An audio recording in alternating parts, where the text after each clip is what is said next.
The night was dark and windy, silent and cold.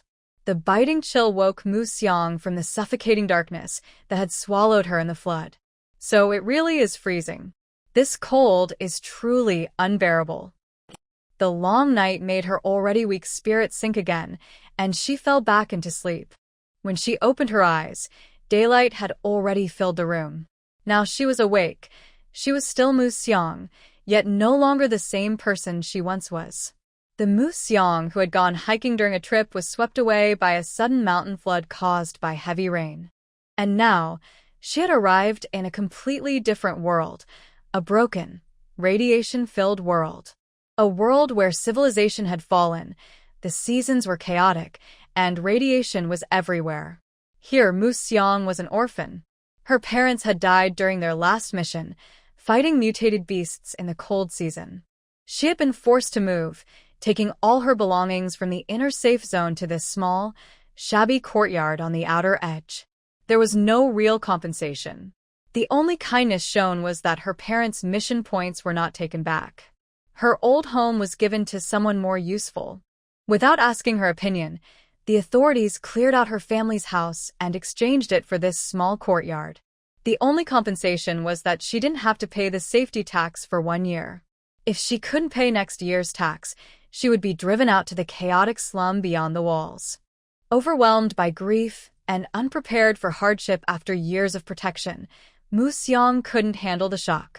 On the third night after moving into the small courtyard, she passed away from hunger and cold. And the Mu Xiang who had drowned in the flood somehow ended up here, taking her place. Her mood was hard to describe, not exactly good, but not entirely bad either. On the bright side, she was alive again and much younger.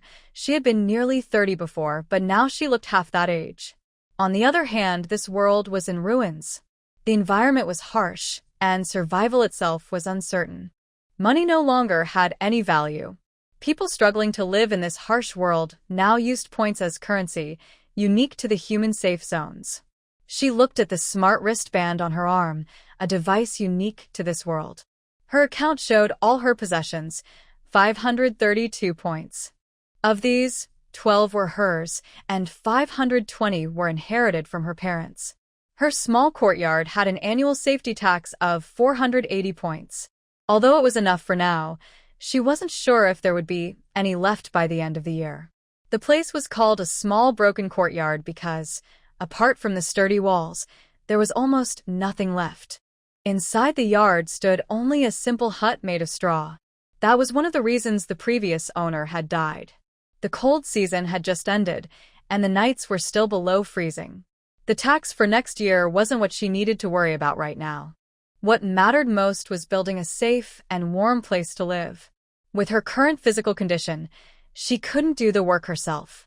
She had to spend some points through her smart wristband to hire someone to help.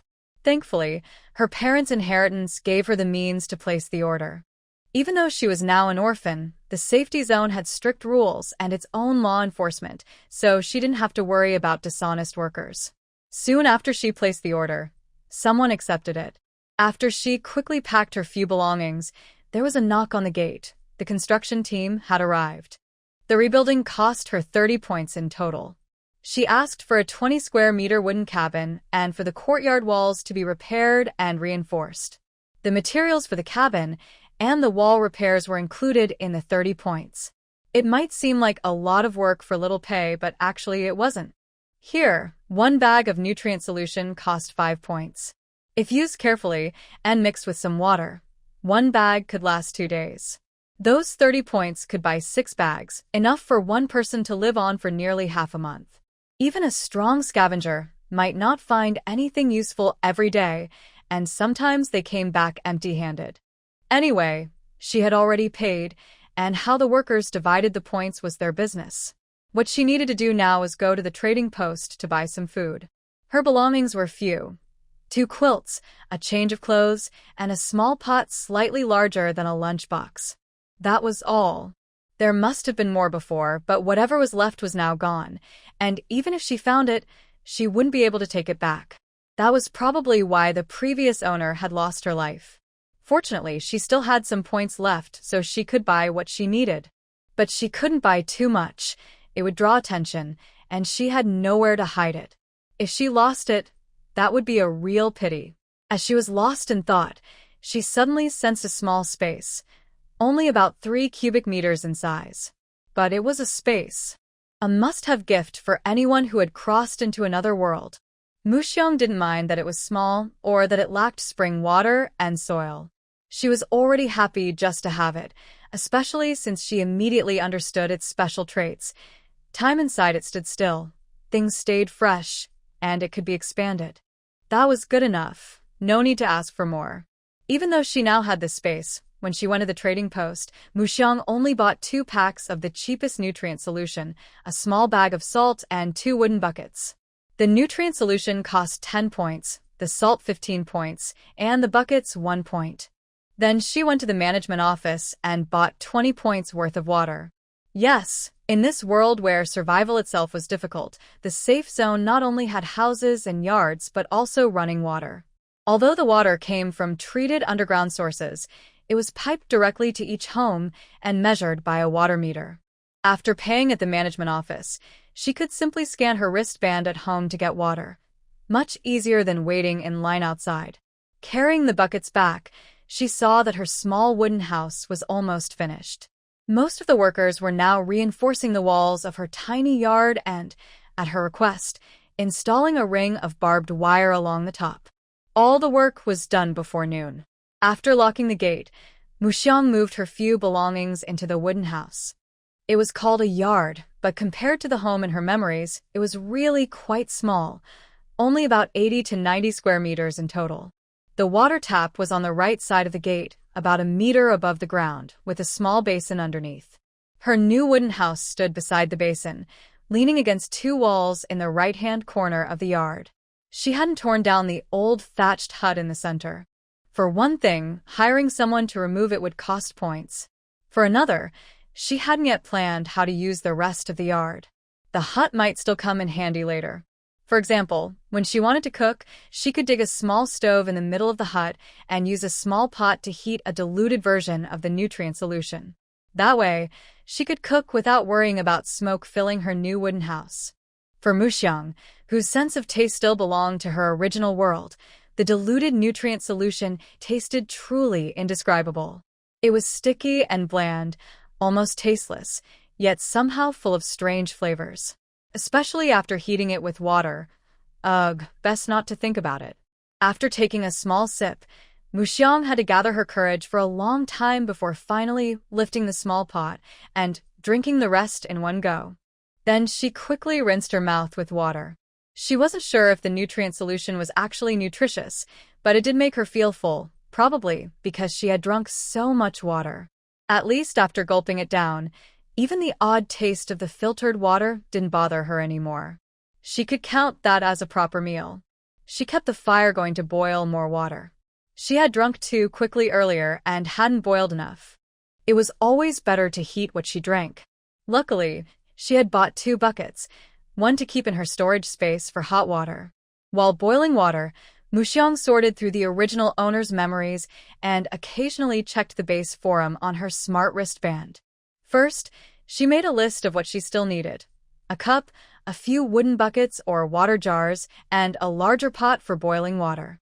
She also needed a set of toiletries and hygiene items, which she planned to buy later in the afternoon when the sun wasn't so strong. Finally, she needed a backpack and a small knife. She had to prepare those tonight since there was no extra food at home. She would have to go scavenging tomorrow. That afternoon, she went out and bought everything she had planned, borrowing a cart from the trading post to bring it all home in one trip. 2 large ceramic water jars cost her 12 points in total. A toothbrush, toothpaste, and a small towel cost 7 points. Paper and hygiene items cost 8 points. The knife cost 35 points. The 2 buckets, 2 bamboo cups, and a large backpack were given as free gifts. In just one day, Muxiang had spent over 100 points. Luckily, she didn't have to pay the safety tax this year. Otherwise, she might have had to live in a tent outside. With the large water jars, she no longer needed to store water in wooden buckets. She replaced them with the clean jars and placed a cup beside them for easy access to drinking water. Although she didn't travel far today, she could still feel the sunlight and heat during the day. Even though it would drop below zero at night, the midday sun was strong enough to cause sunburn if she stayed under it too long.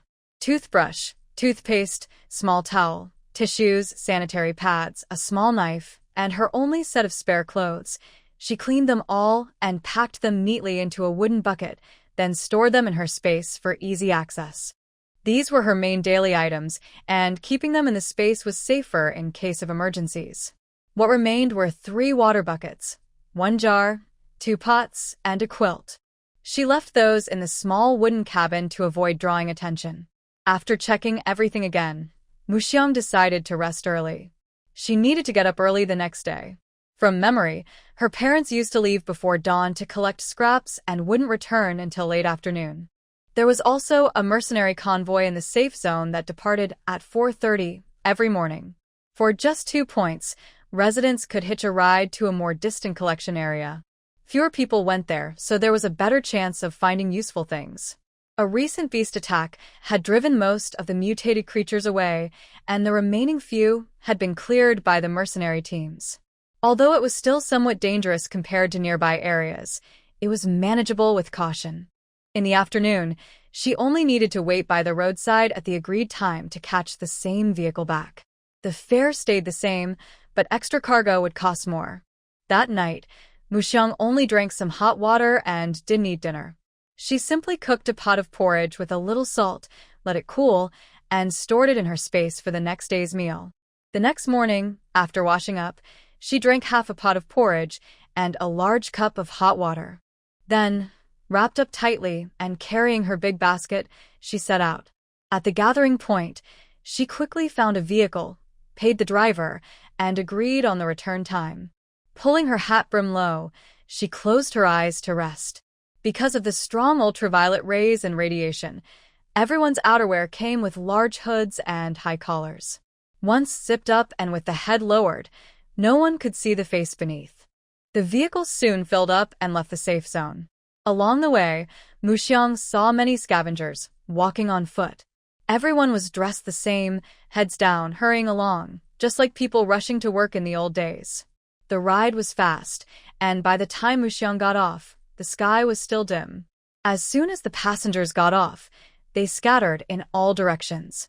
Muxiang quickly chose a direction and ran into the forest. Following her memory and what others were doing, she took out a small knife and began cutting the tall ferns around her to test them. Yes, they were taller than a person, and even though they were still young shoots, each was as thick as a person's wrist. In this world affected by nuclear radiation, humans were the first to decline, while plants and animals grew wildly and mutated. They became enormous and carried high levels of radiation. The reason for cutting each fern was to test its radiation level. Those with excessive radiation couldn't be eaten. Only those with low or moderate levels were safe. Even so, Muxiang felt a bit excited. A single thick fern shoot could feed her for a day or 2. Beep. High radiation. Not edible. Beep. High radiation. Not edible. Beep. High radiation. Not edible. After testing dozens of them, all were too radioactive. Muxiang grew numb from hearing the same warning and turned down the detector's volume to avoid getting irritated. After trying more than 10 more, she finally heard, beep, moderate radiation, safe to eat in small amounts. Hearing that, Muxiang thought to herself, finally, I found one. Good thing I didn't give up. Although it was only moderately radioactive, at least it was edible. She didn't pay much attention to the small amounts warning. The fern shoot was over a meter long and weighed at least 7 or 8 pounds.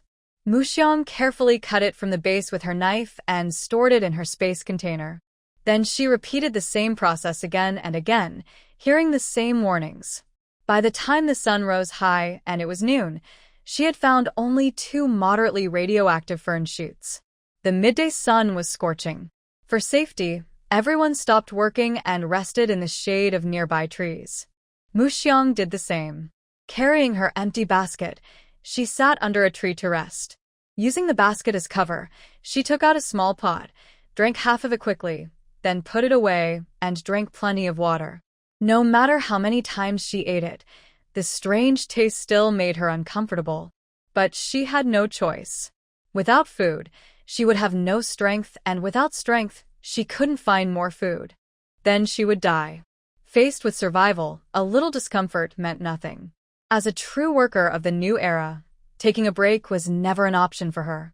Her motto in life was simple: keep working hard as long as she could. The midday sun was blazing, and the ultraviolet rays were strong. Most people would hide under the trees to rest. But not her. If she couldn't work under the sun, she could still do tests in the shade, right? The tree was big, the shade wide, and there was plenty of space to work. After eating and drinking, she went right back to work. She didn't want to disturb others, so she turned off the sound alerts on her smart wristband. Hidden behind the thick grass, no one could see what she was doing. While everyone else was resting, saving their energy, she was still cutting and testing the ferns one by one. Hard work always pays off. Near the tree roots, she finally found a patch of low-radiation ferns. There were 3 of them, each over a meter tall, all showing a safe green radiation level. She was so happy that her smile nearly reached her ears. Quickly, she cut them down and stored them in her space device. Then, she carefully checked the surrounding area again to make sure she hadn't missed anything. Maybe those healthy ferns had absorbed too much radiation for the others, because after that, even when she tested every plant under the tree, she didn't find another low-radiation one. Not even a medium level. Everything else was high radiation. The sun was still strong, and stepping out of the shade meant risking sunburn. So she decided to stay put and started cutting large fern leaves with her knife. She planned to take them back later to make a simple fence for a small outdoor toilet in the corner of her yard. Yes, her little wooden cabin didn't have a toilet. The old straw hut she used to live in didn't have one either. To use the restroom, she had to walk about 500 meters to a public toilet. It wasn't just far. The smell there was terrible, and the air stung her eyes. Once was enough to never want to go again. But nature calls, and since there was no toilet in her yard, she couldn't just go out in the open. So, building a simple one was definitely necessary. The fern leaves here were wide and large. By layering a few together, she could easily make a good screen for privacy. Besides, she had already stored her main finds for the day. She couldn't just go out with an empty basket and come back with nothing. She didn't cut much, just enough to fill her basket. She placed the bundle upright inside, so when she rode back in the afternoon, she could simply hold it in her arms. As long as it didn't go over the top of the basket, it wouldn't count as overloaded, and she wouldn't have to pay extra. That way, she saved another trip's fare. The transport team, you're quite the clever one. After finishing her work with the wood fragrance plants, she finally took a short break. Sitting behind her basket, she drank a big gulp of nutrient paste, then followed it with some water.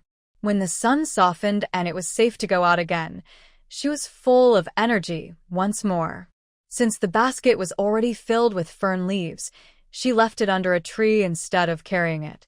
Those leaves were only good for drying and burning as fuel, so she wasn't worried about anyone stealing them.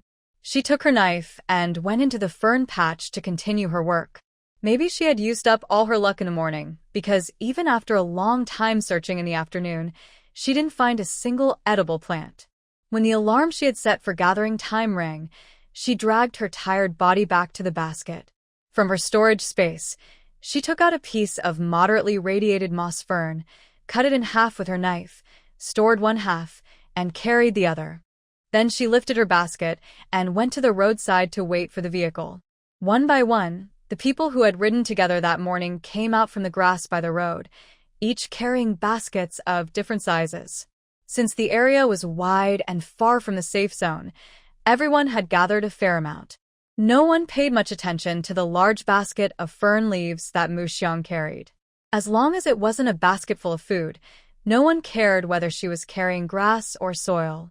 After all, it wasn't their points being spent, and they weren't the ones going hungry. When the transport team returned, Mu Xiang spread the fern leaves out in her yard. Without taking a break, she locked the gate and went to the trading post. Everything she brought back today, whether for eating or for use, contained some level of radiation.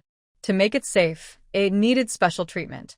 This was a unique product of their time: radiation treatment agents. The kind used for food was a powder. It had to be added like seasoning when preparing ingredients. It could also be mixed into water for soaking, which worked even better, though it took much longer. Most people preferred the first method, simply adding it directly to their cooking. The treatment spray is used to coat the surface of items evenly, creating an effective barrier against radiation so they can be used safely. If the items are to be used as firewood, they must also be dried in the sun for at least 2 months. Besides the treatment spray, she needed to buy some tools, as well as treated bamboo, wood, and hay. Since her new life had just begun, and she lacked many things, there was a lot she needed to get. Because this time she bought large items like bamboo and wood, the trading post arranged home delivery. They even provided a special delivery line, promising that if her next purchase exceeded 50 points, she could order online and have everything delivered again. So, on her second day here, Muxiang spent over 100 points once more. She spent 86 points on various sprays, 35 on a set of tools, and 20 on wood, bamboo, and hay. Since wood and bamboo were easy to find locally, the prices were low. The 20 points worth of materials completely filled her once empty yard. Although she could have gathered these materials herself, collecting, transporting, and preparing them for use would have taken a great deal of time and effort. In the end, the total cost might not have been any less than buying them directly. The first thing she needed to do now was dig a pit in the farthest corner of her yard and build a small toilet surrounded by a fence made of grass and leaves. She didn't want to use the public toilet again that night. After finishing the toilet, Muxiang placed a bucket of ash in the corner to cover odors after use. Since it was her own yard, she wanted to keep it clean and fresh. To ensure a better night's sleep, she then began sawing wood and bamboo. Although the pile of bamboo looked large, it was actually just one long piece cut into sections. The thickest part was as wide as her water jar, and the thinnest was about the size of her wrist. She had bought it specifically to make furniture. The new wooden house came without any furniture. It was completely empty, not even a bed. The old grass hut had a wooden bed, but it was old and covered with mold, so she hadn't bothered to move it. Instead, she simply took the dry grass from the old bed, spread it on the floor of the new house, and laid 2 quilts over it to make a simple bed. World background explanation, friends who are reading this, let me explain why. Even though this world is a wasteland after the apocalypse, there are still plants and wild vegetables. It's not the usual image of endless dust and barren land. The wasteland I describe is one that is unfit for human survival, a world that thrives in its own way, but not for people. This world is full of life. Everything grows tall and lush, but these enormous plants also support huge mutated insects and beasts. However, they can no longer sustain humans, who once ruled all living things. All plants and animals here contain toxins and radiation. Even if a batch of seeds has low radiation, the plants grown from them might not be safe to eat. So humans can only survive by scavenging, collecting, and testing what they find. This is a world where civilization has been broken. People here don't understand plants as well as the main character, Muxiang. Many edible plants are unknown to the locals, or they may have tried them before but used the wrong parts or methods at the wrong time. This is where Muxiang's advantage lies. Besides the dangers from plants and animals, the environment itself is harsh. There are only 2 seasons, cold and warm, with big differences between day and night. Sandstorms, insect swarms, beast attacks, heavy rain, and thick fog are all common threats. Muxiang first chose a piece of bamboo as thick as a bucket and sawed it into 4 sections, each about 60 centimeters long. She went to her small wooden hut, cleared away the grass nest from yesterday, swept the floor clean, and placed the bamboo sections as bedposts. Then she dragged over a wooden board about 1 meter wide and 2 meters long, which she had picked out earlier, and laid it on top. Her simple bed was now complete. Next, she spread a thick layer of newly bought straw on the bed, then laid down a mattress and quilt. The old grass she had used before was taken back to the thatched hut where it came from. By this time, it was already getting late. Mu Xiang lit a fire inside the hut. She had worked hard today. She finished the leftover porridge from the day, cleaned up, and then put a large pot on the stove to boil water. She took out the 5 fern stalks she had picked during the day from her storage space and washed them carefully. Then she blanched the ones with low and medium radiation separately before soaking them in 3 wooden buckets filled with treated cool water. 2 medium radiation ferns went into 1 bucket, and the 3 low radiation ones were divided into 2 buckets. After blanching, Muxiang cut all the ferns into chopstick-thick pieces about 20 centimeters long. This made them easier to dry or eat later. After all, her storage space was limited, and keeping everything fresh would take up too much room. She needed to store enough food for the entire cold season and still have extra to trade for points to pay the safety tax. Thinking about this made her less sleepy. She split another piece of wood before washing up and going to bed. The next morning, her alarm rang. As soon as she opened her eyes, she realized she had overworked herself. Her whole body ached, and she could hardly move. In this condition, it was impossible to go with the team to the distant collection site. So she decided to get up slowly, eat breakfast, and then walk to the forest near the safe zone to try her luck. After soaking overnight, the low radiation ferns had reached a completely safe level. The long soak had also removed much of their bitterness. Since the nutrient solution tasted unpleasant, Muxiang decided to have salted ferns for breakfast. Even though she only had salt for seasoning, the fresh aroma and crisp texture of the wild vegetables made the meal surprisingly good. She ate with satisfaction. She also prepared some extra and put it in a small pot, so she could eat it later while scavenging to keep up her strength. After all, no matter how tasty the ferns were, they were still just vegetables. Without any staple food, she would get hungry quickly while doing physical work outside. To avoid fainting from hunger or heat, she knew she had to keep eating small portions regularly. As for the bag of nutrient solution in the corner of her storage space, Muxiang chose to ignore it. Since she had a better option, she didn't want to force herself to drink it, even if she only had a few buckets of ferns left. Carrying her basket and pulling up her hood, Muxiang began another day of scavenging. Today, she planned to walk with the main group around the nearby area to get familiar with the terrain. If she didn't find anything special, she would return before noon and spend the afternoon making furniture at home. After all, no matter how much plants change and grow, the seasons don't really shift that much. The harsh winter had just passed. Even though the days were warm, the nights were still cold. Except for the very hardy or perennial ones, there were still few new plants growing. Because the area was close to the settlement, people often came by to look around. The places marked as having useful plants were searched several times a day, if not more. Yet even with people coming every day, the plants kept growing back. If they weren't found again after being cut, they could grow to the same size in just a few days. Any place where low or medium radiation wild plants were found would be marked by the gatherers, making it easier to check again later. Everyone had their own little secret spot. Today, Muxiang's goal was to see if she could find a secret place of her own among the many scavengers. The reason she said that was because whenever she had free time these past few days, while cooking, sleeping, or even during short breaks, she would open her smart wristband to study the encyclopedia of mutated plants and animals. While learning more, she also compared the mutated species with what she used to know. She discovered that many of the plants and animals that were still edible now had also been food in the past. And those that used to be inedible might now be safe to eat, as long as they weren't poisonous. The radiation had polluted the world, but it had also changed it. She had always loved watching videos and reading books about foraging for wild vegetables and mushrooms. Even though she worked in the city, she would travel or go hiking to gather wild food whenever she had time. She knew a lot about what could be eaten in the wild and how to prepare it. That could be considered her second special skill.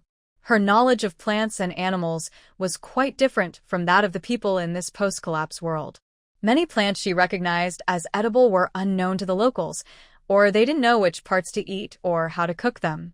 After several failed attempts, such plants were often labeled as inedible, and that was her chance. Today would be her first real test. Carrying a large basket on her back, Muxiang followed the crowd. As people gradually found their targets or reached their destinations, fewer and fewer remained on the road. She casually chose an unmarked wild forest and slipped inside, separating from the people still on the road. From a distance, she saw that the ground in the forest was covered with large, thick leaves. Yet, none of the passing travelers stopped there. In the pale morning light, Muxiang carefully examined the plants and realized they were a huge patch of hellebore. There was no need to test it, this plant was highly poisonous. No wonder no one dared to come close, even though the leaves looked so lush. Even without radiation, it could easily bring down a large number of creatures. Still, poison or not, it was a great natural insect repellent. When the weather got hotter, mutated insects would start appearing, and storing some of this plant to scatter around the yard would help keep them away. But right now, she only had one knife. It wasn't the time to harvest yet. She decided to explore deeper first and come back for a few plants before leaving. She also planned to buy 2 more knives at the trading post in the afternoon. Sigh, that would cost her another few dozen credits. Life was really tough. If things didn't improve, she would have to join the scavenging team tomorrow to earn some money. After walking past the hellebore patch, she began to see small clusters of wild onions scattered around. At first glance, they looked quite similar to hellebore, and since they grew behind it, no one had noticed or tested them. That was a lucky find for Muxiang. Without hesitation, she drew her knife and began checking them carefully. Muxiang managed to return home before noon. It wasn't that her morning had been fruitless. She had found 2 leaves of wild onion with only moderate radiation. Her basket was also half filled with hellebore. It wasn't that she didn't value food, but wild onions were naturally spicy, and the mutated version was even stronger. They couldn't be eaten as vegetables, only used as seasoning. So she didn't bother testing too many. After finding 2 edible leaves, she headed home. She planned to soak them in radiation neutralizer, dry them, and grind them into powder to use as a spice for cooking. Today, she decided to work a little less and go home early to rest. She wanted to make some furniture, build a shelf for her storage space, craft more bamboo cups and lunch boxes, and prepare bamboo strips for weaving. She couldn't think too much about it. Just thinking about everything she needed to do made her feel like there wasn't enough time in the day. After returning home, she sprayed each hellebore with a radiation treatment and laid them out to dry beside the bathroom.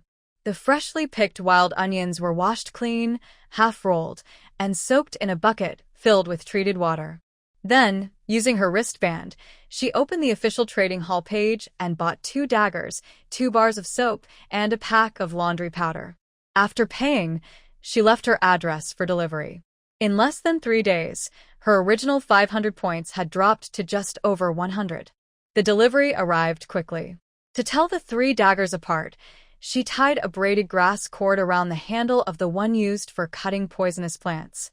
For the dagger used for testing and self-defense, she wrapped a cloth around its handle. The one used for daily cooking and chopping vegetables was left plain, stored in a bamboo tube to avoid confusion. At noon, she had a simple meal of boiled bracken with salt. Then she cut a thick bamboo section, about as wide as a water jar, and sawed it in half. She made 2 tall water buckets, each about a meter high, filled them with tap water, and set them in the yard to warm in the sun. She planned to take a bath and change clothes later in the afternoon. After finishing all that, she continued sawing bamboo, cutting sections the size of buckets in half to make bamboo tubes. These would be stored in her space to hold grains and dried vegetables. Next, she made bamboo basins, buckets, jars, cups, chopsticks, and spatulas. By the end of the afternoon, she had split all the suitable bamboo sections and turned them into containers. She also made 4 large storage racks from thinner bamboo. 3 were stored in her space, and 1 was placed in the wooden house for daily use. The extra bamboo buckets that weren't needed yet were stacked together, one inside another, and moved to a corner of the wooden house. She kept 1 large and 2 small bamboo tubes in the house to use as a table and stools. The large one was turned upside down to make a table, and the small ones became stools. She thought to herself that it was right to let others earn their living. Her own skills only went so far. For anything more complicated, She would just gather more wild vegetables and buy what she needed from the trading hall. After tidying up, only a few thick bamboo poles were left. She neatly stacked the thinner ones by the wall, freeing up a good amount of space in the once crowded yard. Because the temperature drops after sunset, Muxiang took a bath in the thatched hut in the late afternoon. She also washed her clothes and hung them on a bamboo pole inside to dry. That night, as usual, she had a bowl of boiled fern shoots in salt water, still as crisp as ever. Before going to bed, Muxiang sat by the stove fire, thinking about how to plan her small yard while splitting bamboo strips with her hands. She didn't have time to weave anything today, so she tied the split bamboo into bundles and placed them in the corner of the hut. Before sleeping, she covered the charcoal fire with sand to put it out, then wrapped herself in her coat and quickly ran back to the wooden cabin to get under the blanket. She kept telling herself that it would only take a couple more days before the weather warmed up. The temporary shelter she built would soon need to be taken down. This small wooden cabin was only a temporary home anyway. Her real goal was to build a stone house strong and warm. She could even build a heated bed inside, so she wouldn't have to worry about the cold in winter. The next morning, when the alarm rang, Muxiang quickly washed up, ate breakfast, and went out to wait for the bus. When she arrived, she happened to meet the same driver from 2 days ago. Today, they were heading to the other side of the mountain.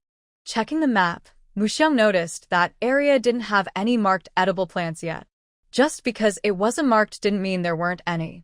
Seeing how strange the plants had become lately, she thought it was worth exploring.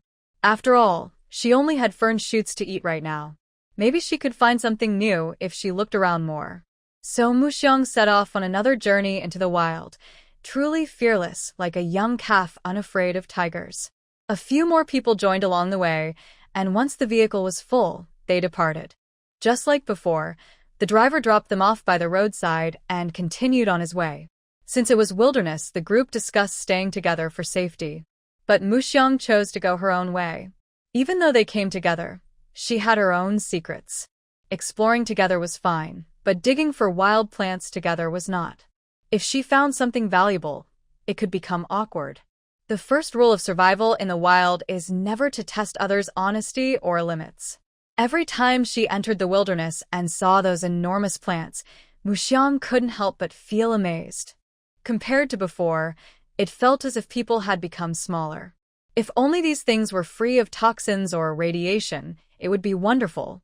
Just imagine, one could live inside a giant pumpkin and eat it for half a year.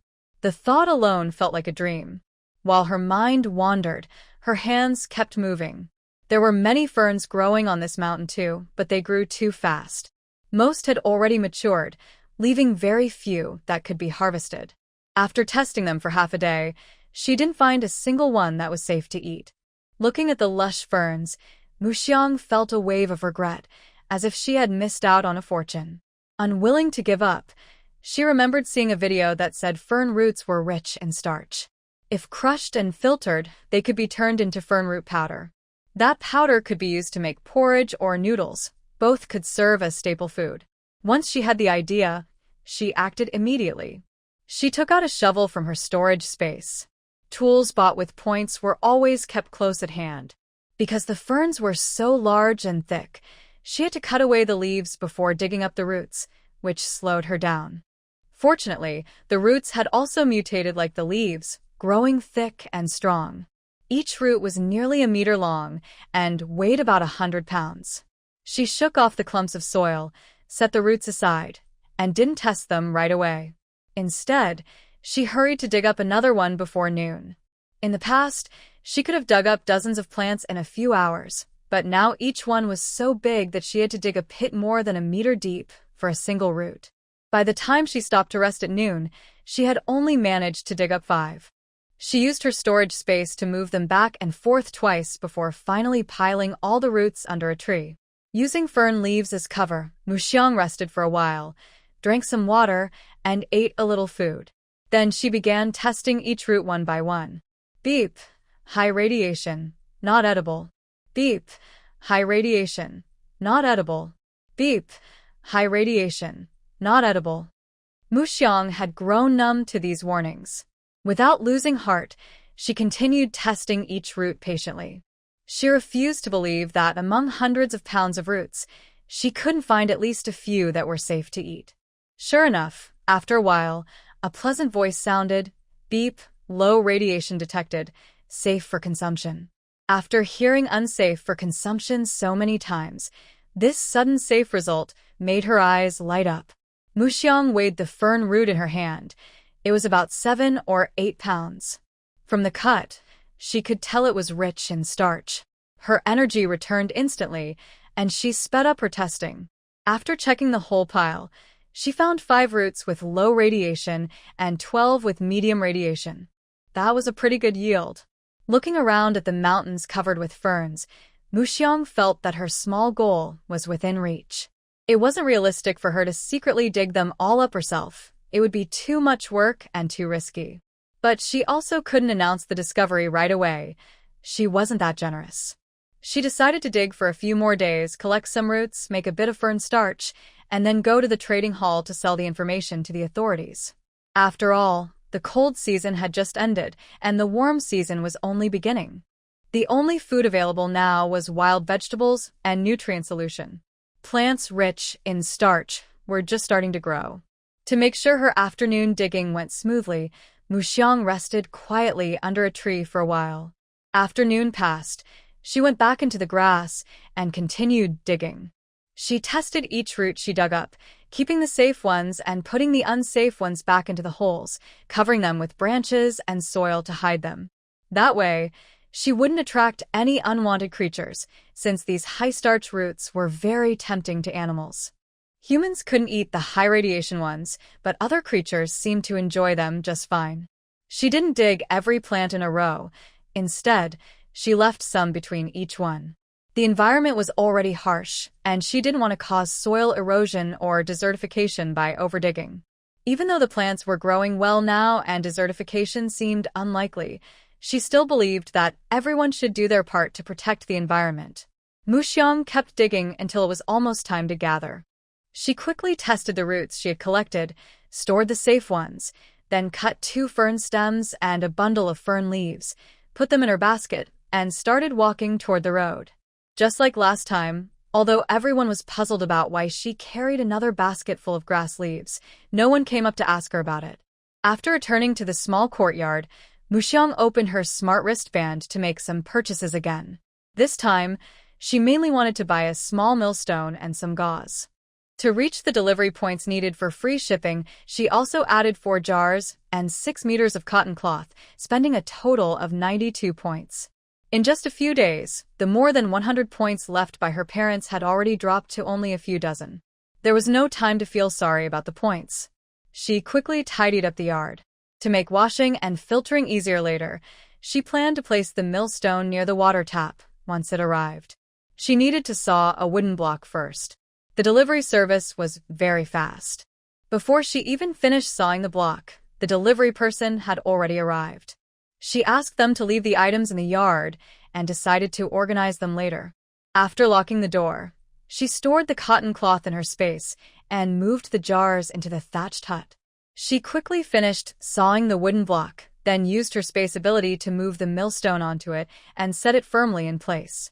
Since it needed to be turned by hand, she had chosen a small one, about the size of a wash basin. After rinsing it with clean water, she went into the hut to prepare dinner. She had a lot of physical work ahead, so she needed a good meal. That night, she added a few slices of wild onion leaves to her salted fern dish, giving it a light, spicy flavor. After eating, she began washing the fern roots, separating them by radiation level. She washed the low-radiation ones first, then cut them into small pieces on the wooden table inside the hut. Once all were cut, she took them outside to grind with the millstone. The crushed pulp filled 3 buckets. Then Muxiang tied a wooden frame with bamboo sticks and fixed the gauze over it. She placed the gauze-covered frame on top of a bamboo tub. Using a bamboo cup, she poured the crushed pulp through the gauze into the large tub, a little at a time. Every so often, she stopped to remove the gauze, squeeze out the remaining liquid from the pulp, and put the squeezed pulp into an empty bucket. After filtering all the pulp, She rinsed the 3 bamboo buckets with clean water and poured the rinse water into the bucket with the squeezed pulp. Finally, she washed and filtered the pulp one more time. Finally, she filtered out a large vat of mixed liquid. Muxiang used her spatial ability to move it into the wooden house.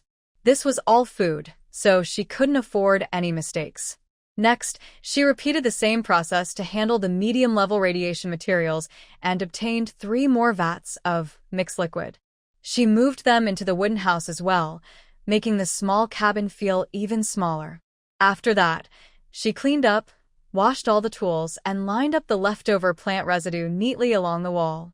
Since she had already added the edible radiation treatment agent during the grinding process, the residue didn't need to be treated again.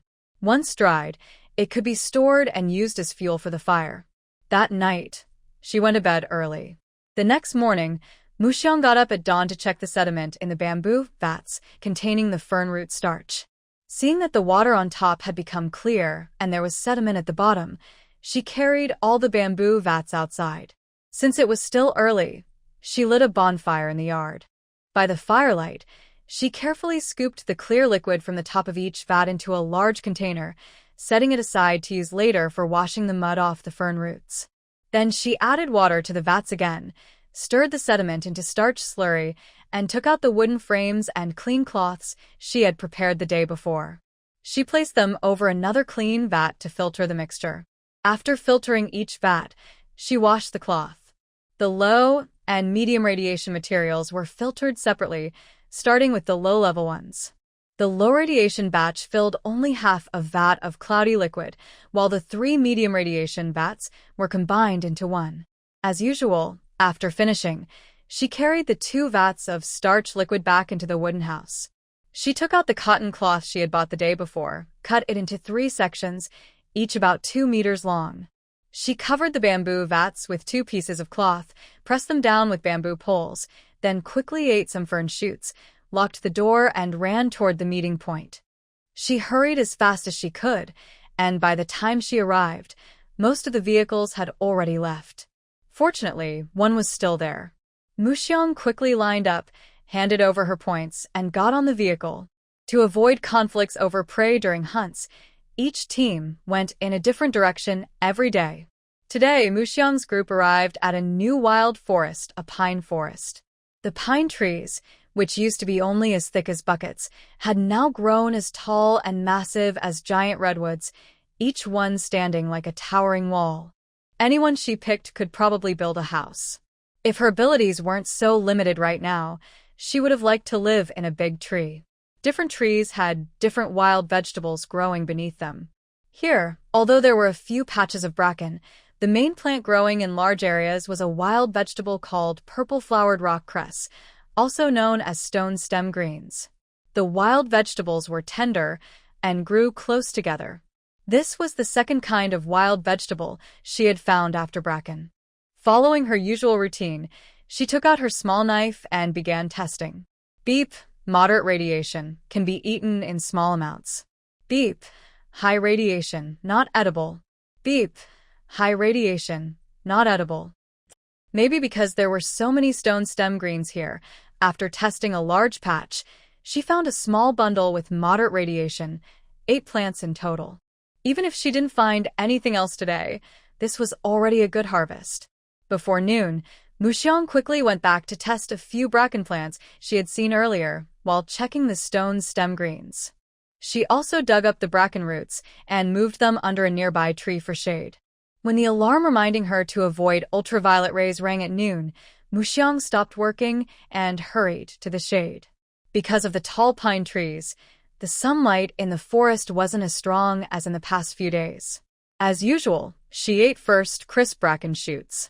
After eating and drinking, she continued testing the bracken roots. She had dug up 3 in a rush, but none of them turned out to be safe to eat.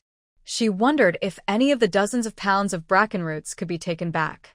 In the afternoon, while testing more stone stem greens, she unexpectedly found a small patch of wild onions. After testing them all, she was lucky to find one as thick as a regular green onion, with moderate radiation, safe to take home and soak before eating. When it was time to finish for the day, she sorted her harvest. 9 moderate stone stem greens, 1 low-level, 3 moderate bracken roots, 1 low-level bracken shoot, and 1 wild onion. Muxiang put the bracken shoot and 2 stone stem greens into her basket, storing the rest in her space. Carrying the 3 kinds of wild vegetables, she returned to the road and safely took the vehicle home. After closing the courtyard gate, she saw that the 2 barrels of bracken root starch in her cabin had finished settling. As usual, she poured out the clear water on top and used her handmade bamboo spatula to scoop the starch into the middle of a piece of cotton cloth. She the 4 corners tightly and hung them under the eaves to dry. Then she used the filtered water from the past 2 days to wash the freshly dug fern roots, ground them, and filtered them again. She cleaned the stone stems and placed them in large basins, sprinkling salt to remove moisture and bitterness. While cooking, she casually boiled the last fern shoot and soaked it afterward. Once again, she felt grateful for having clean water. Without it, everything edible would have to be soaked first to remove radiation and bitterness, which would be very troublesome. Even after finishing all the work, she couldn't rest yet. She still needed to take out the bamboo strips she had split 2 days ago and start weaving. Before leaving tomorrow, she had to spread out the fern root starch that had been hanging overnight to dry. Only by drying it early could she enjoy a tasty meal of fern root noodles when she returned the next evening. Without realizing it, she stayed up late again, but before going to bed, she finally managed to finish 1 drying tray. Early the next morning, she first took down the low-radiation fern root starch and spread it on the wooden table to dry. Since she had ground fewer fern roots yesterday, today's work was lighter.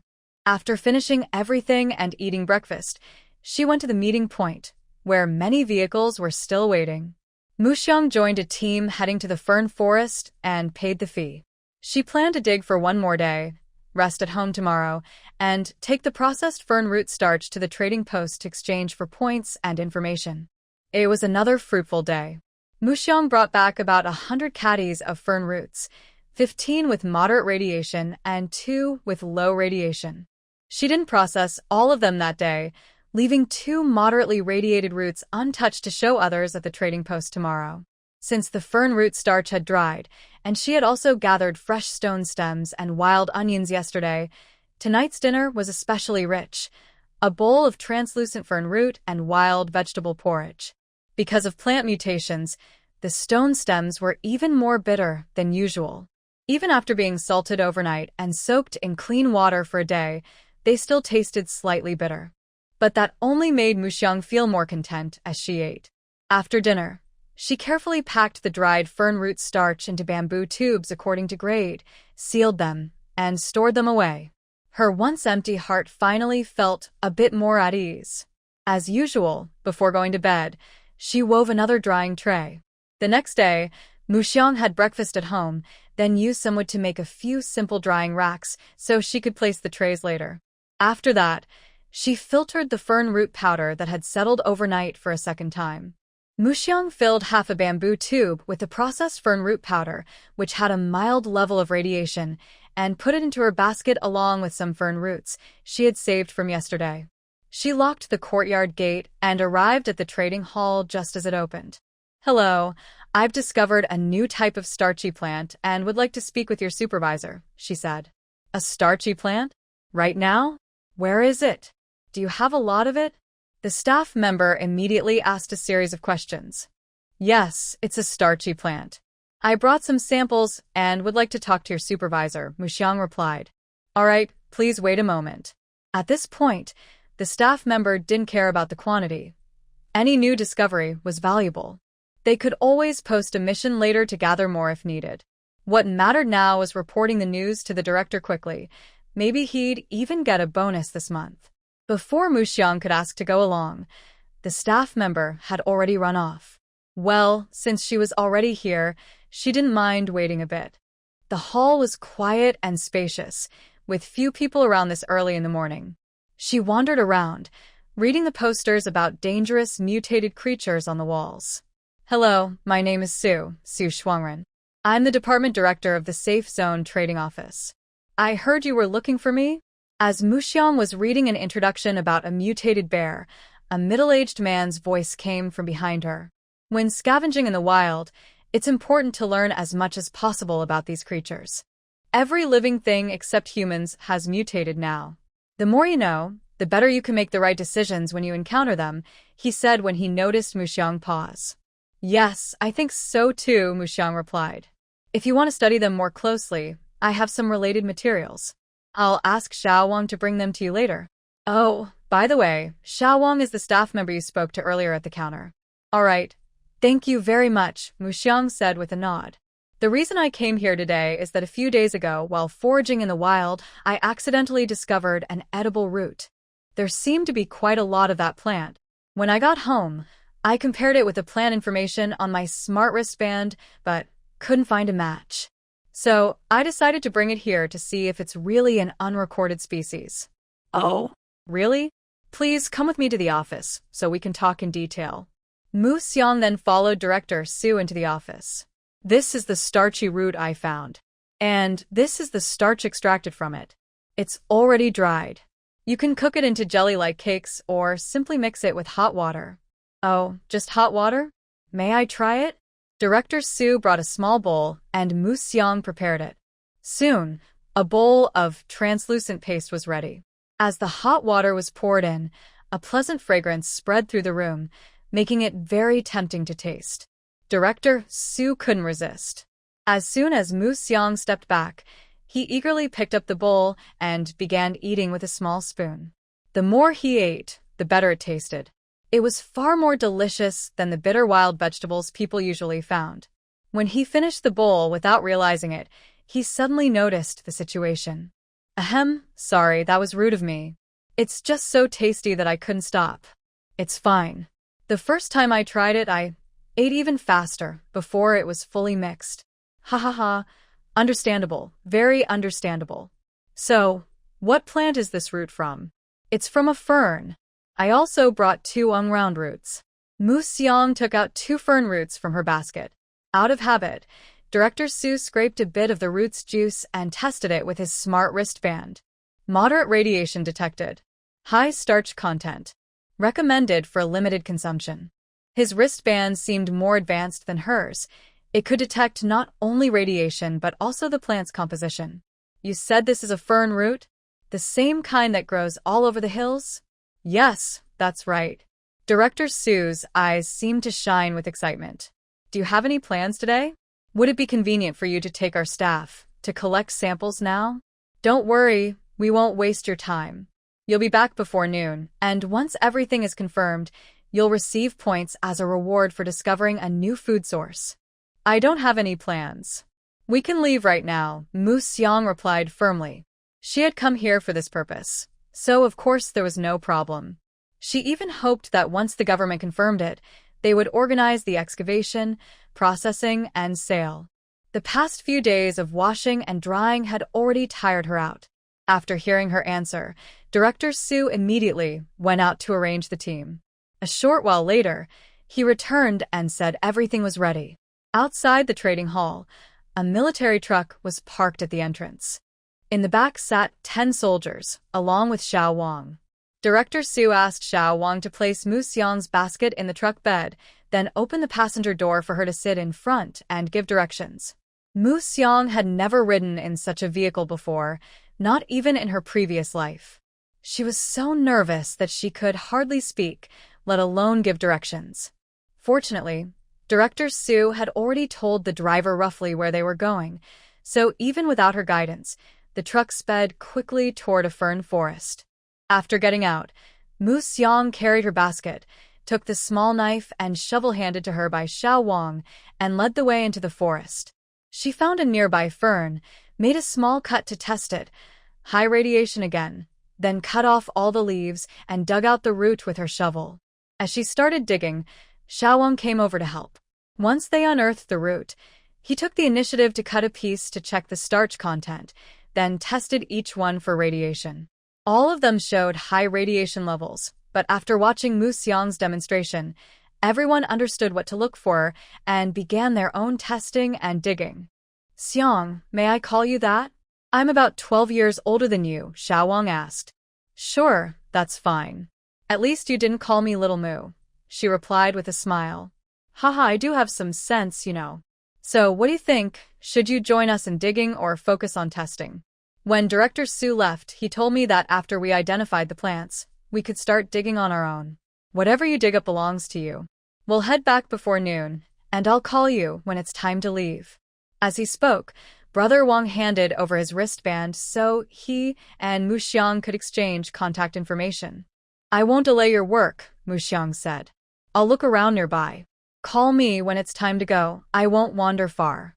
Since it was official business, she decided to stay out of their way and let them do the digging. She would just wait until it was time to return, and meanwhile, she could explore the area to see if there was anything edible around.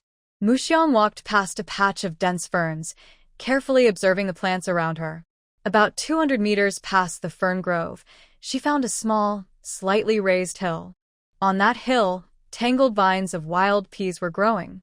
An old poem once mentioned, gathering the greens again and again, yet still not returning home. The greens in that poem referred to this kind of wild pea. The tender green shoots stretched upward, their curling tendrils swaying gently in the spring breeze.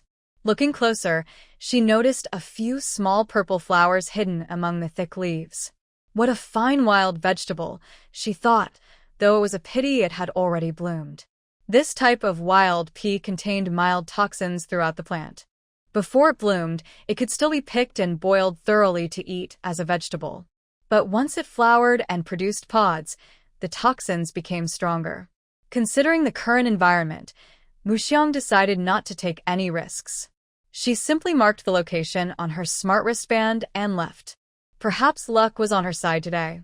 Not far away, on another hillside, she found another kind of wild pea. This one called the broadleaf wild pea. Unlike the previous type, this one was non-toxic, and both its tender leaves and flowers were edible. After the flowers faded, it would produce pods filled with small peas. In her old world, they might have been small, but here, each flower cluster was more than 50 centimeters long, so the pods would surely be plentiful. Mu Xiang took out her small knife and began cutting the flower clusters. Since she wasn't alone in the area, she didn't have time to test each flower one by one. Instead, she quickly cut them all, quietly stored them in her space, and planned to test them later at home. Mu Xiang acted quickly, keeping an eye on her surroundings while harvesting fast and carefully, never taking too much at once. In total, she gathered about 10 bunches. Then she began picking the tender buds and young leaves from the plants on the edge, placing them into her basket. When she came across plants with moderate radiation, she dug them out with their roots, wrapped the soil around them with other vines, and put them into her basket. She planned to take them home and grow them in her yard, watering them now and then with leftover water from washing vegetables, hoping to harvest a bag of good beans in a few months. By the time Brother Wang called, Mu Xiang had already dug up 3 plants. To avoid drawing attention, she picked a large bunch of flower spikes, held them in her arms, and walked toward the roadside. Xiao Xiang, are you planning to take those home to look at? That's quite a big bunch, Brother Wang said with a smile when he saw her carrying so many wildflowers. Yes, they look nice and smell good. I wonder if they're edible, Mu Xiang replied. That's a good idea. For now, having some flowers to eat isn't bad at all. Try it at home, and if it works, send me a message. I'll report it to Director Sue. Maybe you'll even get a reward. Okay, I'll try it this afternoon. Xiao Xiang, don't forget, before you try anything new, you must check not only the radiation level but also whether it's toxic or safe to eat. Brother Wang reminded her seriously. Check for toxins? My wristband only reports radiation levels. Oh, that's because you haven't upgraded it yet. You need to register and pay for an upgrade to get those features. But since your discovery has helped our safety zone a lot, and you're going to the trading post for your reward anyway, I'll talk to Director Sue and get your wristband upgraded for free. Wow, that's great. Thank you, Brother Wang. If the flowers turn out to be edible, I'll bring some to you and Director Sue. Haha, no need to thank me. It's nothing. Just come to me whenever you find something special next time, you know what I mean? Ha, got it. I understand. Happily, Mu Xiang returned to the trading post. Her samples were already collected, so she didn't need to do anything else. Brother Wang had taken her wristband to Director Su for the upgrade, and it hadn't been returned yet. Muxiang kept holding the large flower stalk while looking around the science displays in the trading hall. After about half an hour, Brother Wang came back with Muxiang's wristband. All right, your wristband has been upgraded to the highest level for free. It can now show which side is safe and which might be harmful, and it can also check detailed radiation levels to help us test food quality anytime. This is the encyclopedia file that Director Su asked me to give you. Keep it safe and read it when you have time. Also, Director Su approved an A-level bonus of 3,600 points for you, which has already been added to your account. Take good care of it. Brother Wang lowered his voice when he said the last part. After all, she was still a child, not yet an adult. Her information could be found easily in the Safe Zone's main database.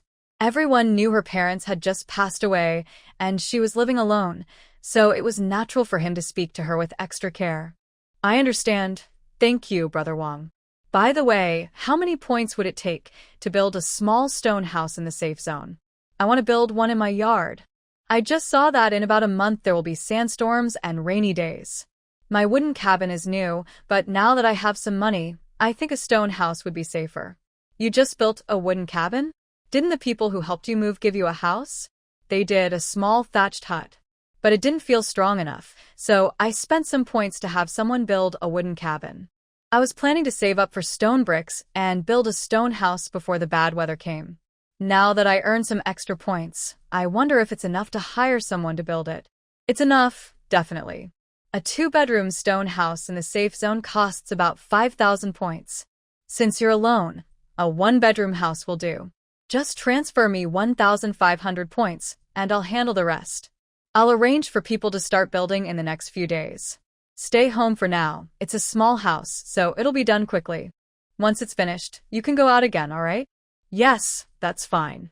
She quickly transferred the points to Brother Wang. Do you have enough food and supplies? Check what you're missing, and I'll have someone deliver it to you later. Thank you, Brother Wang. I still need salt, sugar, oil, spices, a sewing kit, clothes, bed sheets. Muxiang listed a bunch of items, and after everything was settled, she transferred another 435 points. More than half of the 3,000 points that had just arrived were gone in an instant. After leaving the trading hall, Muxiang put on her hat and walked quickly back home. She stored the flowers she was holding into her space, then carried her basket to the backyard wall. There, she quickly dug 2 holes and planted the 2 wild pea plants she had dug up earlier, watering them lightly. Whether they would survive or not depended on their luck. It was already noon, and Muxiang didn't feel like starting a fire to cook, so she simply made a bowl of fern root noodles with hot water. After eating, she tidied up the cabin, scooped out the settled starch from the morning, wrapped it in cotton cloth, and hung it to drain. Then she packed up the dried fern root powder and stored it properly. The buckets of wild vegetables soaking in the house were stacked neatly with wooden boards separating them. She put on her hat again and made 2 trips to the thatched hut, moving all the wooden buckets, kitchen tools, and other items into the cabin. The materials for the new house would arrive that afternoon, and the old thatched hut would soon be taken down. After wiping herself clean with the warm water that had been drying outside, Muxiang planned to rest for a while. She would get up again when the workers came with the building materials to tidy up the yard. Just as she was about to drift off to sleep, someone knocked on the gate.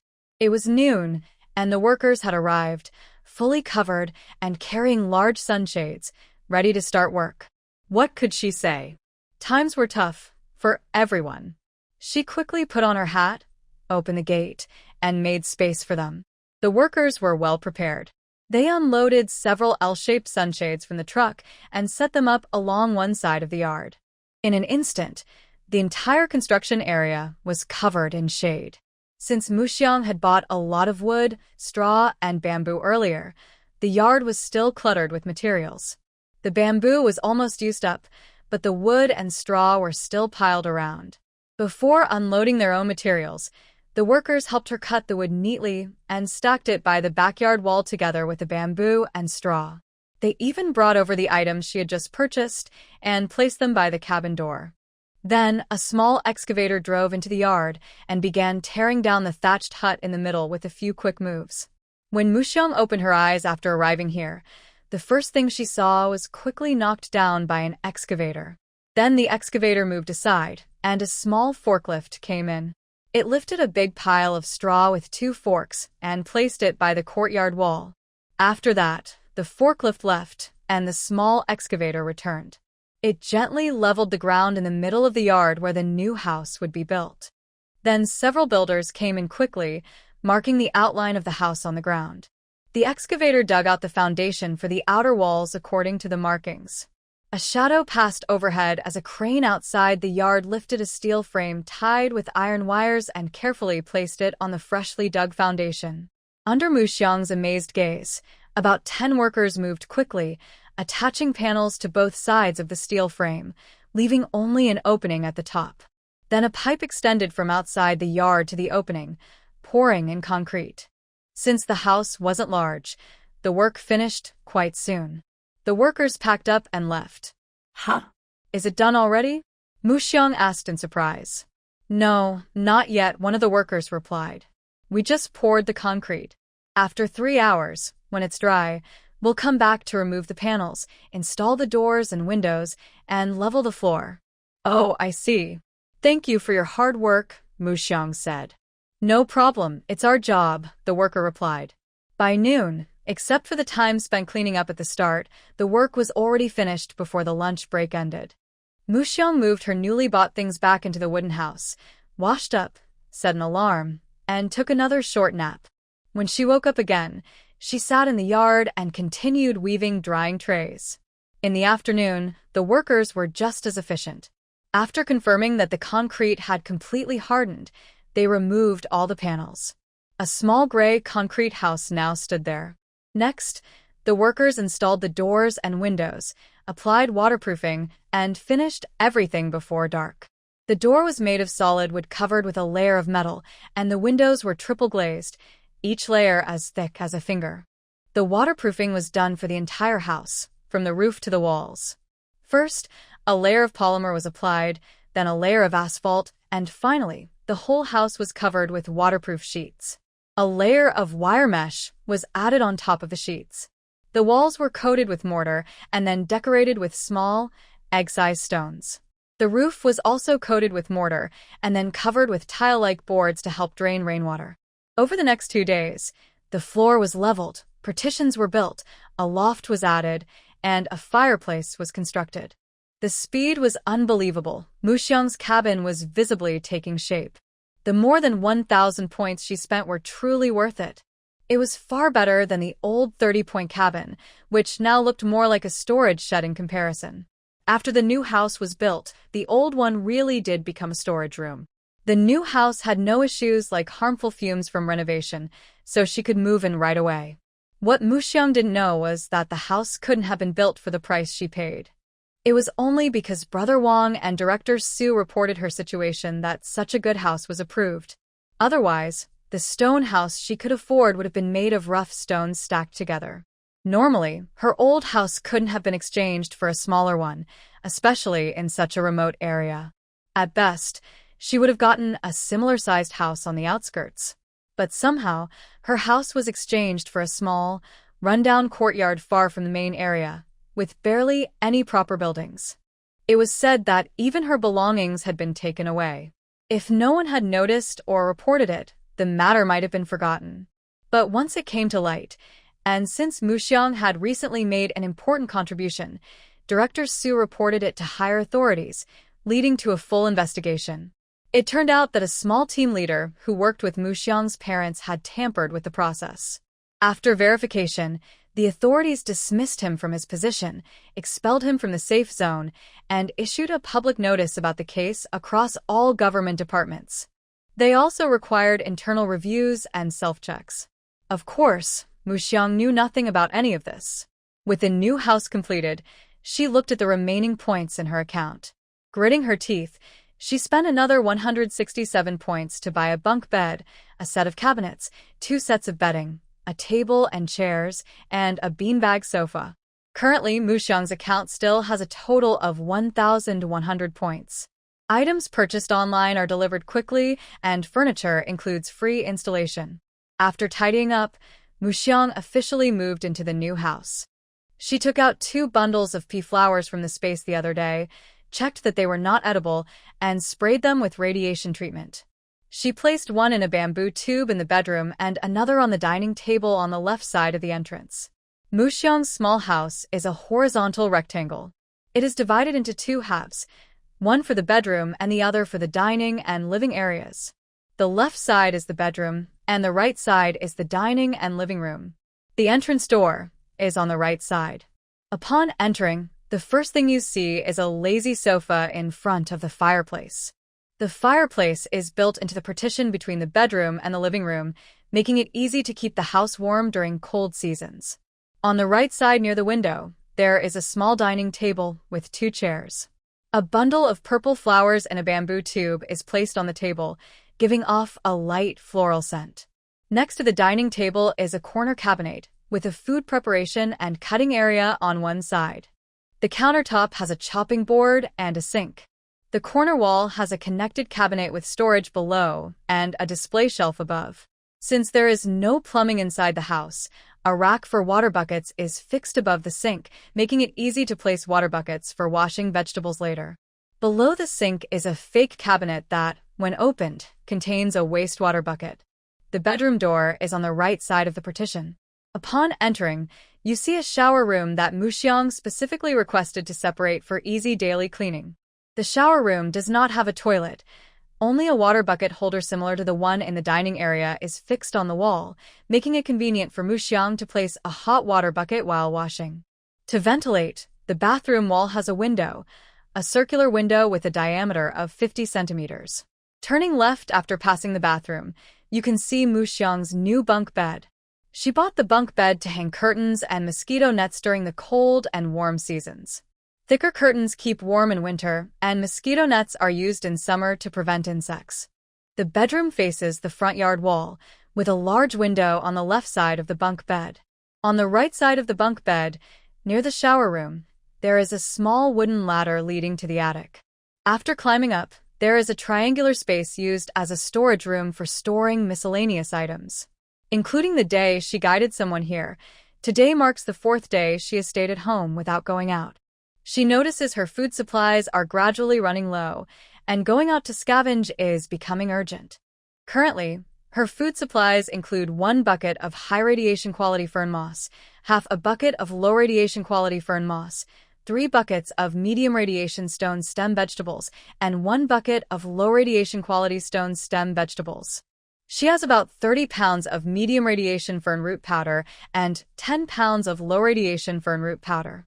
There are 2 large buckets of medium radiation pea flowers and a small bucket of low radiation pea flowers. The fresh flowers, except for a small amount given to Wang Ge and Director Su that day, were simply washed with clean water and soaked in water treated with a processing agent. In the past few days, she hasn't eaten these again. They have been stored in the space. Other ingredients were processed and stored outside before being put into the space, but these have been kept in the space from the beginning. Now that the house is built, she plans to take everything outside to remove radiation and then dry and store it properly. She also has a bucket of soaked medium radiation pea tips, a wild onion, and 2 slices of mountain scallion leaves. When she has time, she plans to take out the mountain scallion leaves, dry one outside, and chop the other with salt to cook into a simple scallion sauce for flavor during meals.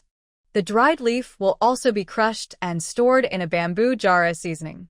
The stove originally planned to be built outside the wooden house has been moved inside. While she has time, she made 2 flavors of fern cake, sweet and salty, by processing the medium radiation fern root powder with sugar or salt. She sun-dried these outside until half-dried, then cut them into small pieces and stored them. These will serve as her marching rations. She plans to keep the low radiation wood aroma for daily use.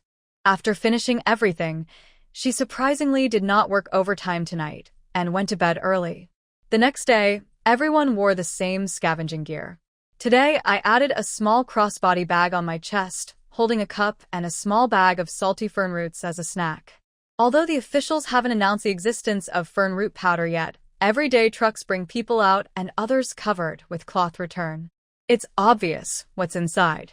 The more they dig, the more people realize what's being dug up, even if the officials don't say anything. The scavengers see the plants being pulled out and start to guess. Now, many people are digging for fern roots in the nearby areas and unofficial zones. To be safe, I still need to hide what I'm doing on the surface. Early in the morning, I went to the parking lot. It was busy with many people. I quickly found a car and got on.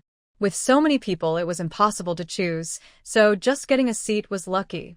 Soon, the convoy left, heading to a hillside full of fern plants. The ferns on the hill were sparse, clearly already dug up before. People carried baskets or sacks, ready to collect. As soon as we got off, groups of people headed into the woods toward the deeper parts of the mountain. Since the easy-to-dig spots near the road had been taken by mercenary groups or people with inside information, ordinary folks had to go higher up the mountain to find anything. I followed behind the crowd into the mountain, also planning to dig some fern roots today. After a few days of rest, I forgot the hard times before and only felt the joy of harvest. We crossed some weeds and reached a new gathering spot. Everyone spread out quietly. I found a spot near the edge to start checking the plants. In just a few days, the fern moss had completely disappeared. No need to check the leaves, just cut and dig the roots to test. Good roots were stored away, bad ones were thrown aside to be buried after testing. But I buried mine, while others didn't. Some people, after finding inedible fern roots, not only threw them on the ground but also chopped them into pieces out of frustration. The plant's starchy smell seeped out from the broken ends and drifted away. Today's test results were pretty normal. From about 100 pounds of roots, I managed to harvest around 10 pounds. If she had achieved this kind of harvest before, she would have been more and more excited. But today, even though she was sweating all over, she kept feeling a cold breeze behind her back. There was a deep, instinctive fear, as if a big, bloodthirsty mouth might suddenly appear and swallow her whole. What's going on? Muxiang turned around to look everywhere, but everything seemed normal. She could still hear the voices of other scavengers in the distance. She lowered her head and kept digging, but her mind couldn't settle down and felt uneasy. There was nothing she could do but stop. She packed the pile of good-quality kudzu roots she had gathered into her basket. Then she carried the basket and left the fern patch, heading toward a bare mountain covered with exposed rocks. She planned to rest on a big rock at the top of the mountain to enjoy the sun. Yes, she wanted to lie on that big rock to warm her back and boost her energy. The cool feeling on her back was probably because the trees here were too tall and blocked the sunlight. Yes, that's it. While mentally preparing herself, Muxiang quickly walked up the mountain, even starting to jog at the end. She carefully avoided huge rocks, climbing higher. Because she was carrying a basket, it was inconvenient, so she hid behind a rock and stored the basket in her space. Her only thought was to reach the big rock at the top of the mountain. Using her hands and feet, she finally climbed to the summit, but then she was inexplicably drawn to a small flower growing in the rocks. She felt she absolutely had to pick that flower today. Thinking this, she crawled inside. Though wasn't very big, the entrance was like a small triangular stone cave. The entrance was low for the first 1 or 2 meters, so she could only crawl in on her stomach. Inside, for some reason, the space seemed to be a little bigger. At the highest point inside, Muxiang could stand up. The top of the cave wasn't completely sealed. There was a tiny, just enough sunlight leaked through, casting a golden line on the stone wall. Looking at the flower and the line, her restless heart suddenly calmed. She didn't actually reach the mountain summit, but she felt strangely warm. Even the exhaustion from climbing in fear just moments ago suddenly overwhelmed her. Cold sweat turned into hot sweat. Muxiang sat inside the cave, starting to breathe heavily beside the small flower. It was as if all her exhaustion, previously paused like a button pressed, suddenly burst out all at once. She no longer cared about cleanliness or dirt. Muxiang simply lay down directly. Although she didn't understand why she acted that way earlier, now she felt better. Looking at the time, it was about time to rest. She decided not to go out and just eat and rest in this small cave. If she were outside under the shade of a tree, she would have to watch out for people and nibble on dried fern cakes. Now, she took out her lunchbox, added some fern root powder, sugar, and crushed fresh flowers, then poured hot water over it to make a steaming bowl of sweet flower porridge. After finishing, she kept chewing and also ate a small bowl of salty fern moss. She put on her hat to cover her ears, took a few bundles of dry grass and an old quilt from her space, and lay down on the grass and quilt inside the cave. She drifted into a dazed sleep, not knowing how long it lasted, when suddenly she heard human screams and beast roars. She listened carefully, confirming that the sounds were real. She sat up, ready to go outside and see what was happening. The screams were full of despair, and the roars of beasts were full of violence. Mu Xiang felt very conflicted. She wanted to see what was outside, but was also afraid of encountering some terrifying creature and not being able to come back. While she hesitated at the cave entrance, the sounds suddenly stopped. No more human voices, only occasional grunts. It couldn't be wild boars, she thought to herself. Soon, even the grunts disappeared. Mu Xiang thought that the creature might have left. She didn't have the courage to go out immediately to find out the truth. She decided to wait a bit longer. She carefully crouched inside the cave, listening intently to the sounds of the wind outside, trying to pick out any unusual noises. But she didn't find anything unusual. She remembered how ancient people listened to horse hoofbeats on the ground, so she also lay down and listened to the ground sounds. It seemed there was a faint difference, like a pounding step. The sounds were spaced out, and she wasn't sure if they were from a beast. Just as she wanted to listen more carefully, she suddenly felt the light in front of her dimming. She looked up at the stone wall. The golden thread was still there. At that moment, a strong, foul smell drifted in. Mu Xiang mechanically sat up and looked toward the cave entrance. A huge, fierce-looking creature with big eyes was quietly watching her from a distance. After both of them finally made eye contact and paused for a moment, Mu Xiang was the first to let out a sharp scream. She screamed and hurriedly backed into the innermost part of the cave. The creatures outside suddenly roared loudly, making harsh sounds, and began to wildly hit the cave entrance. They stretched their teeth, tongues, and hooves, peering inside. They were angrily destroying the ground at the cave entrance, trying to break it open to get the tasty food inside. Fortunately, this was a real mountain of rocks. Besides a thin layer of dirt about 10 centimeters on the surface, the entrance was made of solid stone. No matter how angry and destructive the creature outside was, it only knocked off some dirt and small stones. The entrance remained strong and kept it outside.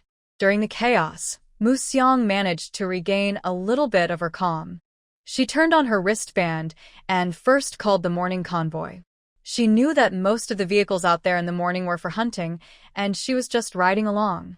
Hunting usually involved weapons, so the wild animals outside were probably their targets. But the call kept ringing without being answered. She had no choice but to call Wang Ge at the trading station. She remembered that the last time they went out for sampling, they were in a military vehicle. He should be able to help. Beep beep hello, Xiao Xiang. Yeah. Yeah. Before they could continue talking, the wild boar outside made a sound. Where are you? What's going on? Are there others? Ugh, I don't know where I am. I don't know if there are others. Burp ugh, I'm alone in a small cave. They should be outside in the fern forest. I don't know if they're still there. I think I heard screams just now. Ugh, I don't know. Our whole group is here today, and the convoy is here too. Ugh, but I can't reach them by phone. No one answers. Ugh. Yeah. Humph. Is the cave sturdy? Can it hold? Are there wild boars outside? How many? Do you know their size? The cave is sturdy. I don't know exactly how strong, but it should be solid. It's okay for now. It was probably a wild boar. I don't know how many there are. I didn't dare go out to look. I don't know how big it is, but its eyes are as big as a basin. It looked at me just now. What should I do? All right, I understand. Stay calm and don't provoke it. Send me your location on the map. I'll find someone to come quickly. After Wang Ge finished speaking on the phone, Mu Xiang sent her location. While hiding in the cave to avoid danger, Mu Xiang gradually calmed down.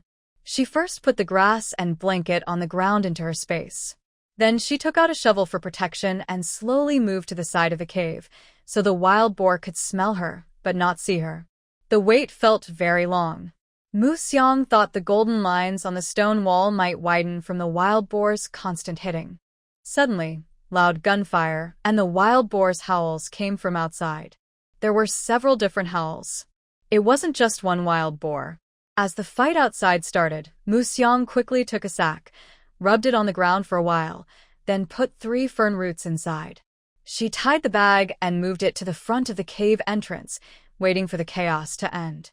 Gradually, the howling and gunfire moved away. Human voices appeared at the cave entrance. "Is anyone there? We are the Storm Mercenary team. The mutated wild boar outside has gone away. You can come out now," a cold female voice said from the entrance. "Yes, I will come out right away," Mu Xiang replied quickly. She then dragged her sack and crawled out of the cave. Looking back, the grass near the entrance was gone, leaving only bare rocks and marks of destruction. From this angle, she couldn't see the little flower inside the cave. Next to the cave, a short-haired, cool-looking woman in work clothes was standing there. "Are you Mu Xiang, the one Wang Ge mentioned?" "Yes, that's me." "Good. Let's go. Our car is by the roadside. You wait in the car for a bit. Once we're done, we'll take you back. By the way, I'm Li. Just call me Sister Li. We are the Storm Mercenary team. We happen to be passing by to help with the rescue, so you don't need to pay extra points. The prey we catch belongs to our team. Do you have any objections? All right, you can get in the car now. The vehicle has been specially modified, so there's no need to worry about external forces damaging it. Just wait here peacefully for a while. I'll go help out first." The two of them quickly walked to the car. After watching Mu Xiang get in and lock the door, Lily turned and entered the forest. Soon after, Wang Ji's call came through. "Xiao Xiang, have you been picked up now? Are you okay? Are you hurt?" Yes, I'm already in the car. I'm not hurt. Sister Li and the others are still hunting. Thank you, Wang Ge, for your help and concern. I don't know how to thank you enough. I dried some of the pea flowers I collected last time. I'll bring you some when I return. They make good tea, fragrant and a little sweet. Please don't mind, Wang Ge. Ha ha ha, alright, I won't be polite. I really like that. Making tea with it tastes much better than plain water. Just stay in the car and wait. They're heading to the rescue on the way. They're excited about catching the mutated wild boar. Yes, I understand. Good, just stay safe. I won't say more. I need to get going. Alright, Wang Ge. You take care. After hanging up, Mu Xiang took a sip of hot water from her cup to relax. Only then did she start checking the vehicle's condition. The car she was in was a 7-seater off-road vehicle. It looked just like the old Paramount Marauder. No need for Li Jie to explain. It looked very safe. Much better than the vehicles she usually followed in her daily patrols. There was more than one vehicle at the scene. Ahead, there was another identical off-road vehicle. Behind, there was a large trailer.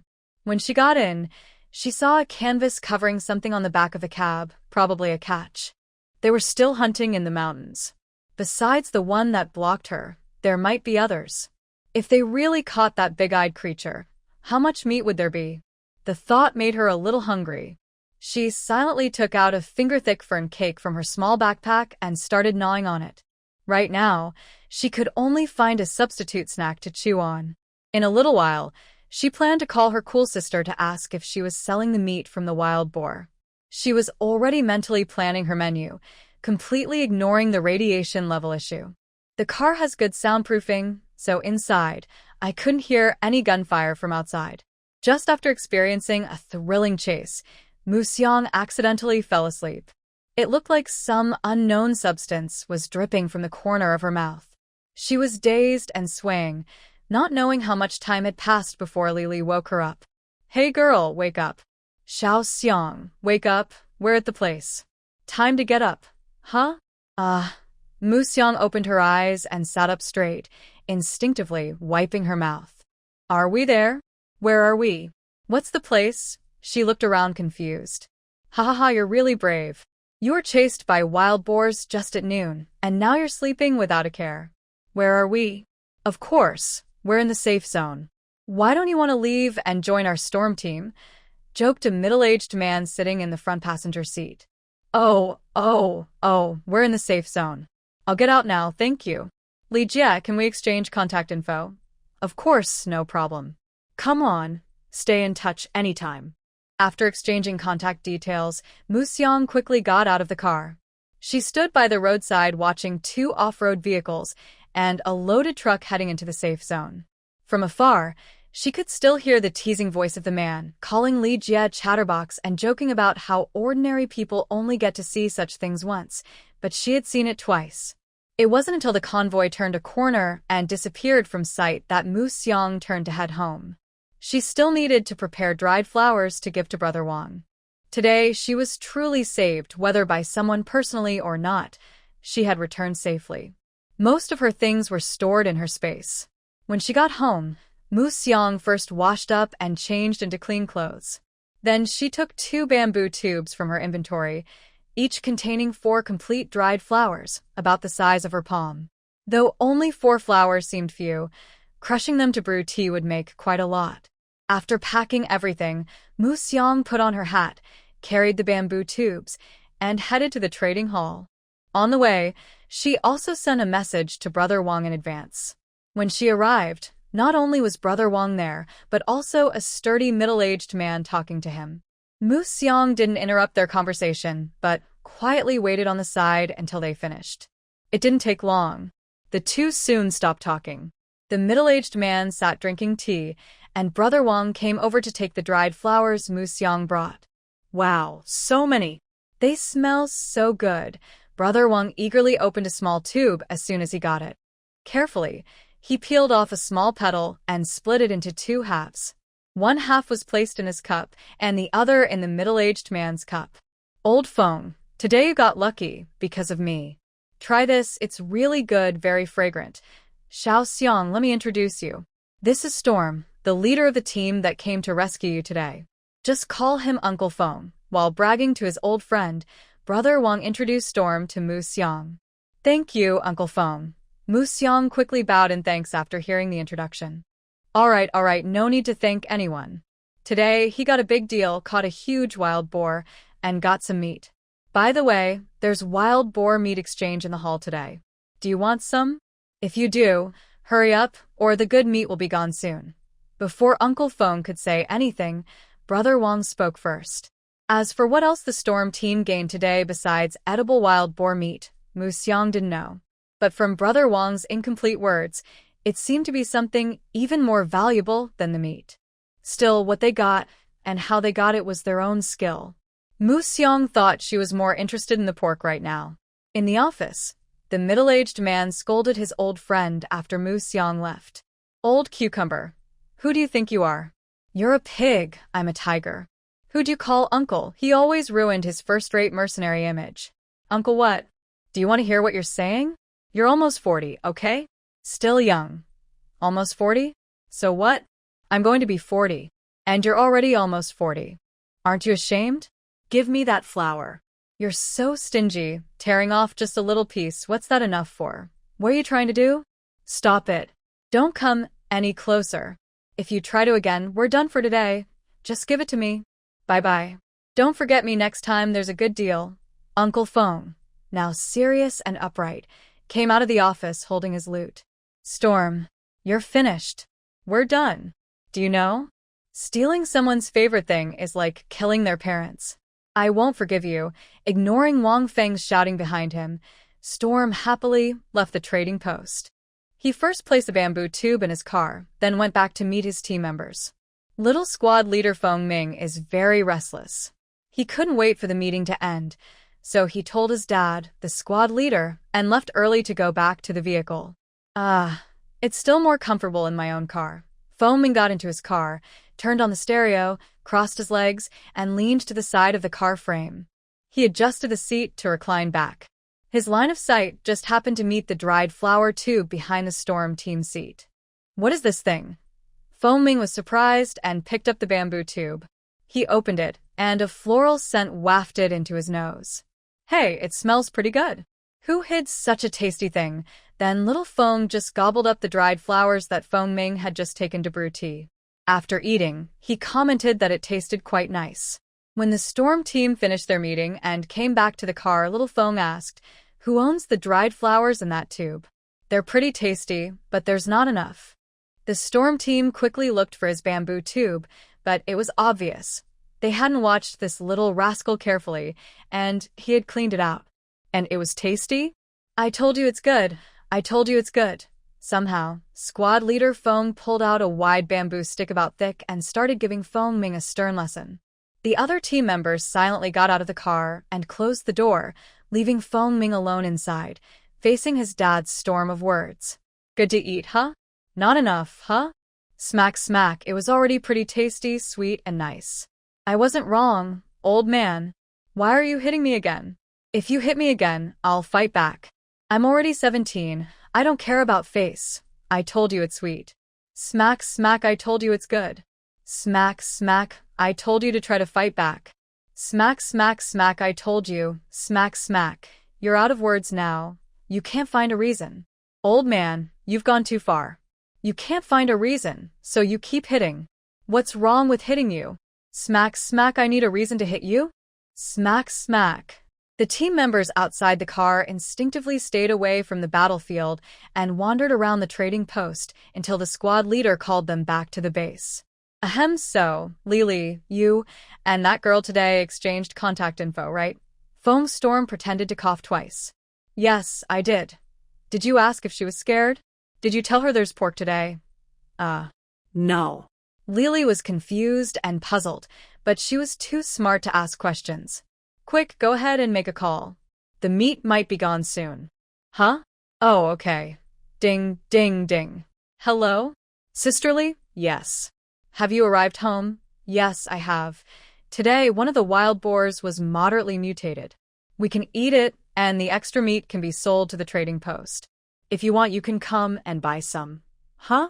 Okay, I'll come right away. By the way, Sisterly, have you left? Thanks for your help today. I don't have much special to give, just some dried flowers I made myself. I want to give you some. I've already prepared them, and you can brew them in water to drink." When she got home and put down a small piece of lean meat she had grabbed, Mu Xiang, who was soaking water, received a call from Sisterly of the storm team. Hearing that she cared whether she had arrived home and whether she wanted to buy meat, she felt very touched. Thinking about the dried flowers she had just given to Brother Wang, she asked Sisterly again because she didn't have anything else to offer right now. "Dried flowers? I don't want to trouble you. I'm just doing some calculations. Come over. Would you like me to save a piece for you?" Usually Sisterly rarely drinks plain water, so she wasn't planning to brew tea. Just as she was about to refuse, the team leader suddenly coughed. She quickly changed her mind. Okay. Sisterly, please save a piece for me. I'll be there soon. Who wouldn't want more meat? It's a must. But giving only dried flowers now felt a bit too modest.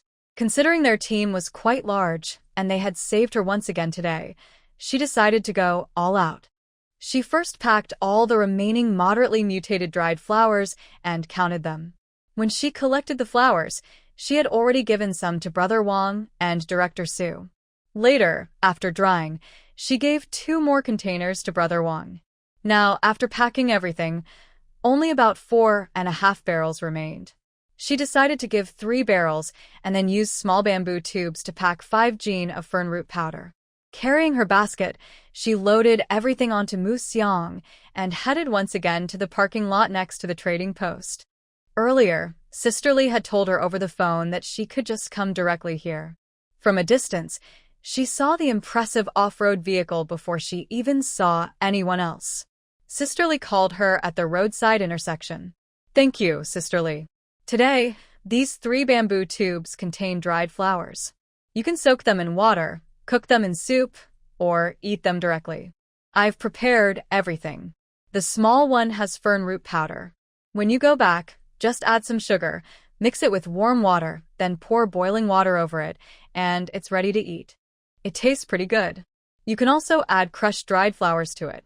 I don't have much to give, so I hope you don't mind. Mu Xiang started talking a lot as soon as she saw the person. Okay, I understand. No need to thank me for today's help. We're just taking what we need. Here's some meat for you, no points needed. We kept it for ourselves earlier. Take it home and eat it to calm down. If you go scavenging again in the future, you can give me a message. We go out every day too. It's just right to bring you along. Wow, really? Is that okay? Yes, yes, yes. Yes, are you brave enough to go out tomorrow? Yes, I will go, I will go. All right, then meet us at the intersection where you get off tomorrow at 5 in the morning. Okay, I'll be there on time. Good, I'll go now. You should go home early too. Tomorrow noon. You don't need to bring instant food. Our team will have hot meals ready, and you can join us. Yes, yes. Thank you, Sisterly.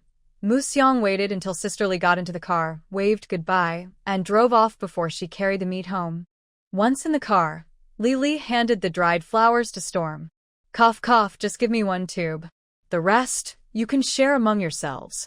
Keep it safe so that this spendthrift who doesn't take it all. Storm only took one tube and pushed the rest back to Lily, giving a side eye to her eager son nearby. Old man, why are you talking like that? Pigs only take what they need. What's the difference between you and them? Pigs eat everything, and can even kill for meat.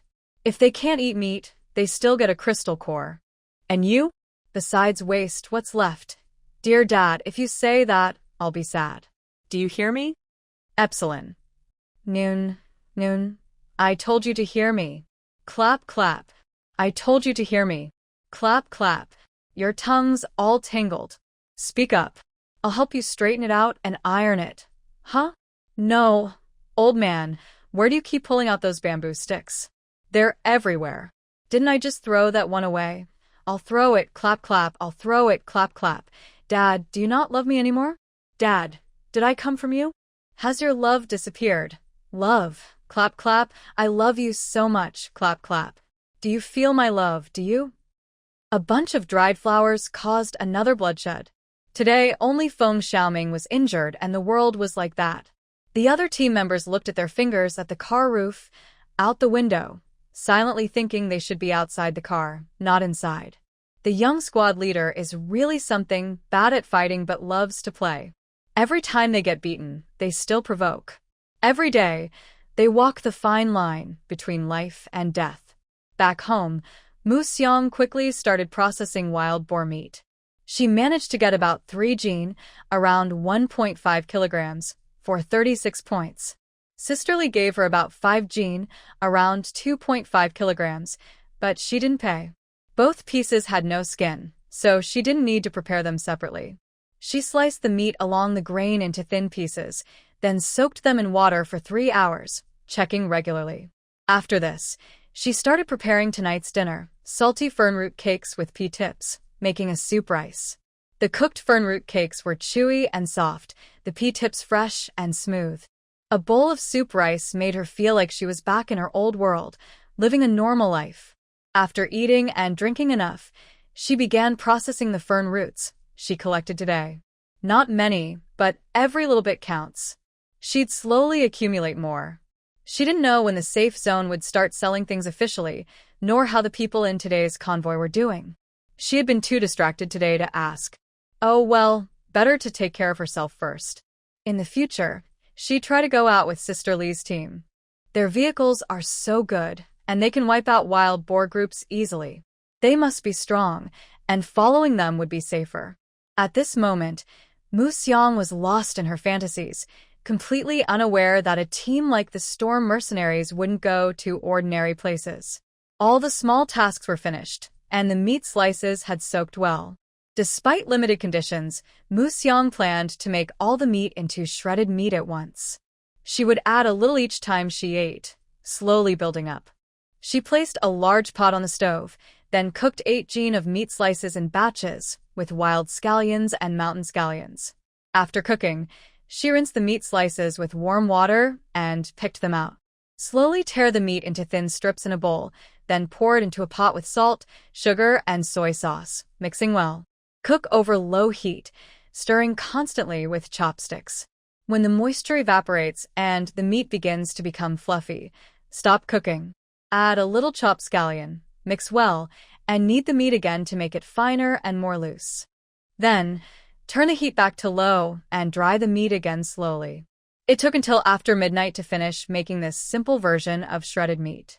8 pounds of fresh meat yielded about 3.5 pounds of shredded meat.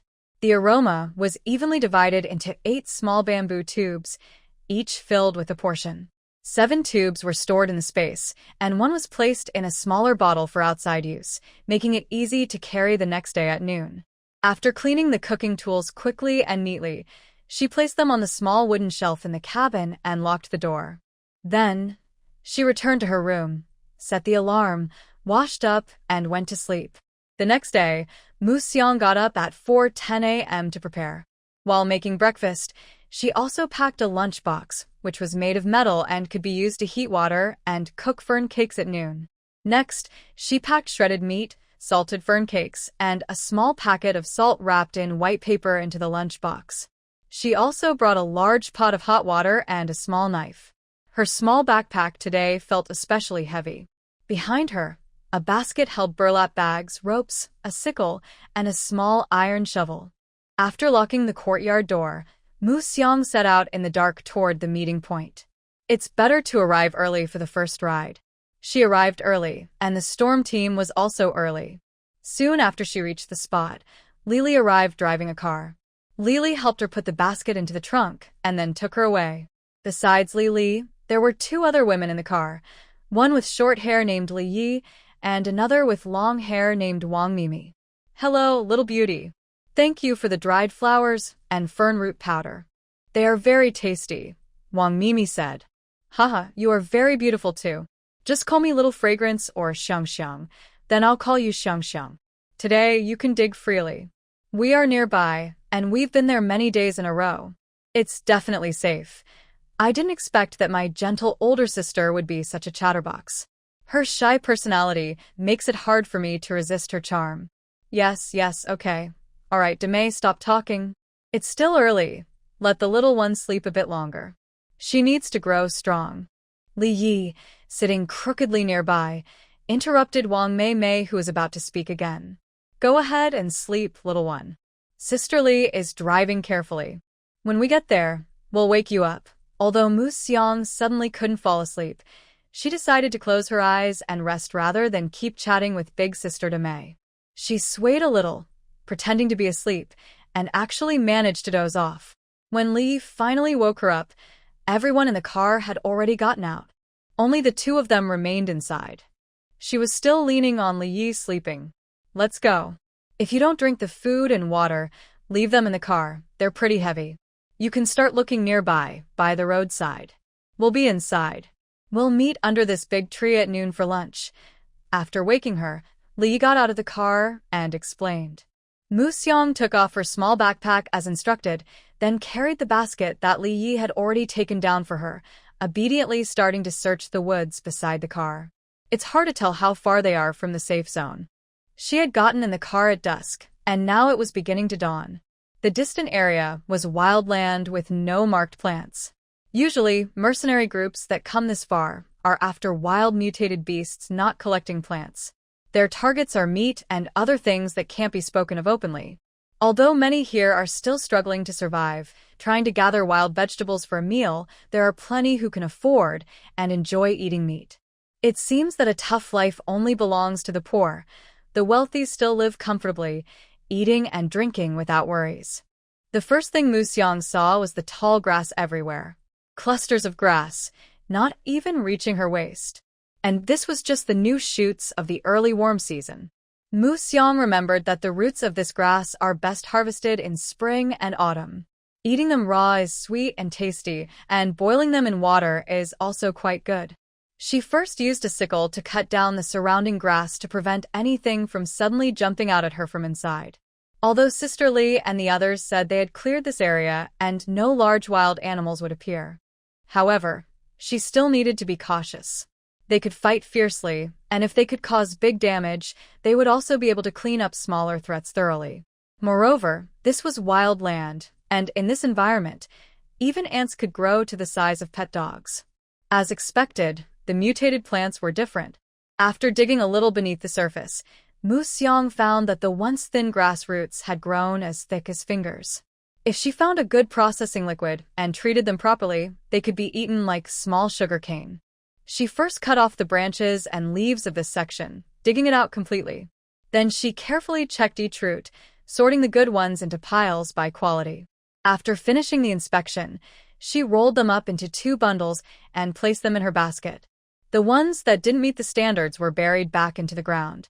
She decided to dig only this much for now, as she couldn't eat it yet. Once she had enough to eat comfortably, she would continue digging.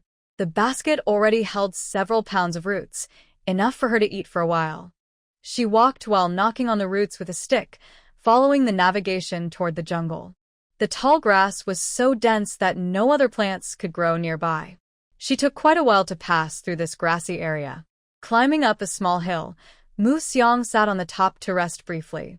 She checked her map, given by Sister Li, making sure not to go off course. Dangers lurked in the wilderness. While looking at the map and observing her surroundings, she noticed a forest area to the front right that looked very familiar. It resembled cassava plants. Could cassava grow to the size of a bowl? It looked exactly like it, and there was a large patch of it. Could it be? Could she be the lucky little koi crossing over? Was her luck really that good? With a nervous yet excited heart, Mu Xiang slowly approached the cassava forest. She looked back and forth carefully several times. Yes, it was exactly the same, just much larger. No surprise there. To be sure, she started digging about 20 centimeters from the roots. Even if it looked similar, she had to dig out the roots to confirm. She looked at the size of the tree. Digging down that far, she was sure she would find the roots. Sure enough, before she could dig much further, a round, thick root appeared before her eyes. It was as thick as her thigh, and the entire root was over 1 meter long when pulled out. She checked the roots and found they had high starch content but also high radiation. It's okay if you can't eat this. These are all things you've never seen before. With these, who would bother digging for roots? Just eating this would be much tastier, filling, and abundant. The most important thing is that this edible plant isn't found here. Mu Xiang couldn't help but let out a sharp, excited cry. She was so surprised. Just digging up one of these plants was so big. How many would she need to dig in this area? She also remembered that this plant is very easy to grow. You can propagate it by cutting branches. Once they take it back to the safe zone, they won't need to dig wild vegetables anymore. At least they wouldn't have to work so hard every day. They could even let her brother rest on his day off. However, this was the territory of the storm team, who brought her here. She shouldn't cross their boundary, and should just tell the safe zone directly. First, she would inform Sister Li and see how they planned to handle it. They would definitely announce this large area, and of course, her share wouldn't be missing.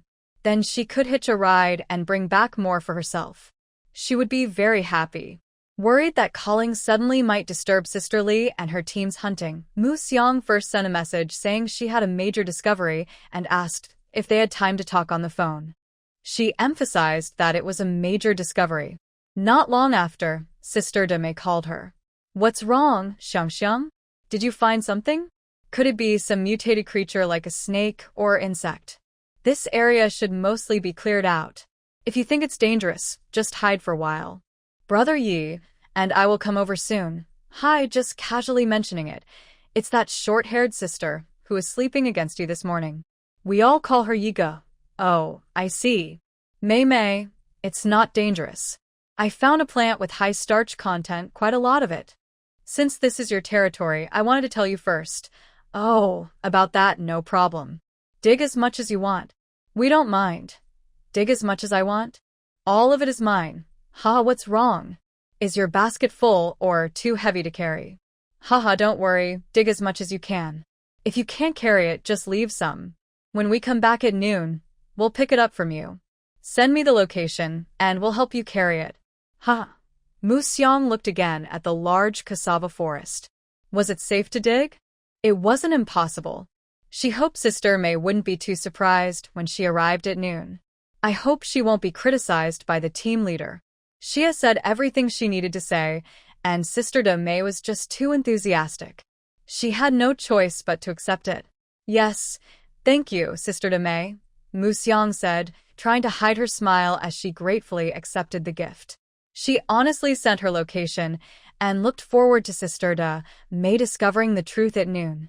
Next, Musyong clenched her fists and prepared to work hard. The only problem was that she couldn't reveal the space. She couldn't just take out her axe to cut trees because she was worried about leaving obvious traces.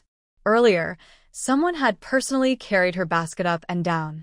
Fortunately, her multi-purpose shovel could also be used to cut trees. It wasn't as good as an axe, but it was much better than a dagger. No need to be picky, just get to work.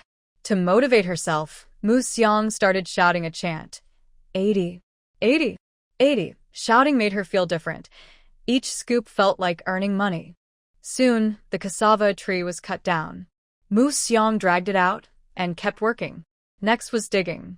She carefully started digging downward, about 10 centimeters from the remaining trunk, to avoid hitting the cassava underground. Based on the size of the previous root, this one wouldn't be small either. Musyong had guessed the volume wouldn't be small, but when she started digging, she realized she had underestimated her own skills. Can someone tell her if these cassava roots, which are 2 to 3 meters long and as thick as her waist, are really that big? When she first arrived here, she imagined giant plants like pumpkin houses, but reality is different from imagination. How long would she need to eat cassava this big? Wouldn't it spoil before she finished? What a pity. But what if she can't finish? Oh, she could grind it into flour, cassava flour. How do you eat cassava flour? She cut trees and dug roots to prove that these plants produce more than enough. Musyong dug out the entire root system. The whole cassava root looked like a giant swollen sculpture standing in the pit. She counted. This cassava had 12 tubers, 3 of which were edible. Among these 3, 2 were about 2 meters long and moderately radioactive, and 1 was nearly 3 meters long with low radioactivity. All 3 weighed about 100 jin, around 50 kilograms. She couldn't carry them all out herself. She decided to cut a bunch of straw nearby, twist it into a rope, and tie the roots. 2 loops for the moderately radioactive ones, and 1 for the low radioactivity root. It is convenient to have the storm squad come over later to help remove. Just now, Musyong received a message from Sister May saying they are already on their way back and will arrive soon. Musyong suddenly decided to play a little trick on Sister May. She tied about 10 nearby trees with grass ropes, made marks on them, and waited to see Sister May's reaction when she saw them. Not long after Musyong finished tying the trees, Sister May and the others came from the other side of the woods. From their expressions, Musyong was sure they didn't recognize what she had marked. Xiang, where are your things? Why are you tying grass ropes on the trees? Are you making marks? Show me what big discovery you've made, and why you need to mark it. Ha ha ha ha. Xiang, are you serious? Is this edible? Seeing Sister May walk closer and tease her, Musyong took her hand and led her to the big hole she had dug. Actions speak louder than words. The surprise was right in front of her, so Musyong didn't need to add much. When Sister May asked, Musyong proudly nodded and pointed to the large roots and trunks bound with grass rings. Sister May took a deep breath. Brother Yi, wake me up quickly. I'm so tired I'm a bit dizzy right now. Li pinched Wang Mimi's waist without mercy. Oh my goodness, you really pinched me. Wang Mimi jumped in pain. That's what you asked for, so I couldn't refuse, Li said with a grin, holding back his laughter. Enough, you two, stop fooling around. Listen to what Xiang says. What are these? Sister Li, being more rational, stopped the two after the team leader signaled her. Omega, Sister Li, this is my big discovery. I saw it in an old book at home. It's called cassava. The root can be steamed and eaten directly. It's high in starch, and it's easy to grow and produce a lot. The downside is it can't be eaten raw. It must be cooked or steamed thoroughly. Otherwise, it's toxic and can cause dizziness if eaten. Is that book still around? The Storm Squad asked. I can't find it anymore. After my parents passed away, when I was moved to the small yard, most of our belongings were gone. All I have left are 2 quilts and a small pot. Nothing else. I don't know where that book is now, or if it has been damaged. Mu Xiang once again checked the people who had taken her luggage. The book is definitely gone. The original owner had so many things, no one would notice this. It was a good chance for her to frame someone and find a reason for herself. Can you eat all this? Demei stood by the pit. The ones I can. That's quite a lot. Is this the whole forest? Yes, exactly, all of it. Oh my goodness. Xiang, you're such a little miracle. You're so amazing.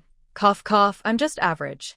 Mei Jie, you just said, oh, Xiang, you must be tired after doing so much work. Come here, Mei Jie will give you a massage. Ha ha ha, okay, Mei Jie, I was wrong. Really, don't tickle me. I surrender. I was wrong. Ha ha ha. Dear Mei Jie, beautiful lady, ha ha. Alright, you're grown up. Don't bully the kids. Li Yi stepped forward and pulled Mei away. Lil Bro Yi Mu Xiang, tears of laughter in her eyes, happily made a heart-shaped red heart to Li Yi. Xiang, what do you plan to do with this forest? Li Jie asked. Huh? Me? What can I do? This has nothing to do with me. Isn't it your thing? Alright, I'll take responsibility for this. Don't worry, you'll definitely get your fair share. While everyone was surprised by Mu Xiang's words, Captain Storm spoke up. Wow, Xiang, you're so kind. Come give me a hug, so I can breathe in your good luck. Or better yet, just stay with us. With me, Demei, and the Storm Squad, there's always a spot for you. Bro Yi, help me. Mu Xiang pushed away the big Mei who was hugging her like an octopus and asked Li Yi for help. She realized that only the captain and Bro Yi could stop her in this team. Enough, go to your work. Mu Xiang, you're riding with us to pick up trash. That was agreed yesterday, when Sisterly said, don't come and complain now. Go, you said you wanted to help carry things, so go cut those few and carry them to the car. Li Yi didn't disappoint Mu Xiang. He tore Big Mei away from her and dragged her toward the cassava pit. When they reached, the cassava had already been moved onto the car by the male team members during their play. Because it was just noon, everyone gathered by the roadside. Storm got into the car to make a call. 2 male team members, Fong Ming and Wang Meng, started building a sunshade under a tree nearby. Li and Li Yi were preparing pots and utensils, while the other 6 male team members helped carry and unload supplies. They brought everything needed, pots, stoves, seasonings, and ingredients. Seeing Mu Xiang surprised by their actions, Li explained, we usually eat dry food when we have a goal, but we do this when we have time or are doing reconnaissance. Oh, I see. By the way, let me introduce our team. Captain Storm, you probably know him. Demei and Yi Ge, I won't say much about them. Fong Ming and Wang Meng are setting up the tents over there. The one pretending to be serious, called Fong Ming, is the captain's son. Next to him are Li Kai, Wang Ming, Chen Jun, Chen Ming, and Wang Hao. Chen Jun and Chen Ming are twins. Everyone here is older than you. If you don't know how to address them, just call them brother. Okay, I understand. Wang Mingye, Feng Mingye, Li Kaiye, Wang Mingye, Tian Yunye, Tian Mingye, Wang Haoye. Mu Xiang obediently kallade dem brothers. Yes, you too. After greeting, Storm, who had gone to make a call earlier, returned. Li, you go back to the safe zone first and bring the others. Also, take Mu Xiang back with you. Mu Xiang will arrange for Li to take you back first. When everyone is busy, it might be hard to look after you. For the next few days, stay at home or near the safe zone. Once we're done here, Sisterly will come to pick you up. Okay, thank you, Captain. Storm finished giving instructions and went to make another call. Mu Xiang followed Li to the car with her basket. Goodbye, brother and sister, she said before leaving, making sure to greet the others. You can do as you like these days. Once we're done here and leave the team, I'll call you. Not everyone coming over will be from our team. You just found the fern roots a few days ago, and Captain Feng is protecting you, so he asked me to send you back first. Don't worry about Mu Sha. She won't treat you badly. Once the captain is free, he'll give you a satisfying answer. Rest assured, Li explained again on the car. Yes, I understand. Thank you, Sister Li, for protecting me. Li parked her car directly at Mu Xiang's door, and also helped remove the cassava from the car into the small wooden house. Since she was resting at home in the afternoon, Mu Xiang wasn't in a hurry to process the cassava and white reed roots she had harvested today. Instead, she simply washed up inside the wooden house first. She took out the lunch she had packed earlier from her backpack and cooked it to eat. After eating and drinking enough, she went back to her room for a nap. When she woke up, she returned to the wooden house to start processing the day's ingredients. Sigh, things nowadays are really hard to find and troublesome. Although each item isn't small in size or quantity, they take a long time to wash and soak each time she eats. Suddenly, life feels very difficult. Originally, Mu Xiang should have been happy with such a good harvest, but somehow, as she kept working, she suddenly felt sad.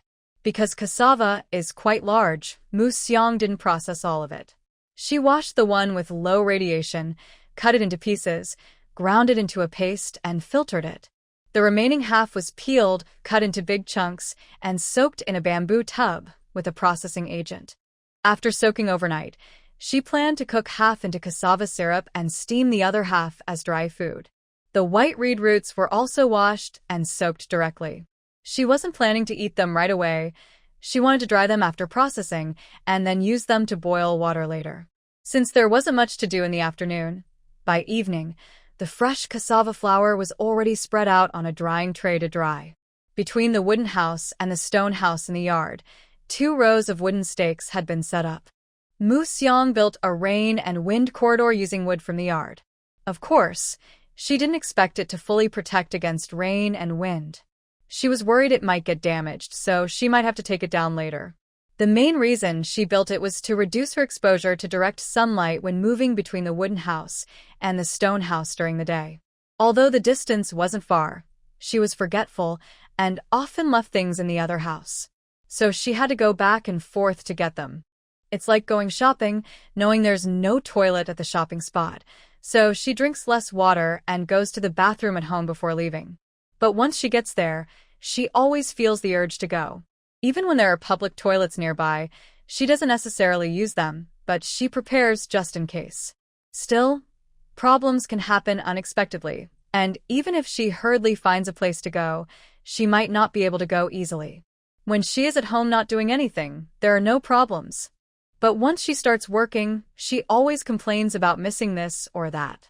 Before she began working, she thought she knew where everything was, but when she started, she always felt like she needed to go back and forth to get things.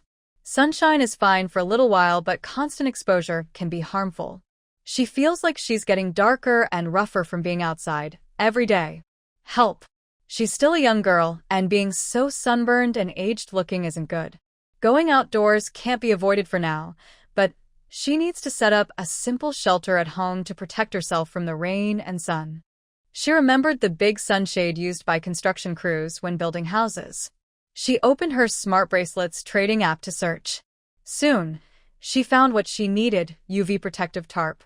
It can be cut to size, with reinforced edges and eyelets. For an extra 10 points, they will deliver and install it at her home. This service made her want to order right away. The trading platform knows how to give points back. She ordered the size she needed, paid with points, and before long, someone arrived with tools. At first, she thought it was too late for them to come, since they should have finished work already. She planned to add a horizontal bar between the pillars later that night. But the friendly service team arrived, making her feel a bit embarrassed because her project wasn't finished yet. They even brought a steel frame, claiming it was stronger than wood and wouldn't scratch the tarp. It had special fixing points and clips and could be adjusted to block sunlight from different angles. Later, when she locked the door and returned to the yard, she saw her newly planted wooden stakes had been replaced by a row of neat steel frames along the wall. The tarp was fixed on the steel frame, with the sides rolled up and secured in 3 sections on the sides of the shelter. In the morning, she rolled up the left side. In the afternoon, she rolled up the right side. It provided shade without blocking light. Compared to her previous setup, this was definitely more sturdy. Adjustments could be made easily, just move the tarp to where the sun was shining. She could have set this up herself with some ropes, but now she wondered why there was still door-to-door sales and chain selling. Her money. Impulsive shopping made her sit alone in the yard, feeling a bit regretful about the shelter. Suddenly, there was a knock at the door. Huh. Did the worker drop some tools just now? Who's there? Mu Xiang asked casually at the gate.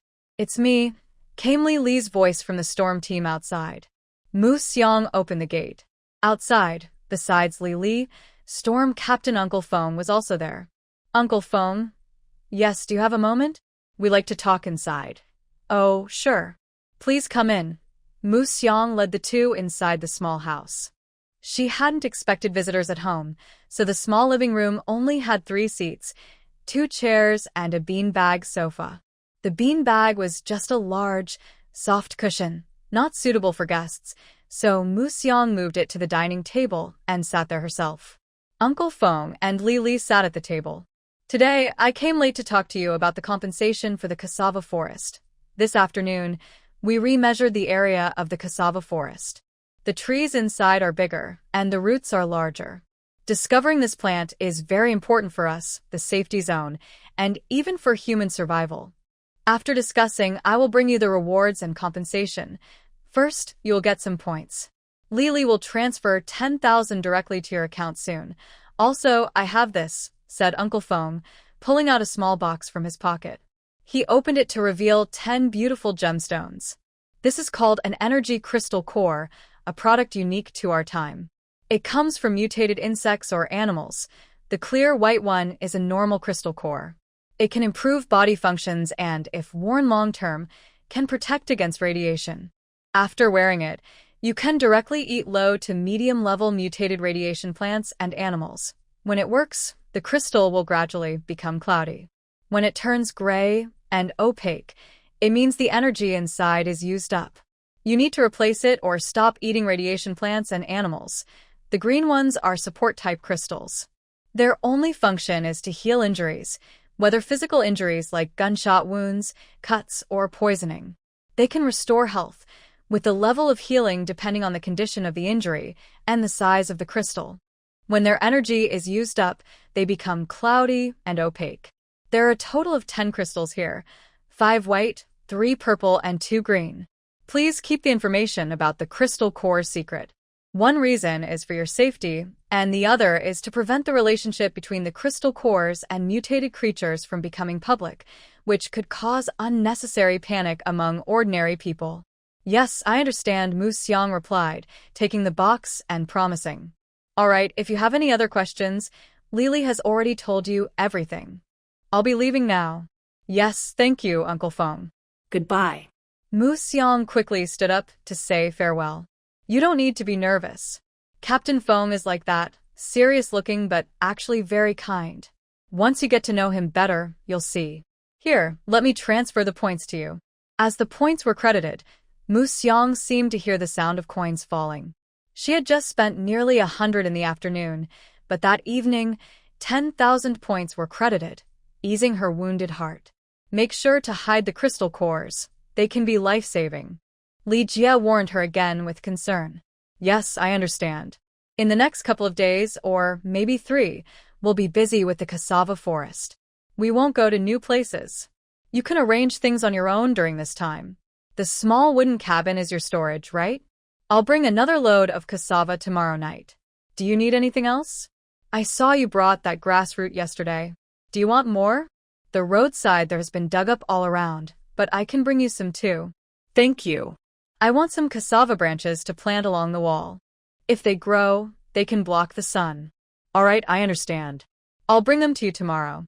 If there's nothing else, I'll go now. Lock the door when you're done. Yes. Thank you, Li Jie. Goodbye. Mu Xiang once again stood up to see Li Jie out, then closed and locked the door before running back to the stone house. Since she opened the small box earlier, her space had felt strange, especially a strong desire coming from the crystal cores. Her small space has been quiet and unchanged since she arrived.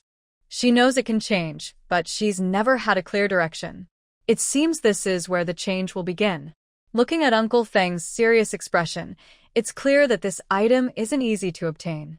The special ones are definitely not for moving, they have special uses. For the ordinary ones, leave 2 behind in case she gets hungry later. The remaining 3 are stored in her space with a thought. The process was smooth and seamless, with no vibrations or interference. Once the crystal core entered the space, it immediately shattered into a small pile of gray powder. The space expanded from 3 to 6 cubic meters, doubling in size. It also gained an automatic organization feature, so she no longer needs to add shelves. She can now directly store things by simply thinking, and items are kept separate and sealed. There's no need to worry about smells mixing, falling, or contamination. Each object inside is like a separate bubble. Even boiling water can be stored directly, without a container. No spillage, no contamination, and it stays warm. She's really amazed by her little treasure. She took out one of the 7 wooden scented crystals, kept a white one outside, and planned to tie it with a string around her neck later. The rest remained untouched inside the space. She discovered that this wooden box is made of a special material that completely blocks the energy from the crystal cores.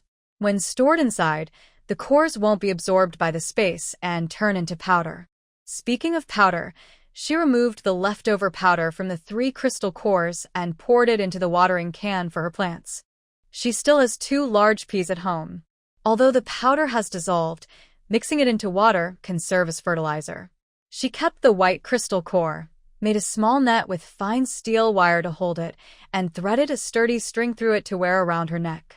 The pendant is tucked inside her clothes, with only the string visible on her neck.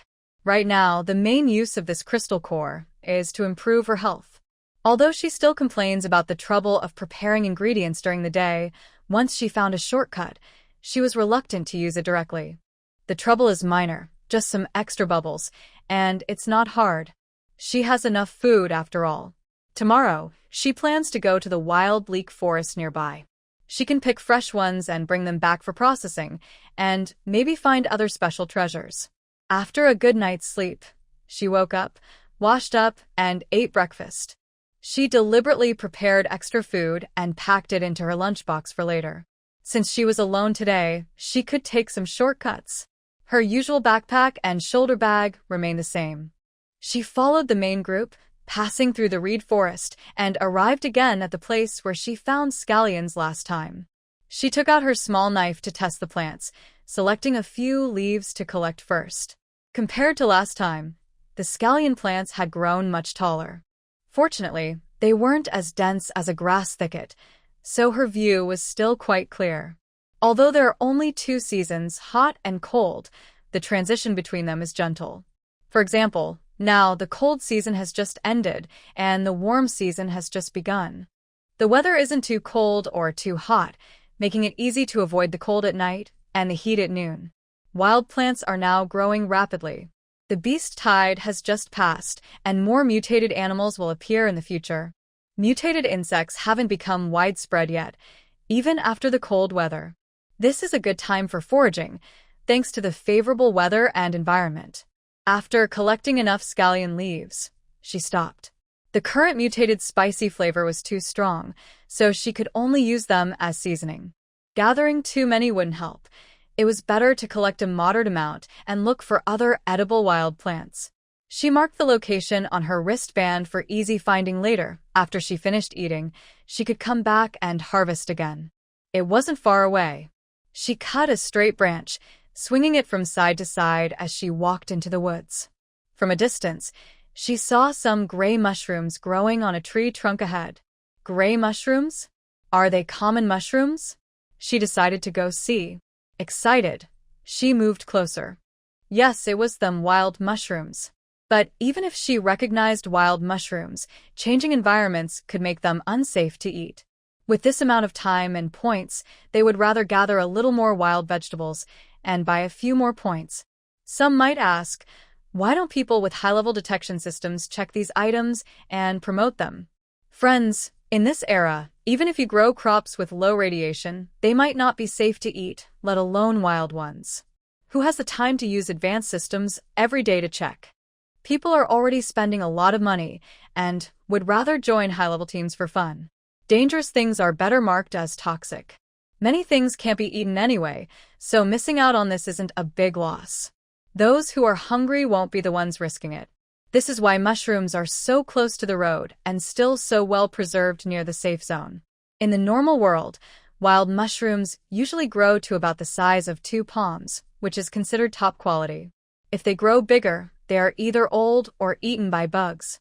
But here, with the power of this world, even the smallest cluster underneath is half a person tall. The smallest mushroom in this cluster is already bigger than 2 palms, like a fan. During the safe period, Mu Xiang wore 2 layers of rubber gloves, like those used for washing dishes, while checking. She carefully pulled apart the mushrooms from the bottom, one by one. She tested each piece, and the healthy roots were trimmed with a small knife and placed into a basket. Unhealthy ones were set aside to be piled under the tree roots later, as fertilizer. According to the normal yield of this world, only 2 pieces from this cluster would pass the test. But they grew so big that each piece weighed about 10 pounds. There was no reason to be unhappy. Looking nearby, she saw 3 more clusters of such mushrooms on the sturdy tree trunks. Without saying more, Mu Xiang moved slightly and continued working. She finished with 1 tree and then found more on the next trunk. Since she had been working under the shade of the trees, by the time she felt hungry, it was already past noon and she had gone deep into the forest. She checked the map. The route was very far away. Mu Xiang didn't dare go further into the woods and hurriedly headed back to the main road according to the map. On the road, she saw more clusters of mushrooms, but didn't check each one individually. Instead, she used a small knife to cut them from the roots and place the whole bunch into her space. When she got home, she planned to check them carefully later. She kept the good ones and buried the bad ones near the wild peas to use as fertilizer. She wasn't sure if making compost with the discarded mushrooms would work, so she decided to do a small experiment at home. By the time Mu Xiang returned to the main road, it was already late afternoon. The mushrooms in her basket had disappeared, replaced by a plump dock plant and 2 large dandelion leaves. In Mu Xiang's space, besides many mushrooms, there were also 4 large dandelion flowers, about the size of sunflowers. She was very hungry. Since she was already by the roadside, Mu Xiang sat under a nearby tree, hiding her lunchbox in her space, and ate quickly and greedily. After eating and resting for a while, she packed up her basket and headed home. Tonight, Sister Lee was supposed to bring her some cassava. She also needed to tidy up her wooden hut and take out the white reed roots she soaked yesterday to cut into small pieces and dry. She also had to pack away the cassava flour she spread out in the morning. The cloth bags and burlap sacks she used weren't enough anymore, so she needed to buy more at the trading post. Judging by how much the mushrooms had grown today, she would need to buy more bags. Lost in thought, she had already arrived home without realizing it. She put down her basket, but didn't even go inside. Instead, she turned around and went to the trading post to buy more cloth bags. She also bought a roll of cotton cloth 1 meter wide and 10 meters long, just in case she needed to sew more at home. Back home, she lit the stove to boil water and steamed a piece of soaked cassava for her dinner. Then she washed vegetables and prepared pickles. She soaked the wild vegetables she collected today with a treatment agent and placed them along the wall. She tidied up the unused bamboo tubes and jars in the storage room and moved them outside to the wall. She also pushed the 2 large cassava roots she dug up yesterday, which she hadn't processed yet, outside her wooden hut. She planned to grind them into cassava flour later. Mu Xiang thought she could just clear out space in her hut for the cassava. But in the evening, Lily came unexpectedly and caught her off guard. She thought just clearing space in the hut would be enough, but Lily brought 2 male team members who unloaded a pile of things into her yard. She had a large pile of firewood in her yard, about the size of a haystack. Because there was so much, and worried it might freeze or spoil in the sun, she helped cover the whole pile with straw from the yard. You don't have a cellar in your yard, so this is the best way. The straw isn't thick enough. Tomorrow I'll bring more straw. The cassava branches are over there. You can handle them yourself. That's all, I'm leaving now. You take care of the rest. Sister Lee came quickly and left just as fast. It would take her a long time to deal with such a big pile. In this post-apocalyptic world, she had thought about dying of thirst, hunger, or being killed by strange beasts, but never about being exhausted from work. Oh well, I need to start peeling now. Tomorrow, I plan to buy a solar generator and a crushing machine. Otherwise, I don't know how long it will take to grind with my small mill. Also, I need to buy an electric slicer. Relying on crushing and filtering is too slow. I might peel the cassava, soak it for 2 days, then cut it into strips and dry it. When I want to eat, I can grind it into powder. I can eat as much as I want, and it keeps well without taking up much space. It's not very safe to have such a big pile of food just sitting in the yard. The peeled cassava smells nice and won't go to waste. I can spread it on the ground to dry and later use it for cooking or firewood. I am so thoughtful. Today, I feel touched by myself again. I went to bed early because there was so much work to do, and I knew I couldn't finish it all in one day. Tomorrow, I will take out the starch that settled in the jar from yesterday's grinding and dry it. This morning, I still plan to go out for a walk. In the cool morning, when the sun isn't too strong, I don't want to waste this safe and wild vegetable-rich season. When the sun gets hot at noon, I will come back and buy the necessary machines. I also need to buy more water cards because washing every day is too much. The ones I bought before are not enough. Today, Museong decided to change her map and randomly pick a less crowded forest to explore. She had already checked the nearby forest yesterday, and going deeper was too dangerous. Based on what passersby said, the reason they don't come here to forage is that the trees in this forest have thorns and emit a strong, irritating smell. Museong stopped and carefully examined the trees. She discovered that these thorny, smelly trees were Sichuan pepper trees. That's great. I was worried about not having enough seasoning. I was even thinking of buying some. Now I've found a new source. Without delay, Museong carefully avoided the dense branches of the pepper trees. She entered the pepper forest and started picking the tender tips from the branches close to the ground, using a small knife to test them. The good ones were collected and placed into her basket. The bad ones were skipped. By noon, when her alarm went off, she had already gathered a good amount, about half a basket full. Thanks to everyone for their dislike. She carefully walked out of the pepper forest, ignoring the complicated expressions of others, and hurried back home. She washed the pepper buds thoroughly and soaked them with a processing agent. Then, Museong quickly went to the trading post. The staff explained and helped her buy a suitable solar generator, a crusher, a slicer, and paid 50 points to install some wiring and a few lights in her house. Now she would have electric lights, no longer relying on flickering candles. She decided to buy the solar generator, mainly to process cassava. The large expense was hard to justify otherwise. The trading post's home delivery service was as good as always. Museong, who was careful with her money, still bought 2 high-capacity storage batteries, an induction stove, a washing machine, a small freezer, and a standing fan after all the equipment was installed. Oh well, forget it. People come to sell her big data, so they know exactly what she needs. Otherwise, why would the installation technician bring a truckload of household appliances? Spend money, spend money. Money is just a tool. After earning a big sum recently, she had to spend some. The solar generator was installed on the roof. To make things easier, the crusher and slicer were placed directly in her small wooden house. At noon, she simply ate some steamed cassava and cold wild vegetable salad. She didn't rest during the day. With the sunlight just right, Museong started processing her harvest urgently. She operated both machines at once. One side peeled and cut the cassava into small pieces, then put them into the crusher for grinding. On the other side, she fed the cassava sticks into the slicer. The machine's output was collected in a bamboo bucket, which she would swap out as soon as it filled. Then, she moved the wooden barrel filled with cassava chips to the yard and spread them evenly on the drying rack. After a busy afternoon, she used 5 large roots of cassava. On one side of the yard, there is a large water tank for sedimentation, and next to it, a tank filled with processing liquids soaking wild vegetables and large pieces of cassava. In the middle, there is an empty space filled with racks holding bright white shredded cassava. The racks are covered with drying trays about a meter wide each.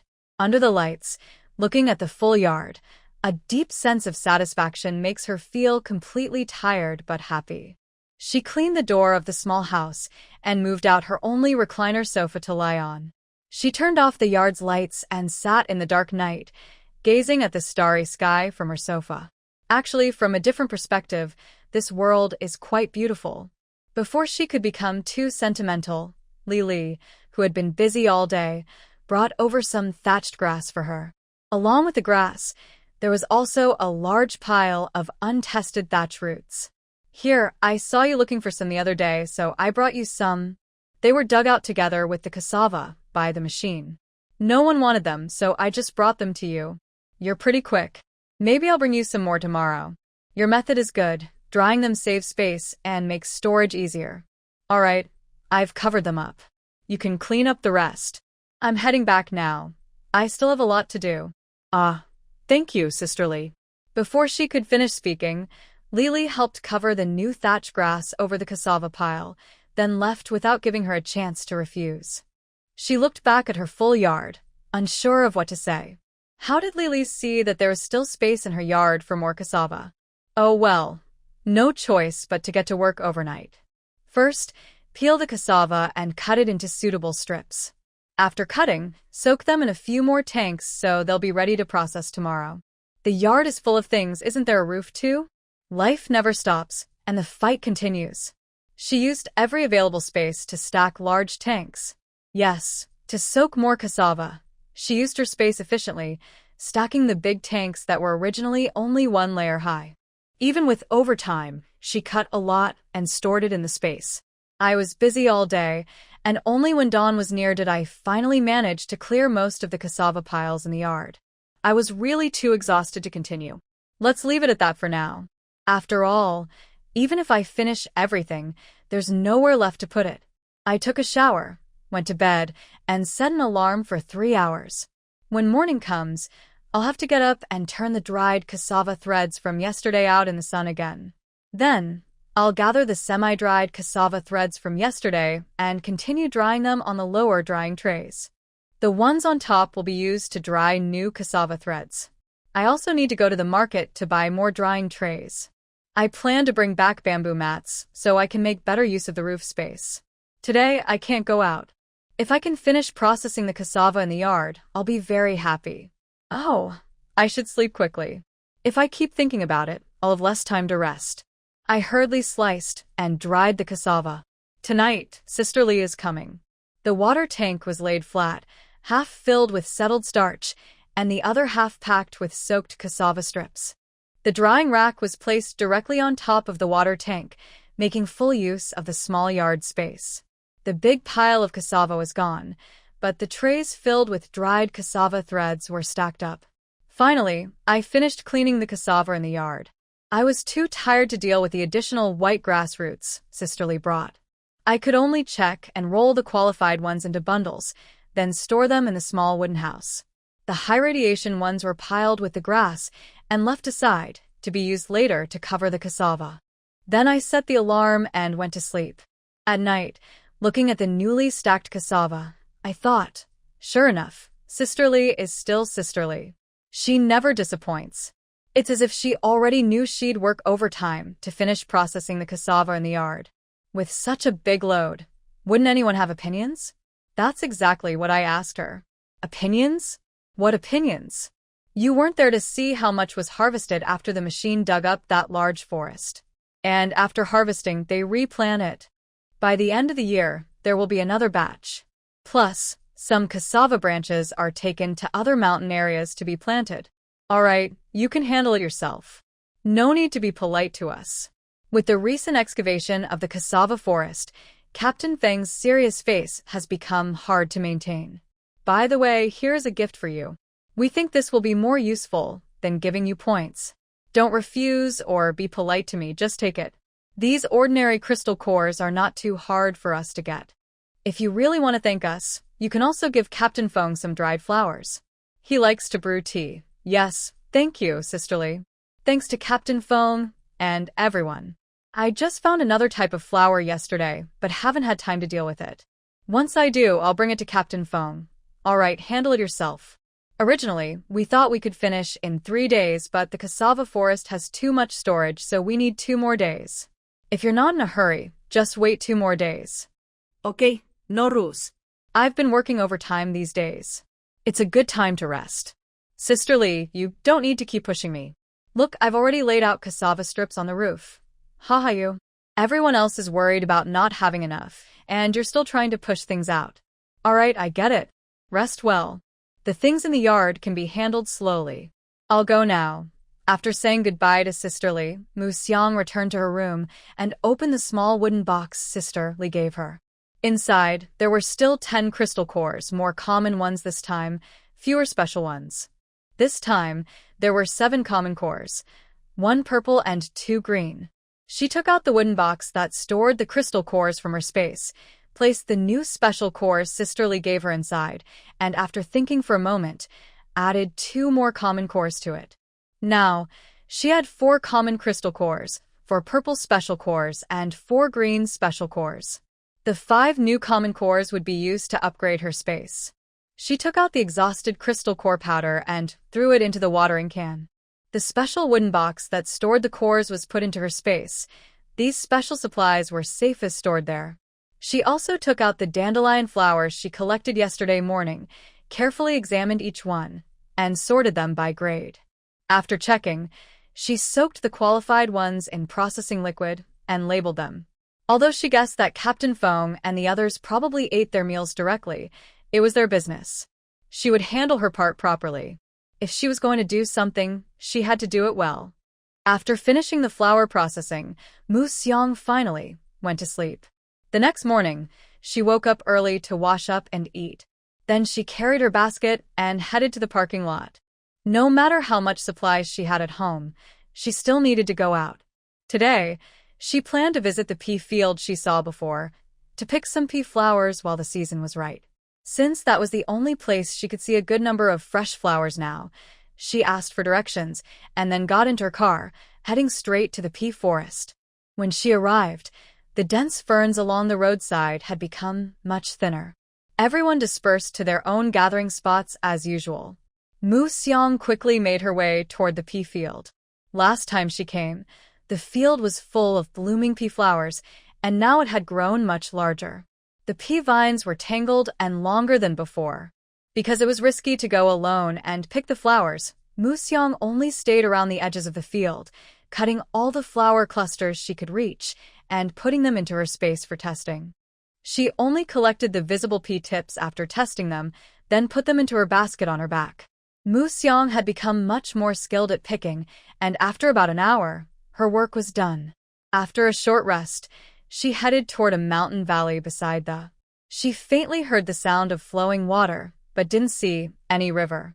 As she was walking down suddenly the ground beneath her foot gave way. She fell into an ant nursery. She sat down hard, damaging 2 of her eggs. Oh no! Mu Xiang reacted quickly, sweeping up the broken ant eggs and putting them into her space. She also wiped the spilled egg liquid off her clothes. Through the hole she made, she saw countless ant eggs and some wriggling pupae. The eggs varied in size, some larger than her hand, others about the size of an ostrich egg, and the wriggling larvae were as big as a cantaloupe. The ants that had developed legs and arms were already as big as a mianyang.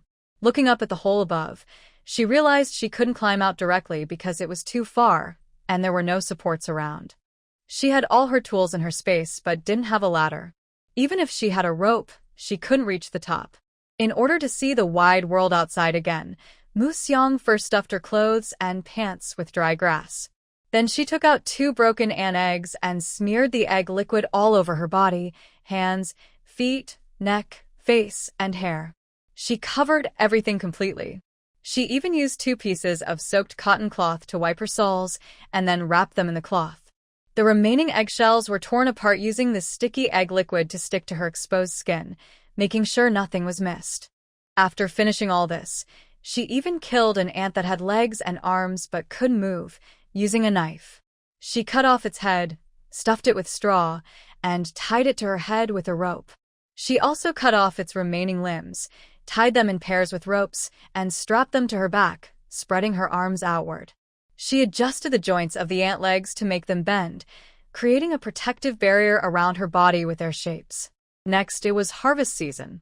To prevent the ant nest from panicking due to too many eggs being taken, she only collected the oval-shaped ant eggs of various sizes into her space. The wriggling larvae and the ants with limbs, but unable to move, were left behind. Seeing no ants coming, Museong decided to take the initiative and look for a way out. She first the helpless young ants with ropes. Then she grabbed the basket she had dropped earlier. She carefully cut into a wriggling larva with her knife, then pressed the basket against its wound, making both sticky. Only then did she stop. She placed the tied-up ants into the basket, pretending to be a hard-working worker carrying her babies.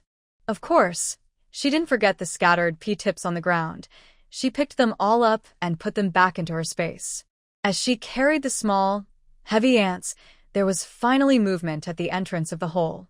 2 adult ants, each biting into 7 or 8 large, ostrich egg-sized eggs stuck together, crawled in. They were as big as a small donkey, with long legs moving quickly. They hurried past Museong, carrying their eggs. After placing the ant eggs down, it walked past Museong again and turned back at the entrance. Seeing Museong still standing there, the ant on the right turned around and stood beside Museong, using its feelers to gently touch the 2 stiffened ant whiskers that Museong had carefully combed earlier. Then it turned and walked away. When it reached the door and saw Museong still standing there, it came back and touched her whiskers again. Museong finally understood. Her previous attempt was a lucky guess. They considered her a friend. She took a few steps forward, but the ant on her left blocked her. Its big, clawed face pressed close to Museong's, and it tapped her head with its feelers. What does this mean? She was about to cry. What should she do? Did they just tell her to go? Let's call the left ant Little Left for now. Seeing that Museong didn't react, Little Left tapped her again with its feelers. What's wrong with this little buddy? It looks all torn up, and its mind seems a bit slow. Come on, put down the baby you brought along. It's really frustrating. Oh well, we're all part of the same ant family. I'll help her. Then Museong saw Little Left cross over her and lower its head. It took the ant baby, which was in her basket, out and placed it where the ant eggs had been. Seeing the ropes on the baby, she thought it was a cocoon that hadn't shed completely. She lowered her head and snapped the ropes twice, and they fell to the ground. Wow, this is the worst batch of babies it's ever brought. Not only are some ugly, but some didn't shed properly. It's really worrying. Maybe the queen isn't getting enough nutrients. Later, I'll go to the storage and bring some crystal stones for the queen to eat and recover. Turning back, it passed by Museong again, gently patting her basket with its feelers. Come on, friend. I don't dislike you. I'll cover you in the transport department from now on. Then it reached the door and saw Museong hadn't followed. Both Little Left and Little Right turned around. The big face and waving feelers of the ant slapped gently on Museong's face and head. Although her head and face didn't hurt much, she couldn't bear the pain in her chest anymore and felt like breaking down. She looked up again at the hole she had fallen through. Queen Ant Sister, do you know your home's quality is not good enough? The roof is leaking. The ant responsible for building the house must be thoroughly checked. He must have taken bribes, she said. Little Left and Little Right saw her say this, and, instead of saying anything, looked up at her. Then they also looked up and saw the big hole letting in light. Huh? Why is there a hole here? Little Left asked. Wow. There's a hole here, Little Right exclaimed. Little Left said, now that there's a hole, the baby can't stay here. It might be stolen. Little Right agreed. It might be stolen, Little Left added, so it's not that he's not smart, he just can't talk. Little Right nodded. They both returned to the ant egg, picking up the ant egg they had brought. Little Left paused when he reached Museong, and then placed the ant egg he was holding into Museong's basket. Although he didn't understand why his partner's body looked like that from behind, he believed it was normal because the queen said that as they tried to become stronger, some special partners might appear. Seeing that her partner didn't seem very smart, they decided to carry this little baby for her since it was bigger. Museong saw Little Left put the sticky cluster of ant eggs into her basket, then turned around and picked up the ant larva she had just. When she approached, she not only touched her with her antennae, but also nudged her with her head. Then, under the attack from little right and little left, Mu Xiang walked out of the incubation room into the dark ant tunnel. The tunnel was quite wide, at least wide enough for Mu Xiang to stand upright, though it wasn't very bright. But with little left pressing against her back and her antennae reaching out to little right's bottom, she could walk steadily in the dim light. After getting used to the darkness, her vision gradually became clearer. She initially thought the tunnel was very spacious, like a 4-lane highway, with busy ants rushing back and forth. She walked between little right and little left, moving forward. She didn't know where she was going, but she decided to follow along for now. Then she turned left and right until she reached another incubation room. After little left and little right placed the baby they were holding on the ground, little left went over to Mu Xiang to help her take out the items from the basket and put them in order. Then little right went to the side to greet other ants carrying ant eggs and touch their antennae before walking away. Little left followed her out the door, heading deeper into the tunnel. The farther they went, the darker it became. The darkness made her feel uncertain, and her uncertainty made her scared. She felt like she was getting farther from the surface. She really wanted to go home. Feeling sad, she arrived at a large warehouse. This was the ants' storage room. It was messy inside, with all kinds of insects, animals, and even human remains piled up. She didn't know how they handled these, or maybe this was a dry storage area where the remains and food were all dried out. This made Mu Xiang feel a little less uncomfortable. Little left pushed her forward toward the back of the warehouse. When they reached a certain area, her space started to crave something again. Could there be crystal stones here?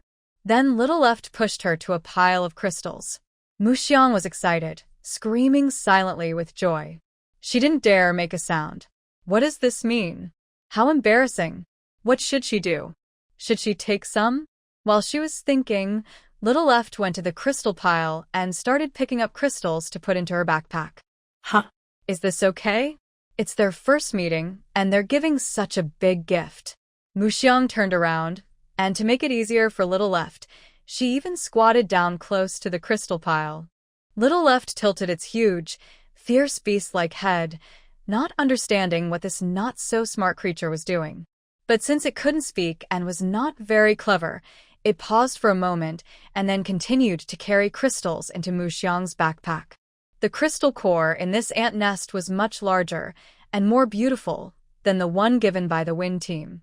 Compared to this, the Wind Team's gift was just broken diamonds, like shattered pieces that had been split apart and not even polished properly. But Mu Xiang was unfairly blaming the Wind Team. The gift was definitely not a defective item, just of a lower grade. After all, Mu Xiang had never encountered a crystal core before, and the first good one she received might not have been recognized by her. Xiaozhua brought Mu Xiang here, where the entire ant colony's strength was gathered to prepare for the queen ant. The best food was here.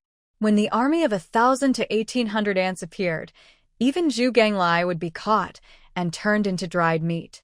So, everything here was of the best quality. Mu Xiang squatted on the ground, her hands and feet not very steady.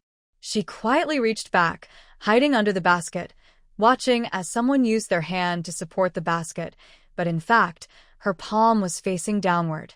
She didn't care about the color or quality anymore. When she touched something good, she directly threw it into her space. She didn't dare to be too obvious. When she finished feeling around, she stopped. When Xiaozhua had collected enough, it tapped Mu Xiang with its antenna. Mu Xiang knew it was time.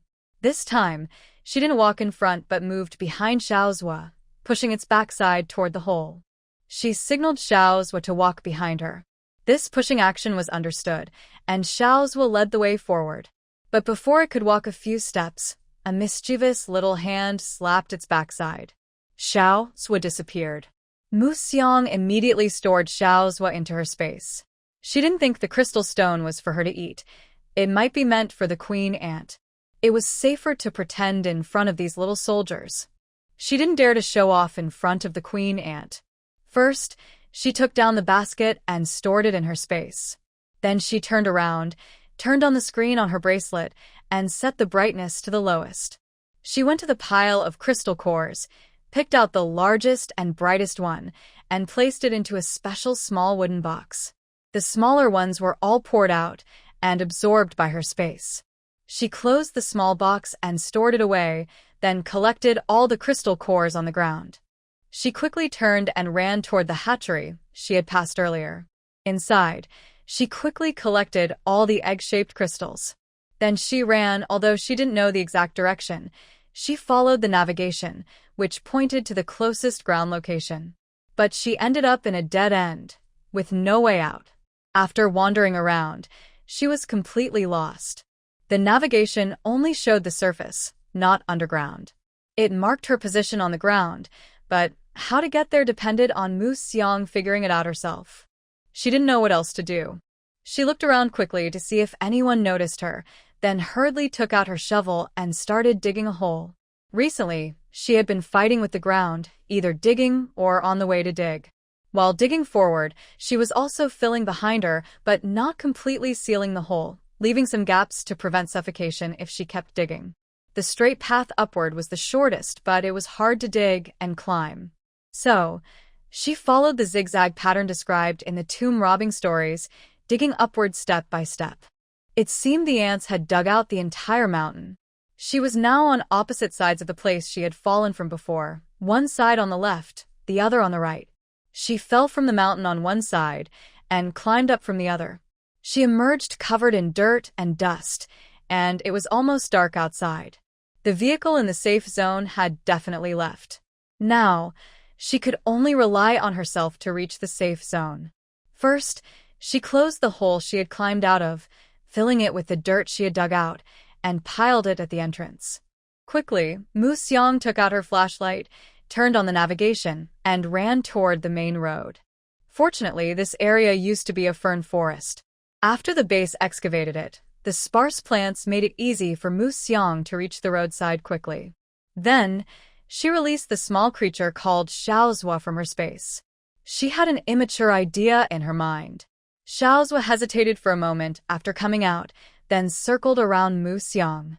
It wandered around again, and while Mu Xiang waited for it to come back and lead her, Xiaozhua suddenly ran away. It just ran off unexpectedly, giving Mu Xiang no chance to act on her plan. She had originally wanted to ride an ant. She had already thought about how to trick Xiaozhua into lying down, how to climb on it, and how to hang an ant egg in front of its head. Oh, what a failed plan. She could only run herself now, however far that might be.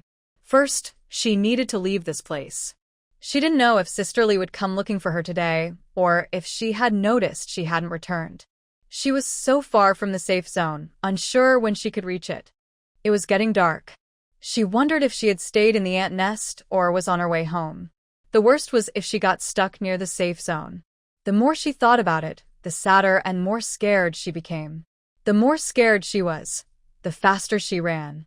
Mu Xiang was crying and sniffling as she ran with her legs, leaving a trail of chaos toward the safe zone. Just as the sky was getting darker and Mu Xiang's mental defenses were about to break, a car's headlights shone on her back from afar. A car was passing behind her. Wow, I really am lucky to have someone come to help me. Finally, someone is here. Please, kind stranger, help me. At this moment, Mu Xiang completely forgot about her messy appearance and face. She stood by the roadside, jumping and waving her arms desperately. Because she was facing the light, she couldn't see what kind of vehicle was coming. But the people inside the car saw her clearly. Oh, my sisterly, look. Is that the little girl who was stuck in the hole by the wild boar? Feng Ming, who was driving, said. What? Who are you talking about? Let me see. The beautiful woman in the passenger seat was the first to lean out and look into the distance. It might really be her. Her look is pretty rough. I hope she's not being chased by a wild boar again, the beautiful woman wondered. Let's get her in first, Lily said. This girl was quite restless. She had plenty of food but still ran off alone and didn't return with the team on time. She needed a good talk. The car stopped in front of Mu Xiang, and the window rolled down. The beautiful woman, Demei, stuck her pretty face out. Xian. Your look is quite unique today. Did you get chased by wild boars again? What's with that headpiece? Did you poke a bug nest?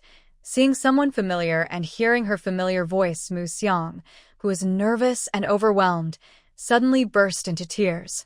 Wow, I fell into an ant nest. Wah. Hey, don't cry. I didn't say anything bad.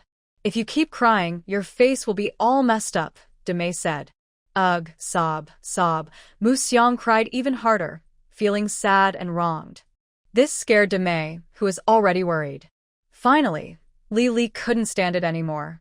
She got out of the car, took off Mu Xiang's gear, and tied it up. Then she gently helped the muddy, clumsy girl into the back seat next to Demei. After closing the door, they continued on their way. Fengming looked at this troublemaker girl in the rearview mirror and secretly made a plan.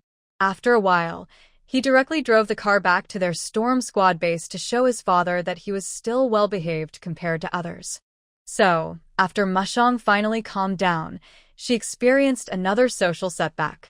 She was covered in dirt and holding the remains of an ant, standing in the living room of the storm squad base, receiving curious looks from everyone, especially from people she knew well: Sister Li, Brother Yi, Sister Demei, and Captain Feng. And Captain Feng's expression was hard to describe. It hadn't been long since she left, and she ran into trouble again.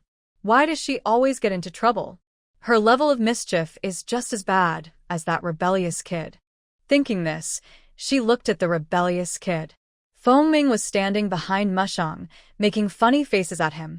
TSK, I knew bringing that kid here wouldn't go well. Everyone, what are you all doing here? Hurry up and disperse. The young girl just escaped danger, and her eyes are still red.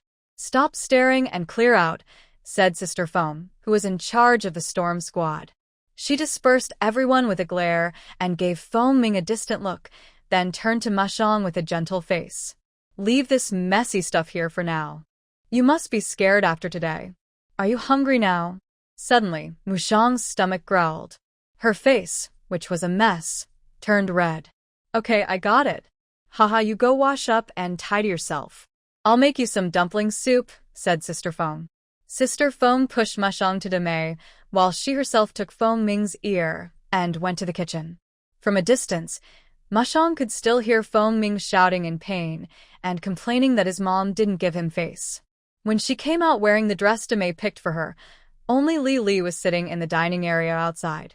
She wanted to ask something, but Li stopped her, telling her to eat first and talk after. Hungry all day, Mushong ate quickly. After finishing, she took her bowl to the kitchen to wash it.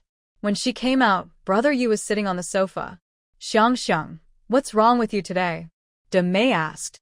I was planning to go with the car to find some pea flowers, she replied. Then, the vine at the pea flower area grew very thick. I just wandered around that spot and picked a few. After picking, I wanted to look around the nearby area, but I didn't walk far and accidentally stepped into an ant nest. It was an ant nursery with many ant eggs. When I fell, I happened to crush 2 eggs and smeared myself with them, hoping the ants would see me as one of their own. Later, I was worried they might realize I wasn't one of them, so I broke open a small ant to try to blend in. The ants, or rather the insects, carried ant eggs inside. When they saw the nest was leaking, they took the eggs away and forced me to help carry them. Then they took me to another nursery. After placing the ant eggs, I took the chance when they weren't paying attention and ran away, trying to find my way out. I got lost, dug a hole to escape, and it turned dark. I wanted to run back home, and that's when I met you all. Mu Xiang honestly told the story of what happened. Everyone was silent for a moment, not knowing what to say. They thought she was just wandering around aimlessly. She only wanted to pick some pea flowers, and what's wrong with that? She didn't crawl into the nest herself. She just had bad luck and stepped into it by accident. They said she was unlucky because she fell into an ant nursery without ants and managed to hide herself before the ants arrived. They said she was lucky because she wasn't eaten immediately by the ants, but she was forced to help carry ant eggs. She ran away, got lost, and even dared to look for directions inside the ant nest. What more could they say? Mu Xiang saw their complicated expressions. She thought for a moment and then took out a white crystal core about the size of an apricot from her dirty clothes. Everyone looked shocked. Seeing their reactions, Mu Xiang reached into her dirty clothes again and pulled out a purple crystal core about the size of an apricot. She hesitated for a moment, then reached into her clothes again, saying, "You still have more." "No, I don't." "Then why are you reaching in?" Mu Xiang pulled out 2 ant eggs about the size of ostrich eggs. "There are no more crystal cores." "I have these 2 eggs, but no more. I didn't dare to take any more." "You call this not daring to take?" Damei excitedly pointed at the ant eggs and the 2 medium-level crystal cores on the table. "Yeah, my basket was broken, and I couldn't carry much on me." After hearing Mu Xiang's reply, Damei couldn't find the words to describe her feelings at that moment. She could only give Mu Xiang a big thumbs up. Ant eggs are edible and taste pretty good. I haven't tested them, I just grabbed them randomly. Ant eggs, chicken eggs, and various other eggs don't need testing. These early-stage eggs can be eaten directly. But if they contain embryos, like in some chicken eggs, then testing is necessary. Things like honey can be eaten without testing. I'll tell you more about other items when we meet again. Then consider this as an extra dish for Sister Lee and your group, and also as your travel fare for tonight. If Sister Lee and your group want to go to that ant nest, take me along. I want to see and learn. Also, I want Sister Lee to help me exchange these 2 crystals for the smaller ones I had before. These larger ones are not safe for me to carry. Not safe? Now you're scared? Weren't you just quick to take them out earlier? Damei teased. No need to worry. I can exchange them for you right now. This is a mid-level energy crystal. The exchange rate for the lower-level energy crystals is 1 to 10. Okay, got it. In the end, Mu Xiang returned to her small courtyard holding an ant egg and a familiar wooden box. Lili also told her to rest at home properly tomorrow, and the next day, they would take her to gather more ant eggs. It looks like they're taking her to see the world. She was very curious about what kind of weapons they would use to fight those mutated creatures. Faced with their numbers, exaggerated sizes, and frightening mouthparts, she wondered what methods they would use to fight. She wanted to learn, to gain some self-defense skills, and no longer want to hide in fear. The ant eggs and crystals she had previously taken out of dirty clothes were actually retrieved from her space while she was taking a bath. After all, they had indirectly saved her life. Otherwise, she might be running around somewhere right now.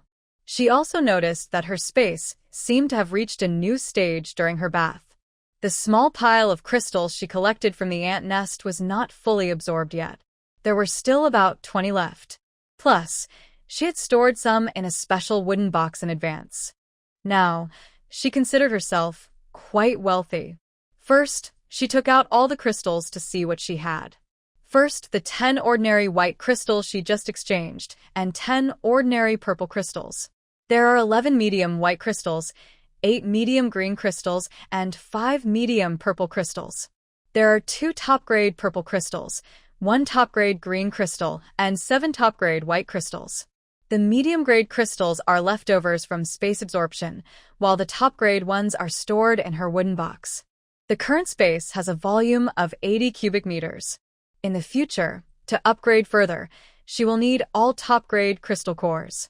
Ordinary and medium-level crystals can no longer meet her absorption needs. Although she now has some top-grade crystal cores, she is reluctant to use them. So Mu Xiang took a slightly larger box. The top-grade crystals are kept in a box, placed in the corner of the large box, while the medium-grade cores are scattered inside the big wooden box. The low-level ordinary crystals are stored separately in small boxes for easy access. Mu Xiang temporarily does not plan to move the ant eggs inside the space because Xiao Zhua and Xiao Yu made her a little psychologically uneasy with their face-opening abilities. Who would have thought that the tiny ants, after growing hundreds of times larger, would look so terrifying? It's not exactly ugly, but rather frightening. In the past, when watching alien movies, she thought of this face as a reference. The cassava fibers she dried outside all day are now too much effort to collect, so she changes back into her own clothes, washes the dress given by Mei Jia in the washing machine, and hangs it to dry, planning to bring it along when she goes to the car and return it to Mei Jia. Today, Mu Xiang did not wash the clothes covered in egg liquid and mud. Instead, she packed them in a separate bag, along with the ant's head and tiny legs, and place them in the corner of the small wooden house.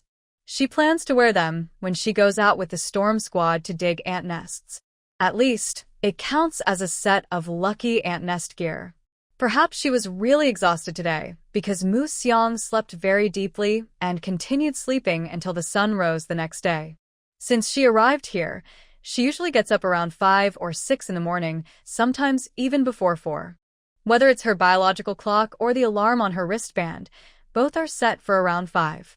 Looking at the alarm on her wristband, it has already gone off, but she didn't hear it. Now it's past 9 o'clock.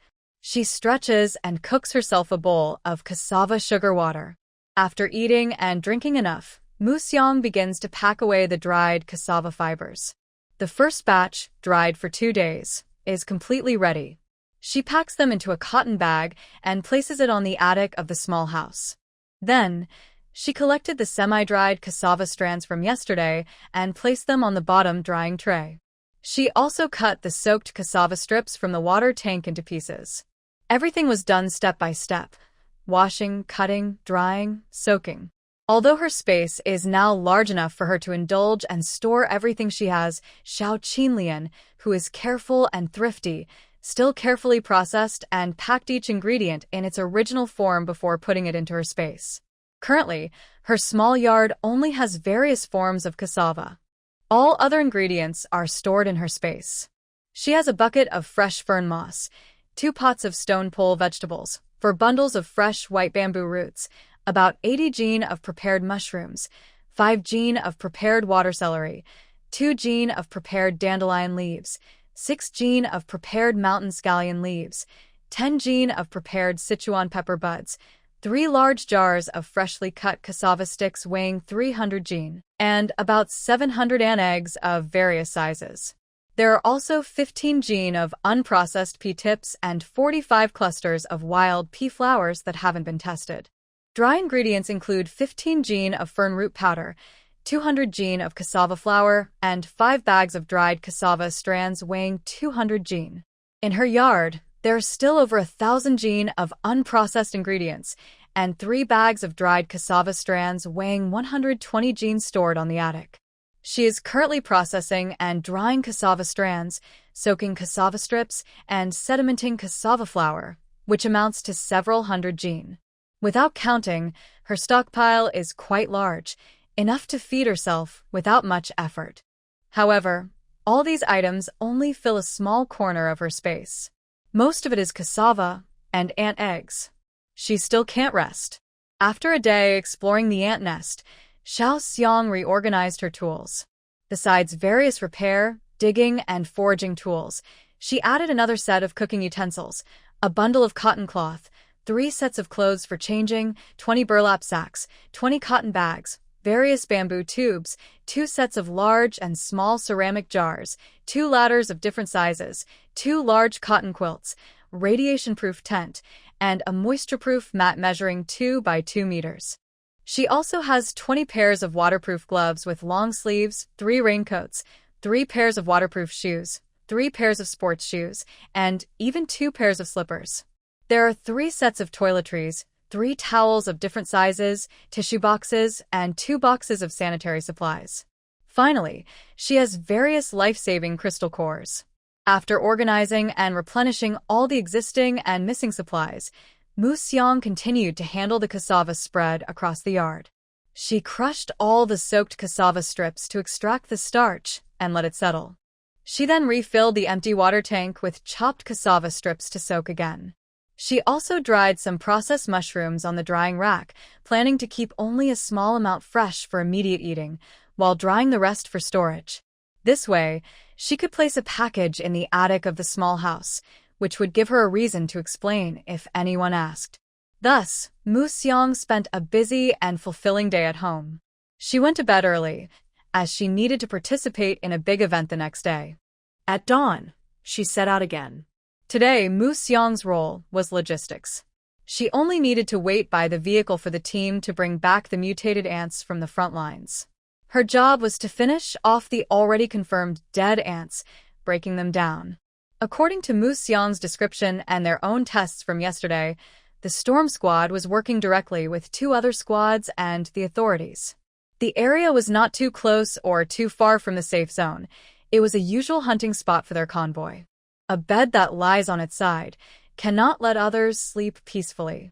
No one knew when this ant nest secretly developed, but luckily it was discovered now. If they had waited for the insects to become active again and started dragging things out of the nest, several kilometers around would have become dangerous. This joint operation was not only to eliminate safety risks, but also to deal with the mutated ant eggs and the food storage. Because of the complex personnel involved, Mu Xiang didn't interact much with others. Instead, she quietly took out her special equipment, put it on carefully, and then moved the wild grass she dug up to the other side of the road to make transportation of the ant corpses easier later. Only Mu Xiang was working seriously, while the logistics team members sat or stood in small groups chatting and resting.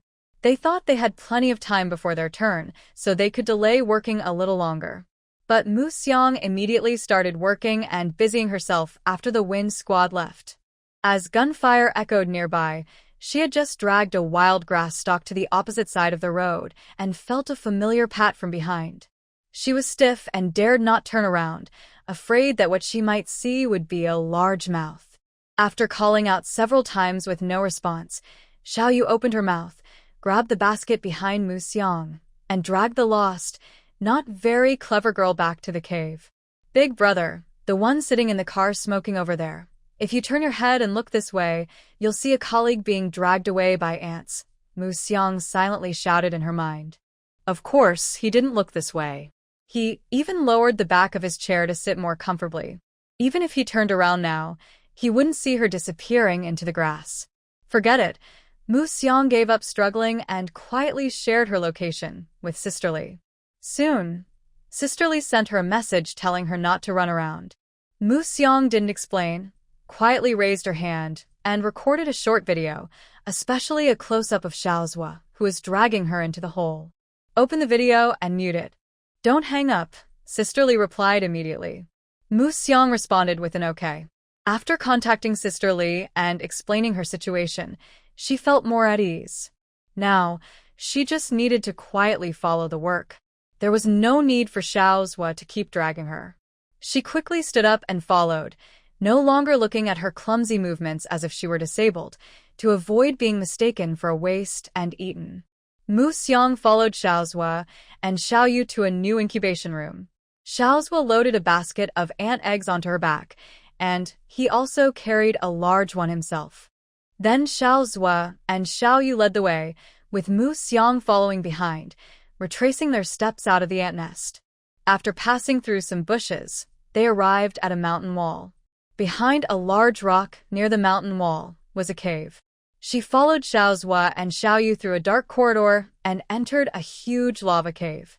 The cave was very large, with small cracks on the side walls that let in some light, making the interior less dark. On the ground inside the cave, there were different sizes of ant eggs and young ants that hadn't fully developed yet, sorted into groups. In the middle, there was a giant cocoon 3 times larger than the ones Mu Xiang had stored before. Around it, many special crystal cores were placed. Only these, all of which were special crystal cores, not a single transparent one. Inside this large underground cave, it is densely filled with ant eggs, as if all the eggs from the nest have been brought here. The one in the middle is probably the queen egg. Mu Xiang quietly marked the spot, then raised her hand and turned around silently. After seeing a string of exclamation marks from Sister Li on the opposite side, she followed Xiaozhua and Xiaoyu back to the ant nest. There are many other worker ants like them, carrying not only eggs and crystal cores but also nuts, beans, and plant roots. Mu Xiang carefully moved back and forth many times, until the cave was almost full, then stopped. All the worker ants then moved forward together, lifting stones to block the entrance of the cave. Mu Xiang also helped by pretending to assist with her hands. Next, they brought vines, bushes, and grass from nearby, filling the gaps between the rocks and the mountain wall so well that it looked like one whole piece. Wow! Amazing! Small ants are so clever. Who would have thought? The original nest was far away, and not even inside the mountain. Who could hide something so well? Except for her, the clever one. On the way, Mu Xiang deliberately stayed at the back, noting the land features and marking them on the map. After everyone returned to the nest, Xiao Zhua and Xiao Yu, along with Mu Xiang, started moving stones and digging a mountain cave. They moved the stones to the side of the passage where the eggs were transported. The cave was dug from the side of the passage, not very long but quite winding. It looked not far in a straight line, but there were many turns up, down, left, and right. It was like they were intentionally making it confusing, creating a fake mountain cave to deceive others. Do ants have big brains? What they will do after finishing the fake cave, Mu Xiang didn't know. She kept digging with Xiao Zhua and Xiao Yu, secretly hiding the dirt she dug out in her space. When she finished digging and turned around to start moving the dirt, Mu Xiang secretly took back Xiao Zhua and Xiao Yu into her space. Then she ran to the entrance, poured out the dirt she had hidden earlier, and blocked the cave entrance. While backing away and pouring dirt, she didn't know what these clever ants would do after finishing the fake mountain cave, but she didn't want to join in anymore. She is about to retreat. Sister Li also sent her a message about the retreat. The battle on that side has become very intense. The safe zone has started using incendiary bombs. To prevent Mu Xiang from accidentally being hurt inside the ant nest later, she was informed of the retreat in advance. Mu Xiang kept retreating to the end of the passage. She took out a shovel from her space and started digging a tunnel diagonally upward. At the same time, she sent her location to Sister Li. She found that she was now near the pea field on the roadside. After receiving her position, Sister Li sent her another location, telling her to dig there. That is their team's territory, where they plan to set up a tent and dig a tunnel to support her. Will this affect your work, Sister Li? No, every team has its own tent. We're just moving to a different spot. There are so many ants, but we don't all rush in at once. We take turns with 2 teams fighting at a time. Don't worry, just focus on digging. Then Mu Xiang appeared again, looking dusty and tired, in front of everyone in the storm squad. Wow, Mu Xiang. You must be a lucky charm. We've been fighting in this storm of blades and blood for a long time and haven't gained anything, but you, from the main base, easily managed to sneak in and steal the enemy's home. Captain Feng, I suggest we include Mu Xiang in our team. With this treasure, we might even avoid fighting and just win easily. Wang Mimi, wiping Mu Xiang's dusty face, jokingly suggested to Captain Feng. After checking the footage Sister Li sent him, Captain Feng agreed. Yes, okay. Me? I don't know how to do anything. What do you need to know? I'm not asking you to do anything special. Just be a mascot in our team. We'll handle the tasks ourselves. You just stay behind and do whatever you want. Besides, just the benefit you bring to our team is enough for us to see you as a partner. We've gained a lot from being with Captain Feng for so many years, but it's never been this easy and enjoyable. Are you saying I'll be hungry if I hang out with you? No, that's not what I mean. I mean, we've never had such big gains all at once. In the past, our gains were real, but we always fought with our lives on the line. Recently, whether it's the wild boar, cassava, or the ant treasure hidden in the mountain cave, we've hardly exerted ourselves. Sometimes, when it's time for mysticism, we should talk a little about it. How about it, Xiang? Join us. We won't restrict your freedom or make you rush into danger. Just follow behind us and gather supplies. We'll share our loot with you each time. Is that okay? Won't that be useless? Of course. It's perfect. It's not useless at all. Your good luck is your greatest strength. If you really want to do something, you can cook. Your snacks are always delicious. With that, Mu Xiang, covered in dirt and dust, joined the storm team and became their mascot. In the upcoming battles, Mu Xiang definitely wouldn't participate. She cleaned herself up alone inside the tent. Although she no longer had much of an image in front of the team, she thought it was better to do what she could. After tidying up, Mu Xiang went to the tent's window. Through it, she could see the fight between humans and mutated beasts up close. The similarities were the powerful weapons that caused a lot of damage. The difference was that some humans had special abilities. Yes, special abilities, like those of the Fantastic Four. Their leader, true to her name, had the power of a storm. In the largest team, all wearing matching uniforms, there were 2 people with special abilities, one with water powers and one with electricity. They worked closely together, using water's conductivity to stand at the front line, leading the attack. Besides them, there were about 6 or 7 others. Some were as big as the Hulk, stomping around with huge feet, just like in the old world before mutations. Others, like the Flash, darted swiftly with knives, weaving through the legs of giant ants. Everywhere they went, a giant ant lost its legs, left writhing on the ground. Some with immense strength grabbed the giant ant's large jaws and tore the ant in half, like a small horse. Others had hardened skin, so even when ants bit them, they felt no pain. They then used laser swords to cut off the mutated ants' heads. The regular fighters stood on both sides of the team, wearing armor and firing machine guns at the mutant ants, sweeping them away. Everyone used their own skills to fight off the endless waves of ants. After fighting in the front, some armored personnel still stood far behind. They stayed outside the battlefield, not taking part in the fight. Each of them held a special long hook to pull out dead mutated ants around the battlefield and carried them away. This kept the battlefield clean so that the bodies wouldn't block the injured or hinder the soldiers' fight. The bodies of the mutated creatures also had many uses. Transporting them quickly made it easier for the logistics team to process and load them. The battle scene was as intense as a space war. About 3 hours later, the fighting team, the Wind Squad, returned. Everyone rested inside a tent, using a special purple crystal core to recover. The Wind Squad includes Captain Storm, who has special powers, Li Yi with strength mutation, Wang Ming with size mutation, and Feng Ming with speed mutation. This time, 6 people went to fight with 4 having special abilities. That made the team very strong. Then Mu Xiang excitedly came to the window to watch the remaining team members. Brothers Chun Jun and Chun Ming have size mutations. Wang Hao has earth element powers. The energetic sister De Mei has ice powers. The others are regular soldiers. Even though they are ordinary soldiers, their combat power is impressive thanks to special armor and weapons. For example, Sister Li, wielding a sword with both hands, chopped and slashed like a human meat grinder. Any mutated ant nearby was cut into pieces. There is even a special team that handles dragging away the bodies. Are you scared? These tiny insects are now so big. While Mu Xiang was watching eagerly, the voice of the Wind Squad leader came from behind. I'm not scared. They are strong, but we are stronger. Haha, you sure talk big. Yes, these common bugs have grown so large, but many more aggressive ones will be even harder to handle.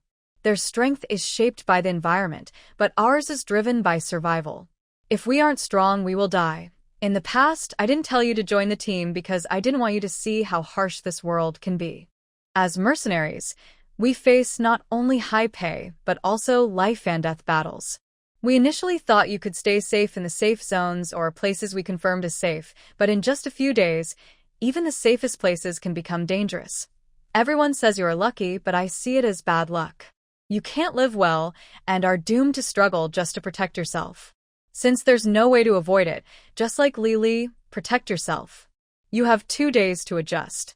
I will ask Li to arrange training for you starting the day after tomorrow. After saying this, the storm team didn't wait for Mu Xiang to reply and went with their teammates to replace Team 2. Ants kept coming out one after another, and the mercenaries took turns fighting in groups. The battle lasted from sunset to sunset. They carried the dismembered ant bodies to the safe zone. Even though it was now dark, no team was ready to go back. They finally cleared the ant nest, and now they just had to clean up the battlefield. In their world, big things are shared, small things depend on skill. Everyone eagerly prepared and entered through the open cave entrance, one after another. The storm team also sent some members, but half of them were resting in tents. While everyone was searching downstairs, they took the opportunity to go to Mu Xiang's marked location and take the items. Of course, their small team alone couldn't do it. Official forces had to be involved. As for other mercenary groups, the loot from the ant nest was enough, and having them join the attack was already a big gain. This time, Mu Xiang showed her face to the officials, and the storm team even introduced her as a new member. They left the battlefield in groups, using vehicles to reach the forest on the other side. Mu Xiang looked for the marker while checking the map, guiding everyone to the same cave from the daytime. They stopped at the blocked cave entrance. She explained the location and situation to everyone. 5 or 6 mutated creatures came out, pulling apart the branches to hide and working together to move the rocks, revealing the cave. Mu Xiang didn't participate in the later transport and distribution. She and Li Jie took half of the special crystal cores and ant eggs back to the safe zone. As usual, Li Jie, worried she might go hungry, packed a small basket of ant eggs for her to eat. The crystal cores and other items would be sorted out when the storm team arrived. Finally back home, Mu Xiang ate a simple meal, then stayed up all night drying mushrooms, cassava, and other things in the yard before washing up and going to sleep. These past 2 days were the transition period given by the storm team and also her last moment of leisure. Mu Xiang used the past 2 days of rest to finish processing all the cassava in the yard. Some were directly stored in the space, while others were cut into pieces and placed inside. Of course, there were both raw and cooked ones. There was also some wood that had been untouched since purchase. Mu Xiang borrowed a chainsaw from the mercenary team and cut all of it into wooden blocks, neatly arranged along the side of the yard. The previously haphazardly buried cassava branches were also planted around the small yard. Climbing wild peas were supported with wooden frames. Scraps like straw, bark, cassava peel, and unqualified reed roots were sorted and placed neatly for firewood. After everything was organized, the yard felt much larger. That evening, Sisterly came to Mu Xiang's small yard, bringing 200 jin of beans, 20 ant eggs, and a large wooden box. Inside the box were half mid-level crystal cores and half low-level crystal cores. These are the supplies I brought for you first. I'll bring more ant eggs once you finish these. If I bring too many, it'll be hard for you to store. This time, I've allocated some extra crystal cores for you from the mission. They're all here. I've also arranged for some low-level ones for your daily use. I'll transfer 20,000 points to you first. Later, I'll exchange the rest for body enhancement potions for you, so your physical strength can improve first. By the way, a worker will come later to install a treadmill and an electric water heater. Starting tomorrow morning, you should begin exercising in the small yard. After working out, we'll meet at the usual place. Tomorrow, we'll continue hunting. You don't need to participate in the hunts, but you must stay safe and stick close to us. Yes, tomorrow will be a long day of running. Don't run too much in the morning, so you won't fall behind when we're out in the wild during the day. Start with 5 kilometers, and when you can run half an hour, we'll move on to the next goal. Sisterly helped carry her things into the house, then began giving her instructions. She waited until the workers arrived and finished installing everything before leaving. There were many other things to do, but she was anxious and didn't have much time to chat with Mu Xiang. Mu Xiang comforted herself internally. Whether she ran early or late, she still had to run. Instead of being chased by mutated creatures in the wild, it's better to run on the treadmill at home. She is only capable of running 800 meters before getting tired, and 2 kilometers is too much for her. In her previous world, she once bought a treadmill when she was trying to lose weight. She only used it a few times before it became a clothes rack. Now, she is determined to get back on the treadmill, and she cannot give up halfway this time. Before bed, she drank a big bowl of motivational words to encourage herself, and Mu Xiang went to sleep early. The team from the Storm Squad was scheduled to meet at 5:30 a.m. She needed to run and get ready, so she set an alarm for 4 a.m. She planned to wake up, run, wash up, eat, and then go to the meeting on time. When the alarm rang the next morning, Mu Xiang immediately got up. She first drank a small cup of warm water, then put on her clothes and started running.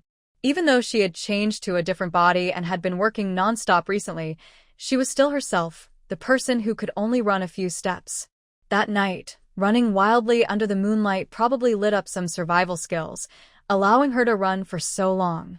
On the treadmill, she could only jog at a slow pace for about 10 minutes before she had to stop. After a break, she looked at her step count, only a few hundred meters. In the morning, she didn't try to speed up. She just ran, stopped, and ran again, covering 5 kilometers in nearly an hour. After finishing, she rested briefly, cooked herself some ant eggs and a piece of cassava. Mu Xiang then went to the bathroom to take a shower. Now she understood why Sister Lee had installed an extra water heater when she delivered the treadmill. Although her exercise was not intense, she was already sweating all over her head and face. After quickly washing up and changing clothes, she swapped her large foraging basket for a bigger backpack, packed with basic tools, water, and large cloth bags and nets. She put the cooked ant eggs and cassava into a lunchbox and packed it in a cloth bag. Since she had just finished her shower, she wasn't hungry yet. Carrying her backpack and holding the lunchbox, Mu Xiang locked the door and headed toward the meeting point. Seeing that the vehicle hadn't arrived yet, she sat by the roadside, took a small sip of hot water, and slowly nibbled on the cassava piece by piece. She was still mentally preparing herself for the ant eggs. She had eaten similar things before in her previous world, cold dishes and steamed eggs, which tasted pretty good. Back then, she ate them out of curiosity and because they came with many side dishes, so the taste wasn't too strange. But now, these ant eggs, which looked like big goose eggs, made her a little hesitant to bite into them. This morning, she cooked a little longer to prevent the soup from overflowing. Now, she plans to eat the tapioca first. If she still feels hungry after finishing it, she might try something else. According to Sister Damii, the small ant eggs taste like creamy, milky white protein and have a good texture. Many people at the base freeze and whip them into cold drinks. She isn't sure if she's truly full or just pretending, but after eating the tapioca and drinking some hot water, she couldn't eat more. The warm ant eggs had to be left in the lunchbox, waiting to be reheated for lunch. Thanks to her, the storm team has been doing well recently. They even bought the small yard around her house, planning to knock down the wall and connect the area into one big space for training and living. Since the land is still being planned, she hasn't told her about it yet. Today, they're going to a small mountain stream. The water isn't deep, but there is a large shallow area. The water is shallow and wide, which helps avoid big underwater creatures and allows catching many fish and shrimp. The team brought tools for the trip. While the team built a funnel-shaped dam with stones on the mudflat, Mu Xiang started her own foraging with her tools and a net bag. She's more interested in fresh wild vegetables in spring than fishing. Since the stream water keeps flowing, there are always fish and shrimp inside. But the young green shoots of wild vegetables won't last forever. Because of the special location, the variety of wild vegetables here is very rich. In just a short time, she found several types. There's water celery, sweet flag, wild chives, and wild rice. It's like a meeting of wild vegetables, growing wildly along the mudflat. Resources are so abundant that Mu Xiang doesn't mind. She wears the waterproof pants that Sister Lee and the others brought and starts collecting by the stream. Following the usual rules, she picks the good ones and leaves the bad ones aside. She begins by checking the water celery. Compared to other plants that seem to have been grown with growth stimulants, water celery's changes aren't very big, more like the difference between young and mature celery, within a reasonable range. Although it's not as tall as other wild vegetables, she can find one that lasts for 2 days. The radiation levels are generally quite low, and many products are considered safe. Compared to other areas where only a few leaves grow, this small patch of water celery has been thoroughly tested, and nearly half of it is safe. Among the safe samples, most have low radiation levels. Even though Mu Xiang and others now have many crystal cores that help them convert and absorb radiation from everyday foods, having low radiation is definitely better than having medium or high levels. Demei, Yiga, and Li Li finished building the dam with others and then came over to Mu Xiang to harvest water celery together. They worked much faster than Mu Xiang. Although they had come here many times before, they had never paid attention to these lush wild grasses, at least, that's what they thought before. Their main focus was always on meat and mutated creatures. There are thousands of plant types in the world, and they didn't have time to check each one. They only paid attention to the ones they knew, the others they ignored. When they saw Mu Xiang collecting water celery and knew it was edible, they immediately started cutting it underwater. Since the product has a high safety rate, they decided to cut it first and then check it slowly on the shore. If it wasn't safe, they would just take it back to their base and give it to the women there to test later. Mu Xiang thought about it and agreed. Since more than half of it is safe, she decided to cut quickly. They could check it later at home. If some wasn't safe, they could dry it and use it for fire. She joined in the harvesting. In a short time, they all finished cutting the entire patch of water celery. They only cut the stems and leaves. There are roots underwater, which will grow back in a few days.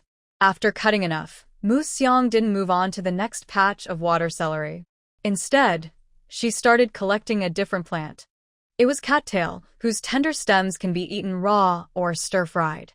The leaves can be woven, and the cattail stalks can be used to start fires or to repel mosquitoes when burned. Most importantly, when the cattail shoots first appear, they are covered with pollen called cattail pollen, which can stop bleeding, reduce swelling, and help with urination. Right now, they hadn't yet grown cattail stalks, but the plants were already quite tall. Inside, the edible wood fragrance can't be easily peeled apart for testing, so she cuts the whole pieces and takes them home to peel slowly. The edible parts are eaten, and the rest is used to make woven mats. Since she often needs to dry things, there is a high demand for mats and bamboo mats.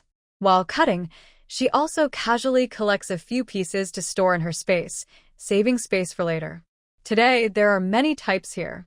She can't pick a lot of each kind, and even if she does, she can't carry them all. The bags for carrying vegetables aren't enough, and she can't carry 2 bags and hold several bundles at once. Because there are many, she only cuts a few bundles of wood fragrance at lunchtime. She carries the morning's harvest to the tent 1 load at a time.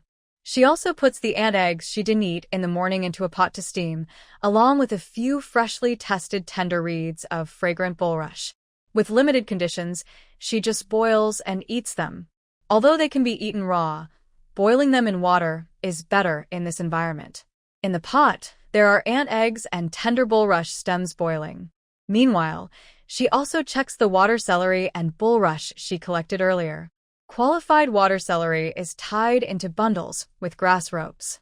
The bulrush is simply cut at the base, peeled, and packed into bags. All the unqualified ones are spread out on the shore. After collecting everything in the afternoon, she will see how much she can take. At noon, everyone sits together for a meal. She takes out the hot ant eggs, peels off the shells, and cuts them into small pieces with a knife. She arranges them with the cooked bulrush stems on a plate and puts them on the table.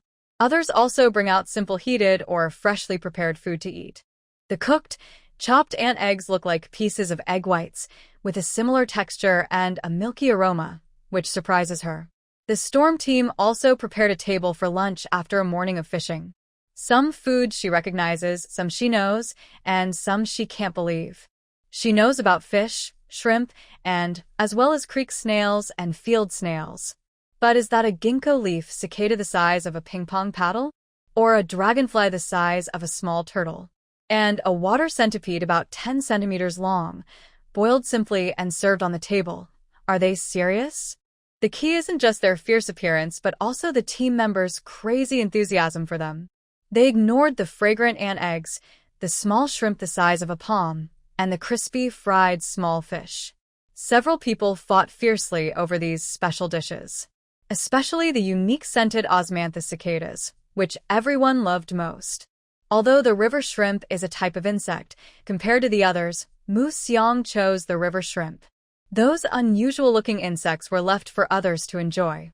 Although she didn't understand why they were so eager to fight over them, Mu Xiang respected their choice. As the saying goes, everyone has their own favorite, and even in the old world, some people were obsessed with these things. Now, in a world where insects are larger than chickens, it's not strange to see many insects in people's diets. While eating a large shrimp, Mu Xiang watched them on insect legs and flapped their wings. Soon, they had chewed through many insect shells. Seeing how much they enjoyed their food, Mu Xiang suspected that their recent effort to bring ants back to the safe zone wasn't just for their big pincers and tough shells. After finishing her meal, Mu Xiang rested in her tent. She had woken up early that morning and worked hard all morning. Now, with the sun shining brightly and the surroundings warm, she felt comfortable. Having just eaten, she lay down and quickly fell asleep. After her nap, on her way to gather sweet flag, Mu Xiang found a third edible wild vegetable, cudweed. Cudweed grows all over the ground, with short reed shoots, just as pufferfish are about to rise. The cudweed in the famous poet's poem is this type. Its leaves are similar to mugwort and have a special smell, making it a good substitute for mugwort. Not sure if it's because of the area's unique terrain or some other reason, Mu Xiang discovered that many plants near the stream tested for low to moderate radiation levels. So, she used her small sickle to cut them down, saving time to test them carefully later. During lunch, while she was sorting and testing the plants, Li Jie and others told her to just focus on cutting. They would finish fishing early in the afternoon and help carry these wild vegetables. After cutting enough for her share, she asked Li Jie to explain which parts of the cudweed were edible and how to eat them. Then she moved on to gather sweet flag. The large insects they ate at noon made her feel strangely afraid of mosquitoes and other summer bugs. These mosquitoes can't possibly be that big, right? If they were, just a few would all the blood from a person. While she was replaying scenes from Star Wars in her mind, she suddenly felt a falling sensation from her water shorts. She looked down and saw two large leeches, about 1/2 meter long, attached to her and crawling up her body. She was so scared, she quickly jumped out of the water and called for Li Jie and others to help. She didn't know what to do at first. The only thing she could do was keep jumping to stop the leeches from climbing further and biting her. "Oh my God, what kind of luck do you have?" Demei exclaimed. "Stop jumping. If you shake the leeches off and they run away, what will you do, Mei Mei? Don't you feel guilty for saying that? I was so scared, and you're the first to care about me? Friendship can break so easily. I'm declaring a 3-minute break from being friends with you. Look at Yi Ge and Li Jie. You should learn from them." When Li Jie and Yi Ge arrived, Mu Xiang was no longer afraid. Although Demei was joking with Mu Xiang, she kept moving her hands. Using her ice powers, she froze a big jar of creek water and set aside half a jar. Li Jie and Yi Ge each took a small knife, heated the blades with a lighter, and carefully burned the heads of the leeches attached to Mu Xiang's shorts. Then they used the back of the knife to lift the leeches and put them into the water jar made by Wang Mei Mei. "Yi Ge, what does this mean? You're telling me we can eat these too?" Mu Xiang saw them carefully putting the leeches into the jar. She remembered how much they liked bugs at noon and felt a little uncomfortable. "Would you eat them?" "Not all bugs are good to eat," Demei said. "They're for the Safety Zone Health Department. They said these are useful and can treat illnesses." "Treat illnesses? Use them to out blood? Who has so much blood that they need these?" "You're so knowledgeable.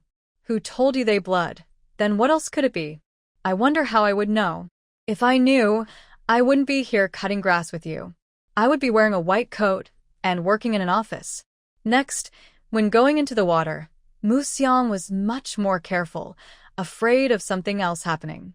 She also understood why people don't go into water below the knees and wear water pants. Fortunately, they had prepared water pants for her, or else it would have been hard for her to get into the water. Mu Xiang didn't continue working in the area where the water leeches appeared earlier.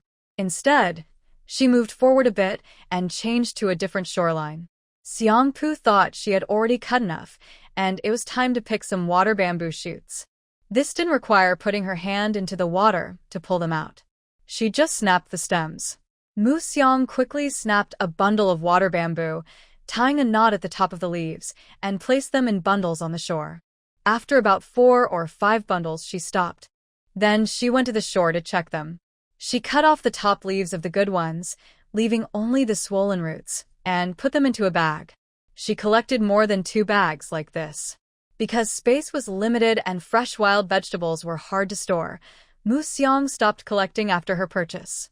She followed the stream upstream, and after a distance from where they fished and caught insects, she went back into the water and reached the middle of the stream. She put on elbow-length rubber gloves and started pulling moss from the water. This moss looked like long hair growing in clean water, called long fur algae. In the old days, only in some areas, people collected it from rivers and streams to eat. Many fish hobbyists also grew it in tanks to raise goldfish. Since she was far away and working underwater, Museong collected most of the moss into her space, leaving only a small part coiled into balls and placed in a net bag hanging at her waist. When she had about half a bag full, she dragged it to the shore, wrung out the water, and formed it into balls to put into the bag for later processing at home. She had already checked earlier in the water that this moss, which looked unchanged, was actually a low-radiation plant. So, could she assume that as long as the appearance didn't change, it was safe to eat? Museong kept this question in her mind, planning to compare more in the future after seeing it many times. This moss was different from reed stalks, which could only be eaten fresh. When she got home, she could wash, chop, and dry it on a tray to make moss slices that could be stored for a while. Thinking about preservation, Museong also thought of pickled vegetables. She wondered if water bamboo could be used to make pickled vegetables. If yes, she could harvest more openly. Seeing these fresh wild vegetables, Museong couldn't help but pick a little more each time, wanting to fill the space with them. In the afternoon, Museong didn't do anything else but kept gathering moss. The storm team members looked at her as if she was eating bugs, which they didn't understand but respected. At night, when she returned, she hadn't caught any fish besides the wild vegetables, but Sisterly gave her a basket of river shrimp and small fish as a reward for the 2 water leeches. Since these were to be exchanged in the name of the team, Museong's crystal cores and points were enough, so she traded for more meat. During lunch, she only ate these 2 types when she saw the young girl. The river shrimp and small fish were each about the size of a palm, and all were tested and qualified. Their harvests from the outing belonged to each person, and personal sharing was up to them. From today's catch, Museong learned where the crystal cores were and how to get them. The crystal cores of high-radiation mutated creatures grow directly on their heads. They are visible at a glance, and the larger the core, the more mutated the creature. Once seen, as long as she can kill the creature, she can use a small knife to pry the crystal core from its head. That afternoon, they processed the creatures downstream of the creek in this way. Compared to the ants from 2 days ago, today's creek was full of small debris, and there were hardly any disputes. Except for Da Mei creating a water container with her psychic power, others didn't even draw their knives, though they still picked crystal cores later. At least they didn't waste much effort. After seeing Sisterly off, Museong returned to the yard and first stored all today's harvest into her space. The space preserves things in a static state, so whatever she puts in remains fresh when taken out. The day's work was quite fruitful, and she carefully processed each item to prevent the freshness of the ingredients from deteriorating later. It's better to store everything first, and then take it out when needed. She also conveniently processed the items she had secretly smuggled in. Museong's first task was not the fish, shrimp, or water celery, but the moss she loaded into 2 sacks in the afternoon. She turned on the small cabin's light, filled a basin with clean water, and took out a ball of moss to spread in the water. She carefully picked out other water plants and impurities mixed in, then rinsed everything with fresh water. After repeating this cleaning process 3 times until all impurities were gone, she formed the moss into a ball again and placed it in an empty bucket nearby. She repeated the process to clean all the moss thoroughly.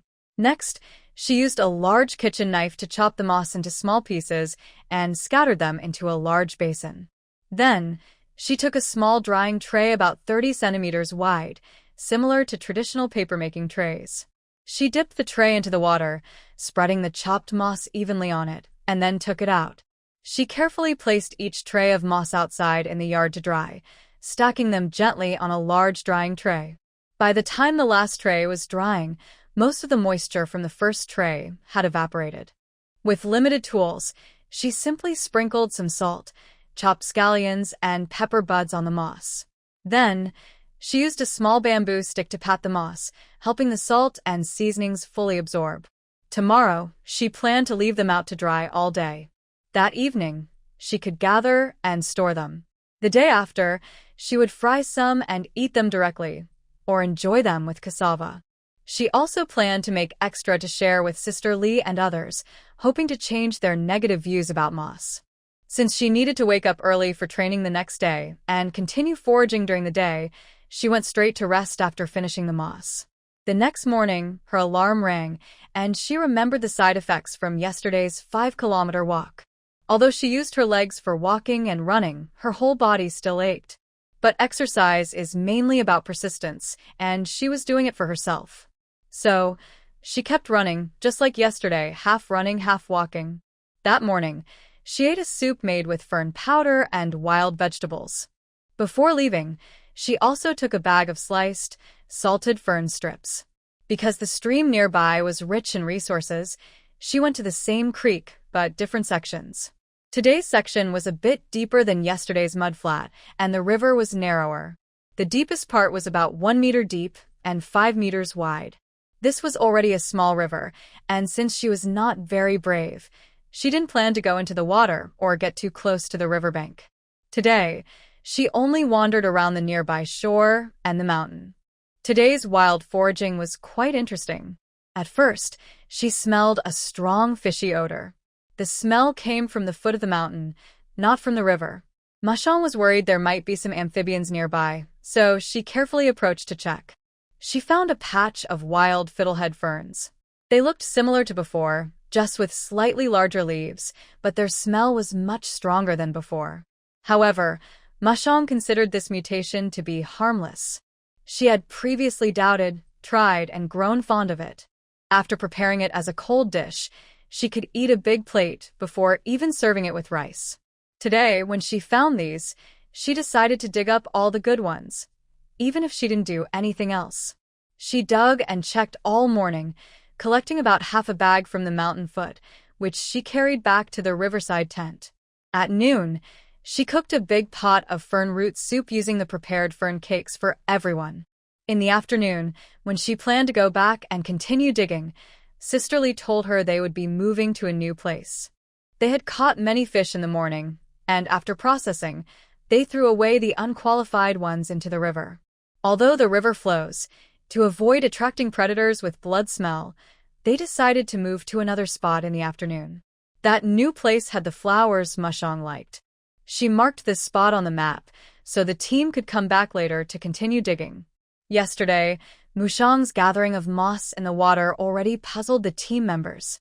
Today, she carefully marked the location of a half bag of special-smelling wild herbs, which also confused the team. When Mashong insisted that it was very tasty and wanted to share it enthusiastically, they politely declined and instead gave her a basket of river shrimp.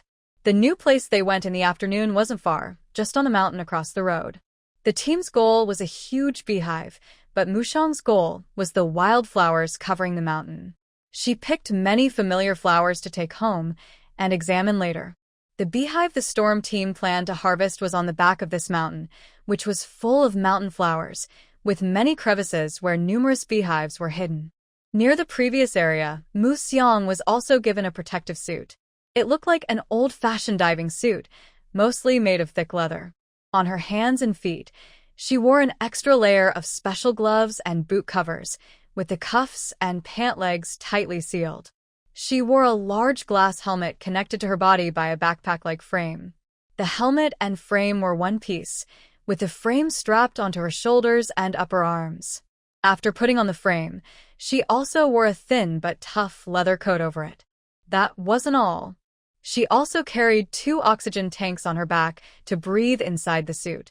Wearing everything together weighed dozens of pounds. This protective gear was specially prepared by Sister Lee for Mu Xiang to keep her safe from the bees that might attack once they started their work on the mountain. For ordinary people, this protection was enough. For those with special abilities, it was simpler, just a full-body leather suit and a special insect-proof hat. To make Mu Xiang feel more involved, Damei also gave her a small bucket and a dagger, so she could cut into a small beehive at the foot of the mountain herself. They planned to cut a larger hive inside a cave halfway up the mountain. The others went ahead quickly, while Mu Xiang slowly followed behind. When they all reached the big hive at the mountain's halfway point, Mu Xiang gradually moved from the front to the back of the group. There were many hives here. Soon, Mu Xiang found one. The entrance was about 10 centimeters wide, and inside, she could see a spacious area with several half-meter-wide hives. Bees about the size of a thumb crawled around inside. Mu Xiang looked up at the others on the mountain and then at her small bucket. Was this the small hive daimy I mentioned? How big was the hive on the other side of the mountain? Were the large buckets they carried enough? For now, her small bucket wasn't enough. But that was okay. She had a special ability. She could just reach in with her hand, cut the hive with her dagger, and store the honey directly into her space. Thinking this, Mu Xiang did just that. Maybe the bees didn't expect their hive to be built inside this unexpandable stone cave, and that someone could just take their honey with a dagger. She moved from one task to the next. She still remembered Sister Lee saying that honey could be eaten directly when she collected the ant eggs. All afternoon, regardless of the storm on the mountain, Mu Xiang collected 6 small beehives before her oxygen ran out inside her protective suit.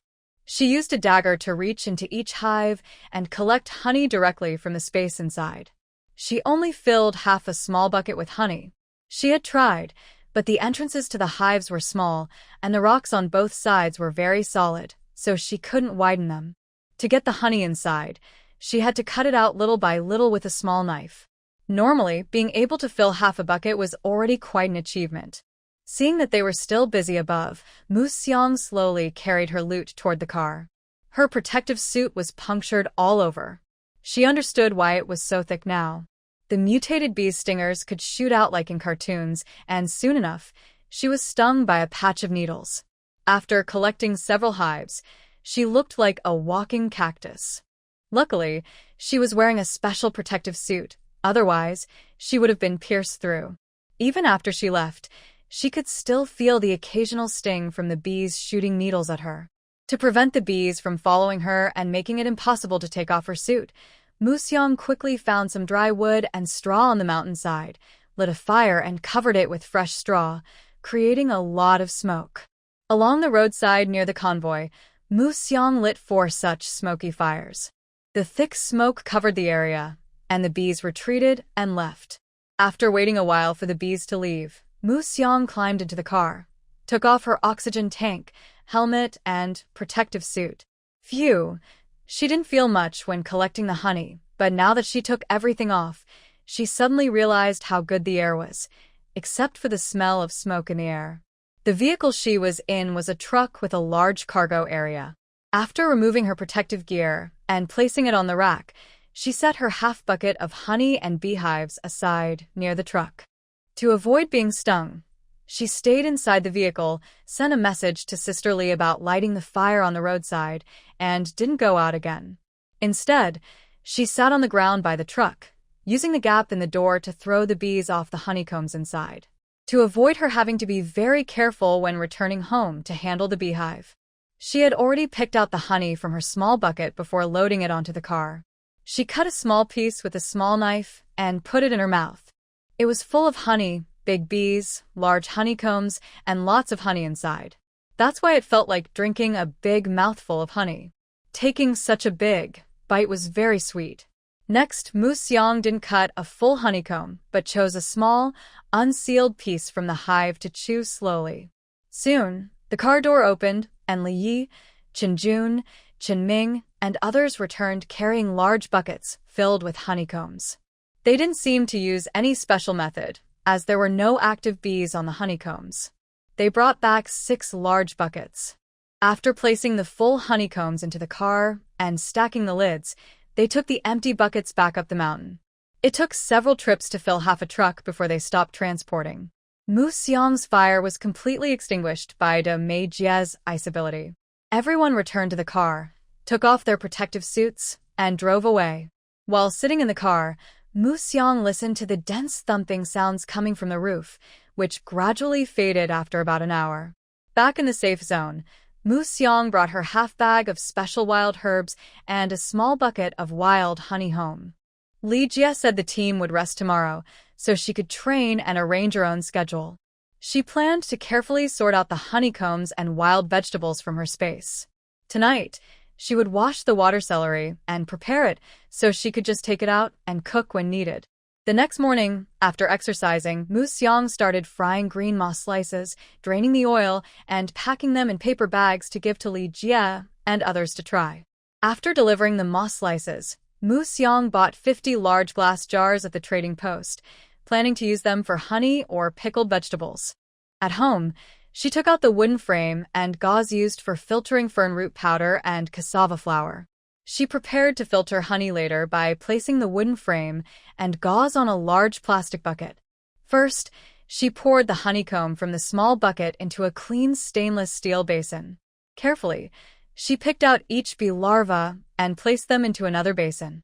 After selecting everything, she used a wooden spatula to crush the honeycomb until no large pieces remained. She poured the crushed honeycomb mixed with honey into a cloth for filtering. Over there, the filtering process continued slowly. She took out another piece of honeycomb and repeated the same steps. The leftover honeycomb residue was not wasted. It was collected separately in a bucket. Once all the honeycombs were processed, she had 2 full buckets of bee pupae and 16 large glass jars of honey. She filled small bottles with honey to drink in the room, and the rest, along with the bee pupae, was stored in the space to be eaten slowly. The filtered honeycomb was placed over a large iron pot of boiling water to steam. After boiling everything until it turned into liquid, she used a sieve again to filter out impurities. The clear liquid was left in a bucket to cool and solidify. Every morning, she went for a run and actively went out to gather wild vegetables. She stored the honeycomb like a squirrel storing winter food, secretly bringing it into the space little by little. The brief, peaceful period during the seasonal transition was over. Various insects, both familiar and unfamiliar, began to appear one after another. For safety, she temporarily sealed the chimney of the unused fireplace until it was cold enough to use again. She also installed sturdy screens on all the doors and windows of the house. To double protect, she also set up a mosquito net. Meanwhile, the installation technician recommended and sold her a new ice maker and an air cooler to replace the old one. The increase in dangerous insects made outdoor gathering risky and harmful, making food collection much harder. Originally, with some stockpiled supplies, she could manage when bitten or injured at home. Without supplies, she had to buy food with points at the trading hall. If she had neither supplies nor points, being bitten or injured at this time could mean death. The harsh social hierarchy made her cherish every moment spent exploring with her team, checking edible plants and animals. Every day, she hurried to make the most of every minute. That day, as usual, she dressed warmly and went out with the storm team for foraging. Today, she discovered a new plant, a tall bamboo-like vine. They were as thick as bamboo stalks, with each sturdy segment containing pure water. It was the only beneficial mutant plant she had found so far. The whole plant was edible and free of radiation. Mu Xiang used a machete to cut from the bottom of the plant, taking the opportunity to gather the whole plant as it was about to fall. She and the others collected all the Mu Xiang plants, big and small, without leaving any behind. Their roots are strong, and within a few days, they would grow back. Just as she was carrying a bundle of thin sticks to share with the team, she suddenly noticed that the once lively forest had become very quiet, as if all the insects had hidden away. Li Jie, did you see any bugs today? Mu Xiang asked, worried that she might be imagining things. Yes, today was a bit strange. Foam Team and Mei Mei went ahead to explore. We should hear from them soon, Li Jie replied. Sure enough, not long after, news came back from Foam Team. They told everyone to pack up quickly and head toward the car. They would arrive soon. What's wrong? Someone asked. We're not sure, but it must be serious. That's why Foam Team told us to leave first, another replied. The remaining people hurriedly gathered and moved out of the forest, their mood heavy and serious. They moved quickly, but the birds flying overhead were even faster. Different kinds of birds flew from behind and soared above them, then overtook them, looking like they were fleeing from the end of the world. Hurry up! Speed up! Leave quickly! Get on the car!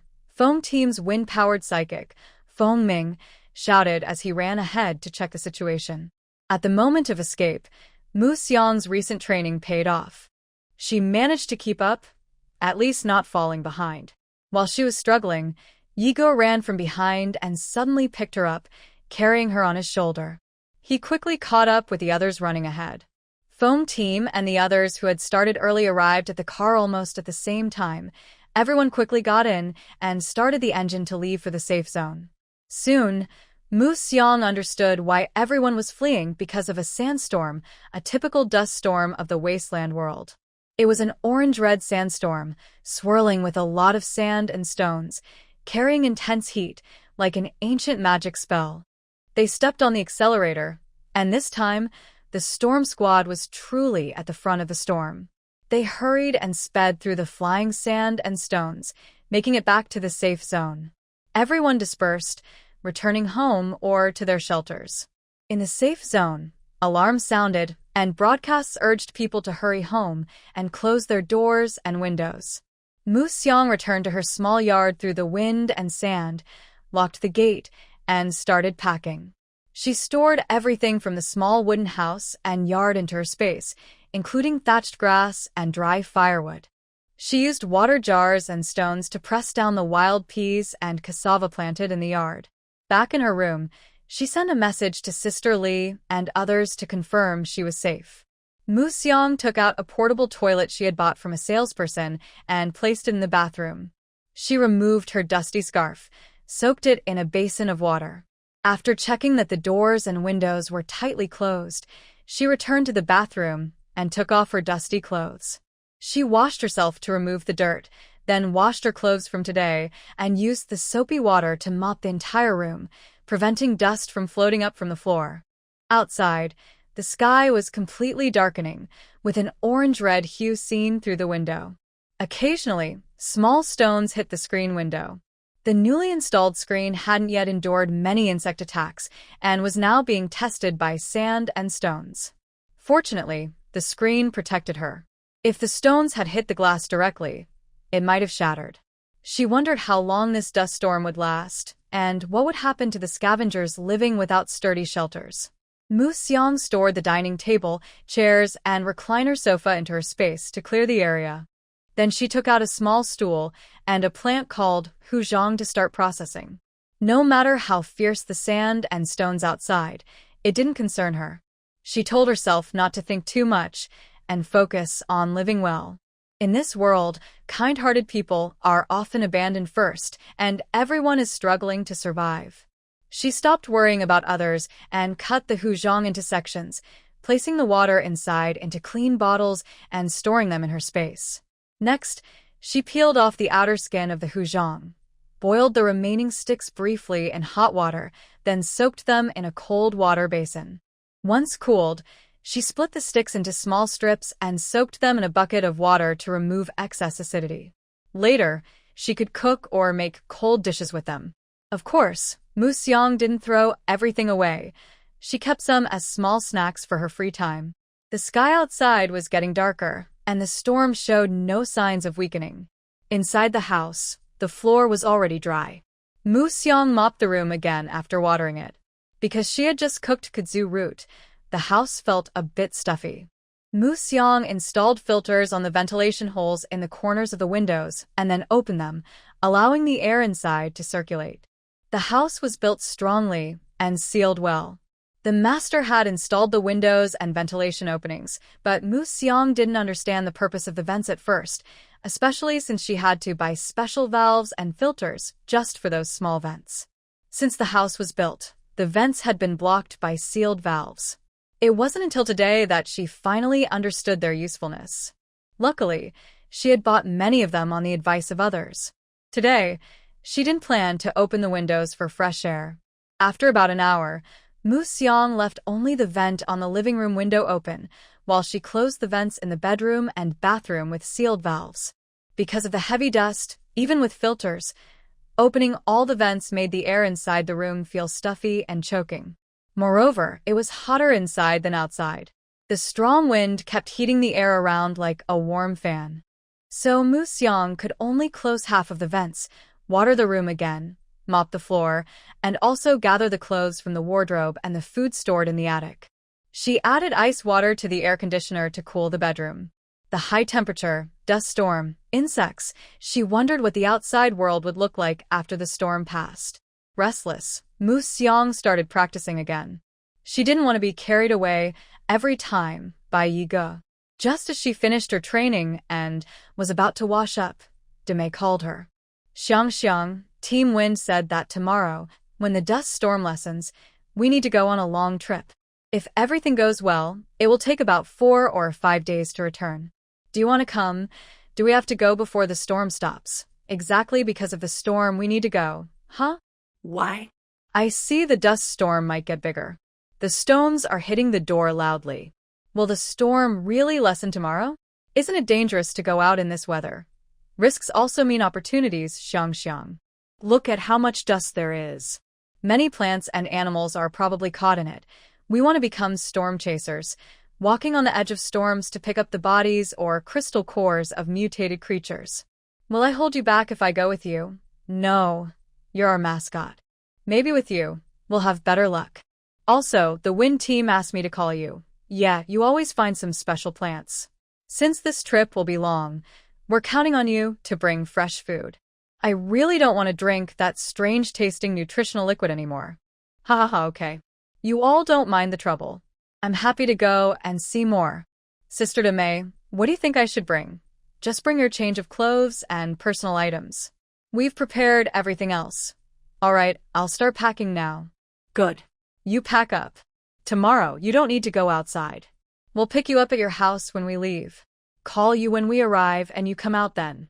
Okay, I understand. Bye, Sister Demei. Bye. After hanging up, her sweat cooled down. Mu Xiang went to the bathroom to wash up first. When she came out, she packed 2 sets of rugged desert-style hoodies and capes, 2 pairs of tight jeans, 2 long-sleeve fitted shirts, 2 packs of disposable underwear, 3 headscarves, 2 pairs of windproof glasses, a bar of soap, a set of toothbrush and toothpaste. Since the wind was strong, wearing loose clothes would catch the wind and get dirty easily, so she chose tighter clothes. Later, she would put on a hoodie, wrap a scarf around her neck, and wear glasses. Then the sand and dust wouldn't be a problem. When going out, personal hygiene is simple, just a bar of soap. If needed, she could wash thoroughly when she got back. Protective gear is stored in her space. Outside, she only needs to carry a dagger. She also packed a water bottle, a small pot, a jar of meat floss, dried mushrooms, dried wild vegetables, 5 gin of fern root powder, 5 gin of tapioca flour, a small bottle of cooking oil, honey, salt, soy sauce cubes, chopped mountain scallions, chopped wild onions, dried mountain, new chili powder, vinegar essence, Sichuan peppercorn essence, and flavor enhancer, all packed together. Her main task was to prepare fresh food for everyone, so she couldn't forget the seasonings. She packed her clothes into a backpack and all the food into a basket, which she would put in the trunk later. Mu Xiang thought for a moment and packed a small bag of fishy grass in a sealed bag.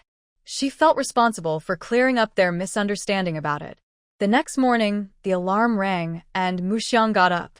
She put on jeans, a tight shirt, and special high-top hiking shoes to prevent sand from getting in while walking outside. After dressing, she enjoyed a delicious wild vegetable soup. Seeing that it was about time, she braided her hair into 2 pigtails, wrapped them around her head, and covered her entire head and neck with a large scarf, including her forehead, neck, and nose and mouth. Finally, she put on sandproof goggles and tightened the brim of her hat with a string to prevent sand from blowing in. After dressing, she checked her luggage and basket again. She covered both with rain covers to protect against dust. All items in the room, including her large bed, were packed away. The room was left very clean, with only the electrical wires neatly stored. Since she wouldn't be back for about a week, things left here would gather dust. It was better to store them in the space until she returned and cleaned everything thoroughly before putting them back. She blocked the vents, closed the doors and windows, and when Sister Lee and others arrived, she locked the door behind her, carrying her backpack in front and her basket on her back. Although she wore an eye mask and a hoodie, when she saw the flying sand and stones coming toward her, she instinctively closed her eyes and turned her head. It felt like someone was constantly grinding her with coarse sand. Her body on the windward side felt numb by the time she finished settling her luggage and sat in the car. Does it hurt? It will get better soon. I knew you would dress like this, so I brought you a special protective suit. Take off your hoodie and wear that outside. It's breathable and can also prevent stones from hitting you. Also, put the locator light and the fixed rope around your waist. When you go out, I'll tie you to us with a rope. And take off your scarf and windproof goggles, or just wrap your hair and neck with a scarf. We'll wear masks with filters to prevent dust inhalation. In a moment, your backpack and basket will be placed in the car. We prepared a small bag for you, with signal flares, nutritional drinks, a first aid kit, and bottled water. Just carry this. While following Demay's instructions to put on the protective suit, Muxiang carefully put on the mask, locator light, fixed rope, backpack, and other gear step by step. The backpack looked small and flat, feeling weightless on her back, but it was actually packed with many things. If she got lost, the food and water inside could support her for 2 or 3 days. Inside the backpack, there is a sturdy backplate that, when worn, fully protects her spine and back. The water bladder inside has a tube that extends from the backpack along the strap to below the mask. There is a sealed opening under the mask where the tube can be inserted. The tube fits just below her mouth, so whenever she wants to drink, she can tilt her head and use the switch fixed on the strap to access clean drinking water. At the bottom of the backpack, there is a special place to hold a dagger. Reaching back, she can easily pull it out. After she dressed properly as required, Muxiang finally noticed what was different about today's vehicle. Today's vehicle still looks like a top-quality off-road shell from the outside, but inside it's quite different. Besides the front driver and passenger seats, there is only one row of seats behind the driver's seat, with 2 seats. Li Jia is driving, Yi Ge is in the passenger seat, and she and Demei sit in the back. Behind their seats, there are 2 bunk beds fixed inside the vehicle, one on the left and one on the right. Between the bunks, there is a narrow aisle. At the end of the aisle, there is a small door that connects to the back compartment. Are you just starting to look now? When I was changing clothes earlier, I asked why you just sat there in your outfit. How is it? Not bad, right? It's a bit simple, but much better than sleeping in a tent. During the mission, this vehicle is our moving tent. If you get tired, you can just lie down in the car. It has safety belts, so even if the vehicle is moving fast, it won't throw you out. But until nightfall, when we set up a safe camp, you'll have to carry your backpack and can't take it off. You can only sleep on your side. No problem, I like sleeping on my side. Besides, I'm not sleepy right now.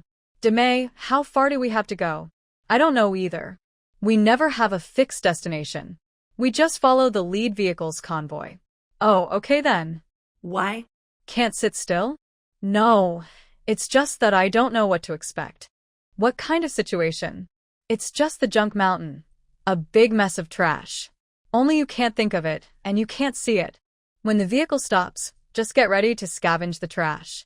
This time, we're not just doing it for ourselves. We also have the task of securing the safe zone, which involves sorting and handling harmful substances and corpses brought by the sandstorm. In the past, we usually stayed in the wild for 5 or 6 days. However, this year, the wind seems stronger than last year's, so we might encounter more challenges and need more time. Therefore, our schedule could be extended. Along the way, Damei kept chatting with Muxiang, sharing stories about past missions and the things they had encountered. Their convoy continued following the storm, traveling far from the jungle until they reached a mountain wall in the desert and stopped. The vehicles had been moving nonstop for a whole day and night, without even stopping for food or water. When they arrived, everyone gathered in groups, hanging onto the vehicles. They first used tools to make several holes in the cliff face nearby. Then, they took out steel frames from the cars, quickly assembled a large structure by inserting the frames into the holes, and laid down special rolls of material, securing them tightly to the frame. In less than 2 hours, they had built a large windproof tent. Even the vehicles were covered inside the tent. Next, they set up 2 simple toilets in the corner using tarps. Inside, There were disposable toilets, a large box of biodegradable plastic bags, solidifying agents and sewage-dissolving agents. Everyone was responsible for their own hygiene, using the supplies, then cleaning up. Afterward, they placed the used bags in a big pit outside, which would later be buried with the remains of mutated beasts and ashes. Later, they built a small kitchen in the corner, especially for Muxiang, so she could prepare meals and handle ingredients for everyone. Since they had traveled all day and night, after setting up the tents, they first let the drivers rest. The others immediately got to work. A few of them walked out of the tents toward a huge pile of trash nearby. This was a trash heap blown up by the wind, mixed with dust and dirt from the storm, making it hard to see what it originally looked like. Fortunately, they had special detection tools, a flashlight-equipped detector. When turned on and brought close to objects, it shows green for low radiation, yellow for medium, and red for high radiation, with an alarm sound.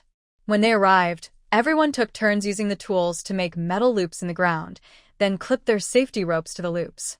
This way, everyone exposed to the storm had 2 safety ropes, one anchored to the ground and the other connected to a teammate, allowing them to share life and death. Everyone wore special gloves and used testing sticks to begin their work. They separated the items into red, yellow, and green groups. Then, 3 people further sorted the items within each color group. The mutated creatures in the red group were taken to a nearby burning vehicle. After removing their crystal cores, they were cut into large pieces and thrown into the incinerator. Once burned to ash, the ashes were blown away. Any remaining unburned residue was collected and buried in a prepared pit. Other radioactive items were temporarily covered with a protective tarp and kept aside. After the storm passed, they would be sorted again before returning. Useful items would be taken back, and useless ones would be treated with radiation disinfectant and buried in a deep hole. Moderately radioactive items that could be eaten were prioritized and processed first. The rest were moved back to the tent for sorting and then transported to the safe zone. Since Mu Xiang was a beginner, she was not assigned specific tasks. She was allowed to explore freely within a certain area. She remembered her main goal, but the ground was covered in dust and dirt, making it hard to identify things. She focused on picking out large, distinctive objects. For example, she saw a huge, seemingly solid dead tree trunk that looked rough and heavy. She knew there was a type of edible wood-boring insect inside the dead tree. She wasn't sure how big these insects could grow in this crazy world. Fortunately, she was wearing gloves, so she didn't have to touch the insects directly. Thinking this, she decided to let Li Yi help cut the dead tree into sections and carry it back to the tent. Mu Xiang then started working like a woodpecker. Luckily, it wasn't too extreme. Soon, Mu Xiang found about 20 centimeters of wood-boring insects inside the decayed wood, resembling popcorn cylinders. Perhaps the storm had disoriented the insects inside the wood. When Mu Xiang picked them out, they didn't struggle much, which made her feel more at ease. Thanks to the testing stick, which acted like a handy tool, she quickly located the insects. Where there were insects, there was light, so her efficiency was high. In no time, she collected a large bowl of insects. She rinsed each one with water and then dried them with absorbent paper. The remaining wood would be sorted later. For now, Mu Xiang used small pieces of wood to start a fire, placing a grill on top to cook the insects. High-quality ingredients are often best prepared with simple cooking methods, without overprocessing. As the temperature of the iron plate rises, the fireworms placed on it gradually straighten and turn slightly yellow, releasing a special aroma. The wooden scent causes the decayed wood to be pushed closer to the fire, while watching the fire turn the fireworms over. Meanwhile, the person continues to pick out more fireworms from the dried wood. After roasting 5 trays of fireworms, the person stops and places all the roasted worms on a special food cart to keep warm and prevent dust from settling. Wearing heat-resistant gloves, they remove the iron plate from the fire and replace it with a large pot. They pour water into the pot, add a steaming basket, and place 2 baskets of cassava on top to steam. Next, they light another fire on a different iron stove, place another pot on it, add a little oil, and toss in some shredded meat to stir-fry and release a meaty smell. They then add more than half a pot of cold water and start boiling. Quickly, they soak a small basin of dried mushrooms in hot water. Once the mushrooms are soft and the water in the pot is nearly gone, they chop the mushrooms and add them to the boiling soup. When it boils again, they thicken the soup with fern root starch, make a rich broth, and turn off the heat. Wood scent checks the time. When the cassava is almost steamed through, it's nearly lunchtime. During the steaming, Wood scent speeds up peeling the worms. In the afternoon, she plans to go out again to see if there are any new ingredients. With the high temperature now, all perishable food is quickly going bad. By noon, everyone has already arrived, smelling the food without waiting for Wood scent to call them. The tent is tightly closed, and after sprinkling water to reduce dust, everyone opens a foldable table. They place the roasted fireworms and steamed cassava in the middle, then go to the stove to make mushroom soup before sitting down to eat. For those who love eating insects, the fireworms are a new discovery. They never noticed that such delicious food could be found inside decayed wood. Chun Jun and Chun Ming, the brothers responsible for sorting, immediately said they would bring any similar decayed wood they find in the afternoon directly to the tent, so Wood scent wouldn't have to go to the trash heap herself. Of course, Wood scent agrees. This way, she can spend more energy in the afternoon looking for other things she can bring back. However, she hears the crackling sound from the tent roof, like rain hitting it. Who's so kind as to have a sandstorm with small stones swirling around? Couldn't they just sand peacefully? Instead, they're creating a sand tornado, making her search through that mess of stuff for food. She really doesn't think much of it. But since she's here, she has to look anyway. The next day, Mu Xiang continued to dig through the ruins blown apart by the storm, searching for edible trees. She found palm trees, papaya trees, banana trees, and others. Everyone watched as Mu Xiang pulled out tree trunks, chopped them into pieces, boiled them briefly, and prepared them for eating. Surprisingly, the taste was good. Everyone's eyes lit up as they looked at the large trees that hadn't yet been sorted. There's no need to look. I've already gathered all the edible ones. The ones I didn't find are probably no longer good after such high heat and long time. Big Sister May, I did my best. There's nothing else here. In this remote place, there aren't many plants. From now on, we'll just keep eating these. I'll process more today and store them in the cold storage truck. We should be able to eat for a few more days. It's okay, we're not picky. We didn't expect to be here. We usually stay in mountain valleys or similar places. Captain Feng, after we finish here, should we go somewhere else? If we go further, we'll enter the desert. We need to go back and check again.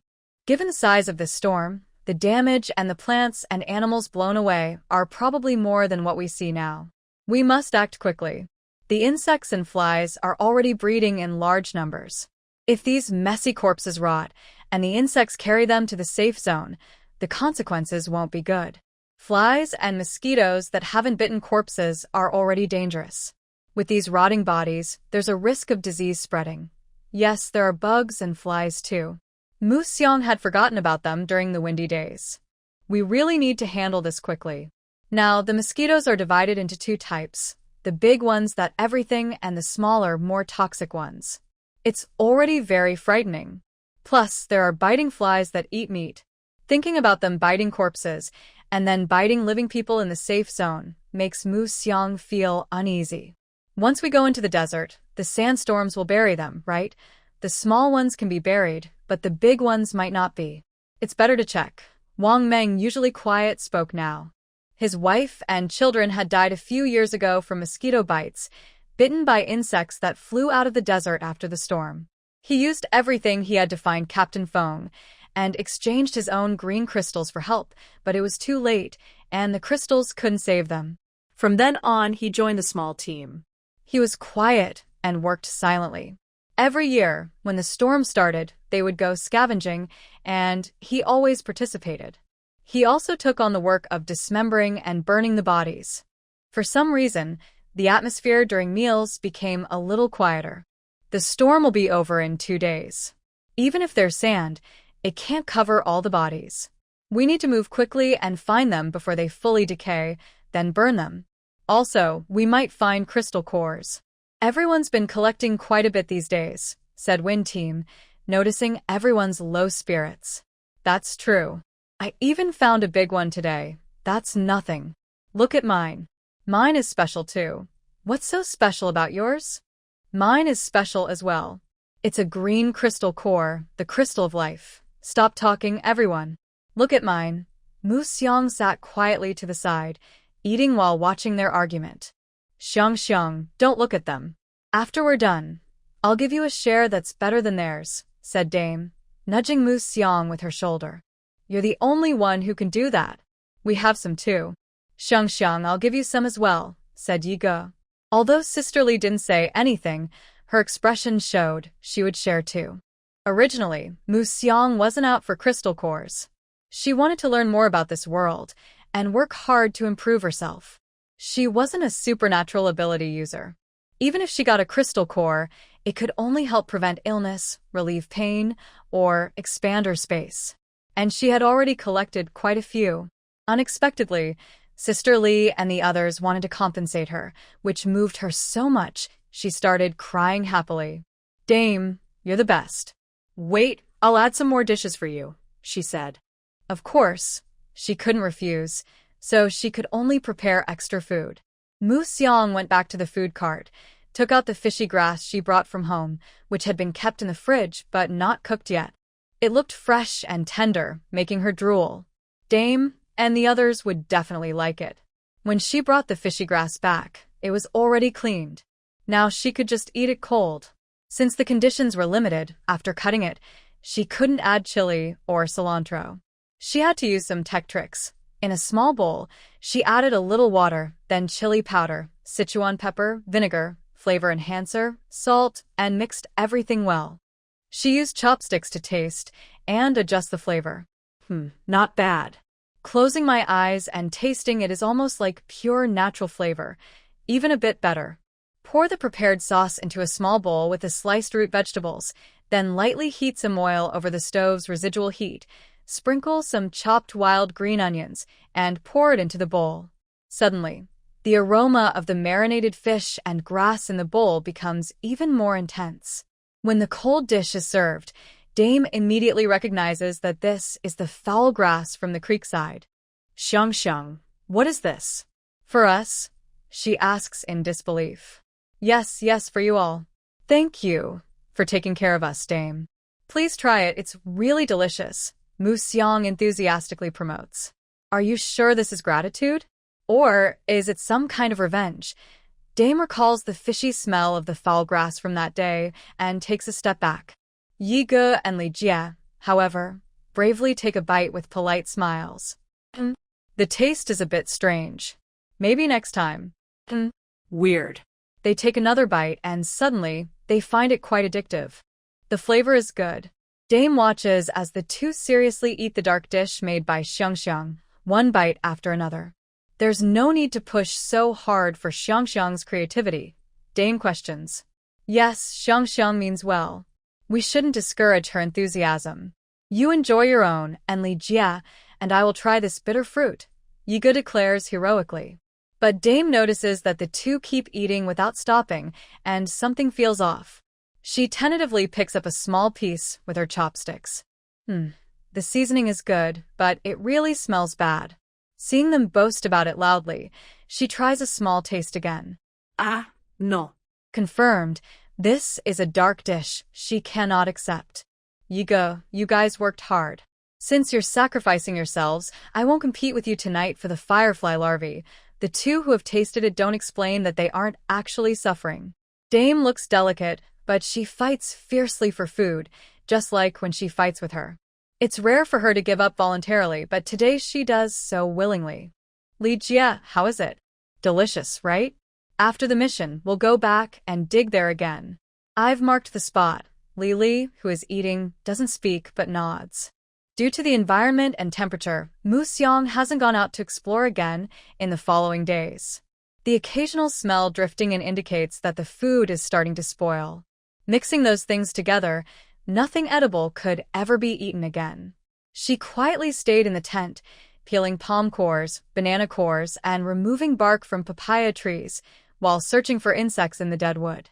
Although the variety was simple, Mu Xiang worked hard to cook creatively, making everyone excited at mealtime after their hard work. Once they finished processing everything here, burying what needed to be buried and transporting what needed to be moved, the storm had already lessened considerably. They dismantled the tents and packed them away. 2 large trucks were sent to carry usable supplies back to the safe zone, while the rest of the team continued driving in the storm's direction into the desert.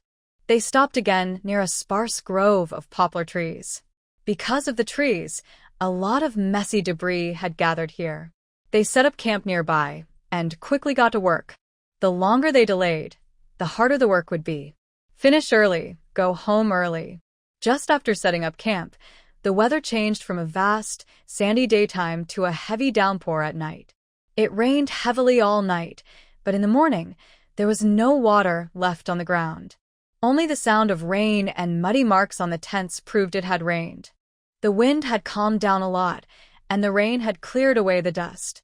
The ground was still a little damp, but the air finally became clean and no longer stung the eyes. Today, everyone finally didn't need to wear heavy protective suits and masks. Just backpacks and headlamps were enough.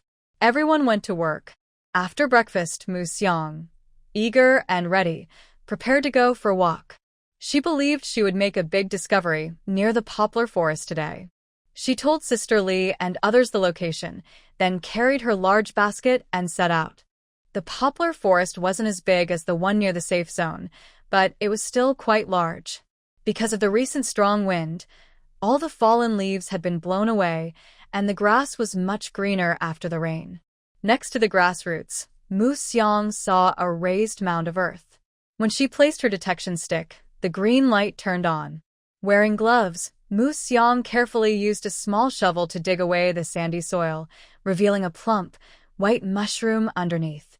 Although it hadn't fully grown yet, the world seemed to have cast a magic spell on it, born to be a king, plump, white, and sturdy. The small mushroom, about the size of an egg, grew like a large boletus. She took out a whole one and cut it into pieces, enough to cook a dish. Mu Xiang brushed off the dust from the mushroom, placed it into a basket, and started using the radiation detector as a metal detector. She scanned each suspicious small mound of soil.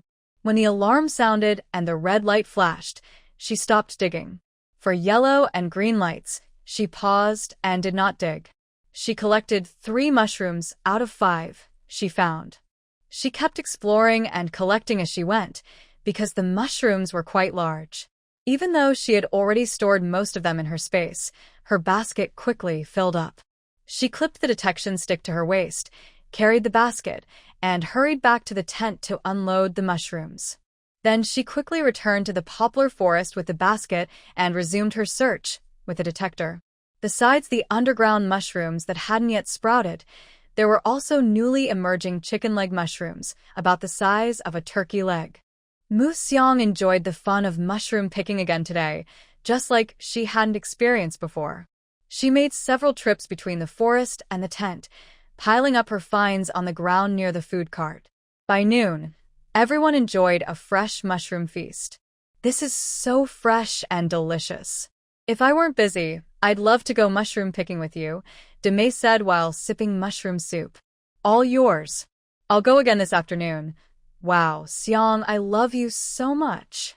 Mu, Demei exclaimed excitedly, cupping Mu Xiang's face and giving her a big kiss. Just as she was about to kiss again, Mu Xiang pushed her face away. Don't love me. It won't lead anywhere. Everyone burst into laughter. Is that enough for you, Xiang? Mushroom stew with chicken tastes even better, Mu Xiang casually commented. After a morning of baking, the dust in the air rose again by noon. Unable to resist the smell of mushrooms in the forest outside, Mu Xiang put on full protective gear, including a mask, and set out again. Because of the trouble of returning and the increasing distance, Mu Xiang only carried back 3 loads in the afternoon. The rest was stored in her space. Due to the bad weather, Mu Xiang didn't stay outside too late. She returned early to her base, the kitchen, carrying a full basket. She took out the mushrooms from the basket, arranged them carefully, and then went to the vehicle where they slept to remove her protective suit and mask, giving herself a quick wipe. Then she started preparing dinner for the evening. After she finished cleaning, she returned to the food cart. At that moment, there was a large basin on the ground filled with chopped meat. The meat was cut into pieces so small that it was hard to tell what it was. The sensor on her waist did not beep, so this must be specially prepared for everyone's meal. Looking at the color of the meat, it seemed very fresh. In some thicker parts, tiny nerve twitches could still be seen. She added water to the basin to soak the meat and remove blood. Mu Xiang went back onto the cart to gather ingredients. She remembered the team leader brought some alcohol, so she quietly poured out a little, hoping it wouldn't be noticed. Since there were no strong spices for the stew, she used the alcohol to cover the smell. She didn't realize that her small act of pouring alcohol was watched clearly by the Wind Father and Sun hiding nearby. The meat in the basin was caught by these two. They had caught a big gray rat. Afraid that the young girl wouldn't handle it, they used their abilities to skin the rat, remove the internal organs, and take them outside to be burned by Wang Meng. Then, Wind used his wind blade to cut the meat into pieces and place it in the basin. The whole process was smooth and quick, from the fluffy state to chopped meat in just the time it took Mu Xiang to change her clothes. After finishing, the two of them hid and thought that if Mu Xiang didn't dare to handle the meat or doubted its origin, they would step out and pretend. No matter what, they wanted the girl to cook the meat tonight. They had heard her say that chicken stew with mushrooms was delicious. But there were no chickens here. They had run far in the afternoon and only found this rat. The young girl didn't ask about it. She just checked the radiation level and then started pouring water to process the meat. Seeing her sneak back into the cart to pour alcohol quietly reminded the father and son of their fun times at home, sneaking drinks and outsmarting each other. At home, Mu Xiang's wife didn't allow them to drink every day, so she hid the alcohol. They only got a little on weekends or after big missions. They often took the chance when Mu Xiang's wife wasn't home to secretly pour drinks like this. Now, seeing Mu Xiang's actions and noticing fewer bottles, they remembered how they used to steal alcohol at home. They wondered what made them think that secretly pouring out some alcohol wouldn't be noticed by her wife. I don't know if I can buy new supplies after going home, but I hope I can fix things in time. Later, they stopped paying attention and needed to work quickly before dinner, trying to fix the problems early. Mu Xi secretly drank a bowl of wine and then started preparing unknown meat chunks. First, she blanched the meat in a large iron pot. She put the cold meat into water with a little white wine, green onions, pepper leaves, and wild. When the water started to boil gently, she skimmed off the foam. Once the water boiled completely, she turned off the heat, took out the meat with a strainer, and rinsed it with warm water. Next, she heated oil in a pot, added chopped green onions, Sichuan pepper leaves, and wild, and cooked until fragrant. Then she added the meat and stir-fried it. After that, she poured in water with dissolved soy sauce cubes to add flavor and color. When the meat was fully colored, she added a little chili powder, Sichuan pepper powder, monosodium glutamate, and salt for seasoning. After seasoning, she added more water, covered the pot, and let it simmer. She added 2 large pieces of firewood to the stove, and Mu Xi quickly picked some fresh chicken legs mushrooms, trimming the muddy roots with a small knife. She washed the remaining parts with clean water, separated the caps from the stems, tore them into strips, and cut them into appropriate sizes. She opened the lid, added the prepared mushroom pieces to the pot, and stir-fried them briefly. Then she placed 2 steaming baskets on top, filled with washed, sliced cassava, to steam while the meat simmered. Another stove was busy too. She boiled water, added a little cooking oil, and stir-fried the sliced straw mushrooms until they released some water. Then she added water and wild slices, bringing it to a boil. Meanwhile, she soaked some dried wild vegetables in hot water, then cut them into sections and added them to the boiling pot. When it boiled again, she thickened the sauce with cassava starch, then added soy sauce and salt for flavor before turning off the heat. In the evening, everyone was very eager to return. Before dinner, they finished work early and went back to the tent, walking back and forth between the cooking area. Mushi saw many people idling and asked everyone to help wash and cut the mushrooms. After cleaning the harvested straw mushrooms and chicken legs mushrooms, she sliced them and threaded them onto fine wire to hang from the tent top for drying, to prevent spoilage. With many hands, they finished processing all the mushrooms. Meanwhile, the meat stew was also ready. There was no need to serve dishes with fragrant wood aroma. Everyone helped prepare the food and cassava together. Soon, the dishes, soup, and cassava were placed on the table. Once everyone was seated, they started eating quietly. In the lively restaurant, only the sounds of bowls, chopsticks, and spoons clinking remained. Wood-aroma also served a large bowl of soup. She ate mushrooms and cassava alternately, occasionally picking a mushroom filled with meat juice. By the end of the meal, nothing was left. Every drop of soup was finished. After eating, everyone sat in a row. Each person started picking dry wood and insects to help digestion. Only Wang Meng put on protective gear and went outside to work at the burning furnace. Mushrooms in the forest grew quickly, but they also rotted fast.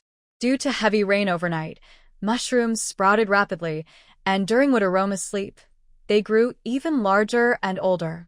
The next day, after finishing her meal, Wood-aroma went back to the poplar forest to look for mushrooms. She saw many mushrooms had already broken through the soil. The newly emerged straw mushrooms were larger, but almost 95% of them were eaten by bugs and could no longer be eaten. They glowed red, indicating they were spoiled. The king oyster mushrooms had fewer bugs, but they were old. Their caps turned into black liquid and dripped everywhere. To find more mushrooms, she had to go farther. It was inconvenient to return often, so she first hid some in a conspicuous place, planning to have Sister De May and others pick her up at noon. Of course, she secretly stored many in her space as well. Today, she unlocked a new mushroom variety, a wild bacha mushroom with wrinkled caps. Thanks to the world's blessing, this mushroom, which was hard to spot among fallen leaves, grew larger and lost its leaf cover, making it easier to find. As long as it wasn't glowing red, she collected every one she found. By noon, she arrived at a storage spot for mushrooms, waiting for Sister Lee and others to pick her up. While waiting and using a small knife to cut mushroom roots, she saw a rabbit as big as a mountain goat with red eyes and big teeth charging at her from afar. Quickly reacting, she turned and climbed a nearby poplar tree. She stopped on a branch more than 3 meters above the ground, amazed at her own strength. The rabbit, seeing her climb, didn't stop. Instead, it tried to knock her down by ramming the tree, showing greed and stubbornness. She decided not to wait for it to give up and instead ate the mushrooms she had gathered nearby. Just then, Mu Xiang was stubbornly hitting the tree, causing it to thud loudly.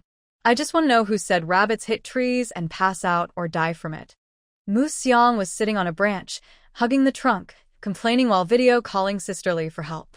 Beep, beep, help is on the way. Sister Lee, look, Mu Xiang said, adjusting the camera to point at the rabbit that had hit the tree below. Help is on the way, Sister Lee replied with these words before hanging up. When she said help was on the way, she meant it, but it wasn't Sister Lee arriving, it was Wind Team. A simple gust of wind sliced through, causing the wild rabbit to fall over and stay still.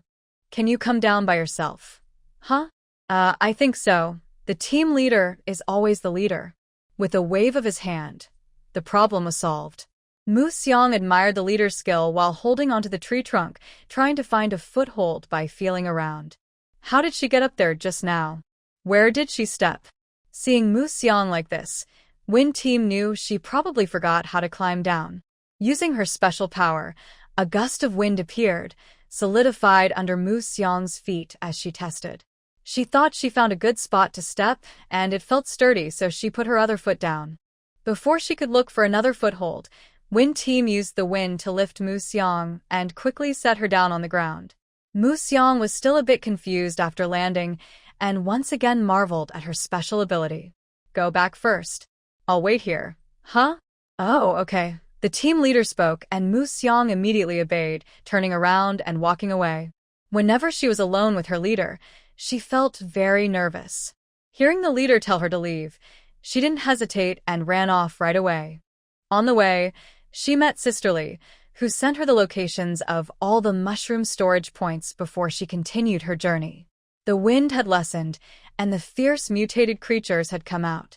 As the one lagging behind, Musyong decided it was best to return to the tent and cook. While cooking, Musyong saw a familiar big bowl of meat again, not sure if it was the big rabbit that had chased her and hit the tree.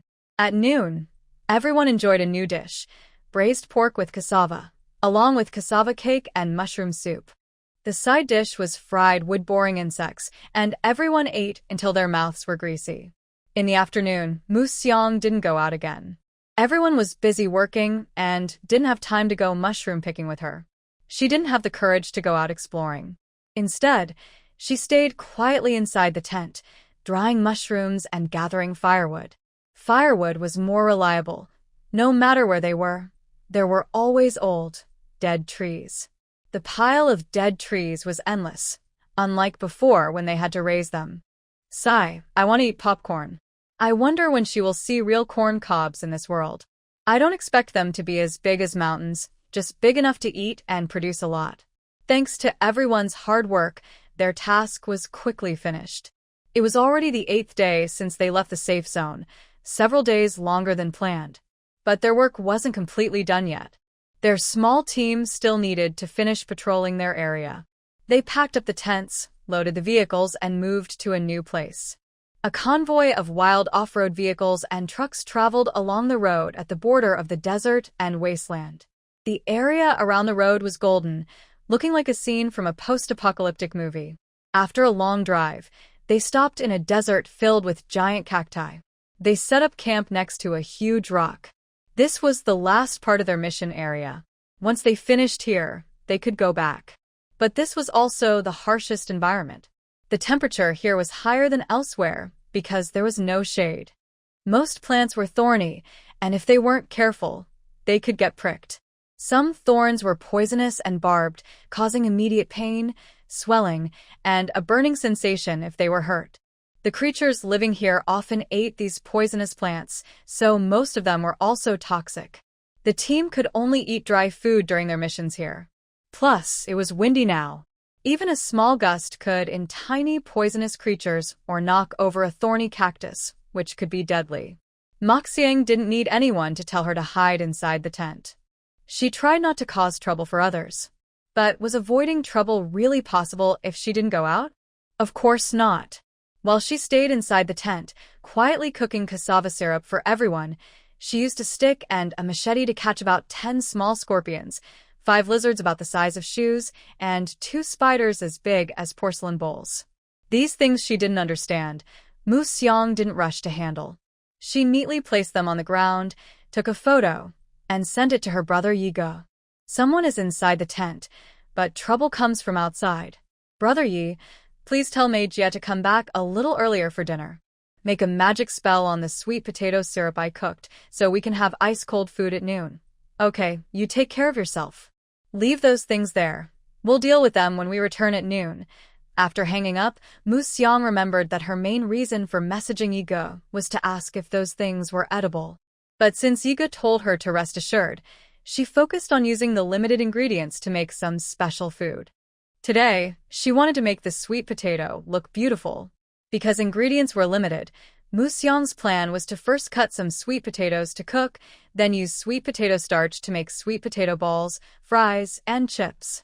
She made small brown balls with brown sugar and sweet potato flour, then added crushed fresh flowers, red, yellow, purple, and white, to the starch to make different shapes, all cooked and set aside. She also boiled a big pot of ant egg flour soup with sugar. When Demei came back early, she would cool down all the ingredients first, then freeze the ant egg flour soup until it was half frozen. Using large bowls for everyone, she first placed half a bowl of sweet potato chunks, then added various colorful sweet potato balls, 2 big spoons of the frozen ant egg flour soup, a spoonful of honey, and a sprinkle of fresh flower petals. Lunch was now ready.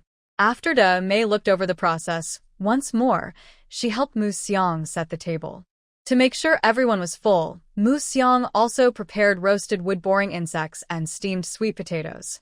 When everyone returned at noon, The carefully prepared cold dishes received high praise.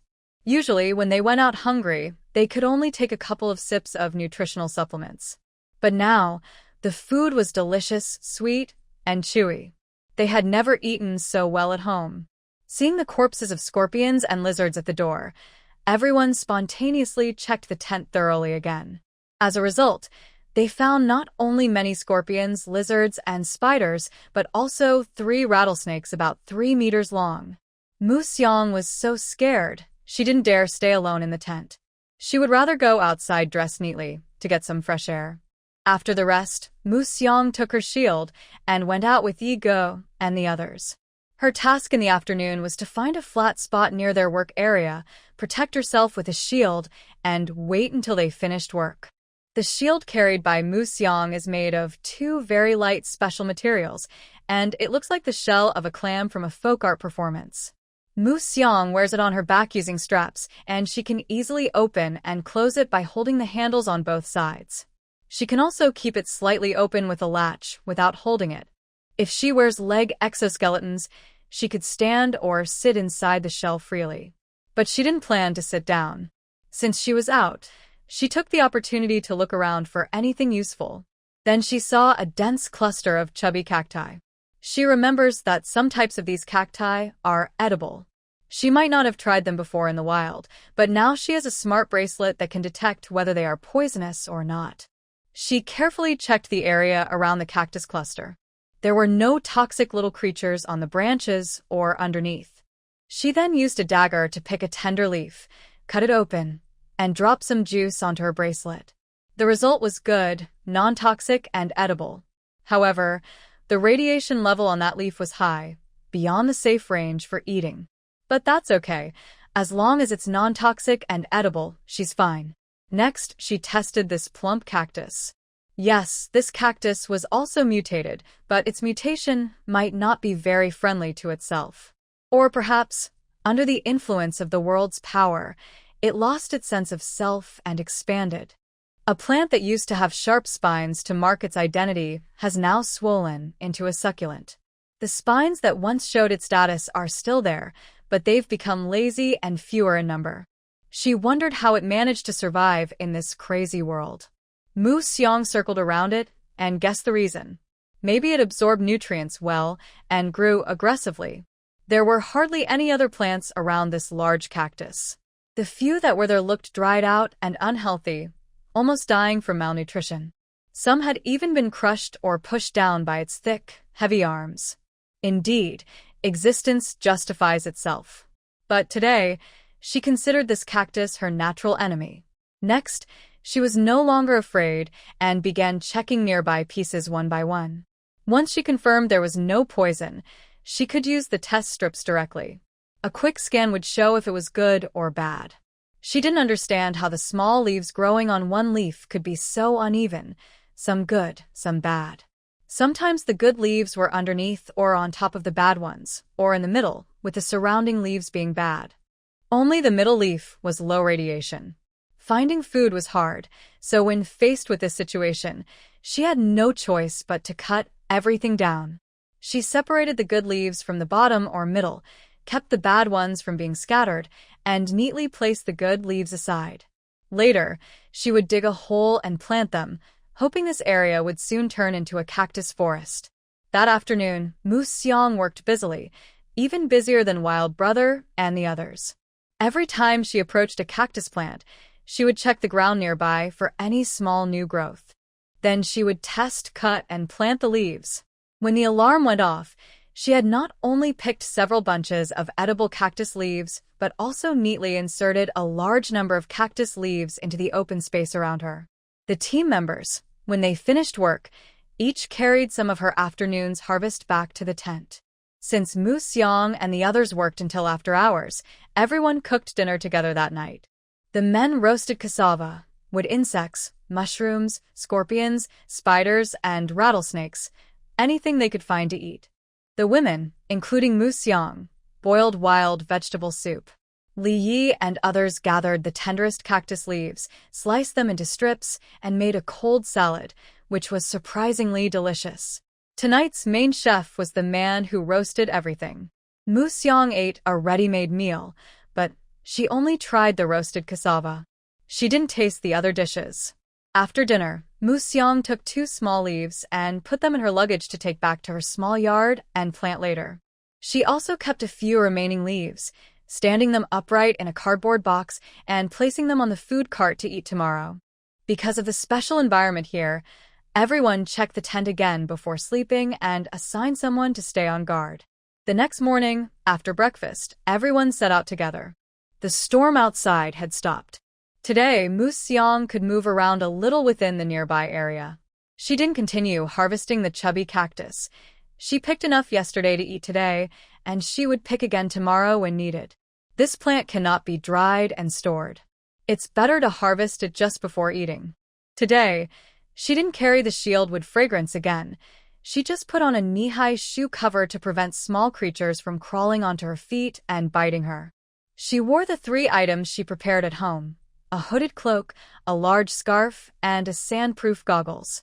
These protect her from the sun and bites. Especially the goggles, because she heard that some snakes can stand up and spray venom into people's eyes, causing blindness. So, she must protect herself well. She didn't go far away. Instead, she started exploring around the cute cactus, hoping its cuteness would bring her good luck. She wished for the best, but reality was harsh. She carefully looked around and found that besides the adorable cactus, everything else nearby was inedible and even poisonous. She had no choice but to go back and rest beside the cactus. From a close distance, there was no more gain. From afar, she could only observe. She found a large rock nearby and stood on it to look into the distance. Around her were mostly thorny plants, dry grass, and rocks. There was a patch of green on the far side of a small hill, but it was too far to see clearly what kind of plant it was, and she didn't dare go closer. She looked around carefully again. Yes, only thorny plants, dry grass, and rocks. Rocks? Right between the green patch and the cactus, a rock in the middle of the dry grass seemed to move slightly. She thought she saw that rock move out of the corner of her eye when she turned her head. When she looked directly at that spot, it stopped moving. It looked dull and seemed to be saying, "No, you just saw it wrong." She stared at the rock without moving for a while. Nothing changed. She pretended to turn her head aside, and the rock moved again. No, if it moves, it's no longer just a rock. Her mind quickly flipped through her wilderness animal manual. Ding. A figure overlapped with a large creature in the distance, a desert tortoise. She quickly estimated the distance from her current position to that creature. It's a bit far, but not too far. The desert is empty, with only large, thorny cacti providing some cover. When she walks there, she can see the situation on this side. The range she can see shouldn't be considered far, but it is. To confirm her guess, Mu Xiang carefully circled around it. From a distance, she used a branch to move aside the dry grass around it, confirming that it was a turtle about the size of a millstone. It was hard to see from afar because its shell was the same color as the surroundings, and it had pulled its limbs into its shell, covered by dry grass. If it stayed still and didn't move, she definitely wouldn't notice it. Now, she declares that this is the first prey she caught here. Confident in the gentle nature of this desert turtle, which isn't aggressive and doesn't understand human speech, Mu Xiang boldly confirmed to herself.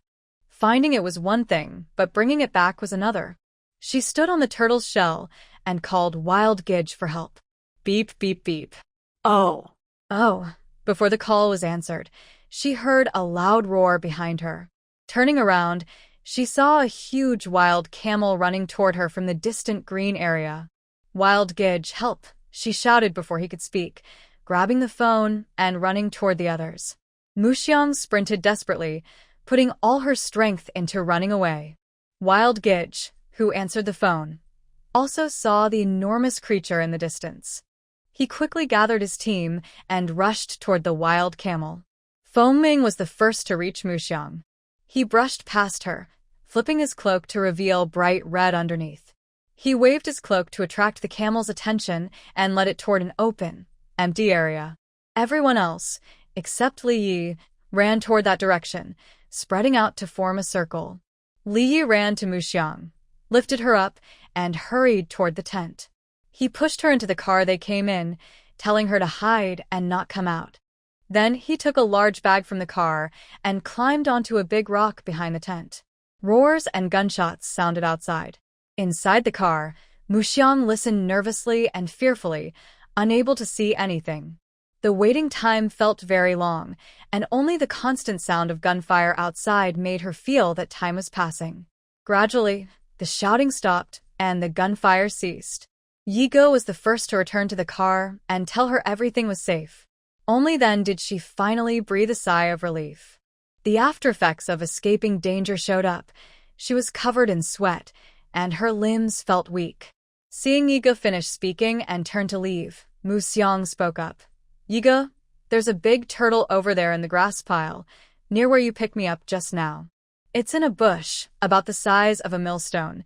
Yigo was at a loss for words after hearing her description. In the end, he gave her a thumbs up and turned to leave. Soon, Demei came to check on Muxiang.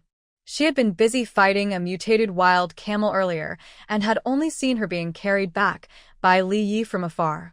Since they had finished fighting and returned, she hadn't seen the girl come out, so she guessed she was probably scared.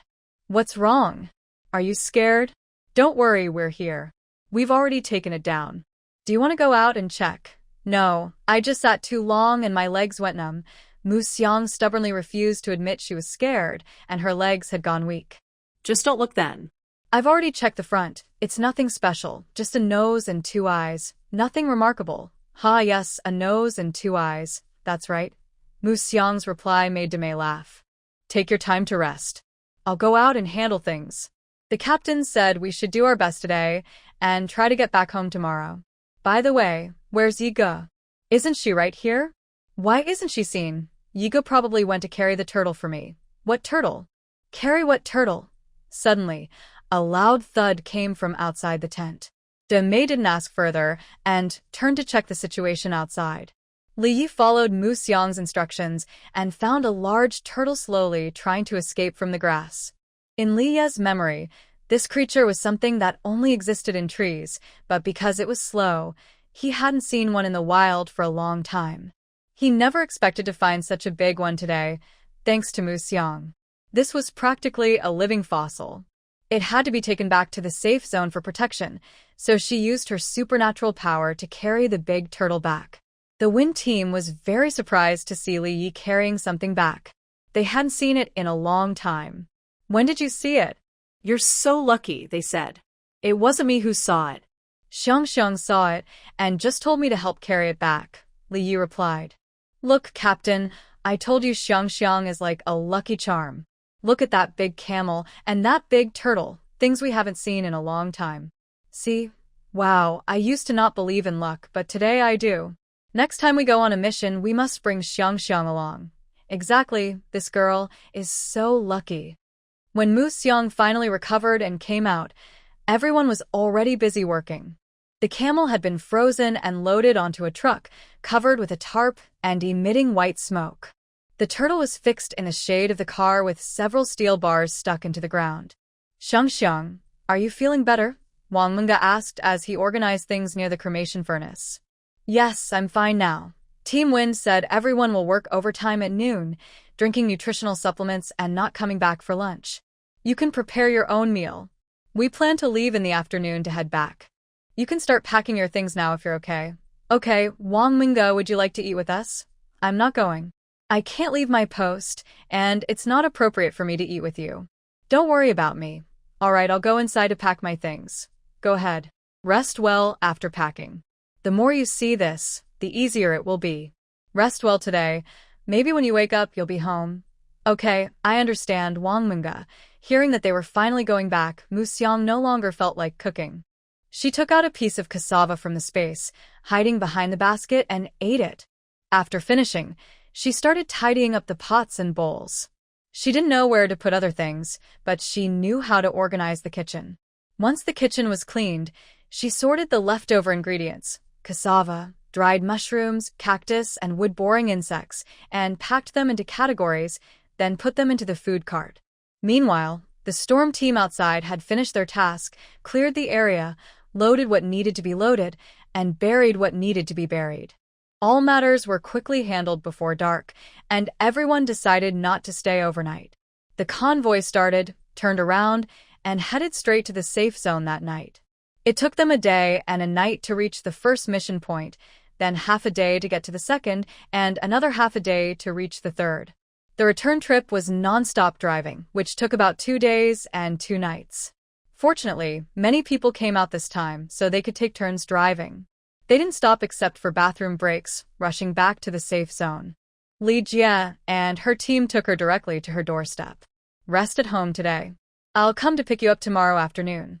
Since everyone was exhausted from the long journey, the team would distribute the rewards after the members had rested.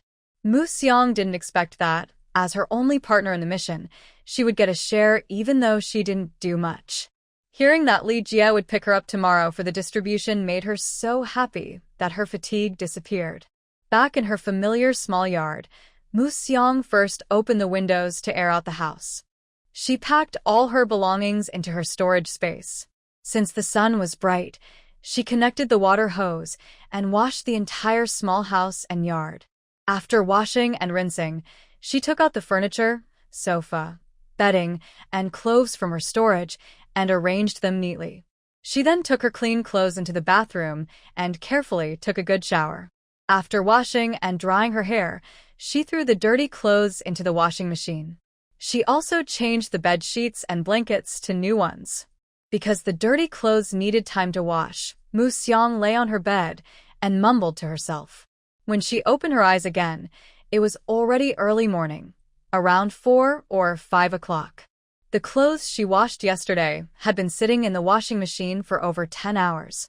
There was no choice. Mu Xiang added more laundry detergent and washed the clothes again.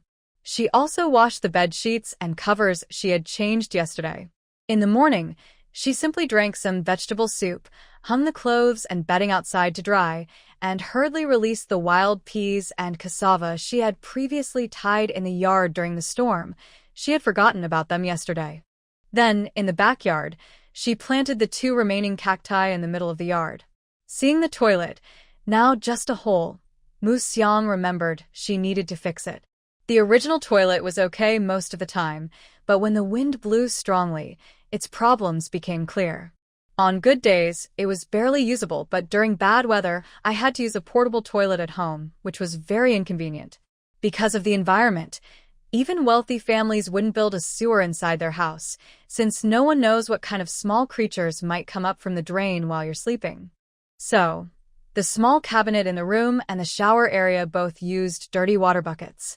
Outside in the yard, there is a special open channel for wastewater, where everyone's sewage is drained.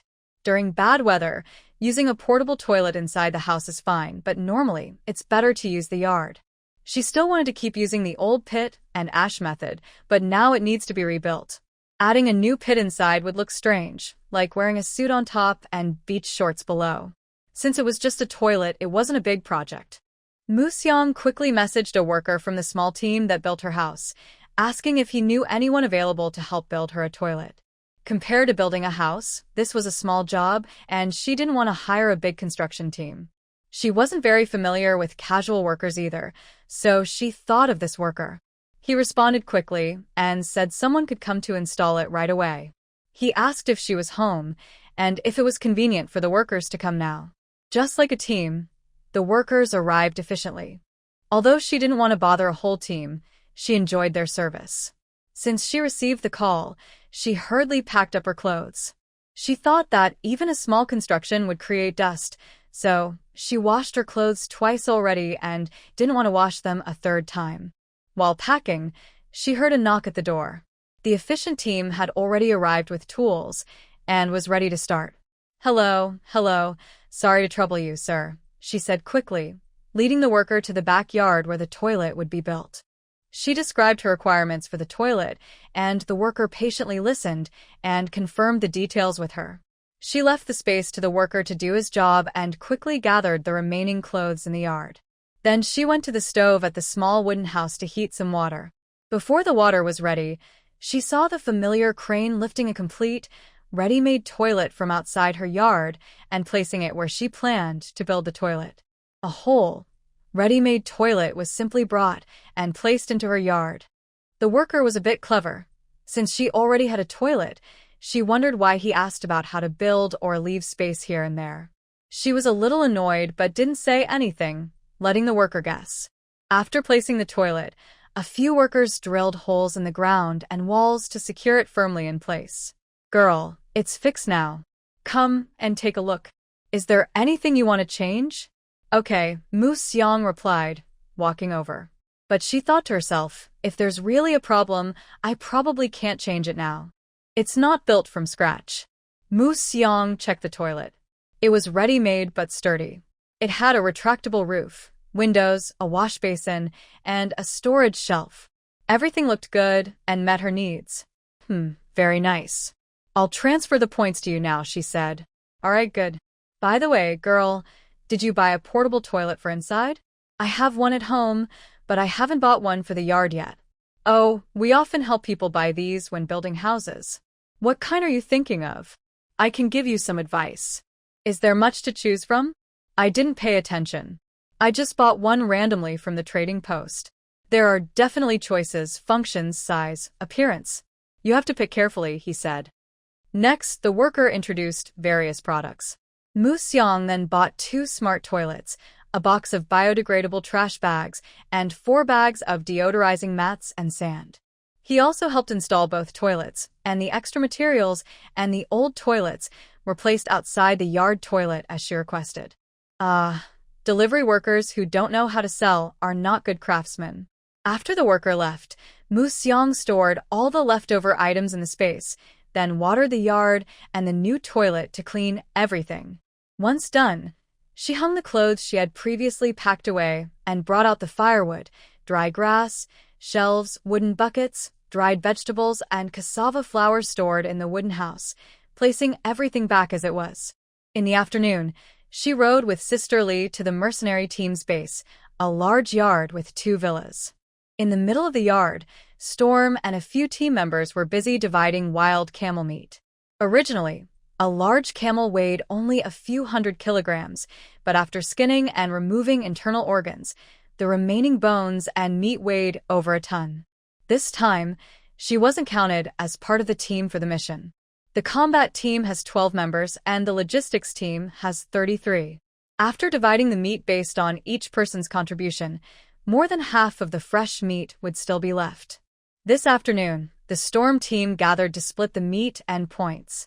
After dividing, team members could exchange some of their points for more fresh meat if they needed, and once everyone finished, the leftovers would be bought by the trading station and taken away. Is this wild camel still edible? Wild animals and plants are like mutants. Not everything visible can be eaten. Many mutant animals' meat is inedible. That's why, when she first met the Storm team, they would set out for a few wild boars. Although they didn't have crystal cores, they still enjoyed eating the meat. During missions, everyone in the team had become addicted to the smell of Mu Xiang's cooked meat. This time, Mu Xiang received 5,000 points and 30 kilograms of camel meat. Additionally, because of that turtle, she earned another 30,000 points. After dividing the meat, Mu Xiang used her points to buy 200 kilograms of lean meat and 100 kilograms of camel. Since her space could keep the meat fresh, she planned to smoke it all into spicy dried meat. Xiang, do you think you can fit so much in the fridge? Yes, I'll buy a bigger one later. What are you planning to do with all this meat? Make spicy dried meat. Can you make some for me too? I'm not in a hurry. I'll wait until you finish yours. Damei quickly asked Mu Xiang to make some dried meat. Sure. Just bring it over when you're ready. Seeing that after everyone bought their share, there was still a lot of meat left, Mu Xiang gritted her teeth and bought another 100 kilograms of lean meat and 100 kilograms of camel. Since she said she wanted to dry the meat, more should be fine, right? After buying, she immediately purchased a large freezer and a drying oven, proving she was serious about making dried meat. She asked her friend Yiga to help remove the meat back to the small yard. She also asked him to pass on a message to Feng that she would be at home for the next 3 days to make dried meat, so she wouldn't go out for daily errands. Since others could have their family help with their tasks without affecting their missions, she had no one to rely on. Buying so much meat, she had to process it quickly, Otherwise, it would seem like she was hiding a secret. It looked like she would have another sleepless night. Mu Xiang set up several large basins and water tanks in the yard and started washing and cutting the meat. Today, she brought back a total of 330 kilograms of lean meat and 200 kilograms of meat, either by delivery or purchase. She first separated 100 kilograms of lean meat and 150 kilograms of meat to store for later, to be prepared fresh when needed. The remaining 50 kilograms of meat and 230 kilograms of lean meat she washed thoroughly with water. Then, she cut the lean meat into strips along the grain and placed them in a large basin. She added salt, sugar, soy sauce, chili powder, Sichuan pepper, wild slices, wild green onions, and white wine, then massaged everything evenly. Once all the meat strips had a uniform color, she moved them aside for marinating. She covered them with bamboo mats to keep insects away. She asked the delivery man to place the large freezer next to the small cabinet in the shed, along with the previous small freezer. The drying machine was brought into the small wooden house so she could start her meat drying process. Following the delivery man's recommendation, she bought a vacuum sealer and 500 vacuum bags, along with 1,000 food preservation bags. She had enough space, so the freezer wasn't bought just to store meat. She planned to use it for freezing ice cubes. The small freezer she bought earlier was only for ice cubes, but because of its small size, she could only freeze a small amount each time. These ice cubes were her secret weapon to help her survive the hot summer. It was early May, and by June, the high-temperature season would begin, lasting about 3 months according to the seasonal guidelines. During that time, people could only go out early in the morning or late at night. At that point, fans wouldn't help much because the air would be hot everywhere. Mu Xiang placed the meat on the shelves inside the wooden house, covered it, and took out a small plate of sliced meat and meat to prepare for her own dinner later that night. To avoid getting bored of the meat, she also sliced some mushrooms and prepared a dish of wild bamboo shoots. Camel meat tasted very different from beef or lamb. No gamey smell, tender and elastic, with a very chewy texture. The specially purchased camel tastes even better when grilled, with a smoky flavor that makes it hard to stop eating. It's similar to the taste of grilled beef brisket I used to enjoy. It's juicy, crispy, and flavorful. If she hadn't bought so much, it would be hard to explain. She really wanted to buy about 100 pounds more and store it in the space to enjoy slowly. After eating and drinking enough, the lean meat still needs to be marinated for over 3 hours before the first grilling. Mu Xiang started preparing the camel first. She cut the cleaned into long strips about the size of soap boxes, then used absorbent paper to wipe off the surface moisture. Next, she evenly sprinkled salt over the meat and placed the strips into a large food storage box, adding a little more salt on top to seal it. It took 4 boxes to hold all 50 kilograms of the. After closing the lid, Mu Xiang placed the boxes on the wall to marinate, allowing the water inside to be further extracted. Then, Mu Xiang went to the yard to handle the mushrooms she had quietly stored in the space earlier. She needed to remove the dirt from the roots and wash them thoroughly. She wanted to ensure that all the food in the space was clean and ready to eat or simply processed. She didn't waste the mushroom roots after trimming. Mu Xiang spread them evenly around the plants growing in the backyard. She had thought about making a compost bin, but the uncertain growth of the plants made her abandon that idea. After all, watching the plants grow every day, there's no guarantee they'll produce edible parts. It's just for fun.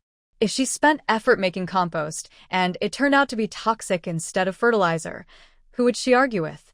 Looking at the circle of cassava growing in the backyard, the wild peas climbing near the toilet, and the newly planted mutated cactus in the middle of the yard, she hoped they would thrive. She decided to give it a try. If by the end of the warm season they didn't meet her expectations, they would have no reason to stay next year. Back in the front yard, she checked the time. She took out the marinated lean meat strips, threaded them onto skewers, and hung them on the oven's grill. She adjusted the temperature and started the drying process. Since she had already prepared for vacuum freezing, she only grilled a batch to dry thoroughly. The rest was only semi-dried. After grilling, the 100 kilograms of camel meat shrank by more than half. The 230 kilograms of lean meat once fully grilled, was reduced to just 103 kilograms. You bought a bigger refrigerator than needed. The fully dried items are packed in cloth bags and hung near the fireplace, ready to be eaten or taken at any time. The semi-dried items are vacuum-sealed in small portions and frozen in a small freezer. Thinking about how I promised Big Sister Dame to help with drying meat, I decide to call her now and ask her to send the meat over so she can marinate it in advance. Otherwise, I would have to stay up late again. When Big Sister Dame came over, she brought a large piece of camel meat and also a familiar small box. Inside, there were about 30 crystal cores, mostly white with a few colorful ones. "Listen to me first," she said before I could speak. "I didn't have many, but I said I would share some with you. This task is with us all. Even though you didn't help with sorting, you make delicious food for us every day, and you've expanded our recipes. The team rules don't change. Whoever contributed gets the credit. The team leader privately gave me this. The colorful cores are from the leader and a few of us, and the white ones are from other team members. All right, since you said so, I won't be polite. Also, don't bring me mushrooms or anything else. Just give them to Sister Feng to add to the team's meals. Got it. If you want, I won't take them either. We'll go together to pick some during the next rain. Sounds good. Last time, I found another type of mushroom near the safe zone in the woods. I collected some, but I don't know if they've grown back recently. Really? Then we can go pick them another day, tomorrow afternoon. I'll marinate the meat now, and after it's roasted, we'll go. Can I help? I don't want to just let you do everything. You don't need to marinate the meat. Big Sister Dame, can you help me freeze some ice cubes? Sure. How many do you need? What are you going to use the ice for? More is better. I'll put them in the wooden house to keep things cool. I'm worried the heat during the day might spoil the meat before it's marinated. All right, you're the first to treat me like an ice machine, Dame said helplessly. She found a mascot for herself. What else could she do? Make as many ice cubes as needed. An ice machine is an ice machine. Then Dame worked hard and made a batch of ice cubes inside her small wooden house. Large blocks of ice piled from the ground up to the ceiling. How about now? Is it enough? That's enough. If I add more, it'll turn into an ice cellar. Yes. I can't say about the others, but I have plenty of ice. Since it's not my business, I'll go now. Call me when the meat is ready tomorrow. Okay, I'll deliver the meat to you tomorrow. I happen to need to borrow a testing stick from Feng. All right, do you have one? I have quite a few myself. Yes, I do. After I finish grilling, there won't be many left, and I also have a small cart. Mu Xiang pointed to a little trolley that a delivery person had tried to sell her. This big block of ice is much easier to handle than the small ice cube she freezes in her fridge. She needs to store it in the space early. If Sister De May sees the ice is gone tomorrow, she'll ask for an explanation. It's better to deliver it directly to her. She can also borrow the testing stick used for the task, which is much easier than using a small knife to cut things individually when foraging in the wild. After Sister De May left, Mu Xiang stored most of the ice in her space, leaving 2 large chunks in a bucket under the shelf. When the meat is cured, she can just put it there. Thanks to the oven, Mu Xiang makes dried meat pretty quickly. She plans to go out tomorrow afternoon because she wants to rest early tonight and sleep in. The next day, she woke up on time without setting an alarm, just by looking at the dark sky outside. She stayed in bed until dawn before getting up. If she plans to wake up late, she definitely won't get up early, even if she turns over and covers her eyes. After slowly getting up, she set an alarm and started exercising. Now, her daily morning run has increased to 10 kilometers. After running, she spends half an hour hitting a sandbag and another half hour doing side kicks on the sandbag. It's basic training. After correcting her movements for 2 days, she practices on her own. At first, she couldn't lift her arms and legs, but after half a month of training, she's gotten used to the rhythm. After exercising, she walks a few laps in the yard, then begins washing up, eating, and cleaning. She hasn't felt the wind much every day, but as soon as she opens the window, a layer of dust settles on the table. Between frequently changing the filter and mopping often, Mu Xiang chooses to mop more often. Since the water she uses for washing up isn't good for watering the plants, she prefers to reuse it by watering the yard with it. In the morning, Mu Xiang was relaxing on a lazy sofa, flipping through the plant and animal encyclopedia that Director Su gave her to improve her knowledge. In the afternoon, after waking up, Mu Xiang packed the dried meat and loaded it onto a handcart. She dressed neatly and headed to the storm team's base. "Hey, are you all going?" When Mu Xiang was about to give the meat to Mei and ask Team Wind to borrow a detection stick, she was told that everyone was going together in the afternoon. Even the family members of Sister Wind were participating, asking Mu Xiang if she was okay with it. What's there not to be okay with? The forest is so big, and she's not the only one there. If they weren't too proud to use their smart bracelets to check for toxins in these mushrooms, she wouldn't have had the chance to find them. They had already been picked clean long ago. Since they said they'd go together, then they should go together. More people mean less chance of her getting lost or encountering wild animals. After experiences with wild boars, ants, and wild camels, she felt like she had a bit of luck on her side. Although having more people makes it harder for her to sneak around, with these team members' special abilities, she didn't have to worry about collecting too many things and not being able to carry them all back. Just find what she needed. So Mu Xiang decisively asked Mei and the others for a few more bags. It seemed like she already knew she would come back loaded with treasures before even reaching the place. At the familiar roadside, Mu Xiang didn't rush inside. Instead, she took out a small sickle and cut a bunch of wild millet. "Xiang, why are you cutting this? It's poisonous and not edible." "I know." "That's exactly why I'm cutting it. I'll dry some, crush it, and sprinkle it around the yard to keep bugs away." "Oh, that's true. I was only thinking about the poison and didn't consider it could also be used as a pest repellent." Everyone followed her example, each cutting a good amount of the plants. They tied them with ropes and put them on a small cart to carry back to the safe zone. Once there, they would take them home. Next, they gathered mountain scallion leaves, dandelions, water dropwort, and wild amaranth. Before even reaching the mushroom-picking spot, everyone had already gathered some harvests with Mu Xiang. "Xiang, you're so amazing. Why don't you stop following Uncle Feng around? Just stay here and help us dig for wild vegetables. Look, it's close to home, and we're collecting a lot." Seeing how knowledgeable Mu Xiang was, some team members' family members held her arms and said, "What's the matter, Aunt Li? Are we digging up people in front of everyone? Xiang is our team's lucky charm. How can we let you take her away? Our goal is to reach for the stars and the sea." Big Mei suddenly spoke, pushing past Mu Xiang and the other aunties who were holding her back. She pulled Mu Xiang forward toward the small team. "Hurry up and go. The storm team is waiting ahead. Let them dig here.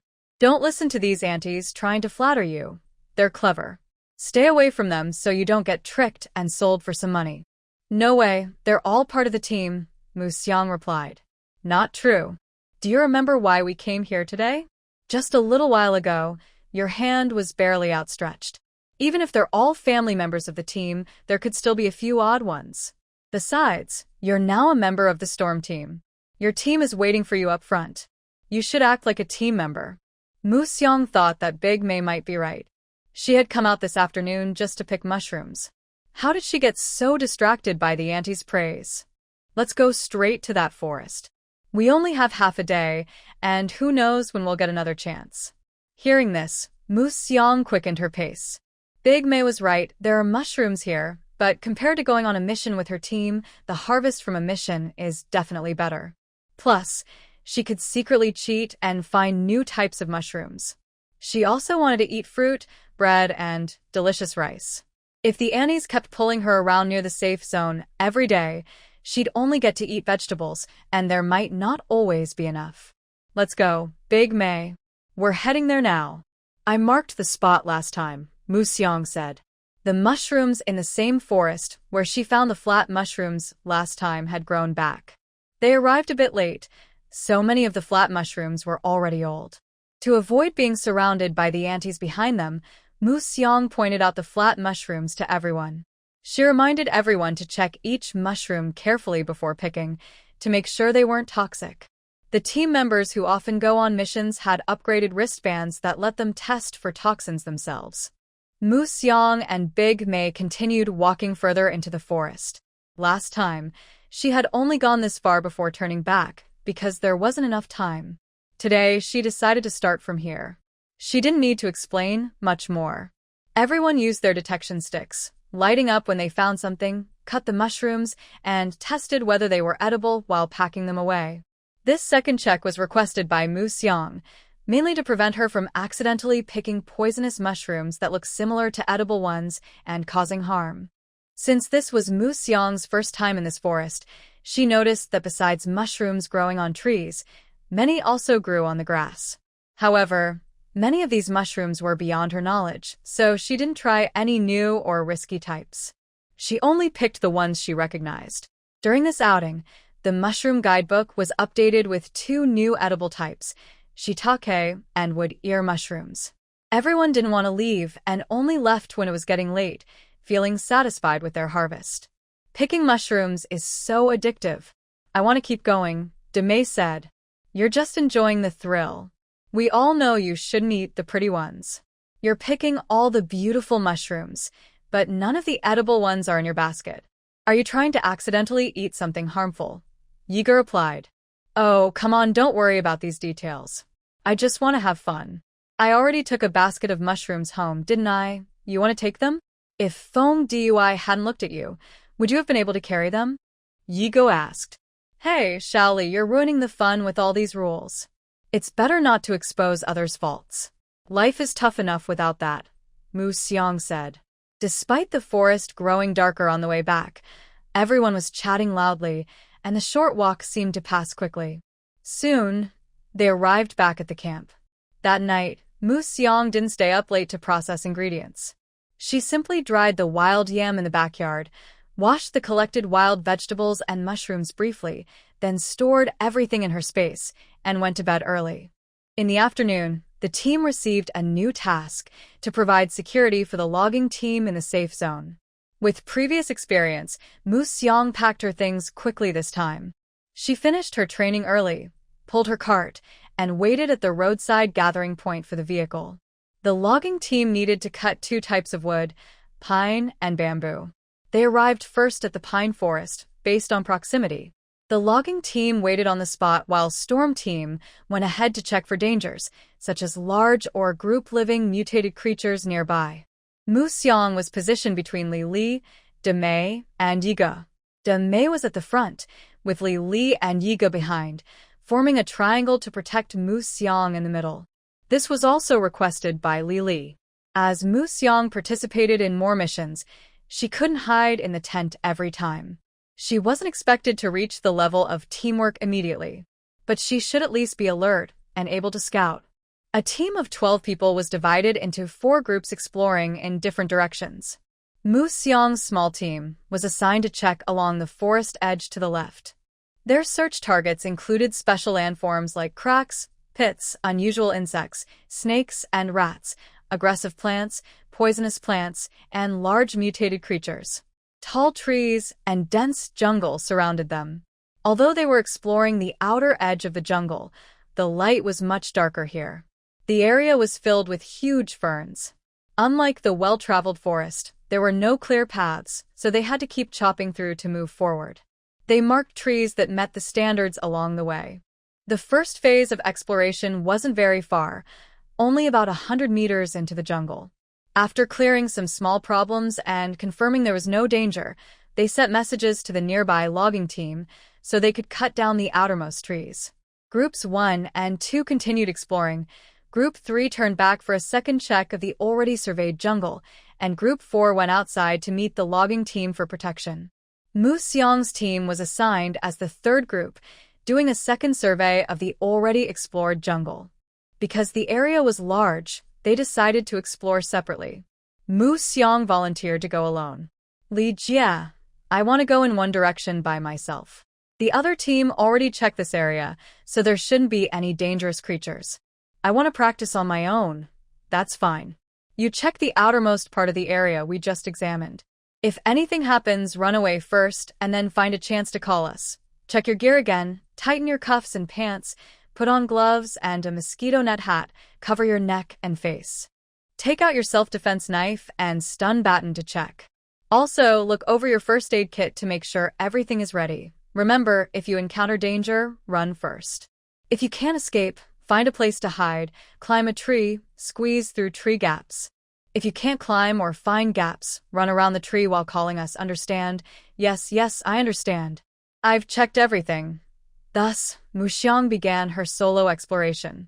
Her search area was along the path her small team had just created, leading out into the forest.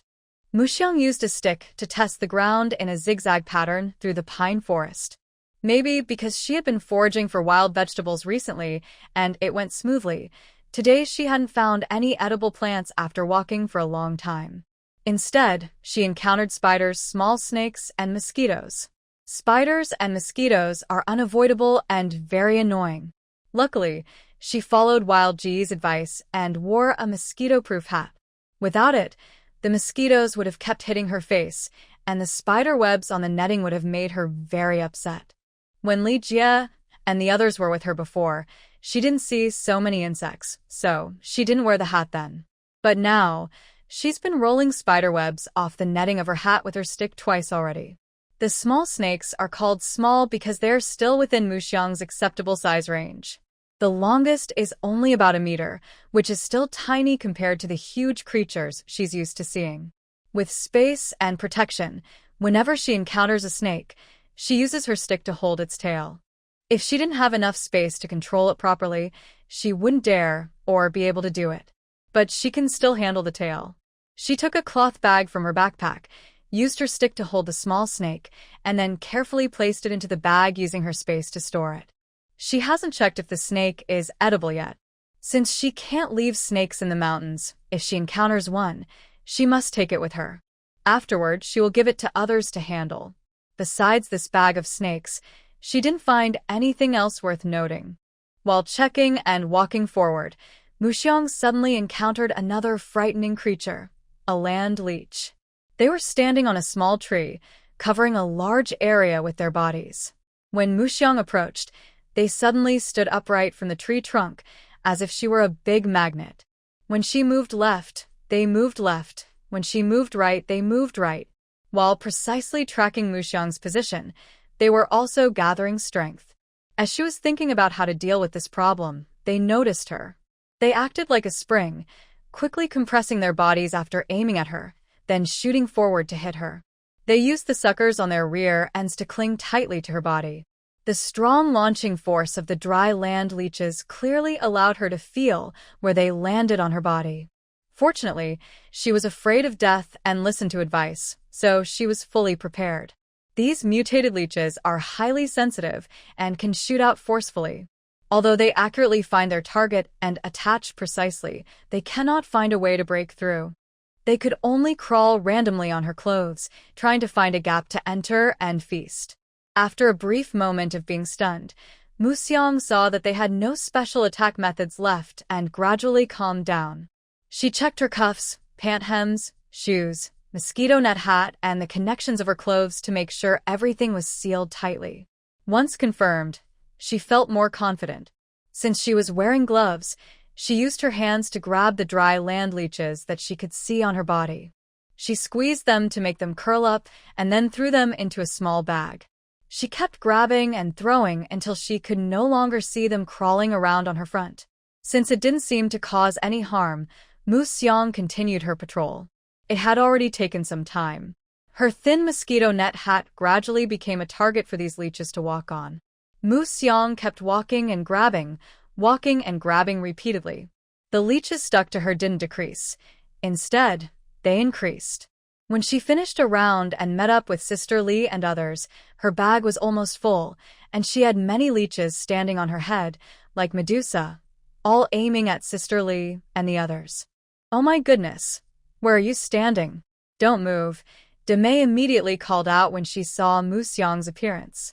Then Muxiang felt a cold breeze sweep over her body, and a circle of black beans fell at her feet.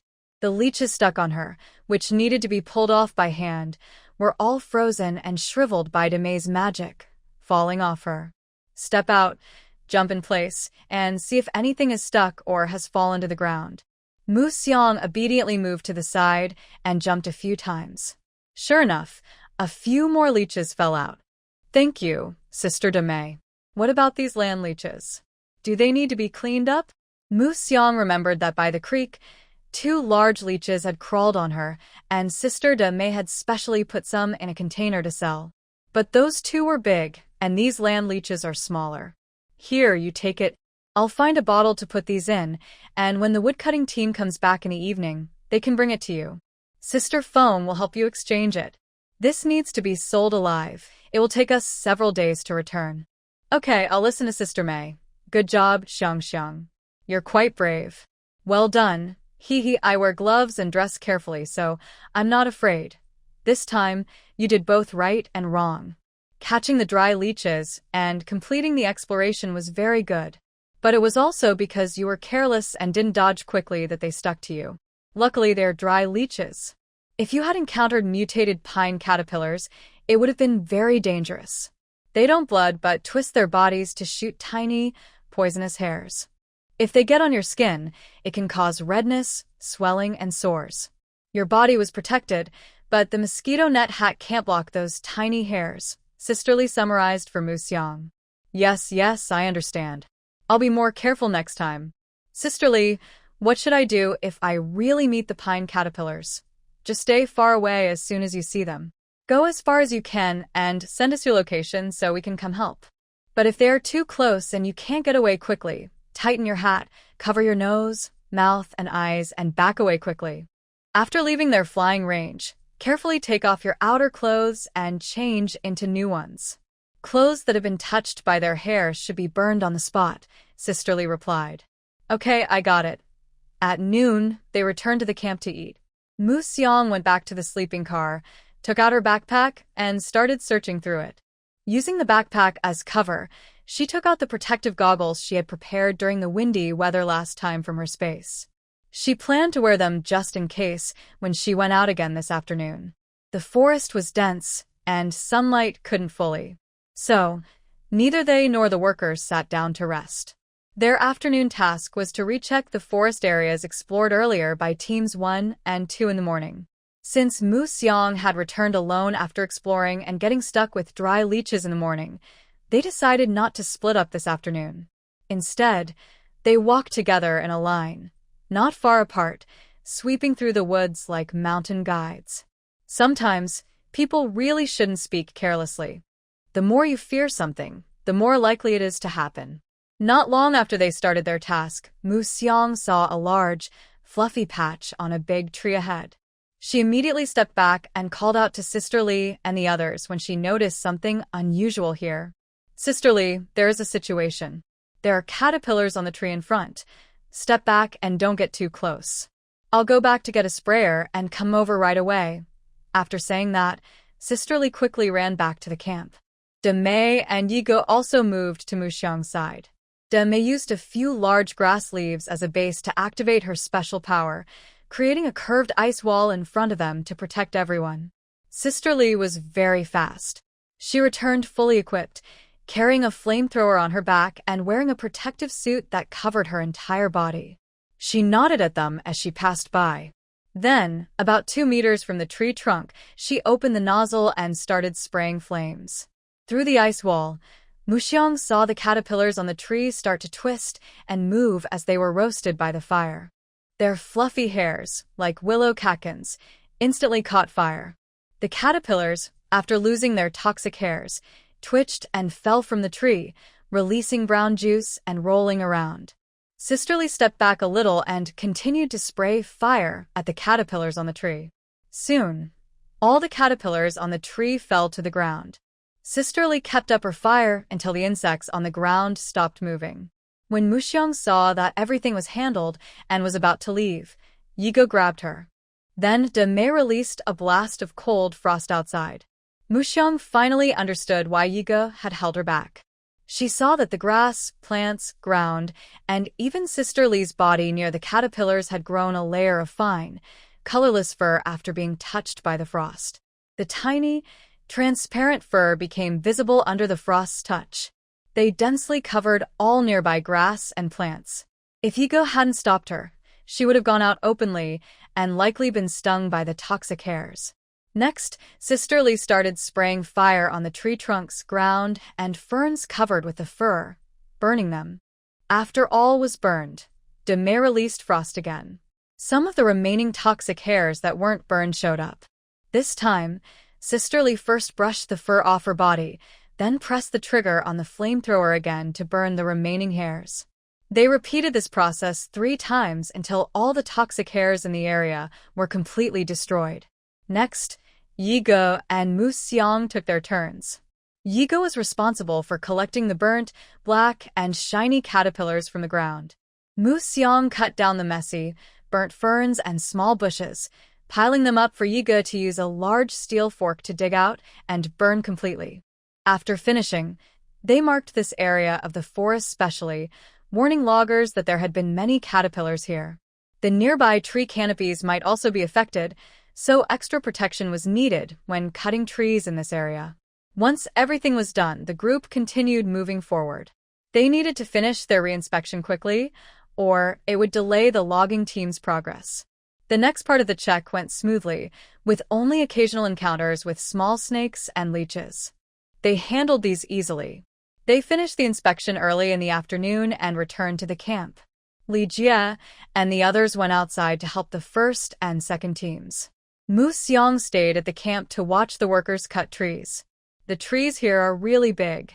Without special abilities and chainsaws, most people wouldn't be able to cut down even 1 tree in a day. The pine trees are generally 4 to 5 meters wide. The loggers first used chainsaws to cut into the base of the tree about 1 meter high.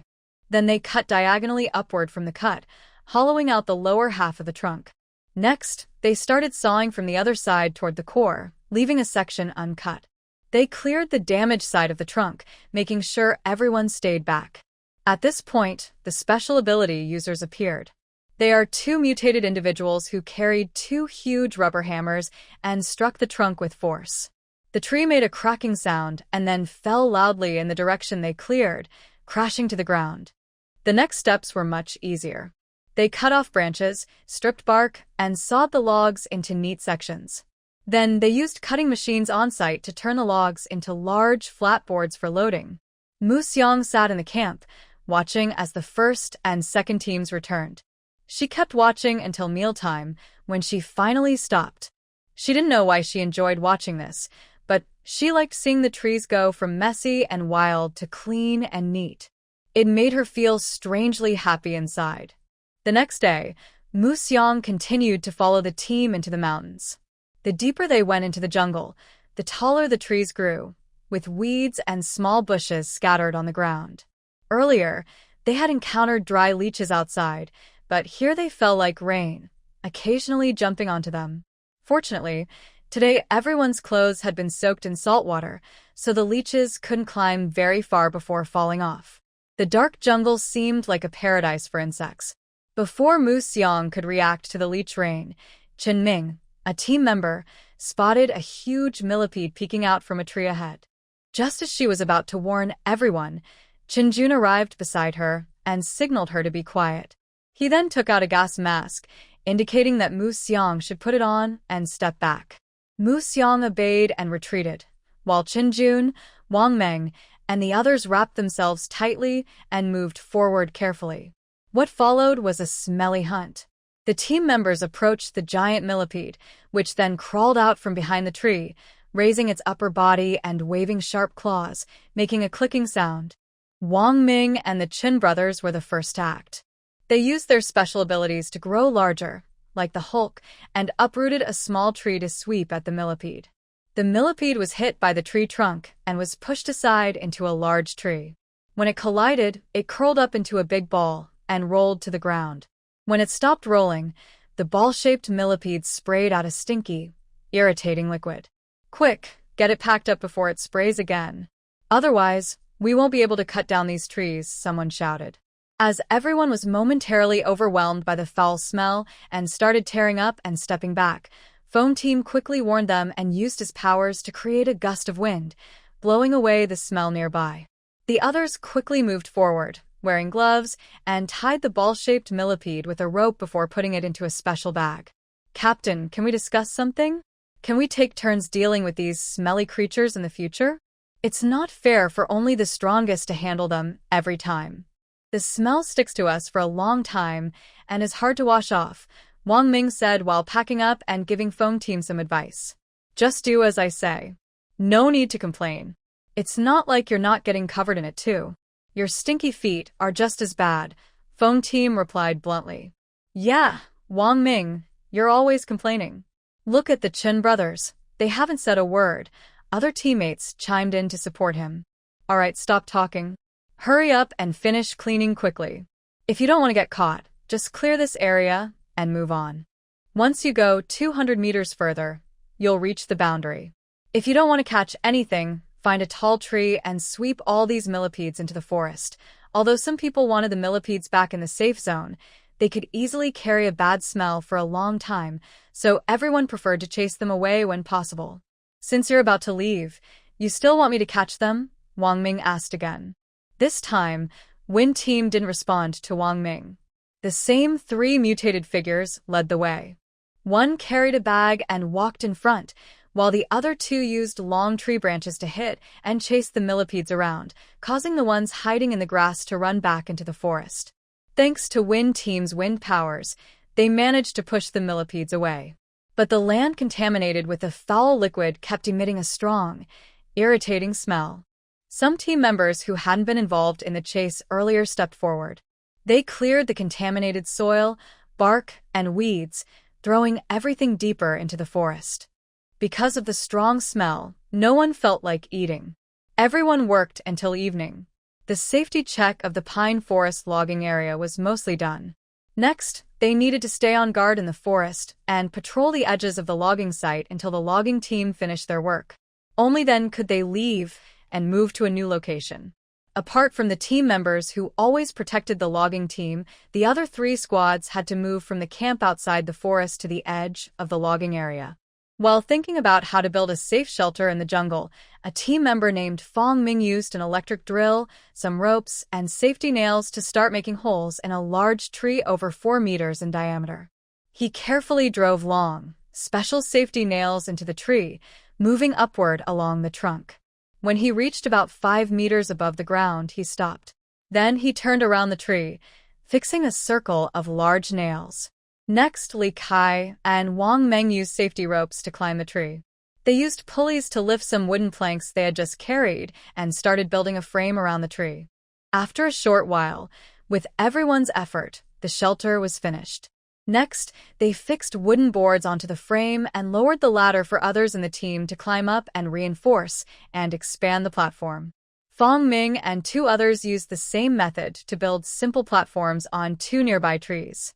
They also used ropes to connect the 3 platforms with a rope bridge, making them all linked together. Just when Mu Xiang thought they would set up the tent on this platform tonight, Fong Ming returned and hammered a circle of fixed nails about 3 meters above each platform. Li Kai carried an electric sprayer around the roots of several trees, spraying a circle of liquid, and then sprayed around the nails Fong Ming had just hammered on the platform to prevent bugs from crawling onto the platform during rest.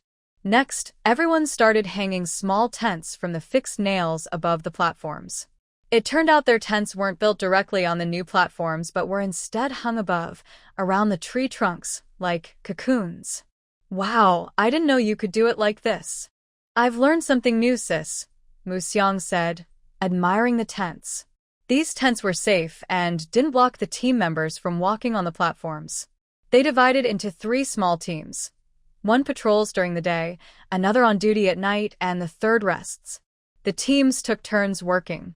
Mu Xiang stayed with her familiar team led by Li Jia. On their first day off, she woke up early and couldn't wait to join Li Jia and the others to explore the jungle freely, especially since she hadn't had any harvest for 2 days.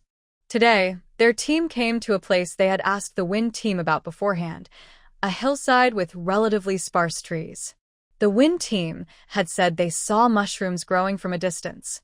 So Mu Xiang and her team arrived here full of hope and started gathering right away. Clusters of gray mushrooms pushed up the pine needles on the ground, revealing tiny tips. For safety, They first used a detection stick to check for green light, then used smart wristbands to test for toxins. Once confirmed safe and edible, they spread out and began collecting on this small hillside. Wood Fragrance still picked 3 flowers and put 2 aside. Although no one had been here, more than half of the mushrooms on the hillside were either contaminated with radiation or eaten by bugs. After collecting everything, they managed to fill the baskets they brought. Compared to 2 days ago when they found nothing, this was a big improvement. After cleaning up the hillside, the group covered their baskets and returned to the camp. They didn't continue exploring deep into the forest alone. Back at the camp, Wood Fragrance took some mushrooms out of the basket and made a soup for everyone.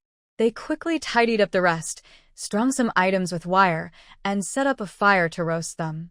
There were too many bugs here, so leaving food out was unsafe. It was better to dry the food and pack it in bags to be safe. They stayed in the pine forest for 5 days before packing up and moving on. During this time, Wood Fragrance only collected a small bag of dried mushrooms. This made her realize she was running low on supplies. Although she only lost a little this time, she worried about not having enough space or savings. If she could only find food once every few days, how could she survive? She also thought about possible dangers. If she went a long time without food, how long could she last with what she had? The more she thought about it, the more urgent she felt. When they reached the bamboo forest, the team quickly got back to work. Because bamboo is special, they didn't need to split into teams to clear it. The main concern was snakes, which were common there. Before cutting down the bamboo, they threw firecrackers with snake-repellent powder into the forest. The firecrackers made noise and exploded, releasing the powder to scare away the snakes. This method only worked for small snakes outside the bamboo. For larger, mutated snakes inside, it wouldn't work and could even be dangerous. Compared to the pine forest, working in the bamboo was much faster and easier. They didn't need to go deep into the bamboo to clear it. The workers just cut the bamboo into uniform lengths. The mutated bamboo produced large and bitter bamboo shoots that weren't edible. However, people could eat bamboo worms, which became very common during this time. This was also another reason why the team took on this task, to gain an additional reward beyond the main goal. This time, there was no need for Musyang to go first and lead the way. Everyone split into groups and took turns just like last time.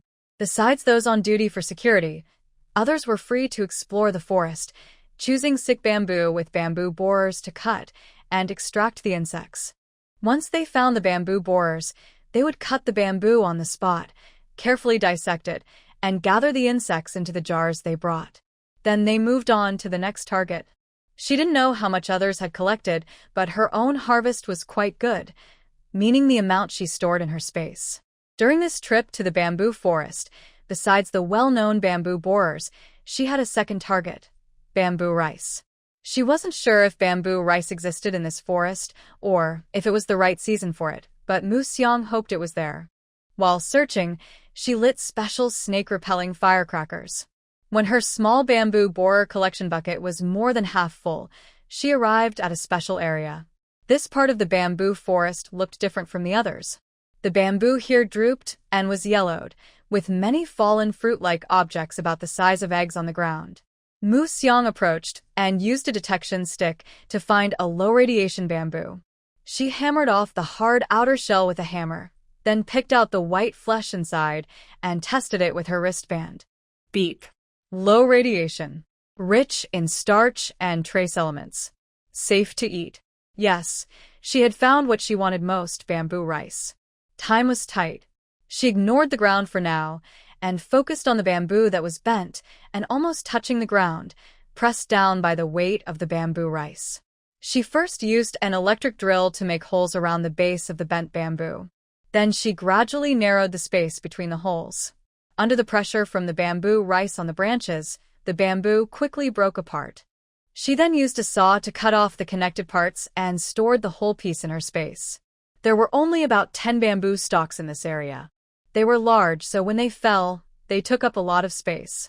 After cutting the bamboo and storing it, she turned to the ground. This time, Musyang only collected all the intact fruits and those that weren't rotten or infested by insects, leaving behind the damaged ones. Because this mutated bamboo rice is not only small like an egg, but also has a very hard outer shell, along with a tough interior, it feels like a small stone. If used as a weapon for throwing, it would be a good choice. When there is free time, she plans to sort them carefully, good ones for eating, bad ones for throwing away. Since this is only a small patch, and whoever finds it keeps all the harvest, no one else in the team is notified about it. She had already made a big show of her discovery before. Now that she has found so many, she will keep them for herself. She believes that as ability users, they probably don't lack food. After collecting all the bamboo rice, Muxiang quickly activates her navigation and heads out of the bamboo forest. As it gets darker, clusters of bamboo sway in the breeze, and the branches rub against each other, making creaking sounds that are quite frightening and harsh. At this moment, the peaceful, martial arts-inspired place she imagined is shattered. At night, Muxiang checks and sorts the bamboo insects she collected, washes them with clean water, and then grills them on an iron plate. She has fully accepted eating insects now. She can even eat while grilling, not minding the struggling bamboo insects that aren't fully dead.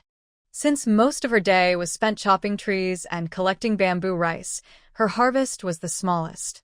Other team members had at least several buckets of bamboo insects, and some even cut large bamboo shoots with insect holes and brought them back directly. Seeing that Muxiang's harvest was small, someone suggested she just help them process bamboo insects at the camp. They offered her a piece of work for every 10 bamboo sticks she split. Anyway, since she found the bamboo rice and could earn rewards by helping at the camp, Muxiang was happy to do so. When she finished collecting bamboo rice and was heading back, the cracking sounds in the bamboo forest really startled her. Besides helping them split bamboo insects at the camp, she could also cut a few bamboo stalks at the edge of the forest to bring back. Splitting bamboo for weaving or cutting it into bamboo tubes are both good options. She plans to explore this bamboo forest again after completing her basic training and having her body strengthened by Sisterly. The team stayed in the bamboo forest for a total of 7 days. On the first day, Muxiang explored and searched in the bamboo forest. For the remaining 6 days, she helped other team members split bamboo insects, process them, cut bamboo, and weave bamboo strips outside the forest. Having already done these tasks at home, she worked like an old bamboo craftsman, carefully splitting thick bamboo into thin strips, rolling them up, and tying them into bundles to load onto the vehicle. The more delicate work would be done later, once she returned to the safe zone. When the team went back, others carried bundles of roasted bamboo worms and processed mutated beasts. Only Muxiang had bundles of bamboo strips and a small amount of bamboo worms. Although her harvest was smaller compared to others, Muxiang knew she didn't have less than anyone else. She refused the kind offers from Damei and others to share their supplies. They had helped her once or twice, and she accepted their kindness then, but if everyone kept giving her things every time, her friendship with others wouldn't last long. The next few days were free time for rest and activities. Muxiang went out every morning to look for wild vegetables. She had also bought a detection stick with her points, turning it into her personal item.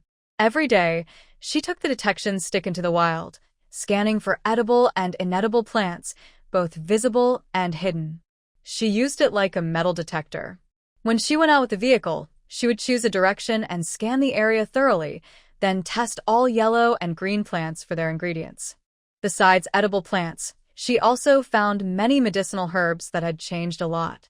Even if she couldn't use them now, Muxiang would collect and store any she found in her space. Among these herbs, she especially focused on gathering mugwort, mint, and lemongrass. Because as the weather warmed, more insects appeared. Going outside without protective clothing was almost impossible. The types of insects had also increased. Not only the large, loud mosquitoes from the beginning, but now many smaller, more poisonous mosquitoes had appeared. Their bites were painful, itchy, and could cause pus-filled blisters.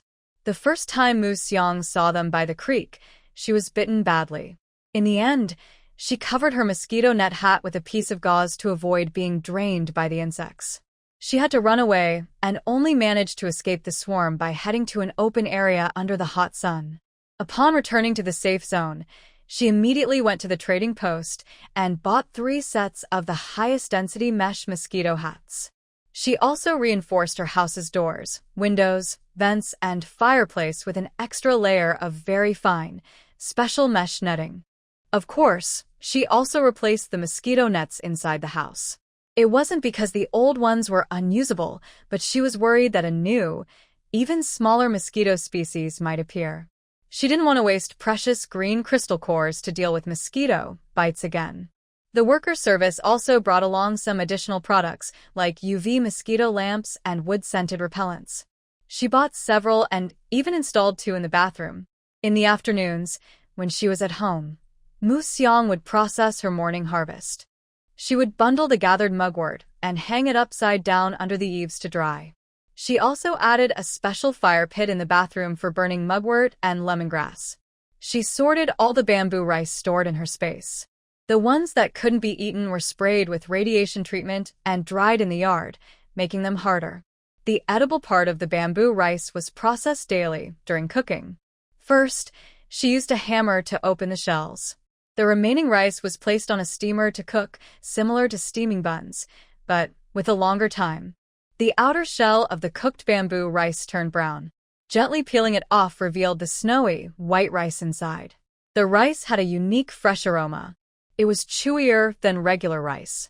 When hot, it was soft and sticky. When cooled, it became firmer and more chewy. Mu Xiang prepared some of the bamboo rice in various states for easy eating. Besides peeling and eating directly, she also removed the shells and ground the rice into very fine flour using a grinder. She mixed the rice flour with sugar, spread a layer of it on a cloth in the steamer, and smoothed it with a bamboo board. Then she cut the rice cake into appropriate sizes with a small knife and steamed it. She tasted a piece of the steamed rice cake, which had a light, fragrant flavor. The rest, along with the steamer, was stored in her space as reserve food. The short break went by quickly. Mu Xiang hadn't yet unlocked more ways to enjoy the bamboo rice. Just as her team received a new mission and was about to set out again. This time, their task was to go outside and release insect repellent smoke in the southeast safety zone. They needed to build a fire every 500 meters along the main road in that direction, adding mosquito repellent herbs to the fire. The smoke from these fires would surround the safety zone, reducing the number of mutated insects attacking it. There were 30 fire points in their area. The team worked together for the first fire, then took turns patrolling. Each patrol lasted 1 day and night, with 4 teams rotating. The patrol team's job was to carry fuel and insect repellent powder, lighting each fire to keep the smoke going during the mission. Their team, called Mu Xiang, was at the front. During the day, they added fuel to the fires along the way and stayed overnight at the outermost fire. The next day, they returned to the base. The insect repellent worked well. About half an hour after the smoke started, insects began falling from the air and quickly covered the ground and vehicles. However, this caused a new problem. Smaller insects dropped to the ground under the smoke, but larger ones kept flying low. Sometimes the moving vehicles hit a few of them. Some insects, full and seemingly drunk from feeding, had swollen red bellies. When hit by the vehicles, they burst open, splattering blood on the windshield and hood. Worried that the blood might attract more mutated creatures, they washed the vehicles early and carefully drove to the end of the route, leading the way. The area their team was responsible for was new to them. In the morning, Mu Xiang found a new plant by the roadside, red clover, also called lucky grass. This plant, which used to grow in the green belt, had grown much larger due to mutation. The small, transparent root was no longer small. Each one was as thick as an arm, clear and shiny. They carefully pulled out a healthy plant, washed it with clean water, and took a bite. It was crispy, sweet, and juicy, even better than autumn pears. "What's wrong, Xiang? What's this delicious thing?" someone asked. "Try it," Mu Xiang replied. After finishing, Mu Xiang used a dagger to cut off the part she had bitten and handed the remaining piece to De Mei and the others to share. "Oh, it tastes pretty good," De Mei said after trying it, her eyes shining as she looked at the grass in front of her. "Yes, it tastes nice. If you want, we can leave early and go back to report. After completing the task, we have 3 days off. Once we finish reporting, we can pack up and come back here. There's not enough time to pick now, and we can't delay the mission, Lily said. Iagre Lily. Even if we start checking and picking now, we probably won't find much. It's better to go back to the safe zone and hand over the task to Team 2 first. Then we can come out again. You can dig as long as you want, maybe 2 days if one isn't enough, Li added. All right, Xiang, let's listen to Sister Li. We'll come back in the afternoon. We can stay a few more days and explore further inside to see if there's anything else, she said. Okay, I have no objections. I haven't had such delicious food in a long time, and I'm a bit excited, she replied. Just wait half a day, she'll be back. Everyone quickly packed up, prepared to get in the car, and started heading back, each adding sawdust to the fire. They arrived at the safe zone early for a simple lunch, then packed their bags again and set out. They kept stopping to wash up and then slowly reached the camping site. When they left in the morning, she had seen roughly that this sour grass extended along the roadside into the woods and disappeared, with a considerable amount still present. The group dispersed to work on their own.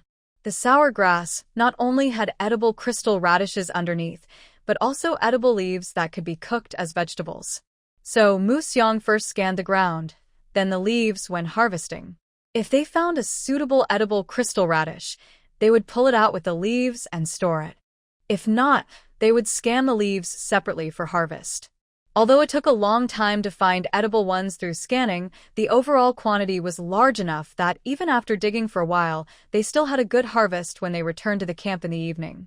Together with the newly arrived second squad, they used cassava noodles, camel meat, sour grass leaves, and spicy essence to make a big pot of hot and sour noodles, which everyone ate until they were full and very satisfied.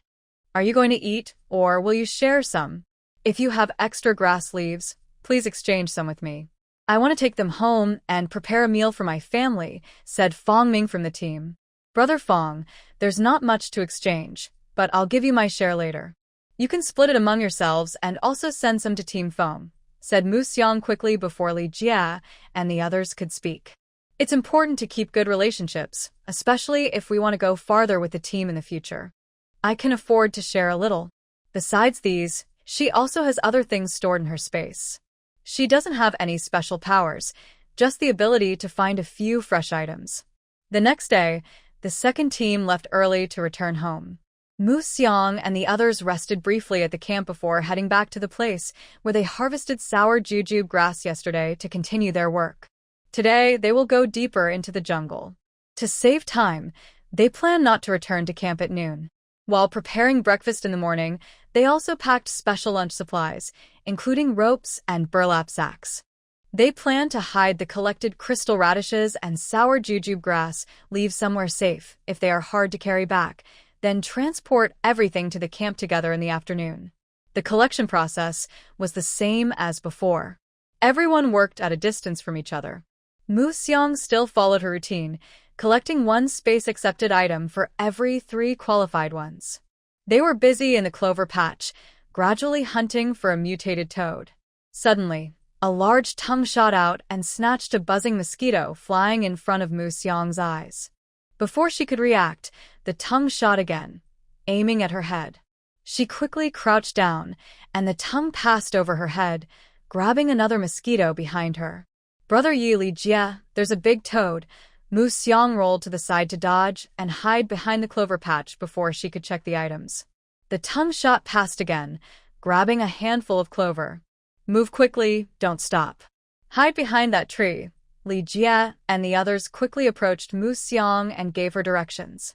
The grass leaves, ground, and even passing mosquitoes all became targets for the mutated toad's tongue. It was like a giant sticky tongue, stretching out to catch anything that touched it, then retracting back into its mouth.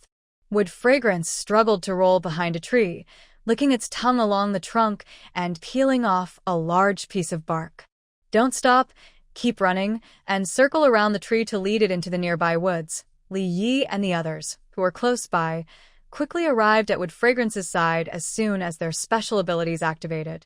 They directed Wood Fragrance to leave the clover forest and run toward a nearby ordinary forest. The clover here hadn't been fully checked yet, and if a fight broke out, they wouldn't be able to harvest the remaining crystal radishes. This mutated toad was also strange. Even though Li Yi and her team were close by, it kept staring at Wood Fragrance and flicking its tongue. Wood Fragrance ran around the tree while dodging left and right, following Li Jie's advice. The mutated toad was as big as a pumpkin carriage from the park, with a yellow-brown body covered in dark, raised spots. Wood Fragrance ran ahead, with the toad chasing behind. Li Jie, Yi Ge, and Mei flanked on both sides, looking for a chance to strike. Using Li Jie's hints and the cover of the trees, Wood Fragrance kept dodging the toad's attacks, gradually leading it out of the clover forest.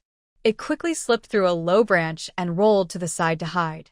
The toad's tongue followed closely, piercing through the branch to strike where Wood Fragrance had just landed. At this moment, Mei was the first to act. She threw an ice ability at the toad's tongue, freezing it and the branch together before the tongue could retract. Li Jie and Yi Ge ran from opposite sides, using their long swords to forcefully pin the tip of the mutated toad's tongue into the ground beneath a tree root. The toad let out a loud, lonely cry of pain, causing Wood Fragrance, who was nearby, to feel a pounding in her head.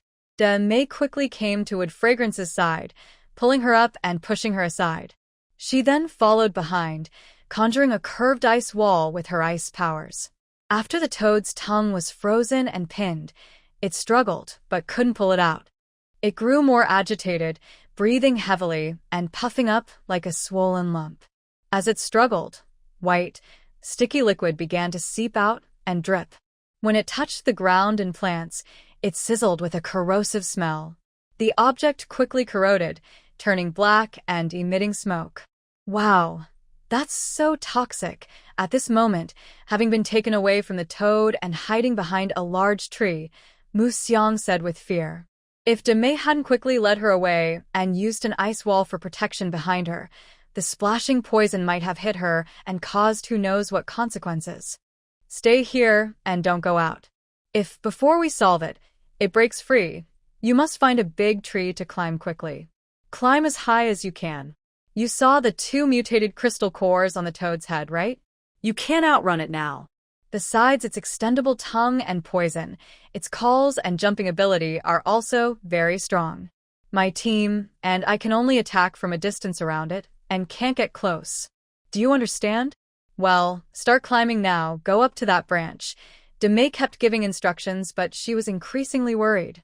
She decided to let Mu Xiang find a hiding spot immediately. She looked up and chose a tree trunk about 50 meters high for Mu Xiang to stay on. Only at that height could she avoid the toad's poison spray and jumps. Mu Xiang safely hid there, allowing the 3 of them to focus more on fighting the mutated toad. They always carried emergency backpacks, which contained nutrient solutions, first aid kits, emergency blankets, windproof lighters, knives, and a multi-tool box. In the multi-tool box, there was a dual-powered nuclear drill, 6 detachable rock nails, and 15 different drill bits. After Mei's instructions, Mu Xiang first took out the drill and rock nails and put them in her waist pouch. Then she untied the safety rope from her waist, fixed the safety buckle, and tied herself securely. She climbed up the twisted roots of the tree from its backside. Once she found a foothold, she used the drill to drive in 2 rock nails nearby, then fixed her safety rope to them with another buckle. She tightened the safety rope to secure herself, then looked for a protrusion on the tree trunk to climb higher. At a higher point, she drove in 2 more rock nails. Gradually, she transferred the buckle from the lower nails to the higher ones. After fixing everything, she turned around, removed the lower nails, and stored them away, then tightened the safety rope again. Using small amounts of rock nails to fix the safety rope and prevent herself from slipping and falling, Mu Xiang gradually climbed upward. Along the way, she paused twice to rest on some lower branches. When she finally reached the tree trunk designated by Sister Mei and secured herself, the battle on the other side had already become intense. The ice block that was holding the toad's tongue and the branch together had completely shattered under the toad's struggle. The long sword that was pinning the tongue hadn't been pulled out, but the toad's tongue had already cracked open. If the wound continued to widen, the mutated toad could break free at any moment. The attackers seemed to realize this problem too, and they increased their efforts. Sister May kept trying to use her ice powers to fix the toad's tongue again, hoping to trap it once more. However, the mutated toad kept jumping around, spraying poison in all directions, making it impossible for her to get close. The ice cones she threw were always blocked by its inflated body. The toad's thick, tough skin was very resilient. The ice cones couldn't pierce it, and sometimes they were bounced away or bent aside. The team could only dodge while attacking its open mouth and weak-looking eyes. Li Jia was the first to act. After changing angles several times, she aimed carefully and shot her gun to up the toad's right eye. Then, as the toad roared wildly, Li Yi used her powers to insert a small tree branch into its mouth. This made the toad's already unclosable mouth even more unable to shut, as the branch kept it open. Next, Sister May used her ice powers to freeze the small tree and the toad's mouth together, preventing it from shaking free. After this attack, the team quickly retreated behind the trees. During the toad's furious struggle and spray of poison, Li Jia struck again, destroying the other eye of the toad. Now, the mutated toad was completely blind. It couldn't find the location of Yi Gur and the others, and it was constantly attacked in its mouth. Li Jia switched to special arrows. Li continued to use small trees, and Sister May froze the toad's soon-to-be free tongue with branches again. She kept adjusting her angles and attacking its blind eyes with ice cones. Gradually, the poison on the toad's body stopped seeping out. Its puffed up, struggling body slowly shrank back to its original size and finally stopped moving. Despite continuous attacks from Li Yi and the others, the toad remained lying there motionless. Because of the toughness of the toad's skin, they could only keep attacking its mouth. Now that it was no longer struggling or roaring wildly, the areas they could attack became much smaller. Even though the mutated toad had completely stopped resisting, the group did not rush to approach it. Instead, Li Yi used her special ability to hold a small tree and strike the toad repeatedly. She hit it several times, with loud banging sounds, but the toad did not move again. Just as Mu Xiang thought that the toad might be dead, Li Jia shot a rocket at its eyes. When the rocket was about to hit the toad's blind, damaged eye, the previously still toad suddenly jumped up. It rolled and leaped wildly, while spraying a foul-smelling yellow liquid around. This caused the area to be filled with the previous white venom and the new, stinky yellow liquid, making it impossible for anyone to get close. But this was the toad's last attack. After struggling unsuccessfully multiple times, the toad, belly up, finally stopped moving completely. Even when Li Jia shot another rocket at its eyes, there was no response. Xiang, that's enough. You can come down slowly. We're going to call Foam Team to help arrange a transport to take this creature back. Its skin is very good protective material, and we need to peel it off, Demei told Mu Xiang, who was hiding in the tree. Okay, right away. The steps for coming down and going up were similar, just moving the rock spikes to different positions at intervals until reaching the ground. Demei and the others didn't rush to handle the fallen mutated toad. Instead, they used a knife to cut out the 2 special crystal cores from its head. This time both crystal cores are green. I suggest giving one to Brother Yi and one to Demei. Xiang, wait until we hunt another mutated beast next time for priority distribution, Li Jia said, cleaning the special crystal cores and handing them to De Yi and Wang Mimi. Agreed, Mu Xiang responded first. Okay, no problem, Li Yi and Wang Mimi also replied one after another. Bring back this mutated toad. I'll cover the transportation costs and the follow-up skinning work. After everything is settled, split the profits among you and transfer the rest back to me. We'll make protective suits from the toad skin for each person. Any leftover will be sold first to Foam Team according to our rules. If they don't want it, we'll sell it to the trading post, Sister Li continued. All right, you handle the arrangements, Demei replied, and Yiga nodded in agreement. Yes, I'll listen to Sister Li, Mu Xiang said. Good. Let's treat this as a trial run. In the future, if we have more mutated creatures, we'll distribute the rewards this way. Everyone takes turns with the crystal cores, but special cores will go first to Mei and Yiga because they are the ones with special abilities and do more fighting, Sister Lee explained to Mu Xiang. Got it, Sister Lee. I have no objections. Just follow your plan, Mu Xiang responded. I've already contacted Foam Team. Their convoy to bring back the mutated toad will arrive in an hour. Let's quickly check a few more 3-leaf clovers. When the convoy arrives, we'll need to leave early. Next time, it'll be several days before we can come back, Demei said. Let's go, hurry up. In an hour, we'll only have half an hour to check, and we need some time to load the samples we've already tested onto the vehicle, Yiga said as he walked. Maybe Ye shouldn't check the water crystal radish first. Just test it directly. If it passes, we can pull it out and bundle it. We'll check it more carefully when we bring it back, Sister Lee suggested. Okay, let's do that. Despite having just fought, everyone's natural obsession with food was evident among all wasteland survivors. Everyone hurriedly worked for another half hour, tying their approved products with ropes and moving them to the roadside for loading. Once everything was packed, they returned to the mutated toad. Li pulled out all the logs previously inserted into the toad's mouth, then used a thick log to flip the toad over. Li removed the long sword pinning the toad's tongue, and Mu Xiang and everyone else rolled the toad's large tongue into 8 parts and stuffed it back into its mouth. Then Demei used her supernatural ability to freeze its eyes and mouth to prevent blood and energy from leaking out during the journey, which could attract predatory mutated creatures. When they finished their tasks, the team responsible for capturing the mutated toads arrived. 2 skilled workers used extendable iron rods to lift the toads onto a trailer outside. They first secured the toads with special ropes, then covered them with a smell-proof tarp. After wrapping everything up, they turned around and headed back to the safe zone. Mu Xiang and her team's vehicle followed behind the convoy to provide protection, preventing any sudden incidents on the road. The convoy traveled smoothly. Just as they started planning whether to eat first or take a shower after returning home, a large mantis affected by smoke fluttered its wings and flew toward the trailer containing the toads, brushing past Mu Xiang's vehicle.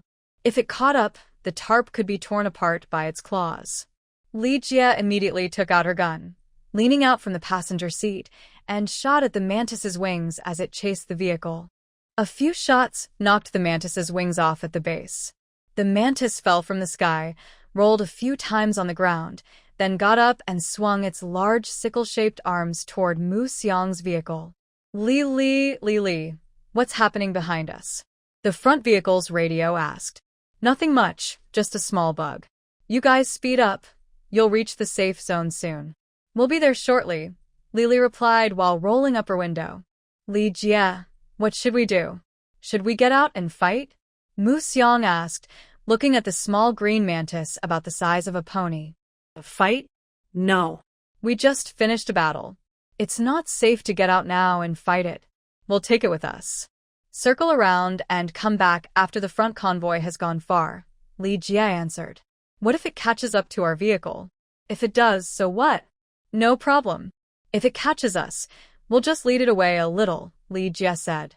Won't our vehicle get damaged? Won't it get cut up?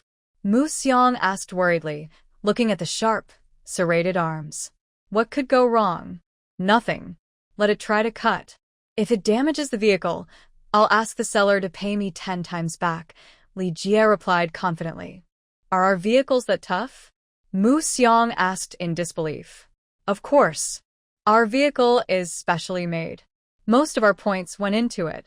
No matter how big the attacker, like this knife-legged mantis, it can't really harm our vehicle, Li Jie said. At this moment, Demei responded. Just then, the mantis chasing after them finally caught up as they slowed down intentionally. It leapt onto the roof of their car with a loud bang. Then came the sound of smashing against the car repeatedly. Hold on tight. I'm about to start speeding up, Li Yi, the driver, said.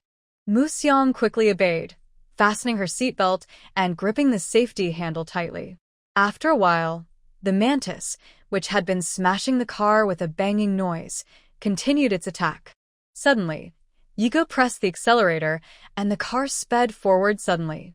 A sharp creaking sound came from the roof, caused by the mantis scratching the car with its claws. Next, the car swerved sharply left and right, moving forward quickly. Mu Xiang was thrown from side to side and then suddenly backward as the car moved. She didn't know if the mantis was thrown off or not, but she felt like her lunch was about to come out. She clenched her teeth, trying to hold it in. She knew she couldn't fall behind at this critical moment. After driving wildly for more than half an hour, Lily's phone buzzed with a message. The vehicle transporting the toads had arrived safely. Meanwhile, Yi Go, who had been rushing wildly, suddenly slammed on the brakes. The mantis, which had been holding onto the car tightly, was thrown off. He then turned the car around and sped up. Before the mantis could climb back to chase, Li Yi had already disappeared into the distance. The car finally stopped about a kilometer away from the safe zone. Mu Xiang hurriedly got out, ignoring everything else, and squatted by the roadside too. She didn't win collecting the corpse of Lake Bao because of the strong smell, but after a long ride, she finally threw up. It was a bitter, exhausting. Her legs felt weak, and the ground seemed to be shaking. Hey, Xiao Xiang, is it really that bad? Your body isn't strong enough. You need more training, Li Yi said as he handed her water. Mu Xiang was too weak to answer, only weakly waving her hand. After rinsing her mouth a few times and changing position to squat for a while, Mu Xiang, with Li Yi's help, managed to get back into the car. Hang in there a little longer. We'll take you home soon. Rest well at home, and we'll come to pick you up the day after tomorrow, Li Jie said as she started driving after Mu Xiang sat down. Sisterly drives much more steadily than Brother Yi. When Mu Xiang reached the door, she was feeling a bit better. After Brother Yi and the others helped move the crystal radishes and 3-leaf clovers she dug up into the small cabin, they left. Mu Xiang locked the yard and stored the items in her space. Today, she didn't want to work anymore. She planned to take a good shower and rest. Then, she would find a special cleaning team to clear the bugs and their remains from the yard and the roof. She only thought about how good the smoke effect was. It didn't take long before a layer of ash fell on the ground. Recently, she had been busy and rushing around, so she hadn't paid much attention to her yard. It wasn't exactly covered in bugs, but there were quite a few. She couldn't wait any longer. She decided to call someone to clean it. Her points were still enough, so it was better to let professionals handle this. Hello, this is the I Love House professional cleaning team. Do you need house cleaning services? Yes, I do. I need the house cleaned. I'll send you the location in a moment. Okay, when would be convenient for us to come and clean? Can you come now? Yes, no problem. After hanging up, Mu Xiang sent the address of her small yard. She didn't go inside immediately. Based on the work speed here, she thought the workers would arrive soon. Sure enough, she was right. Not even 10 minutes after sitting down, there was a knock on the door. Hello, we are from the I Love House cleaning team. Since Mu Xiang was sitting inside the small cabin, she opened the door before they could finish introducing themselves. She left the rest to the professionals. Mu Xiang went back inside to rest. She actually wanted to take a shower quickly. She didn't feel dirty on the way back, but now sitting down, she could smell a faint, strange odor coming from her body. She thought that her severe motion sickness on the way back was probably the cause of this smell. It wasn't just that she was weak.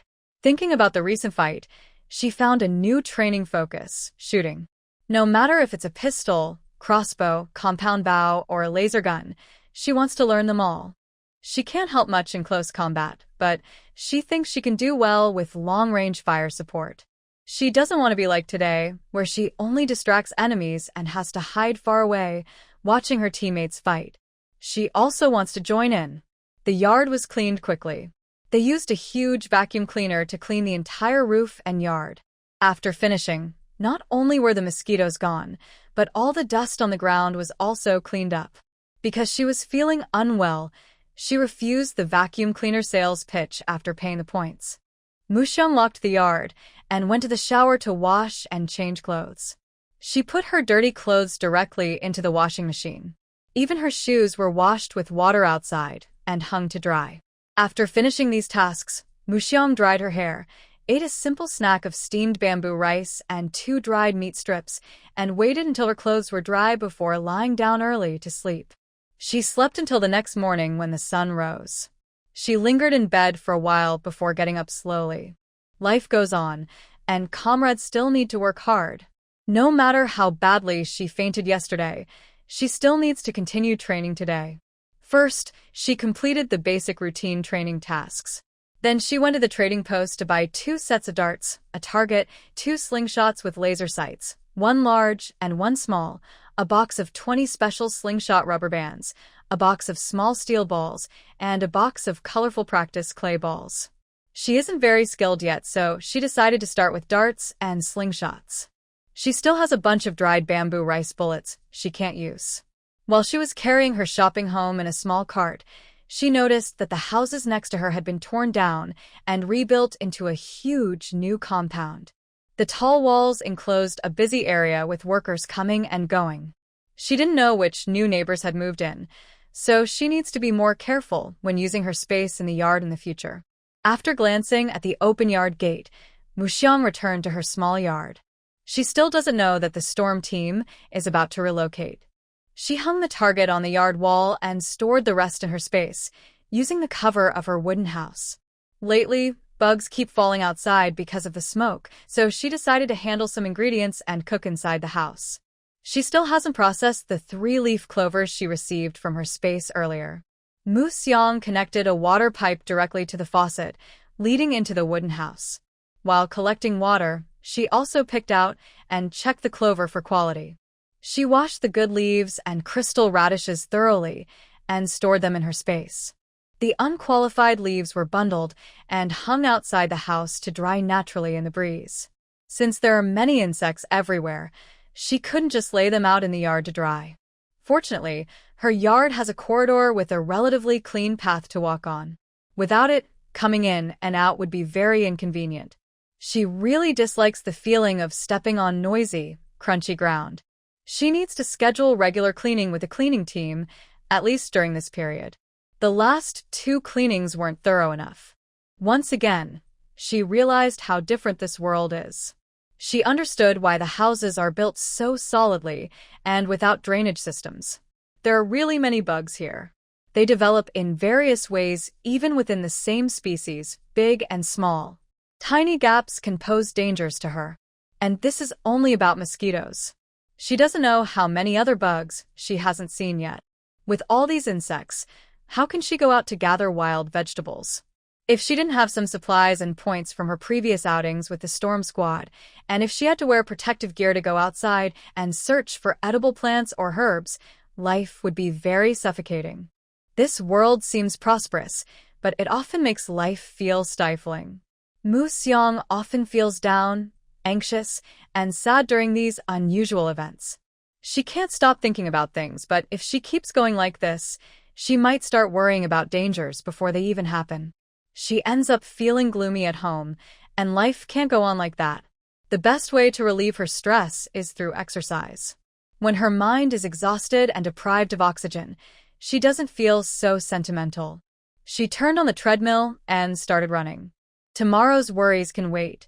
Today, she wants to enjoy herself. She's much luckier than others. She still has space, reserves, and knowledge that others don't know about. She should be satisfied. So, Muxiang runs while trying to boost herself up until her mind is empty and she keeps running without thinking. Suddenly, her wristband rings with a notification sound. She stops holding the treadmill handles, turns off the running machine, and checks her messages. The storm team sent a group message saying that the mission was ended early due to weather conditions. Other plans will be announced later. Weather? What's wrong with the weather? The room feels a little dark. I went outside to the yard. The smoke that was gathering in the air has become much thinner. The small remaining bit is now swaying and dispersing in the wind. It seems that if this continues, the protective smoke over the safe zone will disappear soon. A gentle breeze blows, bringing not only the smell of smoke, but also a bit of dampness. Is it going to rain? Whether it rains or not, I should cover things in the yard and put things away. Muxiang covered the dried grass and firewood in the yard with a rainproof tarp. Then she went to the small wooden house to store the cooking utensils, wooden buckets, water tanks, and locked the door tightly. She also rolled up and secured the tarp on the side of the rain corridor. The clothes drying rack was taken down and leaned against the wall. She didn't know why she did all this, but instinctively she wanted to put everything away, as if rain would make them dirty.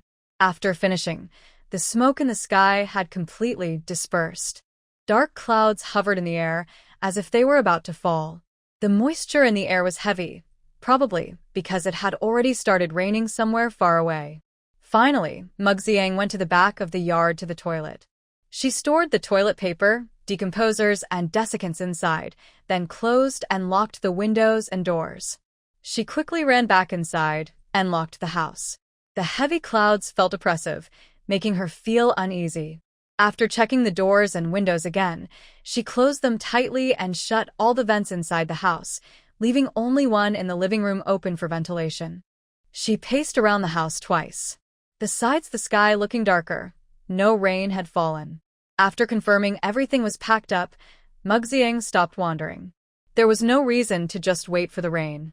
Just now, she had worked up a sweat for moving around. Now was a good time for a hot shower to relax.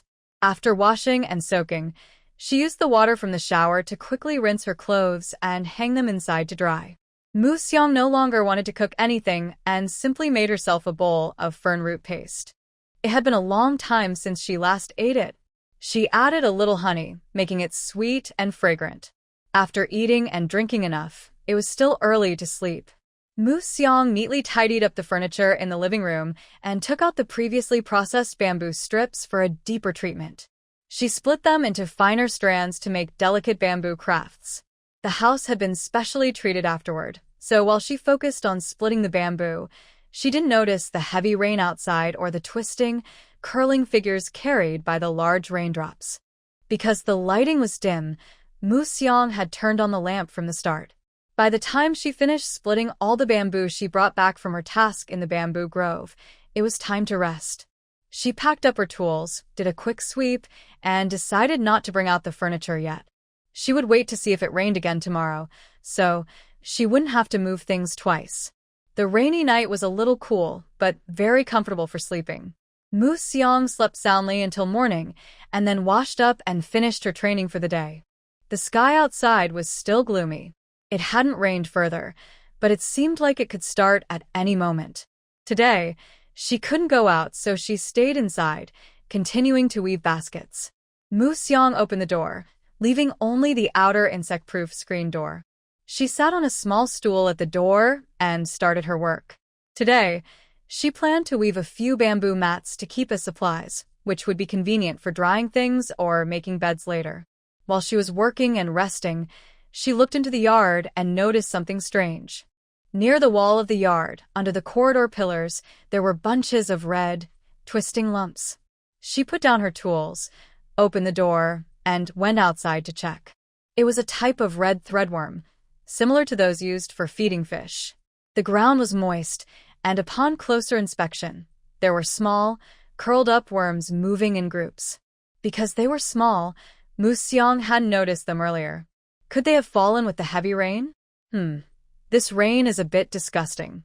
She couldn't just watch them curl and tangle in the corner of the yard. Muxiang took 2 long sticks to trap these small groups and threw them into a ceramic pot to prevent them from climbing out. She also checked her small house, the wooden cabin, and the toilet area outside. Luckily, there was nothing nearby. Usually, when she collects plants in the wild that are poisonous or have a strong smell, she carefully picks some, dries, crushes, and soaks them in water at home. Then she puts the solutions into spray bottles to spray around the house. Most of the time, she didn't notice anything, but today, it seemed to work for the first time. Before entering the house, Muxiang took out a large tray, poured some poisonous plant solution into it, and carefully stepped on it at the door. She had just wandered around outside, so her shoes might have picked up some tiny creatures. She wasn't sure what these bugs were or if they were dangerous, so she was extra careful and washed her shoes outside. After repeatedly stepping and scrubbing with an old cloth, then changing the solution and disinfecting again, she finally went inside. She also sprayed the solution around the door frame and gaps inside the house before stopping. Back in the living room, Mu Xiang organized the photos of the bug clusters she had taken and started searching for related information on her wristband. Fortunately, these bugs only secreted some sticky, bug-scented mucus when tangled together and didn't pose any other serious harm. At worst, they just smelled bad and were hard to clean. If she had points, she could hire a cleaning company for deodorizing. Without money, she'd just have to endure the smell for a few months until it disappeared. She checked the price for professional deodorizing, still within an acceptable range. Although she often bought things after these recent tasks, she had saved some money. Between hiring someone and enduring the smell for months, she chose to spend money. The basic knowledge about plants and their properties in this world wasn't complete, but advertising and marketing methods were plentiful. After reading the related information, before she could close the page, an ad popped up automatically for professional pest control and deodorizing services. Looking at the weather outside, it might continue raining, so Mu Xiang took note of a pest control number in her notebook. Once the weather cleared, she planned to do a thorough cleaning. At this moment, Sister Li sent a message. Xiang, did you go out this morning after the rain stopped? Huh? I went out. Did you get bitten? Bitten? No, they don't bite, do they? She had just checked the information. These insects are only disgusting and smelly, not aggressive. I'm talking about flying ants. What are you referring to? Oh, I thought you meant red threadworms. I didn't see any flying ants when I went out. That's good. The rain will last for several more days. During the breaks, just stay inside to avoid being bitten. Remember to stay safe at home, okay? Don't worry, I got it. After replying, Mu Xiang quickly looked up information about flying ants to see if they were the same species she thought. Yes, they are the same species, but slightly larger and a bit more aggressive. Fortunately, they are not as exaggerated as the mountain variety. These flying ants, which appear after rain, have wings about the length of 2 finger joints. They share traits with termites. They damage buildings, secrete acetic acid, scatter everywhere, and attack nearby creatures. It seems her intuition about clearing out the wooden house was correct. If these flying ants target that place, given their current ability, the small wooden house could be quickly eaten away. The items inside might also get contaminated with termite droppings. She was once again grateful for her sixth sense, which helped her minimize losses. It's a pity about the neatly chopped firewood in the yard. Sometimes, she feels that such intangible instincts can be truly life-saving, like the time she first encountered the wild boar with the storm team. She still remembers the beauty of the little flower growing inside the cave, the joy of that first encounter. But once she entered, that intense desire to possess it disappeared, as if a filter had been removed. Later, when Sister Li and others arrived, she turned back to check after leaving the cave. No matter the angle, she couldn't see that tiny flower deep inside the cave, 3 or 4 meters in. To avoid being attacked by flying ants, Mu Xiang immediately closed the door and didn't even look out at the rain through the screen window. Fortunately, she acted quickly and was lucky enough to have Brother Wang find a professional team to build her current small house and bathroom. Although the acid secreted by termites can corrode cement buildings, a professional team has installed special insect-proof barriers on the house's exterior. At the time, she didn't understand why the house needed so many coats of paint, but now she sees that each layer of coating was useful. After the heavy rain, she plans to ask the construction team to renovate the small yard. They will rebuild a kitchen, a storage room, and a pantry next to the wall. Also, the entire ground will be covered with cement, leaving the soil in the backyard untouched. She wants them to improve the corridor, extend the eaves, and connect the house and the side storage and kitchen to create a traditional courtyard feel. Getting more excited, Mu Xiang quickly took out her notebook. Her small yard is a long rectangle. The wooden house is in the top right corner, the cement house is in the center, and the toilet is in the back left corner. The cement house divides the yard into 2 parts. In the front yard, besides the wooden house, there is a covered walkway between the wooden house and the cement house, with some processed firewood and hay. In the backyard, besides the toilet, she also grows peas, cassava, and cacti. Now, Mu Xiang plans to build a new kitchen, a woodshed, and a storage room in the yard. They will be arranged in a Y shape around the current cement house. After drawing the plans, she will contact the construction team, send the sketches to professionals for review, and schedule the renovation to start after the rain stops. Her small yard is gradually transforming into the place she dreams of, and her sense of home becomes stronger. Outside, the rain has started again. It's not very heavy, but not light either. The ground is getting wetter and is slowly covered with red threads. Mu Xiang, who has a bit of OCD, can't stand it and turns to sit by the windowsill to continue her bamboo weaving work. She puts away the finished pieces. Since the light is poor, she doesn't weave directly. She uses a handsaw to cut the bamboo she previously harvested into sections inside the space. She takes out a bamboo pole about 10 meters long from the space. Using some stones, she stabilizes it, then uses a machete to scrape the bamboo joints and split it into strips. She carefully divides the whole bamboo pole into pieces. The outside light has dimmed again. It's not because the sky has darkened, but because the heavy rain has stopped. Now, flying ants swarm in, covering the insect-proof net and blocking the light.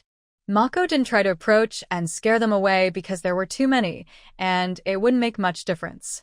Trying to chase them off might just frighten them into spraying acetic acid in defense. She would have to clean up afterward. Forget it, better not see it. Her arms, tired from chopping bamboo for a long time, were stiff. Mako practiced again, repeating her morning training exercises, hoping to meet Sister Lee's standards sooner, so she could start using the body enhancer. She wondered if, after full enhancement, she might develop some special ability. The number of flying insects on the window was increasing, and she didn't know how thick the swarm had become. It completely blocked the window, letting no light in. Mako had no choice but to draw the curtains, turn on the light, and keep chopping bamboo repeatedly, doing her exercises. After being cooped up in the house for 2 days, Mako finally saw the long-missed big sun again. But the chaos in the yard made her wish she could go back to before the rain. The small wooden house had probably collapsed, and the wingless termites were busy coming and going among the ruins.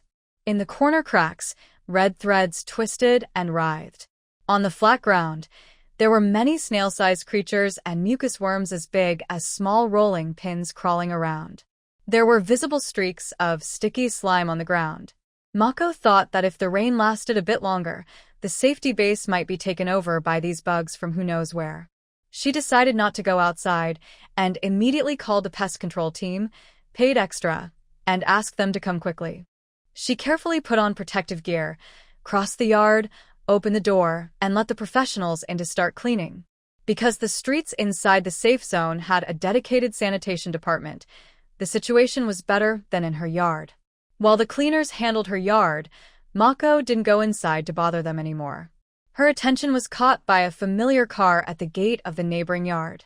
It looked just like the squad's vehicle. Hey? Xiang, are you also calling someone to deal with the bugs? Damei just came out of the yard and saw Mako, who was still thinking. Big sister Damei, what is this? Oh, this?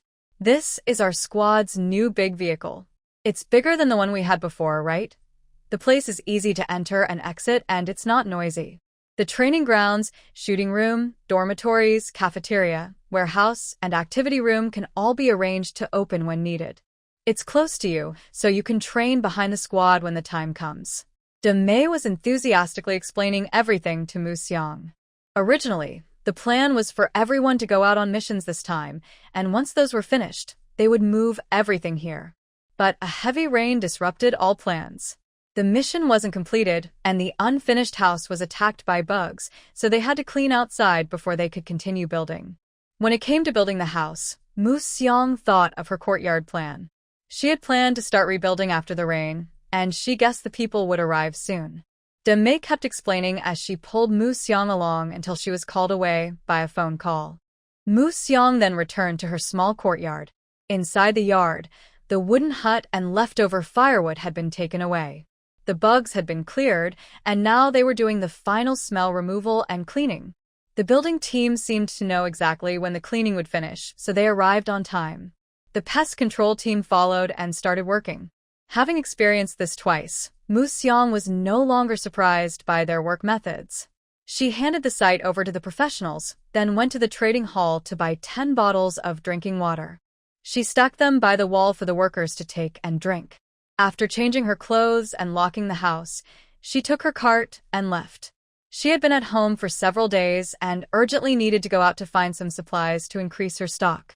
Since the house was expected to take 4 days to build, plus time for solidification, leveling, and protection work around the yard, she estimated it would take about a week. She had already asked for leave from the wind team and wouldn't participate in squad missions this week. She planned to stay home and watch over the house. She handed the courtyard over to the construction team, then calmly left the safe zone, passing through the shantytown and walking along the main road to the nearby mountain foot. Before heading up the mountain, she took out the most protective mosquito net hat from her backpack. After putting it on, she also wore special gloves and knee-high shoe covers to prevent snake and insect bites. She folded her small cart, carried it, and then headed straight into the mountains. There are many snails and slugs in the yard, and even more in the mountains. They crawl everywhere, some as big as small toy cars.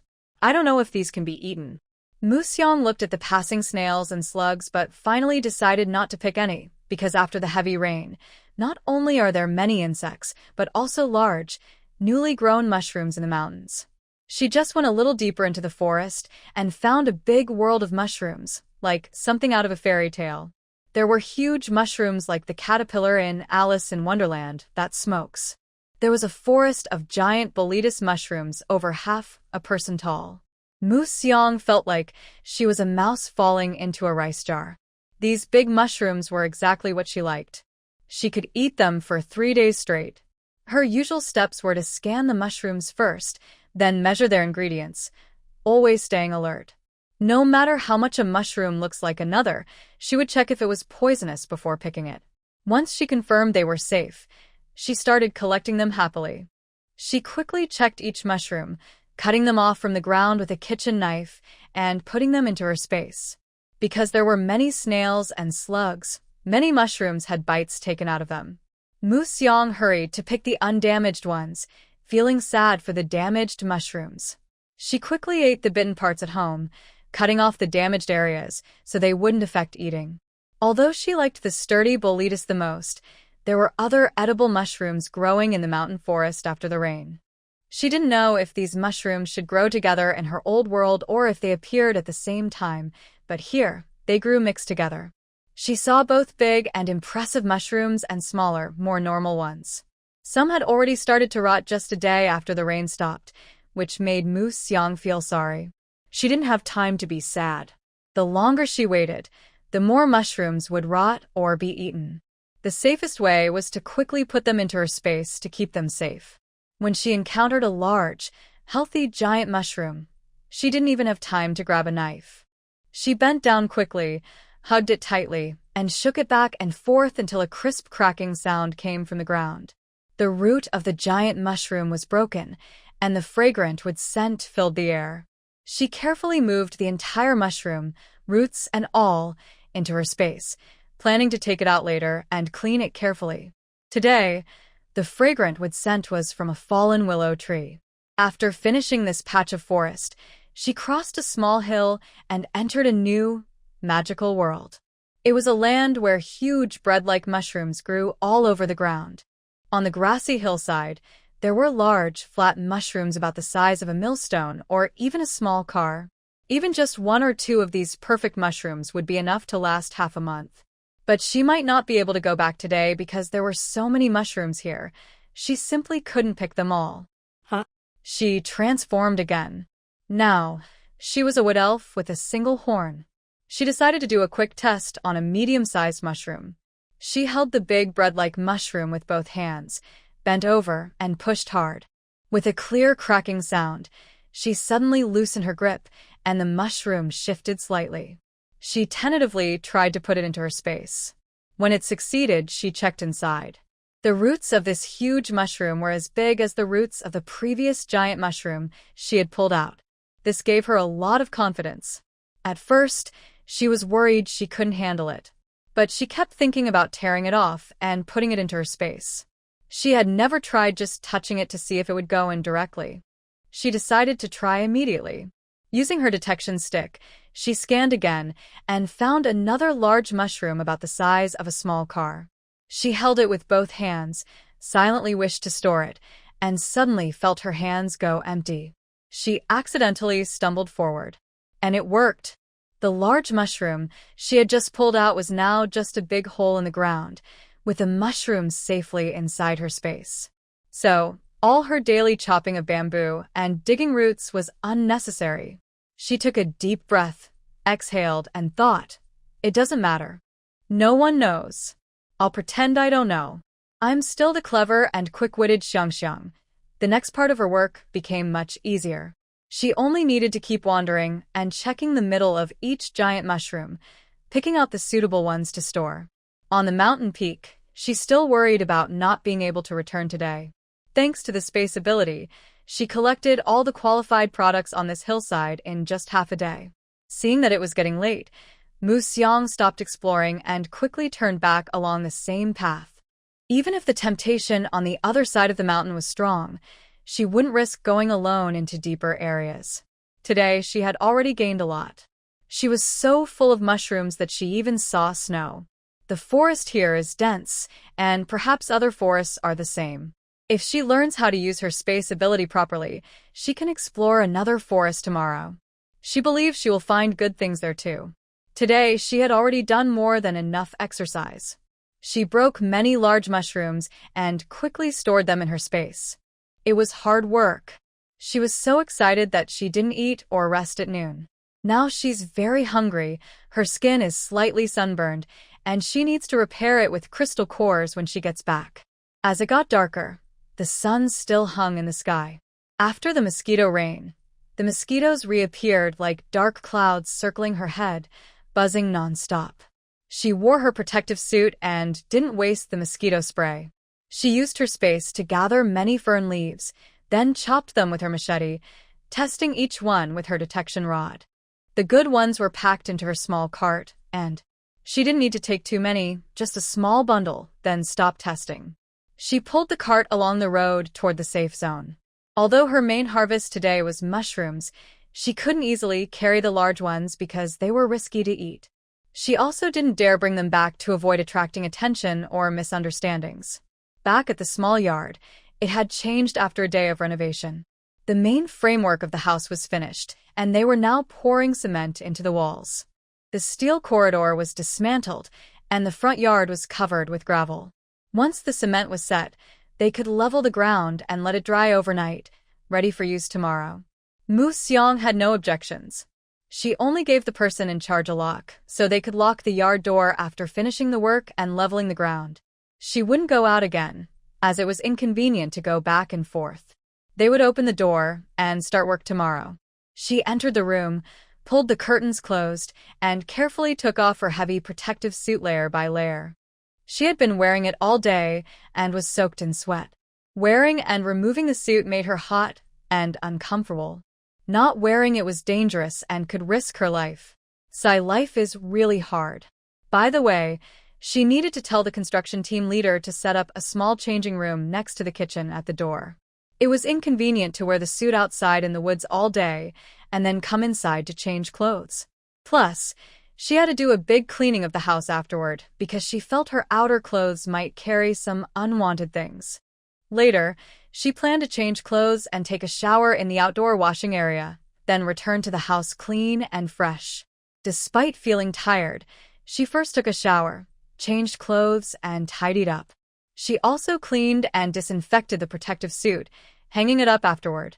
She kept the dirty clothes soaking in water for now. She poured out a bucket of bathwater and mopped the bathroom and living room floors. She sprayed disinfectant in every corner. Since the incident with the jumping leeches and redline worms, she always felt that small creatures might cling to her clothes after going outside. After finishing everything, she quickly carried the dirty water outside before the ground outside was fully prepared. Back inside, she took out an electric grill, a plate of sliced mushrooms, some fresh camel meat, and her marinated camel oil. She set up a small table and stool near the power outlet and started grilling. First, she sliced some camel oil to grease the pan, then arranged half mushrooms and half camel meat on it. She also took out a clean crystal radish, cut it into small pieces, and put them in a big bowl. With vegetables, meat, and fruit, she felt abundant and happy today. It was truly a beautiful day. The next day, after the workers arrived, she locked the house and took her cart out. Today, smoke was again drifting in the sky near the safe zone. The wind team had already resumed their previous tasks yesterday. They entered a different part of the forest, and soon mushrooms started appearing one after another. They found edible mushrooms like chicken fat mushrooms, trumpet mushrooms, crown mushrooms, black tiger paw mushrooms, yellow cattle liver mushrooms, straw mushrooms, and huge blackwood ear mushrooms. She recognized these as safe to eat. Although the mushrooms they found today weren't as impressive as the big morchella yesterday, the ones that passed inspection were all very heavy and of high quality. Because she has already learned the correct way to open the space, today Mu Xiang only needs to use a detection stick to scan around. At first, she checks and confirms each type, and then she just picks and stores them. She even saves tools like knives. When collecting mushrooms, she just gathers them. If there are any hidden worms inside the mushrooms, they will be squeezed out and left behind when the mushrooms are put into the space. She carefully stores the mushrooms to separate and handle them later when she returns home. If there are too many worms, she will take the mushrooms back out and discard them. Currently, the most stored items in Mu Xiang's space are mushrooms. They are large, of many types, and in just 2 days, her harvest has already surpassed the amount of staple cassava, filling a large part of her space. She plans to dry some of the mushrooms after her house is built, to keep for later. Later, Mu Xiang changes locations and spends a day collecting. The wild mushrooms grow wildly, but many are eaten by bugs or are no longer suitable. She then switches to gathering wild vegetables mode. Traveling far is inconvenient, so Mu Xiang prefers to gather nearby. Her principle is, if she can find wild vegetables, she will gather them. If not, she collects fern roots. If there are no fern roots either, she cuts down trees and collects wood. She never goes empty-handed. Unexpectedly, just when she thought she had prepared for the worst, she found a patch of waist-high chicken feather greens behind the mountain. This is the first normal vegetable she has encountered since arriving here. She has been so focused on searching for wild vegetables that she almost forgot what regular vegetables look like. There's no need for special tests for this vegetable. To save time, as long as the detection stick finds healthy leaves, she stores the whole plant in her space. During her lunch break, she will take it out and carefully pick through it. The vegetable is good, but it's infested with too many bugs.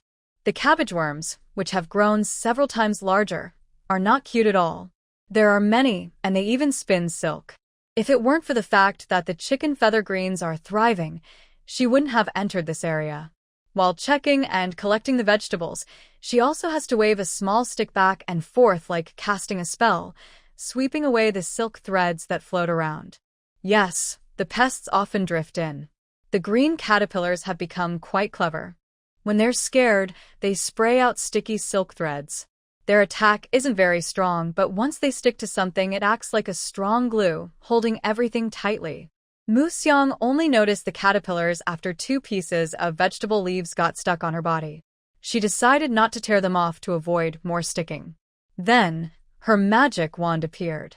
Besides casting spells nearby, it also helps by pushing the pests away from a distance. Mu Xiang quickly scans her surroundings with quick hand movements. She remembers that these big caterpillars are favorite snacks for birds and chickens. After finishing her check, she leaves quickly and moves to a new spot to work. At noon, she rests under a big tree. She quickly finishes her lunch and takes out some fresh greens from her space to check again. Good ones are cut with a knife and stored separately. The leftovers are thrown aside to be eaten by bugs tonight. Suddenly, a series of chicken calls come from nearby. Mu Xiang climbs up a tree behind her. She sees a beautiful, colorful wild chicken flying toward her from the vegetable patch she collected earlier. The chicken has grown bigger, and its feathers are even brighter. From her hiding spot behind the tree, Mu Xiang clearly sees its beak. The sharp edge isn't smooth but jagged like tiny saw teeth. If it bites, it could tear off a piece of flesh.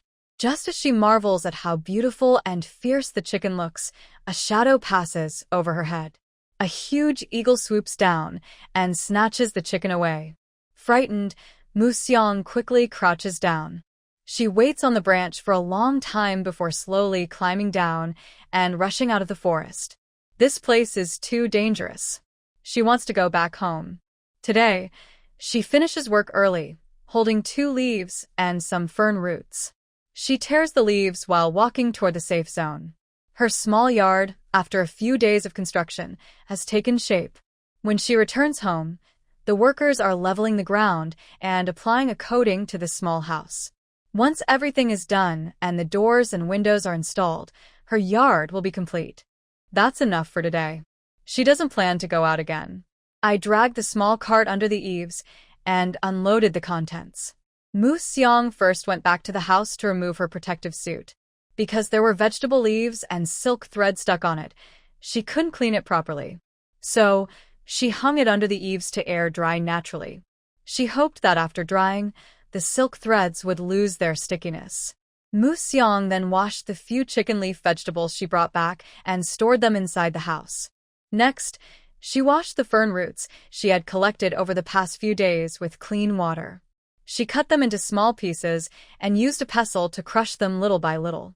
After that, she washed the powder, filtered it, and let it settle. She spent the whole afternoon processing the fern roots at home. The next day, Mu Xiang finished her training early and changed direction to explore again.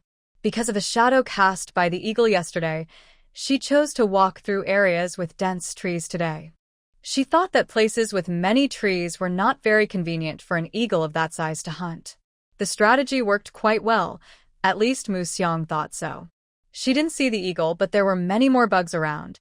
For example, right now, she was facing a giant jumping spider. At this moment, turning around and running would be unwise. Mu Xiang slowly moved to a large tree. In the moment she hid behind the tree, she threw an ant egg at the spider. While the spider's attention was on the egg, she released the mutated ant Xiaozhua, which had been stored in her space for a long time. When Xiaozhua appeared, he looked up and saw the spider holding the egg. He didn't bother to wonder why it was supporting the front line with its less clever friends. He was just surprised to find himself here. The other creature was holding their eggs and babies.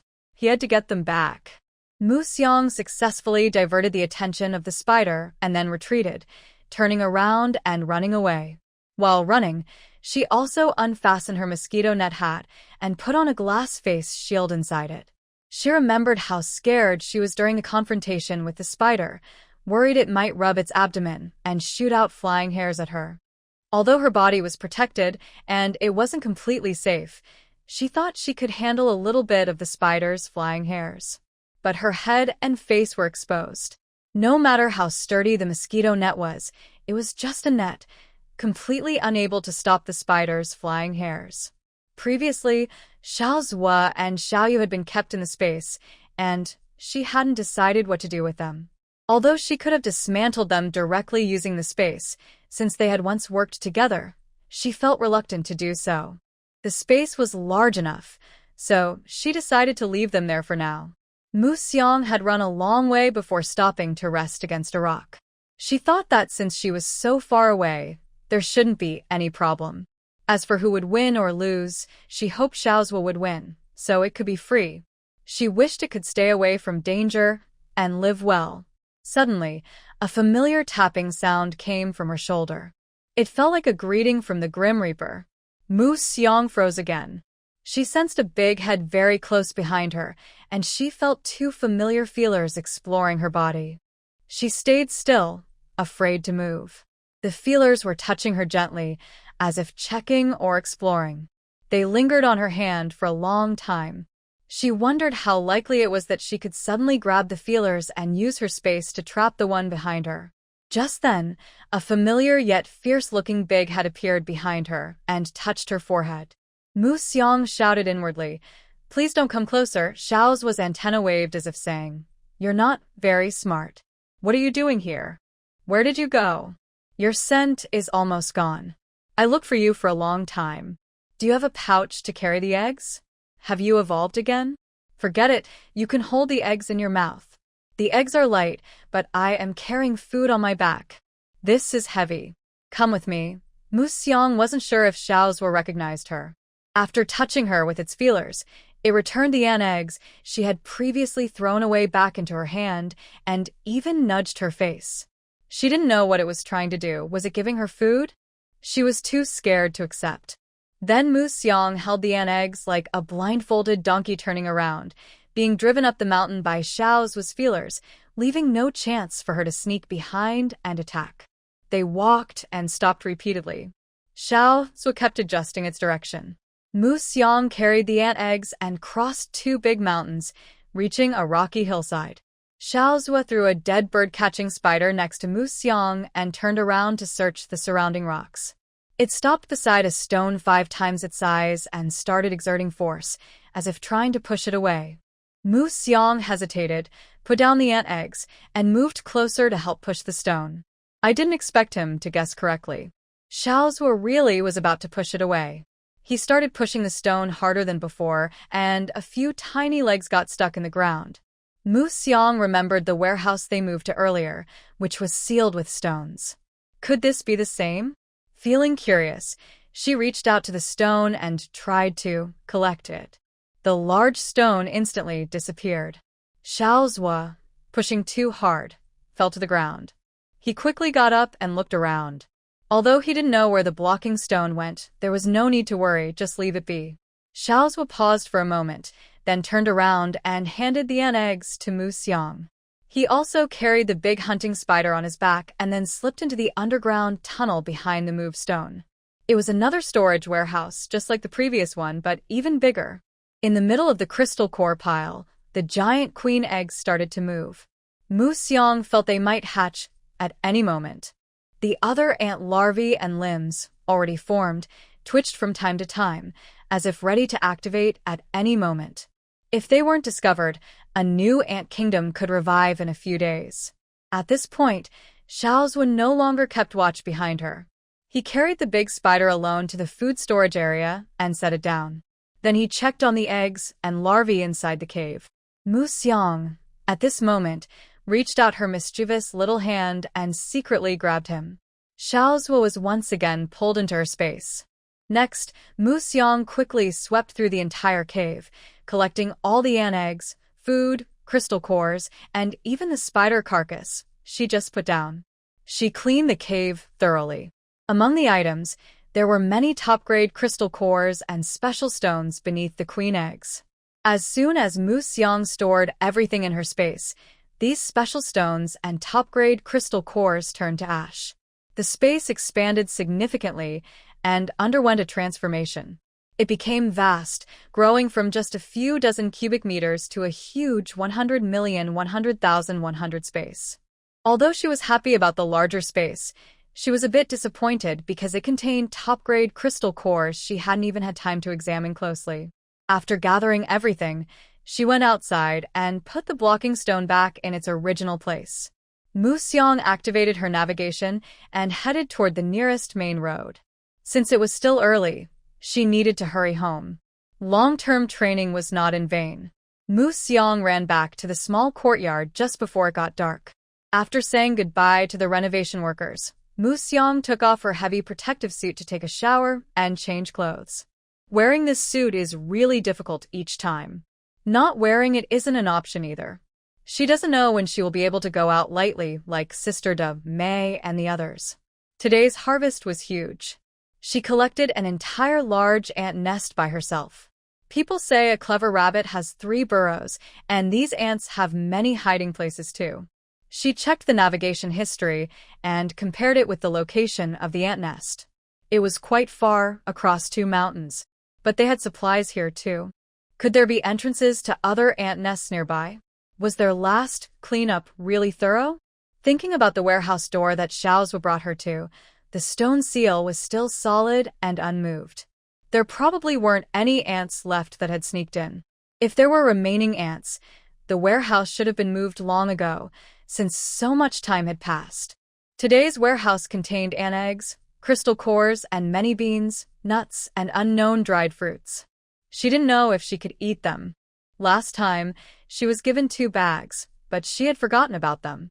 In the next few days, she planned to stay in the house and sort everything out, at least separate what could be eaten from what couldn't. The next day, Moo-seong closed the bedroom door and started sorting in the living room. She laid out all the items, used a detection stick to scan them, and picked out the qualified ones, placing them into different baskets by type. After sorting, she tested the ingredients of all the qualified products again. Just because they passed the initial test didn't mean they were safe to eat. Some ants could be toxic, eating them might be harmless, but others could be deadly. The number of qualified items was cut in half again. Beans, nuts, and similar items were stored in a space, while the remaining unknown dried fruits were sorted again. Only those with intact, unbroken shapes were kept. Damaged or bitten ones were discarded. No one knew what caused the missing pieces, whether they had been bitten or had come into contact with something before drying. After filtering, only about 1 in 10 dried fruits remained. In total, the edible items in the warehouse weighed around 1,800 jin, about 900 kilograms. Although this amount was quite large, it was still a small portion compared to the total. Last time, her guide also gave her some crystal cores and 2 bags of beans. She really took good care of her. The remaining unqualified items, such as whole nuts, beans, and thick dried fruits, were left behind by Moo-seong. The nuts, beans, and dried fruits, like the bamboo rice before, were left to dry after the house was built. When the time comes, she plans to use them as slingshot stones with radiation treatment. The thick dried fruits that can't be eaten were also sprayed with treatment agents and stored away. Maybe they can be used as bait later. The rest of the items were stacked neatly in a corner of the space, waiting for her to find a quiet place to throw them away when she had free time. The most important and useful part of this storage harvest was the small piles of intermediate crystal cores. She didn't know how many others had, but she definitely had quite a few. To avoid attracting attention, Moo-seong sorted them into small piles by color and level inside the space for easy use. Her current life level only needs ordinary items. She doesn't need the intermediate ones at all. 2 days passed, and Moo-seong's small courtyard was finally renovated. After the final inspection, she transferred all the project points to the person in charge. With their enthusiastic help, she also bought a set of bathroom fixtures, a set of kitchenware, a solar power system, an insect-repellent vacuum cleaner, a high-pressure water gun, and even installed a bug net over the front and backyards. This net doesn't cover the entire yard but mostly blocks the open space, preventing flying insects and mosquitoes from falling from the sky. Moo-seong just needs to periodically clear the accumulated insects with a stick. Although cleaning is necessary, it's much better than having insects and bugs scattered everywhere all the time. In summary, no matter how tightly Moo-seong tries to tighten her purse strings, the workers always manage to make her unknowingly buy a lot of things. Although she can use all of them, she still feels a little reluctant about the passive spending. Moo-seong shook her head, pushing these messy thoughts out of her mind. She closed the yard door and spread out the dried fruits, beans, and other items meant for making bullets to dry in the yard. She also took out some of the dry branches and tree trunks she had collected earlier and started chopping them with an axe. Her stored wood had all been eaten by termites. Now, she uses an electric stove for cooking. The kitchen and the firewood storage have been built, so it's time to chop some firewood. After all, drying and reducing radiation takes some time, so the newly gathered firewood can't be burned immediately. She is busy chopping wood, drying grass, and enjoying the scent of wood, moving quickly and lightly. Next to her, the storm team's new base is gradually being completed. The smoke in the sky has been drifting for half a month. The number of mosquito bites inside the safe zone has significantly decreased. With the use of window screens, mosquito nets, and repellent, Moo-seong has finally temporarily escaped the trouble of mosquito bites. The storm team members have finished their mosquito control tasks and returned. Moo-seong helped them tidy up the new base. The team has fully completed their move, and Moo-seong's training has officially gotten on track. When she has no tasks, she trains in the morning with the team in the training room, focusing on strength, endurance, combat, and shooting. In the afternoons, she goes alone or with others to nearby gathering spots to dig for wild vegetables. She and Sister Lee even specifically took a day to visit the sourgrass forest at that time, to finish harvesting the crystal radish fields. The process went smoothly, and they didn't encounter any mutated beasts or large mantises blocking the way. The mutated toad they brought back last time has been fully processed. Mu Xiang now has the toad skin, which she used to make protective clothing. Although the pattern looks a bit unsettling, the quality is quite good. It offers better protection than her bulky, non-breathable suit. It's breathable, elastic, fits closely, and is lightweight. Mu Xiang decided that in future missions, she would wear this underneath her gear to increase her protection. After deducting expenses, Mu Xiang earned a total of 670 points from the remaining toad skins and recent tasks.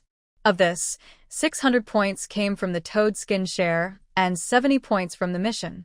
Training with the team at the professional training ground has made much more progress than training alone at home.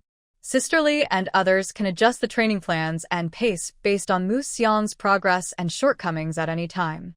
Although she hasn't yet received permission to carry firearms alone and can only practice in the training room, she can now carry bows, slingshots, and similar weapons with some accuracy. The team has been resting in the safe zone for a relatively long time, nearly a month without going out on long-term missions. Mu Xiang kept training her body while gradually processing some of the large mushrooms in the space. Besides slicing and drying them, she also cooked some into large jars of mushroom sauce and spicy dried mushrooms. Every afternoon, she would go out, organize and classify new ingredients, stock up on tap water and drinking water, and prepare various cooked foods. She kept the space neat and well-organized, dividing it into clear sections. The team was also preparing for the upcoming hot season. They organized a long-term mission to hunt cattle and sheep in a slightly distant mountain grassland. While gathering crystal cores to improve themselves, they mainly aimed to get meat. They wanted to stockpile some meat before the hot weather arrived, for safety and survival. Mu Xiang still traveled with Sister Lee and the others in the same car. She brought a big bag of seasonings, ready to enjoy fresh barbecue. Hey, with your gear, are you already thinking about eating meat before we even arrive? Yes. We need meat. I'm confident about that. The convoy traveled quickly along winding mountain roads and finally reached the grassland before dark. They set up camp on a rocky hill near the grassland. They built familiar tin tents, and the cars were neatly arranged in a circle around the tents. Everyone slept in tents that night.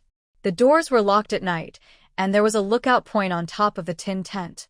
Besides the guards, there was a remote infrared security alarm monitoring the camp's surroundings. Any nearby security device would trigger an alarm. Mu Xiang initially thought that with their special abilities, they would find something quickly. But when Team Feng came to observe the situation the next day, she was shocked by the complex terrain of the grassland below. Team Feng, do you think we should go down to hunt them? Mu Xiang asked, surprised. Since she arrived, Mu Xiang had been mentally preparing herself. The bugs had grown so big, so she expected the cattle, horses, and sheep to be even larger. But she never imagined they would be this big. That 2-meter-tall creature with horns and spikes. Could it really be a sheep? The hoofs as large as a plate, with a single horn on its head. Was it really a cow? A one-horned cow? Actually, I think we don't have to eat this meat, Mu Xiang said uncertainly after seeing the situation. It's normal. This is how it is the first time we meet. Today, you should get familiar with the environment and observe. Once you get used to it in a few days, we will assign you tasks, Team Leader Feng replied.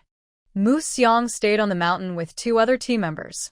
Unlike her, they stayed behind to control the situation, give early warnings, guide the team, and shoot from a distance. She thought that after Team Feng went in, their magic would cause a big shock. But she saw them too, and their vehicle wandering outside the herd, making buzzing engine sounds that startled the animals into running. They took turns in 4 cars, chasing the cows, sheep, and horses as they kept running. Once the animals started to tire, some of the weaker ones broke away from the herd. At that moment, Team Feng went back into action. 2 cars moved forward and separated a young calf from the herd. They drove it far away from the main group, sped up, and crashed into it. Mu Xiang then noticed that the 4 cars had suddenly been fitted with a row of steel spikes in front. Although the mutated calves were large, after running for a long time and losing much energy, they were knocked down several times by the car's powerful hits and couldn't get up, making loud mooing sounds. A few big bulls in the herd stopped and tried to come over. At that moment, the 2 cars that hadn't gone into action earlier reappeared. They drove the herd to run again, guiding the fleeing animals back into the group. By this time, Team Feng didn't get out of their cars. Instead, they adjusted the steel spike angles and moved forward again, flipping the already fallen mutated calf back onto its side. They kept doing this until the calf lay still. Then, the team members got out of the cars, checked if it was edible with a detection stick, and examined its head with another device. After a quick scan showed no results, they got back into the cars and left. After fiddling for a while, they took out a large syringe, injected several doses of medicine into the dead calf's body, and then drove away again. That device on your head is used to check for crystal cores. These mutated creatures have longer fur, and in high-radiation individuals, the crystal cores on their heads are less obvious, so using that scanner makes the check clearer. The shop behind is anesthetic. We can't eat the meat, but other carnivores can.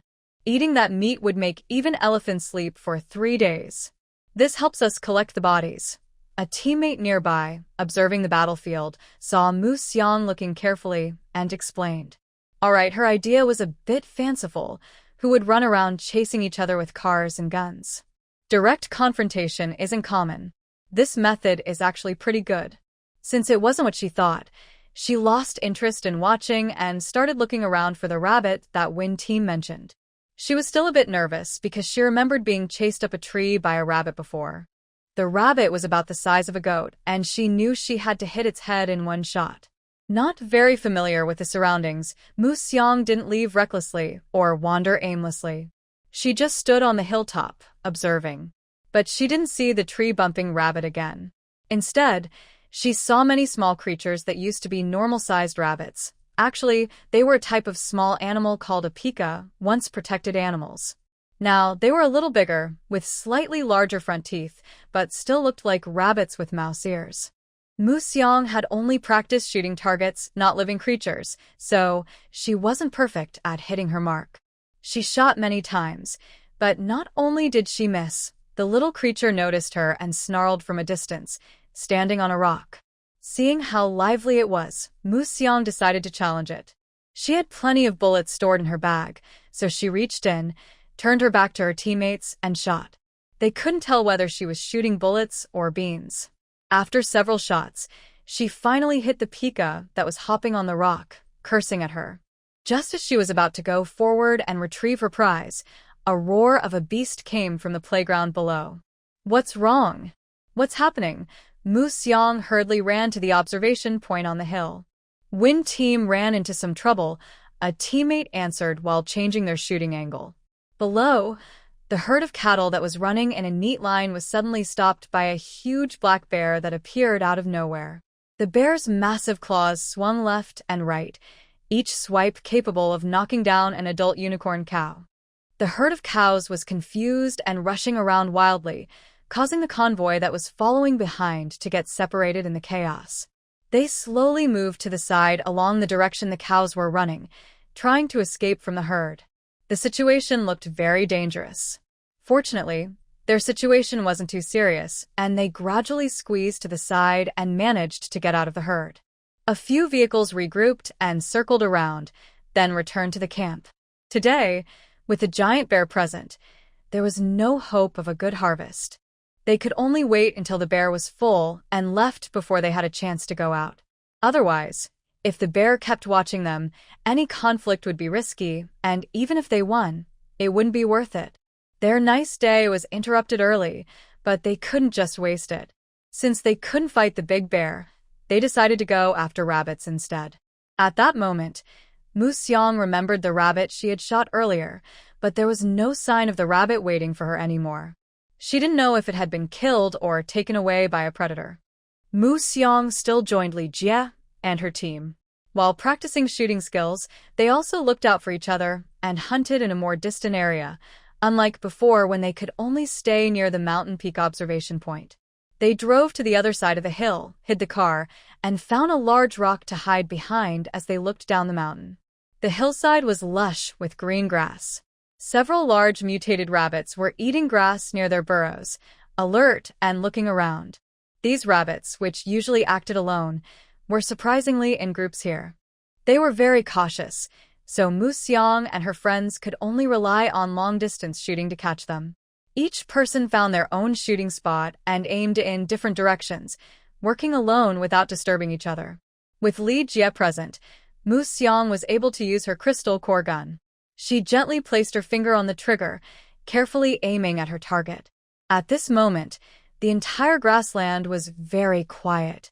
Only the sound of the wind and the rabbits munching on grass could be heard. To get the best result for her first shot, Li Jie gave the command, and everyone simultaneously pulled their triggers. A bright beam of energy shot from the crystal core gun, piercing the air and hitting the target precisely. Except for Mu Xiang, whose first shot slightly missed and hit the rabbit's neck, the other 3 shots hit directly in the eyes. 4 wild rabbits suddenly twitched and fell to the ground. The other rabbits, which had been eating nearby, were startled and quickly ran into their burrows. Several people from Mu Xiang quickly went down the mountain to the dead, but still twitching rabbits. Li Yi and Mei each carried 2 rabbits and ran toward the car. She and Sister Li stayed nearby to watch out, preventing the frightened rabbits that had run into the holes from attacking again when they came out. They also kept alert for predators in the surrounding area and in the sky. They quickly returned to the large rock where they had been shooting earlier, placed the rabbits down, and began checking them. Out of the 4 wild rabbits, only the one Mei shot could be eaten. The other 3 had no crystal cores and radiation levels were too high. Only their fur remained, which could be taken back and made into vests or boots. Next, they took turns shooting at different spots. Mu Xiang finally hit a rabbit that could be eaten. It was small, about 10 pounds, and needed skinning and internal removal.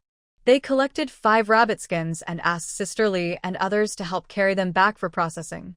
Later, they could make 2 rabbit fur blankets for themselves. 1 mutated crystal core was found on the head of a yellow-brown fur rabbit shot by Yi Ge. The others did not have any. The mutated rabbits in that area had become more aggressive after being shot several times. When new companions were shot down, they would hide in their holes, but if approached, they would immediately come out and show their teeth, ready to attack. About 10 wild rabbits stood in front of a dead rabbit, baring their teeth, making it impossible for Mu Xiang and the others to collect them. A small hunting team would gather some prey. In the afternoon, when everyone returned to the camp, they had a small cart full of hunted animals. All the fur was peeled off, rolled up, and temporarily stored in the refrigerated truck. When larger animals were caught, they would be taken back to the safe zone for processing. For the parts that couldn't be eaten, they were soaked in a lot of anesthetic and then loaded into the truck, taken to several specially dug traps far away, waiting for predators to come at night. Team Wind was eating roasted meat happily while planning for tomorrow. Tomorrow, the team will split into 2. I'll lead one team to patrol the grassland and look for good hunting targets. Li, you, and the remaining special ability users will form another team to check the traps and finish off any prey. The trap had been set overnight, enough time for prey to fall for it. The meat inside would surely be eaten by morning, and the person responsible for checking the trap could go early to gather the catch. However, your small team needs to be very careful. The trap might not only contain some sedated strange beasts, but also many that are only partially sedated and too weak to escape. You must observe from a distance and reload your tranquilizers on each target. Only after confirming there is no danger around the trap should you approach. Remember, when doing a task, safety comes first, then capturing the prey. Wind Team's words made everyone feel a bit nervous, but also warmed their hearts. Their team always puts personal safety first, unlike other teams where fewer people return than went out, and they're always recruiting new members. Tonight, the grassland is not peaceful. It feels like a noisy battlefield. The carefully set fresh meat traps look like tempting nets, giving off a strong smell. They shimmer under the moonlight, attracting many hungry animals to come and eat. This causes predators nearby to get closer, testing the trap. As night falls, various carnivores on the grassland become active. They hunt and fight under the cover of darkness, growling deeply like thunder, shaking the heart. That night, animals on the grassland fought fiercely for survival. Some hunted the gathered cattle and horses resting nearby, while others lingered around the traps, testing and waiting. When they realized it was just food, they called friends to feast and enjoy the tasty meat. Little do they know, this delicious meat is poisoned by harmful creatures. The more they eat, the faster they fall. Soon, a wild dog that was fighting the hardest felt dizzy. Its sense of danger made it stop eating and try to turn away. But after just a few steps, its head grew even more dizzy. It stopped, shook its head to clear the discomfort, but suddenly its legs went weak, and it collapsed to the ground. Its consciousness blurred gradually, but it still remained alert, baring its teeth and growling at everything nearby. It didn't understand what was happening, only that it suddenly lost strength. In its eyes, the world around it became blurry and unreal. Until the last moment before losing consciousness, it kept warning with whines and growls. Meanwhile, several wild dogs competing for food also experienced dizziness. They staggered while trying to run away, but soon collapsed on the ground. After they fell, other predators that hadn't attacked them before came forward. The brave ones ate greedily on the trap, while the timid ones approached cautiously, grabbed a piece, and quickly ran away. Whether they ate on the spot or took the food away, the effect was the same. They became dizzy and unsteady. The ones that ate a lot soon collapsed like the wild dogs before, and the ones that ate less became weak and unable to leave. The storm team set up 3 such traps. Around each trap, various small and medium predators fell in a similar pattern, forming a circle around the traps. The next day, Musyong got into the vehicle of the first squad and headed toward the grassland they saw yesterday. Most of the team members went with the second squad to the traps, so they only had 5 people with 4 cars. Musyong and Wang Meng shared 1 car, while Feng Team, Fang Ming, and Li Kai each had 1. Feng Team led the convoy, Musyong and Li Kai followed, and Fang Ming brought up the rear. Today, to prevent motion sickness like last time with the mantis, she took slices and stuck them on her belly button and temples early in the trip. Observing from a distance was less shocking than being there in person. Their vehicle was specially made, with a high chassis so it wouldn't be buried in the tall grass over a meter high. A normal car would have been swallowed by the grass, making observation and pursuit impossible. They drove along the edge of the grassland, moving slowly like hunting lions, circling around herds of cattle, horses, and sheep that were grazing. They kept a safe distance to retreat quickly if needed, but could still observe the strange animals closely. The convoy slowly circled the grassland, watching both the animals inside and any lurking predators outside. After 3 laps, they saw nothing particularly aggressive or dangerous, only smaller carnivores they could handle. During their observation, they found today's target, a mutated antelope that had separated from its herd to forage alone. A sheep with 2 lambs is grazing about 200 meters away from the herd on a small, low shrub. The first to act is Team Wind. They drive their car quickly through the gap between the antelope and the herd, kicking up a cloud of dust that looks like a mini sandstorm, blocking everything from view. Thanks to Team Wind's special abilities, the dust lingers and keeps swirling here, separating the antelope from the herd. Next, several others step in. Li Kai and Musyong drive past the mother sheep, each carrying a lamb away from the herd. Fang Ming's car follows behind, distracting the mother sheep that is chasing after the lambs. It prevents her from attacking Musyong's car, while she and her lambs gradually move farther away from the herd. Behind them, Team Wind finishes the chase, sending a gust of dust that covers the leader sheep's vision and muffles the calls of the mother sheep and her lambs. Together, they herd the mother sheep and her lambs out of the grassland to a cleared area they prepared earlier.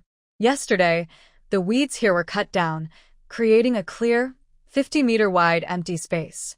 Mu Xiang and the others turn their cars at the edge of this space, aiming their vehicles at the mother sheep in the middle of the open ground. Team Wind stays behind, keeping a safe distance to block the mother sheep's escape route. By the way, here is a brief introduction to the main members of Storm Team. Storm, Captain Male, 38, Wind Element Special Ability User. Lily, Vice Captain Female, 28, Ordinary, no special abilities. Foam Ming, Captain Sun Male, 19, Speed Type Ability User. Wang Mimi, Female, 24, Ice Element Ability User. Li Yi, Female, 26, Strength Type Ability User.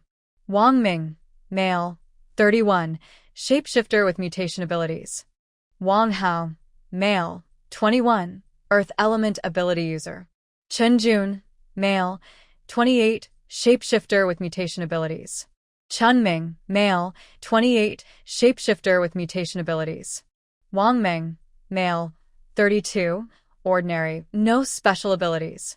Fang Ming, Male, 25, Ordinary, no special abilities. Li Kai, Male, 22, Ordinary, no special abilities. Mu Xiang, Team Member, Female, 15 years old, Ordinary, with no special abilities. They shot thin steel wires from the car, trapping the mother sheep in a grid to limit her movement and prevent her from charging. Mu Xiang, you shoot, came the order over the walkie-talkie from Team Foam. Mu Xiang gathered her courage, raised her crystal core gun, aimed at the restrained mother sheep in the middle of the field, and pulled the trigger. A beam of energy shot through the sheep's eyes and exploded inside her brain. The mother sheep immediately collapsed. The members of Team Foam then turned off the car, retracted the wires, and carefully removed the 2 lambs from the front of the vehicle. They performed a physical check on the animals. While reuniting the mother and her lambs, they also tested the meat. The 3 hunted mother sheep each provided a white mid-level crystal core, but only one of the 2 lambs was edible. The remaining notification about the crystal cores was collected by the logistics team, who came to take away the skins and freeze the meat. They drove the car again, searching for the next target. Animals on the plains were grazing or keeping watch, unaffected by the sudden sandstorm that had just occurred. Mu Xiang and her team carefully searched around several groups, looking for the next target. Although capturing large antelopes was easier due to their size, they still hoped to catch slightly bigger prey when possible. They couldn't stay here forever. Their supplies and the changing climate wouldn't allow a long stay. They needed to catch enough edible animals quickly to bring back to the safe zone. In the next 3 months, daylight hours would increase, UV rays would intensify, temperatures would rise, and solar radiation would strengthen. Most of the daytime would be too hot and bright to go outside, so they could only stay indoors. They could only go out briefly at dawn and dusk. Their vehicles also couldn't be exposed to strong sunlight for long, as it would shorten their lifespan, cause fires, or short circuits. The vehicles moved slowly, and Mu Xiang's team spotted a new target, 2 unicorn bulls fighting for dominance. They were strong and well-built, evenly matched, and fighting fiercely. The sharp horns left marks on the other creature's skin, and the flow of blood made the fight more intense. The loud clashes seemed to shake the air itself. Mu Xiang and his companions watched carefully around them, looking for the right moment to strike. Both sides were evenly matched, so neither could dominate easily. They had to rely on stamina and skill to slowly wear each other down. The one who could last until the end would win. This was under natural conditions, without outside interference. Foam Team used their wind abilities at the edge of the fight. They whipped up sandstorms to block the view and environment, gradually shifting the battle away from the 2 fighting creatures with wind walls. They moved from the grassland to the bushes. Near a rabbit hole, one of the horns got stuck, causing the creature to lose balance. Another one, a one-horned bull, seized the chance and pierced the other's neck below the horn. Blood kept flowing, weakening the creature, but it was reluctant to give up. It decided to lie down instead. Using its weight, it pressed the opponent's horn against its neck, preventing further attack and making it impossible for the other to lift its head and escape. The fight reached a stalemate. At this moment, Mu Xiang and his team took action. They used crystal core guns to attack both sides of the stalemate, aiming mainly at their mouths, noses, eyes, and soft bellies. They shot simultaneously. Although the one-horned bulls didn't fall immediately, they quickly lost their sight. Their eyes were blinded by Mu Xiang's team. Panicking, they struggled to break free. But because they couldn't see, they tangled even tighter. The lying bull couldn't stand up, and the charging bull accidentally stabbed into the standing one's body from the side. Foam team kept circling around, using sandstorms and the noise of their vehicles to cover the sounds of the wild bulls. Finally, after persistent attacks, the two bulls, unwilling to continue, took their last breath. They got out of the vehicles and used electric saws to cut the roots of their tangled horns, separating the two bulls. The bright, large crystal cores above their horns showed they were inedible. The cores were removed, and with help from the logistics team, the bulls were loaded onto the trucks. The meat was not for eating, but their huge hides could be taken down, and the presence of these two bulls meant more traps could be made today. They couldn't continue hunting the same way on the grassland today, so they decided to stop here. Mu Xiang and his team retreated with the convoy back to their camp. Here is the improved and simplified version of your text. Besides their hunting results, the camp also has many animals brought back by the second team. There are plenty of both edible meat and skins. Maybe they won't need to wait many days to go back. Just 2 days of hunting will be enough for their food and supplies for the next few months. Next, the Wind team went with them to help finish collecting the animals. Mu Xiang stayed at the camp to help divide, skin, and store the animals they brought back. Everyone worked busy until late at night to finish everything. 2 refrigerated trucks took the fresh meat and skins back to the safe zone that night. The rest of the team continued hunting for another day, then went back. Because today's trap catch was better than expected, they adjusted their plans for tomorrow. Most team members will go to the traps to work, and the inside of the grassland will not be involved. It's rare to have animals get separated or fight every day. Since the area around the traps is full of aggressive predators, Mu Xiang didn't go with the others. Instead, she stayed near the camp on a small hill to practice shooting at small rabbits and mice that had shouted at her before. She had a good day, catching over 20 animals, 6 low-level white crystals, 1 low-level green crystal, 2 low-level purple crystals, and 5 edible rabbits. The traps worked very well these 2 days. The team was very happy. They dug out the crystals from the mutated animals, and for those with low radiation and edible, they put the whole animals into the trucks without skinning or butchering. They packed up and left overnight for the safe zone. Since the storm team moved next to Mu Xiang's small house, she didn't need to walk. She sat directly in the storm team's yard and used a small cart to bring home the rabbits she caught. After cleaning and resting, she went to sleep. Because this was their own task, they would only get points after selling the extra meat and skins to the safe zone. Getting points from this task wasn't Mu Xiang's main goal. Her real focus was on the meat they were processing now. Although they hadn't finished eating the camel meat they bought last time, there wasn't much left. Every day, they ate wild vegetables and cassava, but she always felt the food was bland and wanted to chew on some dried meat or something to make her mouth feel better. With the increased training intensity now, her body consumes a lot of energy. She needs to buy more supplies to replenish herself and aim to develop a strong physique for body strengthening. During this hot summer, the high temperatures are like a fierce demon, forcing the team members to temporarily stop long-distance group activities. To stay safe, they split into smaller groups and work alone near safe zones, collecting supplies from nearby hills. Mu Xiang also finds her own rhythm during this scorching heat. Early in the morning, just after sunrise, before the sun's intense heat and harmful radiation appear, Mu Xiang sets out alone, carrying her backpack into the forest to gather supplies. She blends into the busy crowd working hard for their livelihood, walking quickly and purposefully. As the sunlight grows stronger, Mu Xiang hurriedly returns to the safe zone. Her steps are light but firm, as if racing against time. Every day, she mostly stores her collected items in her space. With her good plant knowledge and the space's cheatability, she quickly scans her targets with a detection stick, then confirms with her smart bracelet. She always manages to gather plenty from the forest, filling her space like a hamster storing food. She collects even common plants like ferns and grassroots, even though they are rare and have low success rates. Whenever she finds them, she carefully harvests entire plants using her space. The holes left by plants disappearing are filled with unqualified plants and filtered fern roots from the previous day's collection. After foraging, she returns home and first fetches water. Some boils it for storage, others freeze it for later use. She stores water directly in her space for easy access. While fetching water, she also processes the plants she collected that day: leaves, stems, roots, and flowers.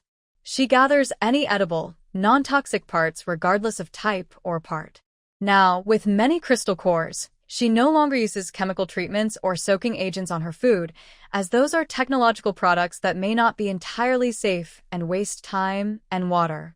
She has now figured out the consumption of white crystals.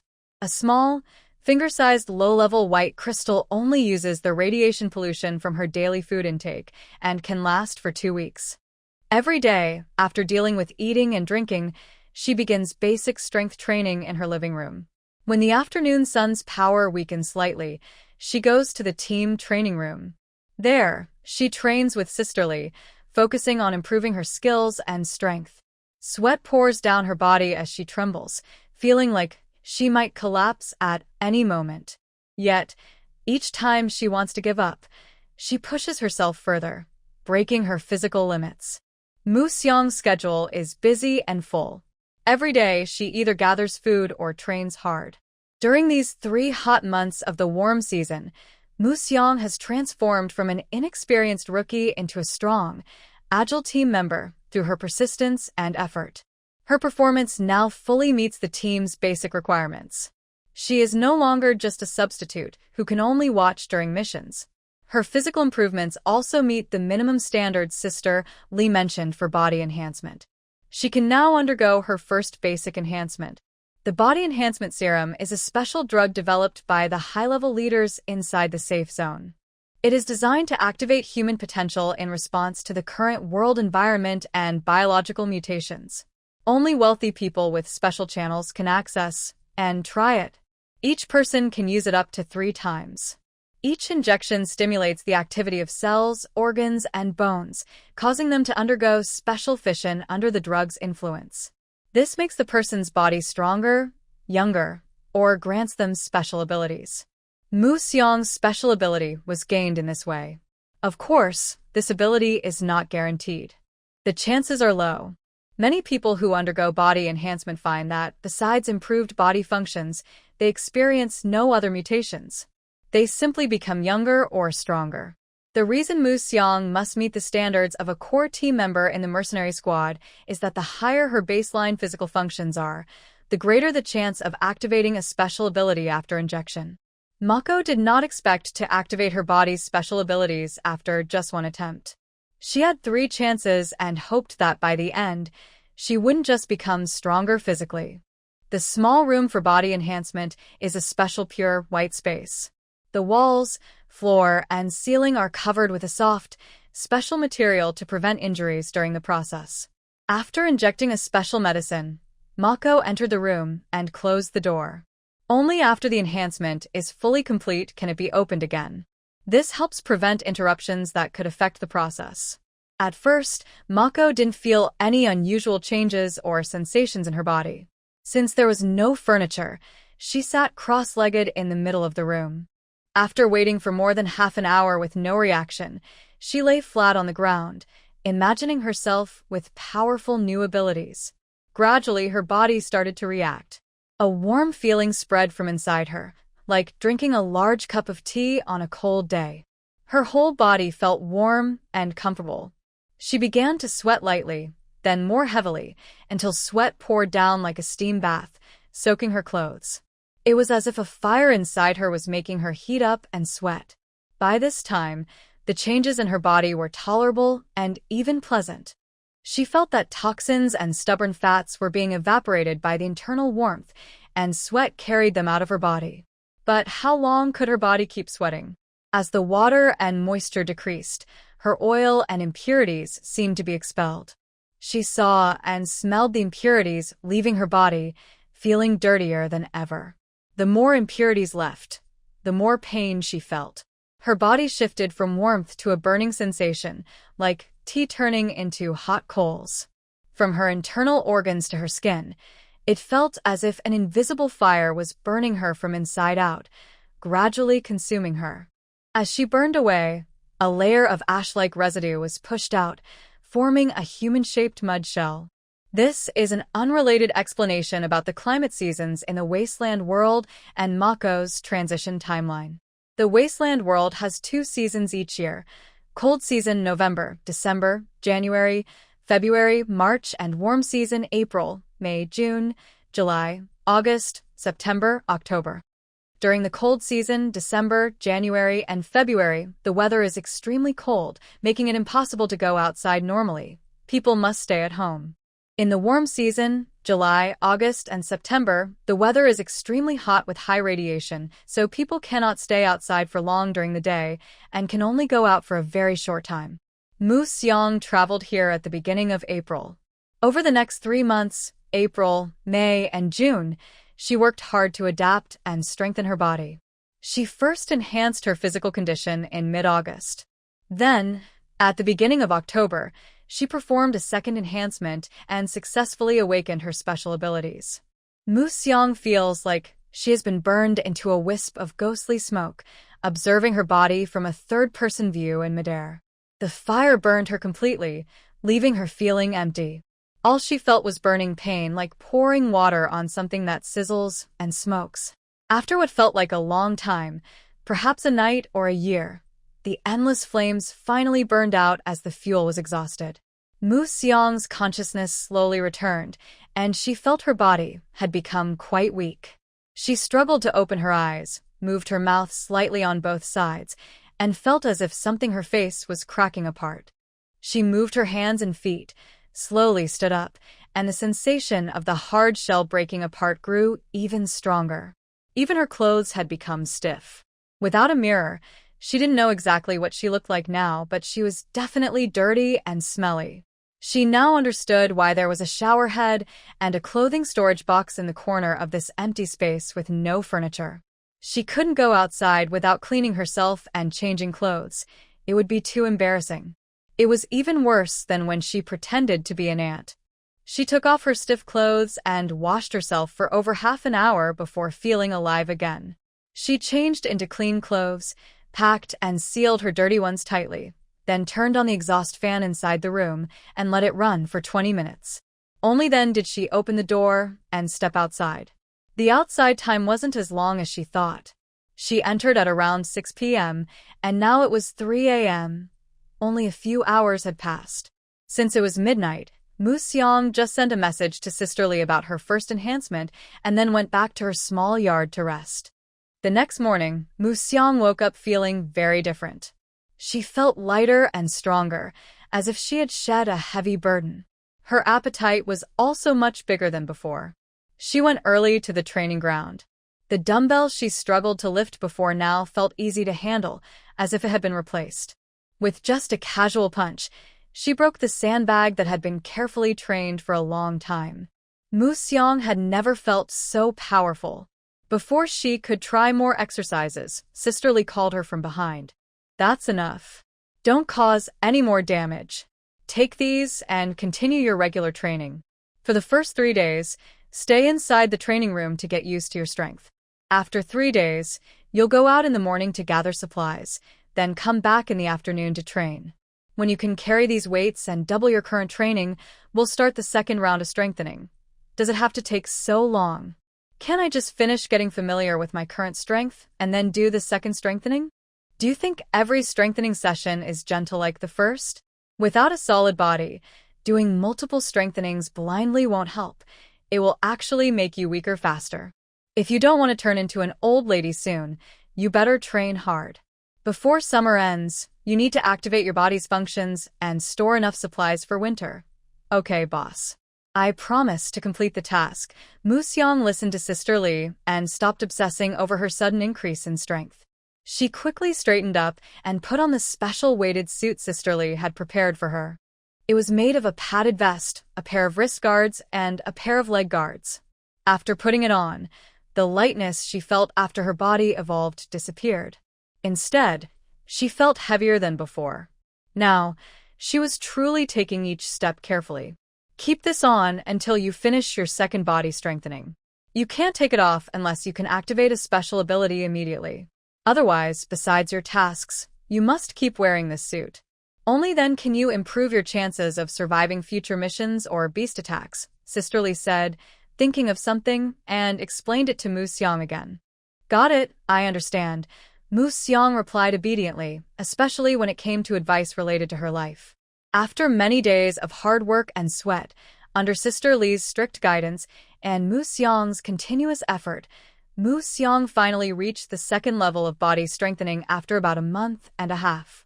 The familiar process takes place in a small, familiar room. This time, Mu Xiang sat directly under the shower head in the corner, so she wouldn't have to walk through the room covered in debris after the strengthening was done. Like last time, the process began with internal burning, but this time it was more intense. The burning felt as if it had gained awareness. It not only cleaned her body thoroughly, but also adjusted her meridians and channels. The blocked pathways inside her became open and even expanded. The pain was extremely intense and hard to endure. At this point, Mu Xiang realized why the small room was covered with soft materials. No matter how much she struggled or rolled, she couldn't faint. She had to endure it and focus her mind on a different task, using a wooden mallet to crush cassava in a stone mortar, trying to distract herself from the pain. As she crushed a small bag of cassava into tiny pieces, a sudden coolness appeared in her mind. This cool feeling slowly spread through her body, healing the rough, widened meridians as if rain had fallen on dry land, gradually repairing them. Mu Xiang withdrew her consciousness and found that her left palm was slowly secreting clear water, which dripped onto the ground little by little. It was like a faucet inside her was constantly flowing, and the water grew from a small stream into a large sphere, gradually expanding and threatening to drown her. She struggled in the water, feeling confused and sad. She thought maybe she was the first person to be drowned by her own special ability. Gradually, Mu Xiang lost consciousness inside this huge water sphere created by her water element power. She floated like a test subject in a laboratory. The dirt on her body disappeared as if it had met hydrogen peroxide, bubbling away into nothing. Just as the water sphere was about to expand further, a tiny sprout with 2 leaves grew from her right palm. It was only 2 or 3 centimeters tall, but the moment it sprouted, the 2 leaves quickly absorbed the surrounding clean water like a sponge. The water ball suddenly shrank, then stubbornly grew larger, then smaller again. During the second body enhancement, Mu Xiang unexpectedly awakened 2 special abilities at once, and both abilities were particularly intelligent and lively. In the struggle between the two, the bright sun in the distant starry sky suddenly emitted several shining flares, and an invisible energy wave spread out from the bright spots. Inside the safe zone, electronic devices suddenly displayed garbled text and short-circuited. The 2 special powers that were activating in Mu Xiang's body also suddenly stopped due to the influence. The water ball began to tremble as if attacked by sound waves, with unusual ripples appearing on its surface. Inside the water ball, a small sprout growing on Mu Xiang's right palm also twisted violently, swaying left and right, becoming thinner and longer, then shorter. Its 2 leaves changed size frequently and kept shifting colors. After the energy passed, the water ball remained unchanged on the surface, but the small sprout looked a little strange. Its branches had become thinner, growing from about 2 or 3 centimeters to 4 or 5 centimeters. The sprout's leaves changed from soft, juicy, and vibrant green to 5 thin, willow-like leaves with a mysterious purple-green color, especially the deep purple that was almost black. Perhaps the sudden mutation drained too much energy. The small sprout gently rubbed against Mu Xiang's wrist and slowly disappeared back into her palm. The large water ball surrounding Mu Xiang also gradually shrank back into her body. Mu Xiang slowly fell to the ground. After the water ball completely disappeared, she suddenly took a deep breath and sat up. She immediately reached out to touch her chest, feeling her still beating heart. Am I not dead? What just happened to me? Confused, Mu Xiang watched her left hand slowly and shakily form another water ball. It swayed and grew larger, until it was about the size of an apple, then suddenly shattered with a splash. She tried several more times, but each time the water ball was smaller than before. Eventually, it lost its shape entirely and just dripped down in a thin stream. Through continuous attempts, Mu Xiang felt her body growing weaker. She stopped trying and prepared to wash up, eager to go find Sister Li and Sister De Mei to share her joy of awakening her special abilities. Until then, Mu Xiang realized that her body had become very clean and felt very smooth, unlike last time when she was dirty and dry. Since she wasn't dirty, Mu Xiang didn't take a shower. She simply changed her wet clothes and left the special enhancement room. This time, her body meridians were strengthened and her special abilities were activated. By the time Mu Xiang came out, it was already noon the next day. Everyone had gathered earlier because of the unusual electronic device situation to adjust and troubleshoot. Big Sister Li, I have a new ability now. Mu Xiang immediately sent a message to Li as soon as she stepped out. She also informed De Mei and Yi Ge. Soon, everyone started to arrive one after another. Good job. Not bad. What kind of ability is it? De Mei greeted Mu Xiang with a big hug and then asked which type of ability she had activated. It's water-based, but I can't control it perfectly yet, Mu Xiang honestly replied. Water ability? That's great. At least you won't need to buy water cards anymore, haha. As for control and attack, don't worry too much at the beginning. I only managed to release cold air when I first activated my ability. You still have a form, so take your time. Don't rush, De Mei encouraged. Yes, your ability has just been activated. It's normal to have some difficulties using it. Later, I will send you some tips on improving and controlling your ability. Study it carefully. Rest for 2 days to relax and get used to it. Big Sister Mei will train with you for a few days, and then when we go on missions, you'll get more familiar with using your ability, Li Jie also arranged. Okay, I understand. Go rest in the lounge first. There was a short circuit and some garbled messages in the electronic devices earlier. Did your ability activation affect you? Yi Ge asked with concern. No, I haven't felt anything special so far, Mu Xiang replied, sounding a bit relaxed. Good.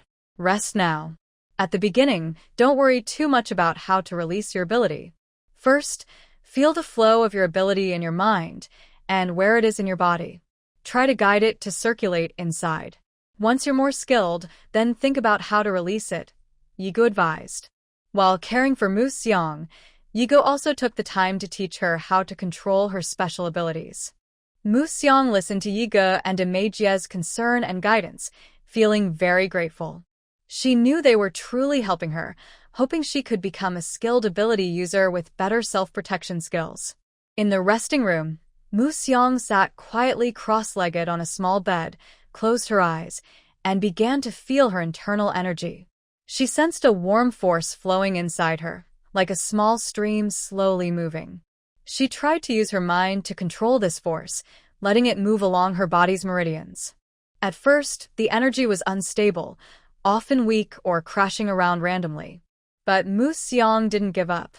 She kept trying, adjusting her thoughts and breathing, gradually making her energy stable.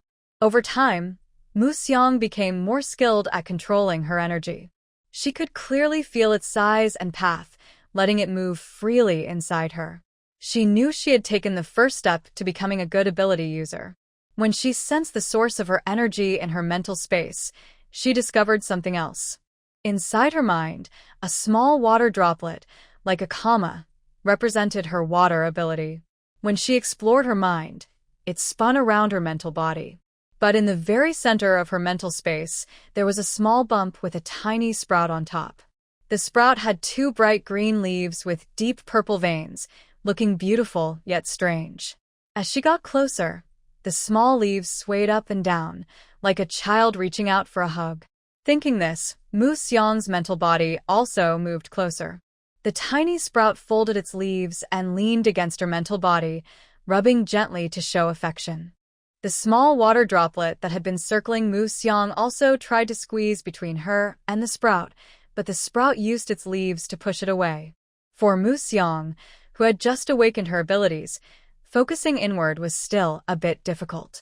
She didn't hold on long and withdrew from her mental space. She moved her hands. In her left hand appeared a small water ball about the size of an egg yolk, and in her right hand, a thin, weak sprout. Did I just activate 2 different abilities at once? I have never heard of anyone being dual ability in the safe zone before. While removing her psychic powers, Mu Xiang opened the files given by Sister Li to look for related information. However, she searched through all the data from Sister Li and carefully examined the records on her bracelet about the safe zone, but she still couldn't find any record of someone awakening 2 special abilities at the same time. In fact, there was not even a record of someone awakening 2 different abilities one after another. Mu Xiang's situation was a rare exception that had never happened before. To avoid attracting the attention of researchers who might be overly curious about her unique traits, Mu Xiang kept her psychic and wood abilities a secret, just like her space ability. Her wood ability was very rare in the safe zone. There were very few records of it. Among the limited data, Mu Xiang also found something different. No one else's wood ability was as small and delicate as hers. No one else's abilities were as lively and intelligent as hers. Their abilities were just that, abilities, a special way to attack. Unlike hers, which could interact and feedback in many ways. After reviewing all the information Sister Li provided about the special abilities in the safe zone, Mu Xiang relaxed and began to rest. Now, she was finally a brave and fearless new human in this wasteland world.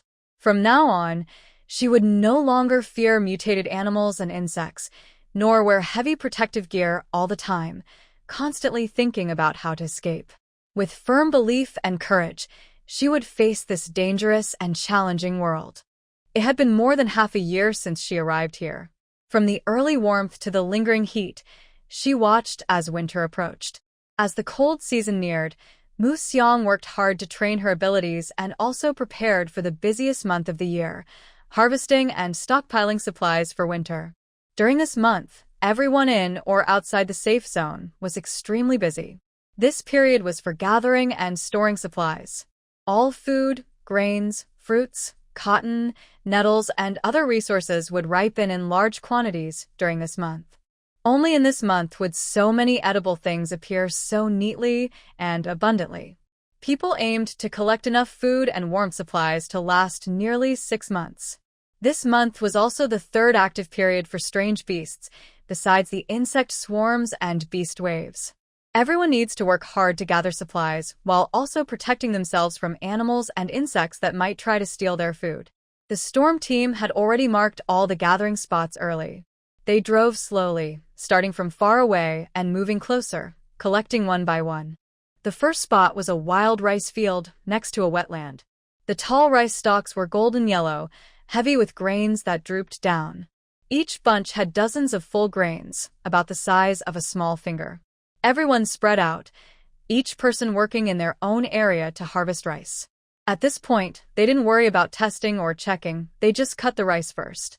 To gather more, they used hand sickles to cut the rice stalks, placing the cut grains into bamboo baskets in front of them. When a basket was full, they poured it into a large sack on the ground.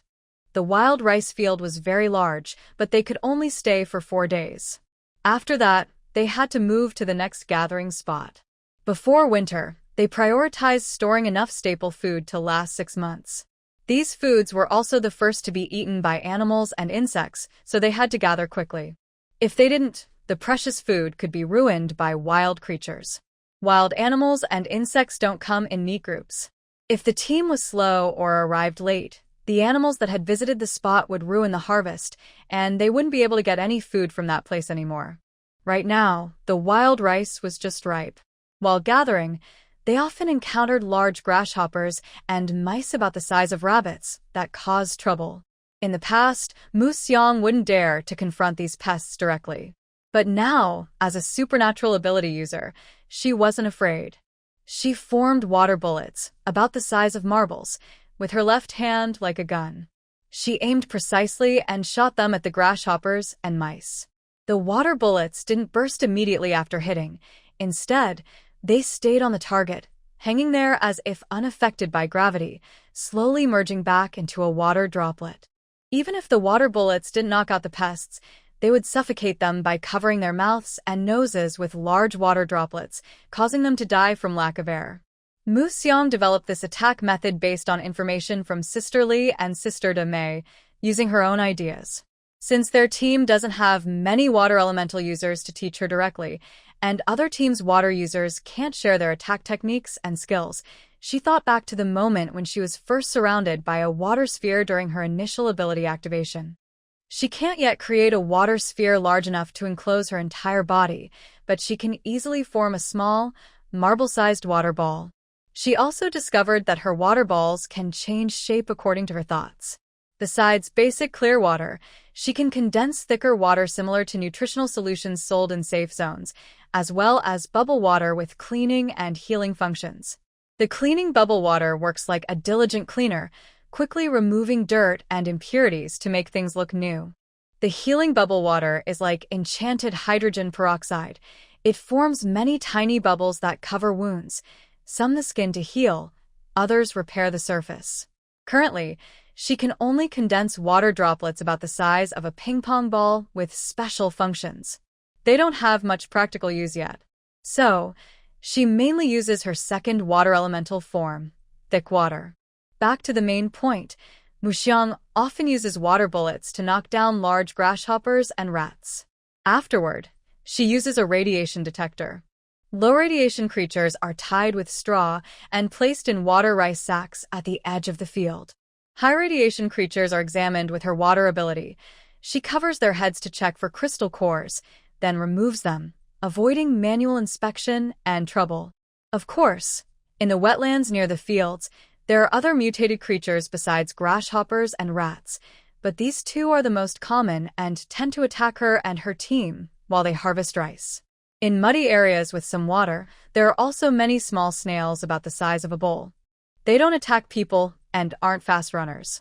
She can simply scan with her detector and pick them up directly. The ones that pass inspection are stored in her space. Those that don't are examined with her water ability inside snail shells. Some contain tiny, bean-sized white crystals. Although small, these crystals are rare and valuable. After she finishes checking each rice stalk, she usually finds about 10 or so. If she had more time and was not so pressed for it, she would probably search the entire area thoroughly. I have searched by the creek before for food, but I have never seen so many freshwater snails. They need to harvest here for 4 days. To make the best use of time and work efficiently, they built a camp next to the rice fields. During the day, everyone cuts rice, and at night, they light campfires to thresh the harvested rice stalks by the firelight. They use a small threshing machine that works quickly. After threshing the rice on the surface, there is still some time before sleep.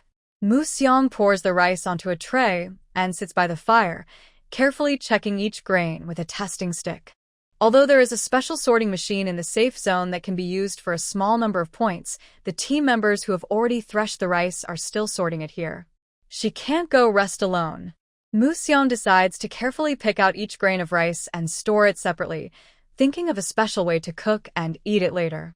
Wild rice grows very chaotically without human intervention, making it hard to harvest. The rice stalks are tall, and the grains are quite large.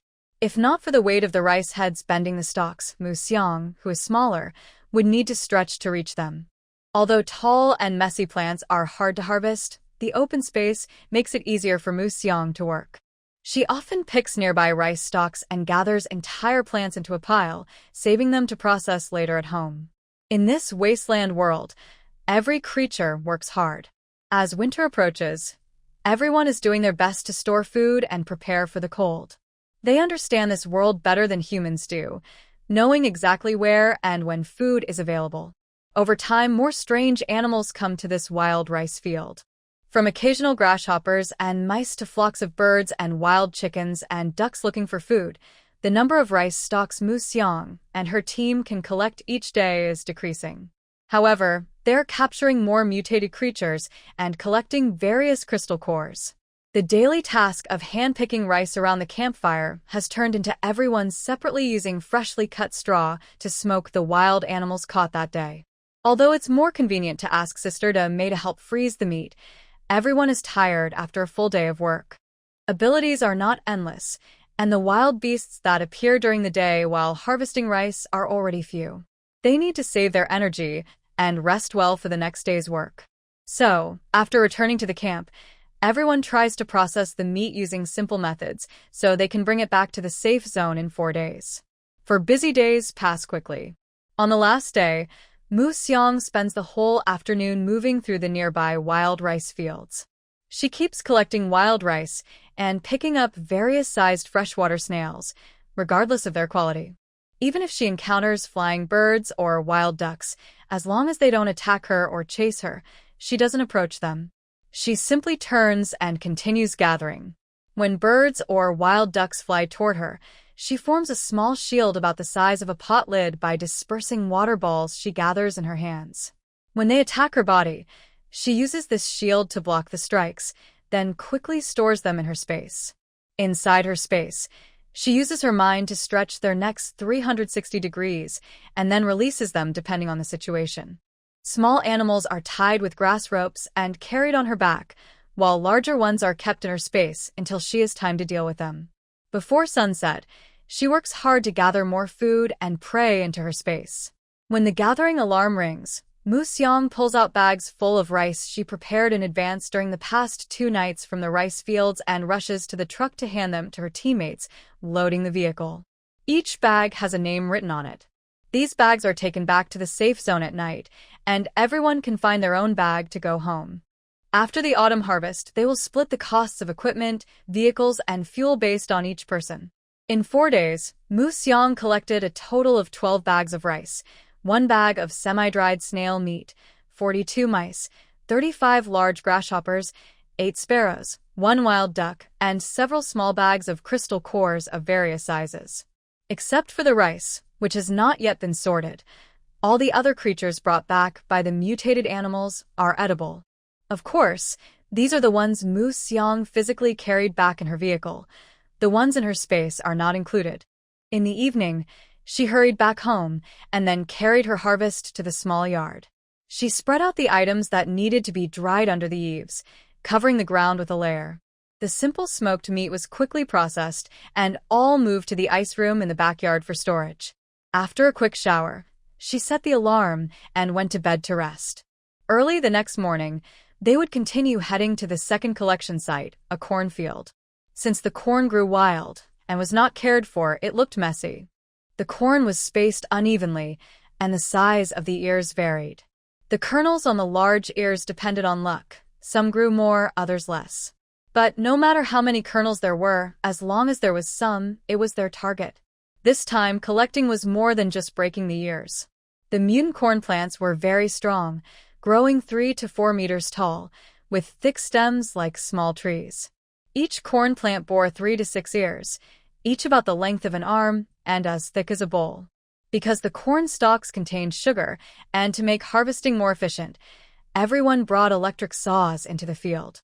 They worked in sections, each person cutting their own stalks and dragging them to the edge. In the evening, they would break the ears and sort the corn. Since this work was physically demanding, she took breaks often. During rest, she would go into the dense parts of the field to gather whole stalks and also picked many edible large mushrooms using a detection rod. Some mushrooms were left with the corn stalks at the edge, while most were stored in the space for later processing. Of course, where there is food, there is conflict. The field was full of large insects, much more than in the wild valley before. The most common were colorful, patterned, chubby caterpillars that spun silk and large mantises with long blades. These insects were aggressive. The caterpillars, with silk strands like sticky threads, and the mantises, swinging their large blades that sounded like metal clashing, were difficult to defend against with her current water-based projectiles. She managed to outsmart them. The small water bullets spun rapidly around her, seemingly without gravity, blocking incoming silk threads and blades. Only the crystal core was vulnerable, but otherwise, she was well protected. Encountering the aggressive green caterpillars and beetles, Mu Xiang still directly puts them into her space as before. After breaking down the beetles, she keeps only the blades, then selects a small blade to cut off the large green caterpillar's head and throws it along with the other body parts into her space. She needs to clean up every now and then, as piles of these creatures look very disgusting. But for her future corn porridge, cornmeal, corn cakes, and corn pancakes, she must persevere and work hard, no matter how disgusting it is. At worst, she can just wear glasses and a mask. The food is right in front of her, and all difficulties are just clouds. Besides these troublesome creatures, there are many snails crawling everywhere and some foul-smelling bugs that sting the eyes. Wherever these bugs are, the whole patch of cornfield and grassland has a harmful smell, so she can only go around and give up on those areas. Fortunately, the large cornfield is big enough, so missing a few patches is not a problem. Mu Xiang uses a detection rod to scan the ground where the fallen corn stalks and large snails are located. During special times, no food is unacceptable. Although she has never eaten snails before, and although both snails and land shells are shelled creatures, Mu Xiang keeps silently reciting as she picks them up.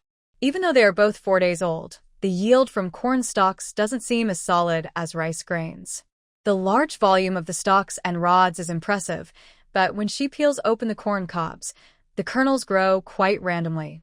Mu Xiang has no desire to explore further. She quickly spreads the stalks in the yard, then cuts and bundles the corn stalks to put into her room. She plans to continue processing them when she returns. Next come wheat, potatoes, sweet potatoes, Chinese cabbage, radishes, chili peppers, and cotton. Mu Xiang and her team work tirelessly, with hardly any rest, even during the night. After a month, others have harvested a lot, but Mu Xiang's small yard is packed full. Currently, the safe zone has a dedicated food bank where people can store various foods and meats by paying a small amount of points. They can directly deposit and withdraw food or sell it to the authorities and buy it later at the trading hall using points. Selling grain offers discounts, and those with little stored can exchange for nutritious liquids that are not very tasty but last longer and keep hunger at bay. She didn't store her belongings but kept them safely in her small yard. She had her own private storage cabinet at the bank. On November 1st, it seemed as if the land was covered with a layer of frost overnight. The temperature changed suddenly, as if moving directly from early autumn into winter. After the harvest moon, Mu Xiang and her friends did not stop. During the season, besides common staple foods, many rare items awaited their collection, such as pine nuts, wild fruits, chestnuts, and walnuts. After discussing, Mu Xiang and her friends decided to visit the pine forest they had been to before. Before leaving, Mu Xiang specially asked someone to make a harvesting tool for her, a small sickle with a telescoping handle. She planned to use it to hook pine cones from the treetops once she was up there. There were 4 of them. On the way to the pine forest, they agreed on who would climb the trees and who would stay on the ground. Because of their special abilities, they decided that Demei and Mu Xiang would form one team, and Sister Li and Yigo would form another, taking turns climbing and collecting. Originally, everyone was against Mu Xiang climbing the trees, but she revealed her secret weapon. It was a jar of glue balls, made from silken threads of caterpillars tangled around small water spheres she used to spin around her body in the cornfield and vegetable garden. These super sticky threads, as strong as 520, were wrapped into small glue balls about the size of ping-pong balls by her water ability. Mu Xiang collected them one by one into a large jar. Using her water powers, she created a diluted solution that she covered on her palms, soles, and knees, allowing her to climb walls like a spider. So, climbing trees became much easier for her. She also thought about how to store some of her gains in her space. Since she couldn't climb trees without trouble, she couldn't just carry down pine cones and stuff them into her space. Their goal was clear. Soon, they arrived at the same pine forest as before. Many others with similar ideas were there too, with cars from other mercenary teams parked nearby. They drove a little further along the road to find a suitable spot to stop, then took their bags and tools into the forest. Instead of starting from the roadside, They went directly to the small hill where they had camped and collected mushrooms before. The trees there were a bit sparser and smaller, making harvesting easier compared to the towering trees over 100 meters tall. Upon arriving at the location, Mu Xiang first secured her safety rope around her waist. Then she hung 2 small jars on each side of her waist, one filled with glue balls and the other with low-grade amethyst crystals. She carried these to replenish her energy whenever needed. After climbing the tree, her water element ability would keep running to help her move or stick to the tree, which consumed a lot of energy. She also planned to use her wood element ability to restock her small storage space once she reached the top. For places she couldn't reach with her small sickle, Mu Xiang used her wood ability to create small vine tendrils to wrap around her space. The climb was smooth. The tree trunk had many branches, so she only used glue balls to climb the first 10 meters. Above that, with dense branches, she didn't need to frequently change the glue's stickiness with her ability. All she needed to do was secure her safety rope to a branch to prevent falling, then use her extendable pole to hook down the pine cones. The pine cones here were large, growing at the tips of the branches, making them hard to reach. Luckily, with her tools, Mu Xiang climbed layer by layer. When she couldn't reach a spot, she used small vine tendrils to pull the cones into her space. The trees were lush, and while she and Mei were collecting pine cones, Sister Li and Brother Yi couldn't stay nearby to avoid being hit by falling cones. So, she wasn't worried about them seeing her small actions. As for Mei, who climbed the tree with her, they were on different trees with leaves blocking each other. Her ability was more convenient than Mu Xiang's. She didn't need to climb with a telescopic pole. She just found a good spot and released ice spikes toward the top of the tree, which varied in height. Mu Xiang wasn't worried about this. After climbing 3 trees in a row, everyone took turns. Mu Xiang took the opportunity while they were harvesting to pick pine nuts herself. She found a slightly distant spot, put on gloves, and started cracking open the cones. She removed the layered, scale-like outer shells of the cones to lighten their weight. Once Sister Li and the others finished and came down, Mu Xiang went over with a sack to collect the fallen pine nuts. After everyone took turns climbing a few trees, they stopped. They first transported their harvest to the car, then took bags and started searching for an empty forested area along the roadside to gather more. Although most of the pine cones were still on the trees because it was early in the cold season, she also carefully looked for fallen ones on the ground. The trees in the forest are large, and the pine cones they produce are also big. Picking one takes time, and they worked busily until evening, gathering quite a lot. At night, everyone returned to the safe zone and divided the pine cones. Mu Xiang went home and took out the ones from her space, laying them out in the yard covered with a simple tarp, waiting to dry in the morning when she went out again. In the pine forest, they had been working for 5 days straight. The trees on the edge had been almost completely harvested. However, they did not go deeper into the forest but moved to the next place, the fruit orchard. These large fruit collection sites are under the control of the local government. They are not open to the public, and only after the government finishes collecting do others get a chance to enter and find the remaining fruits. During the busy harvest, everyone prioritized gathering from their secret spots. Only after finishing their own harvest would they come to these places to see if there were any surprises left. As the weather cooled, the temperature dropped each day. Now, the annoying insects were gone, but the mutated creatures busy storing winter food became more aggressive. When Mu Xiang and her group arrived at the orchard by vehicle, there were more people here than in the pine forest.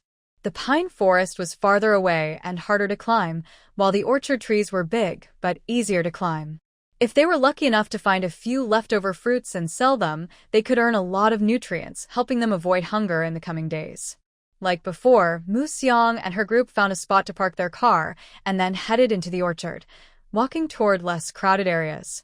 It's not that they were particularly kind and avoided competing with others or deliberately went to distant places to make things harder. They just disliked the trouble of crowds and constant movement. Once there, to increase their harvest, everyone dispersed and searched alone. The trees were big but easy to climb. After climbing one, Mu Xiang found a dense leafy branch, used her water ability to dissolve small glue balls, and fixed herself firmly to the trunk. Then, using her water element power, she caused small leaf-like vines to grow out, extending along the branches and brushing over all the unpicked apples on the tree. This is the latest discovery of Mu Xiang's new ability related to wood elements. She can sense radiation levels within plants using her wood-based power. The higher the radiation, the more black substance she detects inside the plant. Plants with moderate radiation levels, which can be safely consumed, appear gray to her perception. Using this standard, Mu Xiang carefully uses small vines to sense the remaining apples on the trees. When she encounters particularly large apples or those with low radiation levels, she directly uses the vines to store them in her space. Eating a large apple the size of a soccer ball is not suitable, but bringing it home as a pleasant aroma for the house is a good idea. After checking 7 or 8 fruit trees, Mu Xiang has some small gains, finding 3 large apples. She takes out the 2 most beautiful high-radiation apples from the tips of the trees and puts them into her backpack. She then plans to move to the next tree, but suddenly hears hissing and fighting sounds ahead. Mu Xiang first sends an alert message to Sister Li and others using her wristband, then climbs back up the tree. Earlier, she was so focused on picking apples that she didn't look far away. Now, she climbs to the top of the tree, secures herself, and looks ahead to see what is fighting. She sees a 4-meter-long large lizard fighting with a python that has its head raised. The hissing and fighting sounds come from them. Mu Xiang quietly takes a photo with her wristband and sends it to Sister Li and others. Should we leave now or wait a bit longer? She asks. It's understandable she asks this, because both animals have 2 bright, colored crystal cores on their heads. These are the 4 crystal cores, 1 on each animal, and Mu Xiang is a bit tempted by the chance to catch them. Soon, Sister Li and the others arrive nearby. They gather in the tree to discuss whether to wait or not. I think it's safer to leave now, Sister Li says calmly after checking the situation. We don't know how long they will fight, and we can't stay here until midnight. Can we intervene a little? Mu Xiang asks. If they've already started fighting, we might still be able to do something. But if they're still just staring at each other, rushing in now could be dangerous. We might not only fail to catch anything but also risk being attacked by both of them, Yigo adds from the side. Alright, although special crystal cores are tempting, saving my life is more important. These 2 strange beasts are tough and thick-skinned. Handling just the 4 of us would be very difficult. After thinking for a while, everyone slowly climbed down the trees and retreated. Today, we finished work early. Outside, many people are still checking the fruit forest for opportunities. To prevent anyone from entering the area we visited earlier, we reported the beast tracks on our wristbands to the safe zone. The safe zone will send everyone safety alerts. Back home, Mu Xiang was peeling corn stalks in the yard while thinking about whether the battling lizard and python would win or both get hurt. Since her psychic powers awakened, the crystal cores stored in her space have visibly decreased. She collected many from ant nests, but those were mostly luck. She has very few from her own hunting. Compared to others, her consumption is double. She has no leftovers from previous missions or autumn harvest. The data says she can absorb crystal cores by holding them and using her powers. She also has a more efficient method. First, she activates her water ability to form a water ball in her palm, then throws the crystal core into it. The crystal core melts slowly like sugar in the water ball. Next, the small plant, Xiao Miao Miao, climbs the wall to the water ball and absorbs the melted crystal liquid. By absorbing this liquid, Xiao Miao Miao's 2 abilities grow. One transforms and the other absorbs, working well together. Their teamwork and efficiency are also the second reason why Mu Xiang's crystal cores are used up quickly. That's why she was so excited and eager when she saw the bright crystal cores in the orchard today. Shaking her head to clear her messy thoughts, she took out 4 or 5 small purple crystal cores, about the size of a fingernail, and activated her water ability to melt them. Meanwhile, her plant ability gathered the peeled corn stalks into a pile. After stacking and processing, the crystal cores had melted completely. The transparent water ball now had a slight purple hue. She split the water ball into 2. One was poured into a prepared glass bottle, and the other was absorbed by Xiao Miao Miao, who had finished her work. Her experiments showed that during battles, this ready-made liquid replenishment is much faster than directly holding crystal cores. Recently, when she used her special abilities at home to handle the food brought back during the autumn harvest, she would absorb half and store half of it. She carefully washed each corn stalk with clean water after peeling, then cut them into small pieces with a knife and stored them in the space. When she had free time, she would take them out to peel and grind the corn. Afterward, she separated the freshly picked corn from the husks and leaves. The husks were dried and used for fire, while the corn was hung upside down with the leaves to dry under the eaves. The small yard now not only had rice and dried mushrooms drying on the ground, but also strings of dried peppers, corn, and mushrooms hanging from the eaves. The yellow ones are the newly hung corn, the white ones are sliced mushrooms that couldn't fit in the yard, and the red ones are the peppers she specifically picked during the autumn harvest. The peppers haven't grown much in size, but their spiciness has increased. This is the only place among many gathering spots that hasn't been visited by bugs or strange beasts. She wore a mask and gloves while working. Even now, as she walks past, she can still smell the strong, spicy scent from the peppers hanging under the eaves. She also harvested potatoes, sweet potatoes, Chinese cabbage, and carrots from the autumn harvest. She only kept a small amount outside. Most of it was stored in the space. Every day, she worked to harvest during the day and tidy up at night. Now, only rice and corn remained drying outside. She also collected wild peas and cassava from the backyard. Most of them were not good enough, and due to limited space, they didn't grow very big. There are 3 types of plants, with the fat, cactus-like ones growing quite well because they have enough water. Although not many are good, they grow quickly. When winter started, the leaves on these plants began to shrink and turn soft, lying on the ground.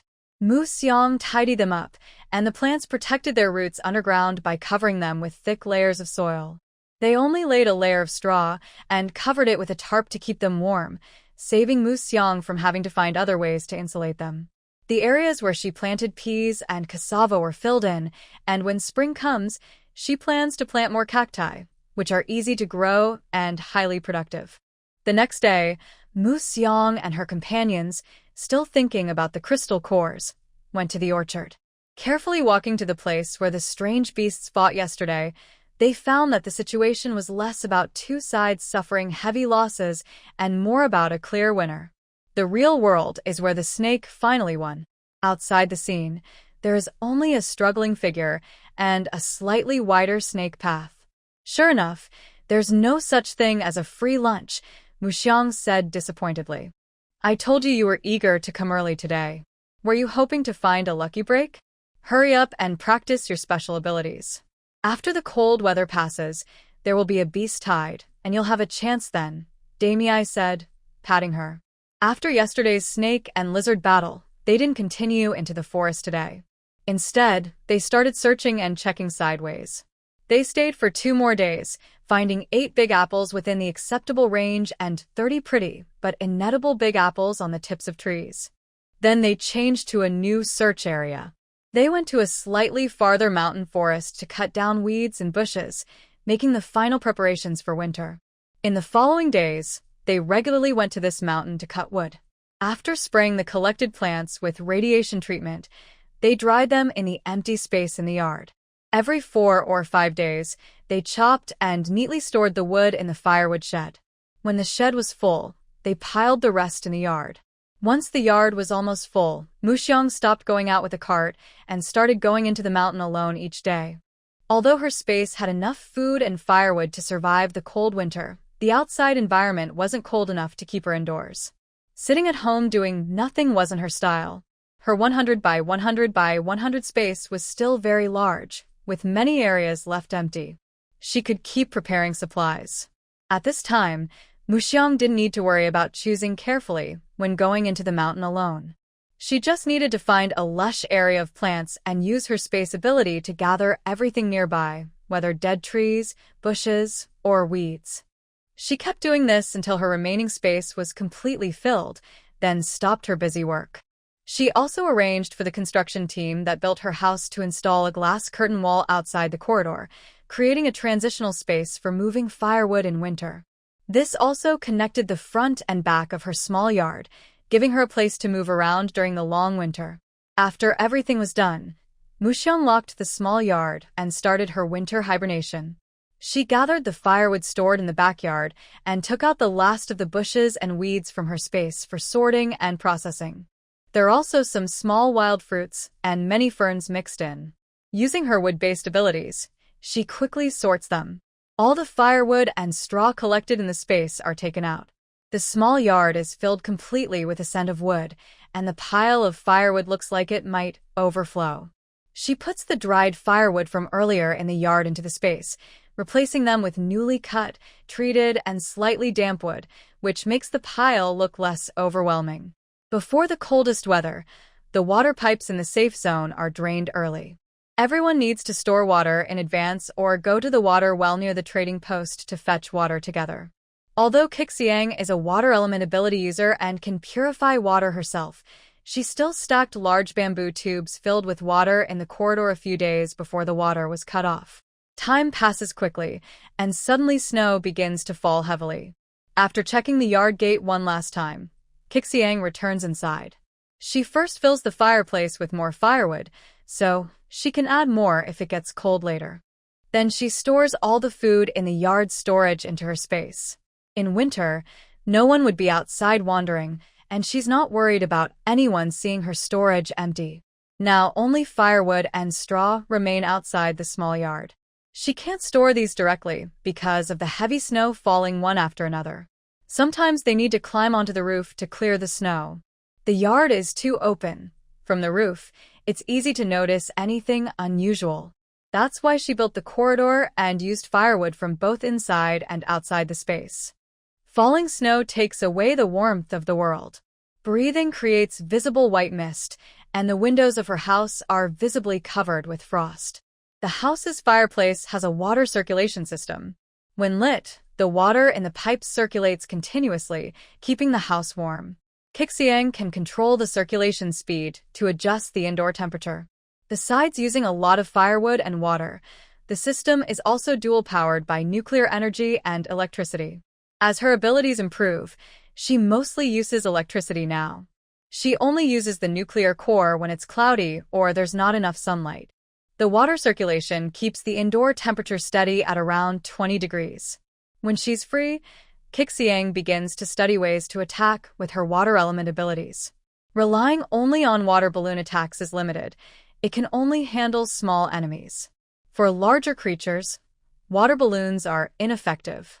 If the target has thick skin or is covered with phosphorescent armor, her water balloon attacks seem almost like a joke.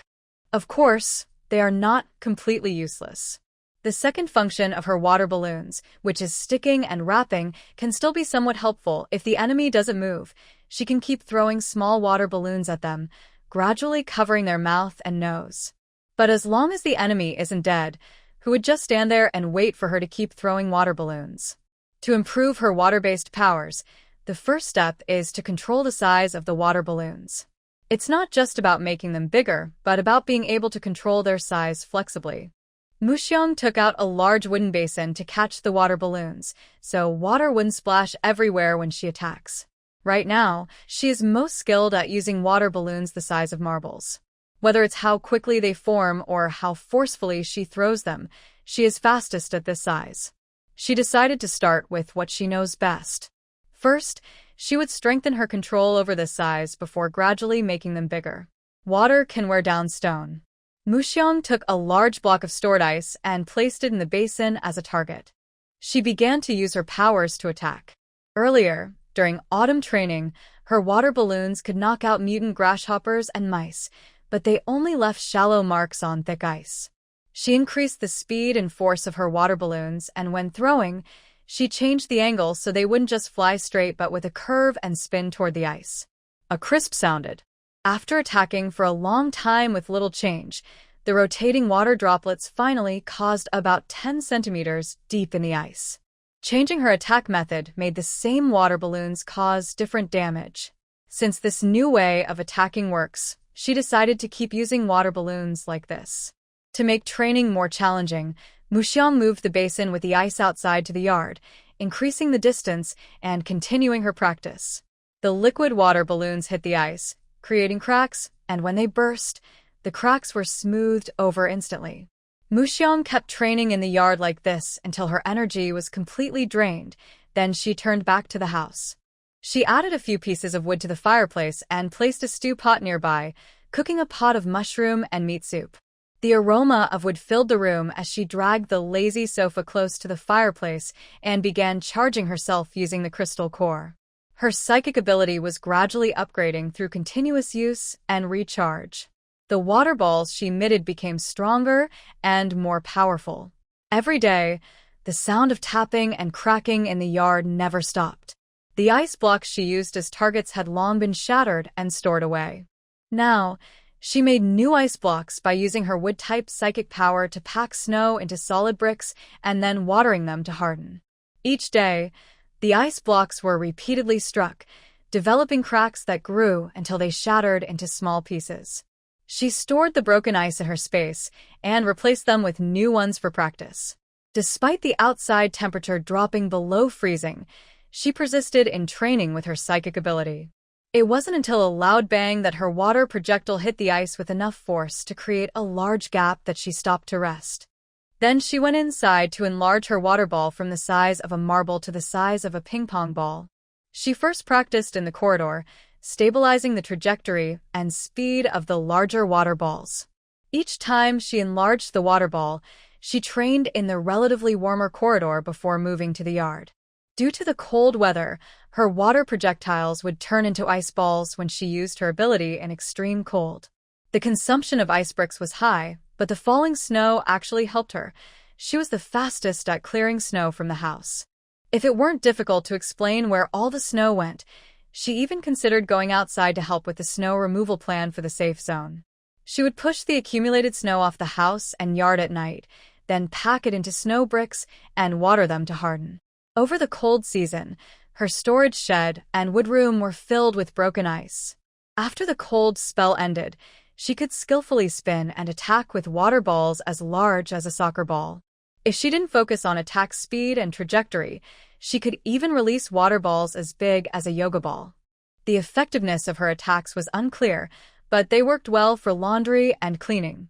Of course, besides practicing water-based attacks, she also kept working on her water shield and disc. As the controllable water sphere grows larger, the area of the water shield also increases significantly, now able to form a floating shield 1 meter in diameter around her. When the outside temperature no longer continues to drop, she moves her training to the nearby specialized training ground for her team. In the training ground, Muxiang hits moving targets with water bullets while using her water shield to protect her teammates from rubber balls thrown at her. Her movements are smooth and natural, with water bullets continuously spinning around her, blocking all attacks. Her eyes are firm, and her focus is sharp. Every attack and defense she makes is precise, with no flaws. Besides daily equipment training, I also add special abilities sparring with teammates. She knows that only through constant practice can she better control her powers, improve her attack flexibility, and enhance her reaction skills. During each sparring session, Muxiang feels her teammates' dedication and effort. They are not just partners but friends. They trust and support each other, growing together. In sparring, they encounter various situations. Sometimes, they are suppressed by a teammate's ability, making it hard to use their own powers.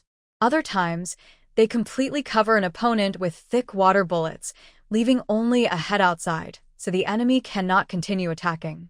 Everyone exchanges techniques, shares experiences and feelings, and discusses how to improve and better coordinate in battles. Through this process, they not only improve their skills but also deepen their understanding and trust in each other. Everyone knows that with the beast tide approaching, only through continuous practice and challenge can they better master their abilities and protect themselves and their families. Before the beast tide arrives, the atmosphere inside the safe zone has already become tense. While training hard, everyone also goes to the trading post to buy nutritional liquids, dry food, and drinking water. Since the duration of this beast tide is unknown, when teams go out for sniping, only patrol personnel are allowed outside the safe zone. Others are not permitted to go out freely. Additionally, the impoverished outside the safe zone can enter during the tide by paying points or signing labor agreements, staying in designated mobile shelters to avoid danger. At this time, Mako naturally hurried to the trading post to buy as much nutrient solution, dry food, and drinking water as possible.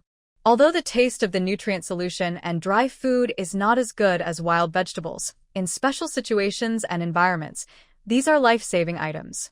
The safe zone and the mercenary team did not always wait until the beast tide reached the city walls before fighting back.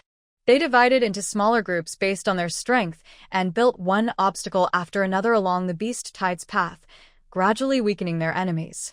Mako's team, because they had more mutants and were part of the 500-strong security team, was assigned to the front line at the second barrier. Everyone prepared their gear and supplies early and headed to the checkpoint they were responsible for. This was a small mountain valley, a necessary route for the beast tide to pass through. They carefully examined the terrain to find the best hiding spots. Only by hiding well could they surprise the beast tide and achieve the greatest results. While waiting for the beast tide, Mako's team was not idle. Wang Ming, the Chen brothers, and Li Yi used their abilities to set up many rolling stone traps and safe hiding spots on the hillside. Finally, the beast tide appeared. They came in large groups like a flood, with an astonishing number. Mako's team hid behind trenches, first using large weapons to disrupt the beast tide, then quietly moved around to attack from behind using their abilities. Suddenly, the valley was filled with explosions and screams, blood and smoke spreading everywhere. Mako's team kept fighting. Their bodies were exhausted, but the beast tide was still large. To reduce the pressure on the next checkpoints, they fought hard, trying to use their strength to slow down the enemies and drain their power. In the first encounter, their team already suffered casualties. Wang Meng's right hand and waist were torn by a mutated wolf beast. His right hand was bitten off and eaten, and a large part of his waist was missing. Even if he had enough green crystals to repair his lost hand, it would not grow back. After returning, Wang Meng could no longer continue to go on missions with the team. "Captain, as long as we sew up and stop the bleeding from the waist wound, we'll be fine. I know my body well. Fully repairing it requires too much energy, and I don't want to spend all my resources on this. Even if the wound heals, I won't be able to go out on missions anymore. Once I run out of points and crystal cores, I will have to leave the safe zone. Compared to starving in a leaky shelter, I choose to enjoy the remaining comfortable life." "Okay, but you don't need a crystal core to sew up this wound. If you didn't bring one, then use the energy from this mission's crystal core to fix your wound on your waist, so we can get started." "Captain, my wound is still fresh. Can you be a bit more emotional or touching? Look at my situation. You're still here counting money with me. Hurry up. If you talk too much, you won't need to be emotional. Soon, I will treat your wound on the spot, and I will decide to confiscate your points. Can't I pay myself? I brought my own crystal core. Let me use it.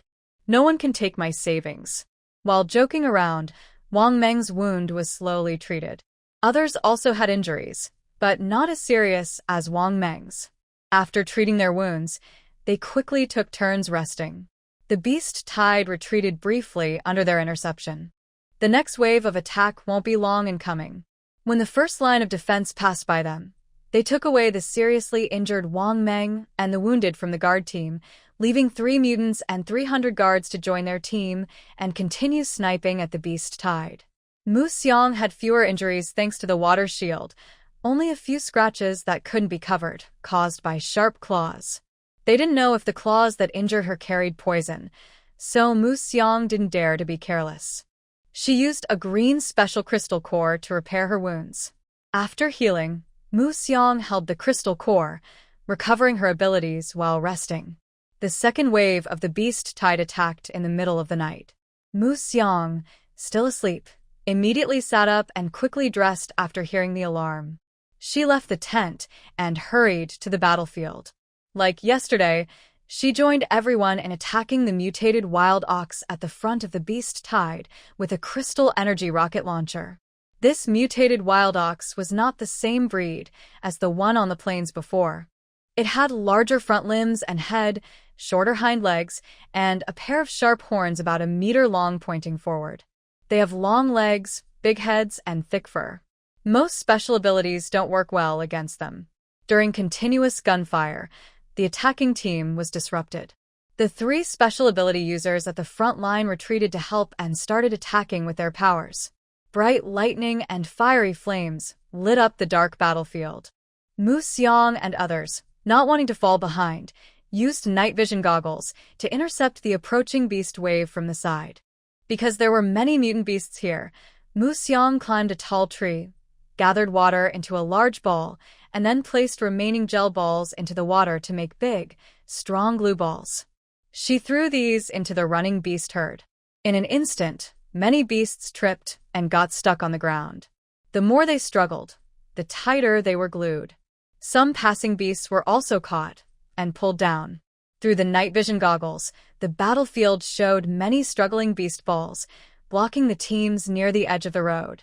Mu Xiang used up the glue balls and switched to poison. This time, she used the smallest water-filled marbles. She opened a jar filled with poison, and each small water ball she shot would roll inside the jar. Then she aimed carefully at the eyes or wounds of the aggressive beasts and shot. Soon, many more beasts were knocked down. Everyone fought from sunset to sunrise. When the sun rose and lit up the valley, a loud roar of a beast came from behind the herd. The mutant beast stopped charging and turned back to retreat. All that remained were the corpses in the valley and a few struggling beast balls. Mu Xiang quickly went forward and shot the still struggling, roaring beasts to kill them. Then she used a crystal core detector to start collecting trophies. Crystal cores were the first priority. Everyone searched for the cores of the beasts they had killed with their abilities. They dug out the cores, stored them, and then marked the edible beasts with their own numbers for the logistics team to carry away. On the battlefield, they had no time to process the meat themselves. It was all taken to the safe zone and divided into points based on the markings. After the interception, they used their points to exchange items at the trading post. Any remaining crystal cores and inedible beast carcasses were burned on the spot by a special cleanup team using fuel. The beast tide's attack paused temporarily after 2 charges, giving everyone a short rest from the continuous fighting. Because the glue had worked well last time, Mu Xiang specifically requested a batch of strong glue from the base. With water-type abilities enhancing it during the break in the beast tide, they set up a large area of glue traps outside the range of their rocket artillery. Wang Hao and others were inspired by her. They used Earth-type abilities to create many spike traps along the main path of the beast army. The guards also laid many landmine arrays in the valley. Even if they couldn't withstand the attack and the mutant beasts broke through, they would suffer losses in the process. The third wave of attack began 3 days later. Just before dawn, the mutant beasts launched there again. This time, it seemed as if a wise guide had directed them. Instead of charging with tall, brave mutant bulls, the front line was now filled with a dark swarm of mutant rats. Mu Xiang and the others watched from their high defensive position as the gray flood of rats advanced. They hesitated whether to fire or not. Firing would use up their special crystal cores, which powered nuclear weapons. Each shot was costly, and wasting them on a few rats seemed unnecessary. Not firing meant the rats, overwhelming in number, could break through the defenses. If they attacked after that, they would be vulnerable from both sides. Fortunately, Mu Xiang's glue traps and spike pits slowed some of the rats, giving them time to think and decide. Captain, should we fire now? What? Use the big guns on rats? But if we don't, what if they charge through? Ask me what to do? Wait a moment while I think. The guard captain was anxious. Seeing the situation, he paced back and forth among the weapons, trying to decide which to use that would be effective and cost-efficient. Let us go first. You all support from the side, Foam Team decided after much thought. Because if they went down now, it would be good, but once caught in the mutant swarm, it wouldn't be easy to get out. Given the current situation, even if they used all their crystal cores, they might not do much damage to the overwhelming rats. The guards sent out were ordinary soldiers. Even if they went down, they might not fully intercept the enemy. At this moment, their direct use of special abilities was the most effective way to fight. When everyone went out to accept this interception mission, they were all mentally prepared to face danger at any time. So when Wind Team suggested they be the vanguard, everyone checked their gear without any objections. Museong quickly checked her protective suit, her dagger, and her crystal core gun. To last longer on the battlefield, all the ability users took turns using weapons and powers. The team had a clear rule: before each battle, everyone must be equipped with both ranged and melee weapons. This helps team members switch weapons easily based on the situation and also allows them to fight longer, improving their efficiency. Before the mice charged, Museong and the others moved onto the battlefield. Museong was positioned near the woods, on the edge, arranged by Wind Team. This position allowed her to quickly retreat if she became too tired to defend. She knew this was Wind Team's way of protecting her, and she was very grateful for their care. As the mice charged, the fight officially began. Museong tightly held her crystal core gun, which could adjust its attack range. It could hold 10 basic crystal cores at once and fire 5 parallel energy beams for half an hour. This kind of crystal core gun, which could shoot multiple energy beams at once, was a bit heavier than the ones they usually used. After half an hour of continuous use, even with a harness to help carry it, the user couldn't keep firing for long. Museong's heart was pounding, and her palms were sweaty, but her eyes were very determined. She knew this was a war of attrition. She couldn't back down. She had to do her best to wear down the beast horde to lighten the load for the next level. So far, only the charging wild bulls and mice had appeared. No other carnivorous, mutated creatures had shown up. Only by wearing out their vanguard could they retreat to the next level and then focus on exhausting the rest of the beast group. Museong fought with all her strength against the charging mice. Her crystal core gun continuously shot penetrating energy beams, carrying a deadly aura, sweeping toward the mice. The mice let out sharp screams, blood and burnt flesh filling the air. Under inertia, they rolled and fell to the ground. Mako's face showed no emotion, only constantly moving light beams sweeping back and forth, launching repeated attacks on the mice. Her only belief was to persist, to keep going. The mice grew in number, pouring forward from ahead like a tide, pressing closer to everyone. Although their guns and swords never stopped, they kept retreating under the overwhelming number of mice. The bodies of the mice piled up in front of them. The mice rushing from behind gathered behind the pile, forming a wave of mice that crossed over the corpses and surged toward the group. The Wind Team members were the first to use their powers. A huge tornado spun the mutated mice and the corpses on the ground, throwing them behind the beast horde and disrupting their formation. After the energy in her crystal core gun was used up, Mako threw it behind her, fixed it in place, and activated her powers. Dense, small water bullets shot out from her hands, each accurately hitting the heads of the mutated mice, splashing blood. Everyone worked together, taking turns using their powers to block the main force of the mouse army outside. A small remaining part of the mice that slipped through the gaps in the team was dealt with one by the guards following behind. After such intense fighting for most of the day, the beast horde retreated. Mako, barely able to stand, began to clean up the battlefield and collect crystal cores. Next, they had to retreat overnight to the third defensive line. After a brief rest there, they would fight alongside the defenders of the third line. The battles would become more intense as they moved further back. They would retreat through one checkpoint after another, ultimately fighting the final battle 100 kilometers outside the safe zone to completely scatter the beast horde. Afterward, the safe zone would continue issuing extermination missions to mercenary teams before the warm season arrived, ensuring no high-danger mutant beasts appeared within 300 kilometers around the safe zone. Mako and her team only managed to extract the crystal cores from their assigned areas before quickly gathering and retreating to the third checkpoint for rest. They did not participate in the first attack of the third checkpoint. Instead, They used the time to rest and adjust at the camp. When the second wave of beast tide arrived, they joined the third team of powers to fight. The number of powers and guards increased, which eased the pressure during the initial interception.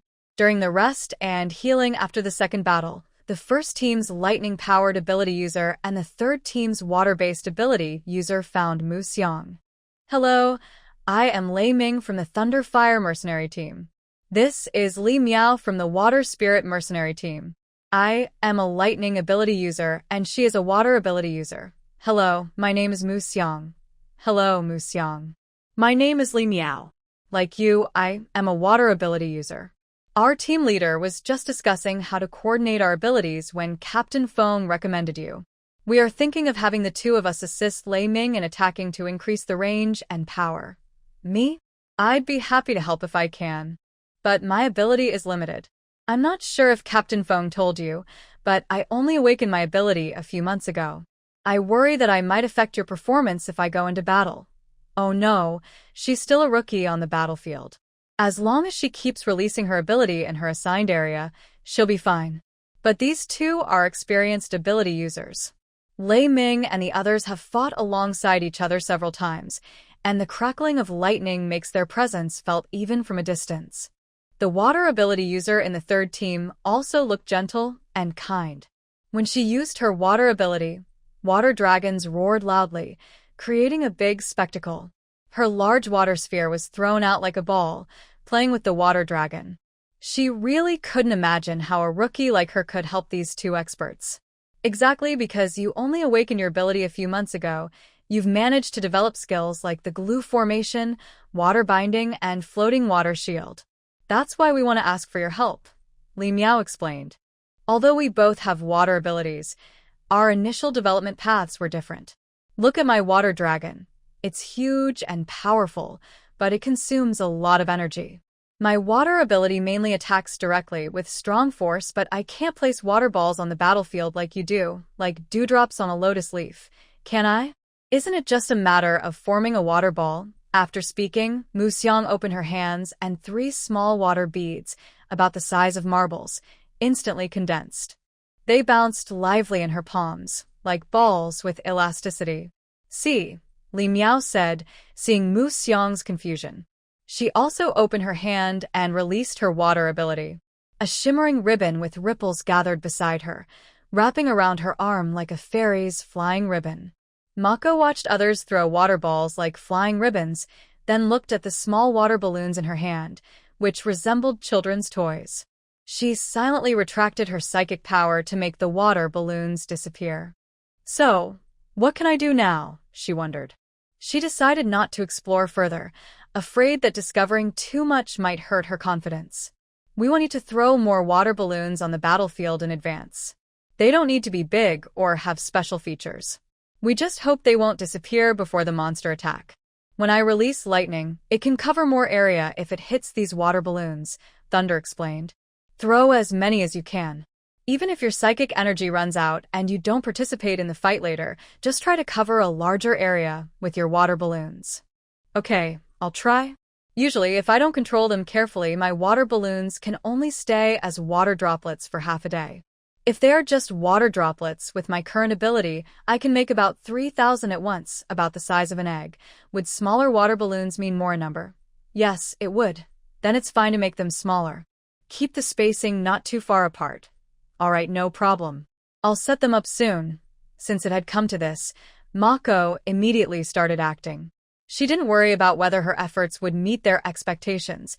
She just followed orders and threw water balloons onto the battlefield. No matter what others were busy with, Mako dressed carefully and ran back and forth on the battlefield, placing water balloons until her psychic energy was exhausted. Then she rested in a nearby forest to recover her power. After recovering, she continued running. Dense water droplets formed a silver reflective band on the ground, dividing the battlefield into 2 halves. It wasn't until she refilled her energy twice that her wristband sent a message telling her to dodge to the side and withdraw. It seemed the monsters were about to attack. Mako's heart pounded quickly. She sensed a strong danger. She knew she had to escape quickly, or she would be caught by the monsters. Running back and forth made her steps feel unsteady, as if she were walking on cotton. Her breathing grew rapid, and her psychic energy kept draining. She felt her body was reaching its limit. However, she couldn't stop. She had to keep running, either racing back to the camp before the monster arrived or finding a safe place to hide. Otherwise, with her current state, if she encountered the monster, she probably wouldn't make it back to her small yard safely. Her steps slowed down more and more. She felt she couldn't go on much longer. But now wasn't the time to stop. She knew she had to run faster. As long as she was still breathing, she had to keep moving forward. From a distance, she seemed to hear the monster's roar behind her. She knew she didn't have much time left. She blamed herself for not being experienced enough to leave some energy in reserve, but she had only tried her best. The original battlefield was some distance from the checkpoint. Considering the range of her psychic abilities, they had to place the water projectiles further inside the battlefield. Plus, she had been running back and forth all morning to place them. Even though she tried to head back, it was impossible to reach the camp behind the checkpoint before the monster arrived. She had to think of another way. She couldn't keep running along the edge of the battlefield. Muxiang looked around and sent a message to the Wind team to hide on their own, then turned left and rushed into the nearby forest. Once fully hidden in the trees, she used her wood-type psychic power to clear a path ahead. She aimed at a low branch, hooked onto it, and swung herself forward using inertia. After leaving the ground, she used her psychic ability again to catch onto a higher branch ahead. Like a fast-moving ape, Muxiang darted through the forest, climbing higher and higher to stay away from the ground.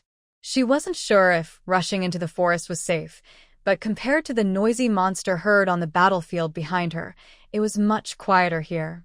Finally, with the help of the large tree branches, Muxiang climbed higher and saw a safe spot in the distance, a cave on a cliff about 20 or 30 meters above the ground. The cave entrance was small. She quickly used her wood's psychic power to approach it and climbed onto the nearest big tree to look inside. Within her line of sight, she saw no other creatures.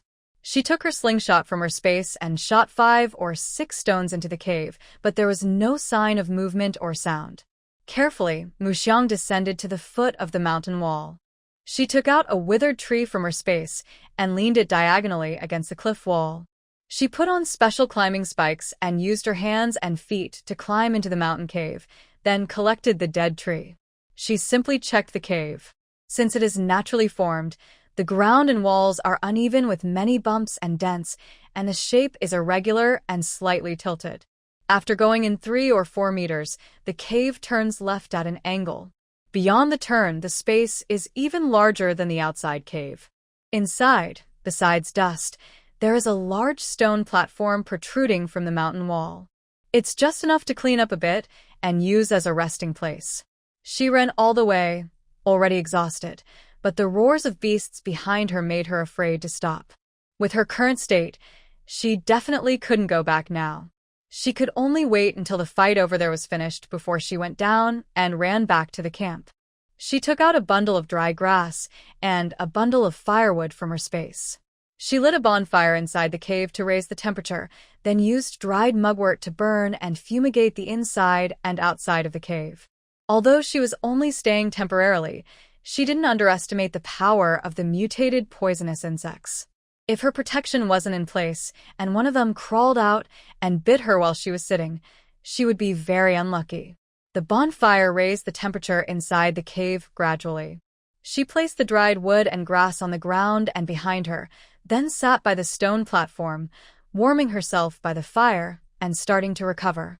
Recently, she used up the stored crystal core energy liquids in several battles. Now, while alone, she took the opportunity to prepare some more. This battle lasted from dawn to dusk. In the afternoon, she received a reply from Li Jie and the Wind team, who told her to hide there for the night and return to the camp after dawn. They advised her to be very careful and stay safe. It was her first time sleeping alone outdoors.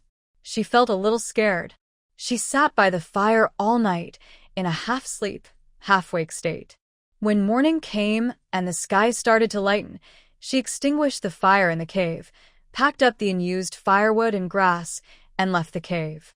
Using the same method, she descended to the ground, then used her wood element ability to create vines and swing among the trees, eager to return to the camp. To save time and be efficient, she mostly used vines to climb high in the trees. When she was halfway there, she saw a herd of beasts quietly moving under the trees in the distance. They are made up of mutated forest wolves, giant lizards, tigers, wild boars, foxes, and 3 white-haired gorillas. Among the mutated foxes, there is a small red fox with a large mutation crystal on its forehead, standing above its kind, and it does not walk on its own. They are heading toward the safe zone, taking a route that bypasses the checkpoints.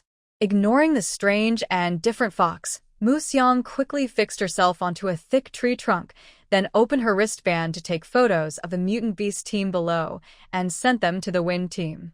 She also shared her location to inform her team about the situation here.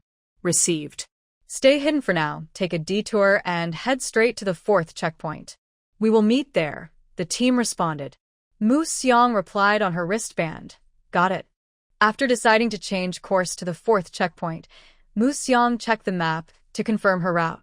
Once she knew the direction, she adjusted her position and height, quietly observing the group of beasts and counting their numbers. She carefully recorded all the information she gathered along the way, then compared it with the photos and sent updates to the Wind team one by one. She wanted to share as many details as possible so they could better understand the situation and prepare for their next move. While she was recording the number of foxes, the small special fox curled up on the big fox suddenly turned its head and looked in Museong's direction. Museong was startled. She didn't know why this small fox suddenly noticed her. She tried to stay calm, shifted her gaze, and kept a close eye on it with her peripheral vision, her body tense. The small fox looked at her for a moment, seeming to confirm something, then let out a few yelps. From the team, a wild wolf and a large gorilla came toward Museong's position. Museong's eyes widened, her heartbeat loud in the quiet jungle. She stared nervously at the approaching wolf and gorilla, filled with fear. She knew she couldn't afford to hope for luck anymore. They had found her. If the wolf or gorilla got too close, she wouldn't be able to escape. She had to leave quickly and find a safe place. Taking a deep breath, Museong focused her mind and used her wood element powers. She quickly summoned vines to lower herself and swung into the dense forest using inertia.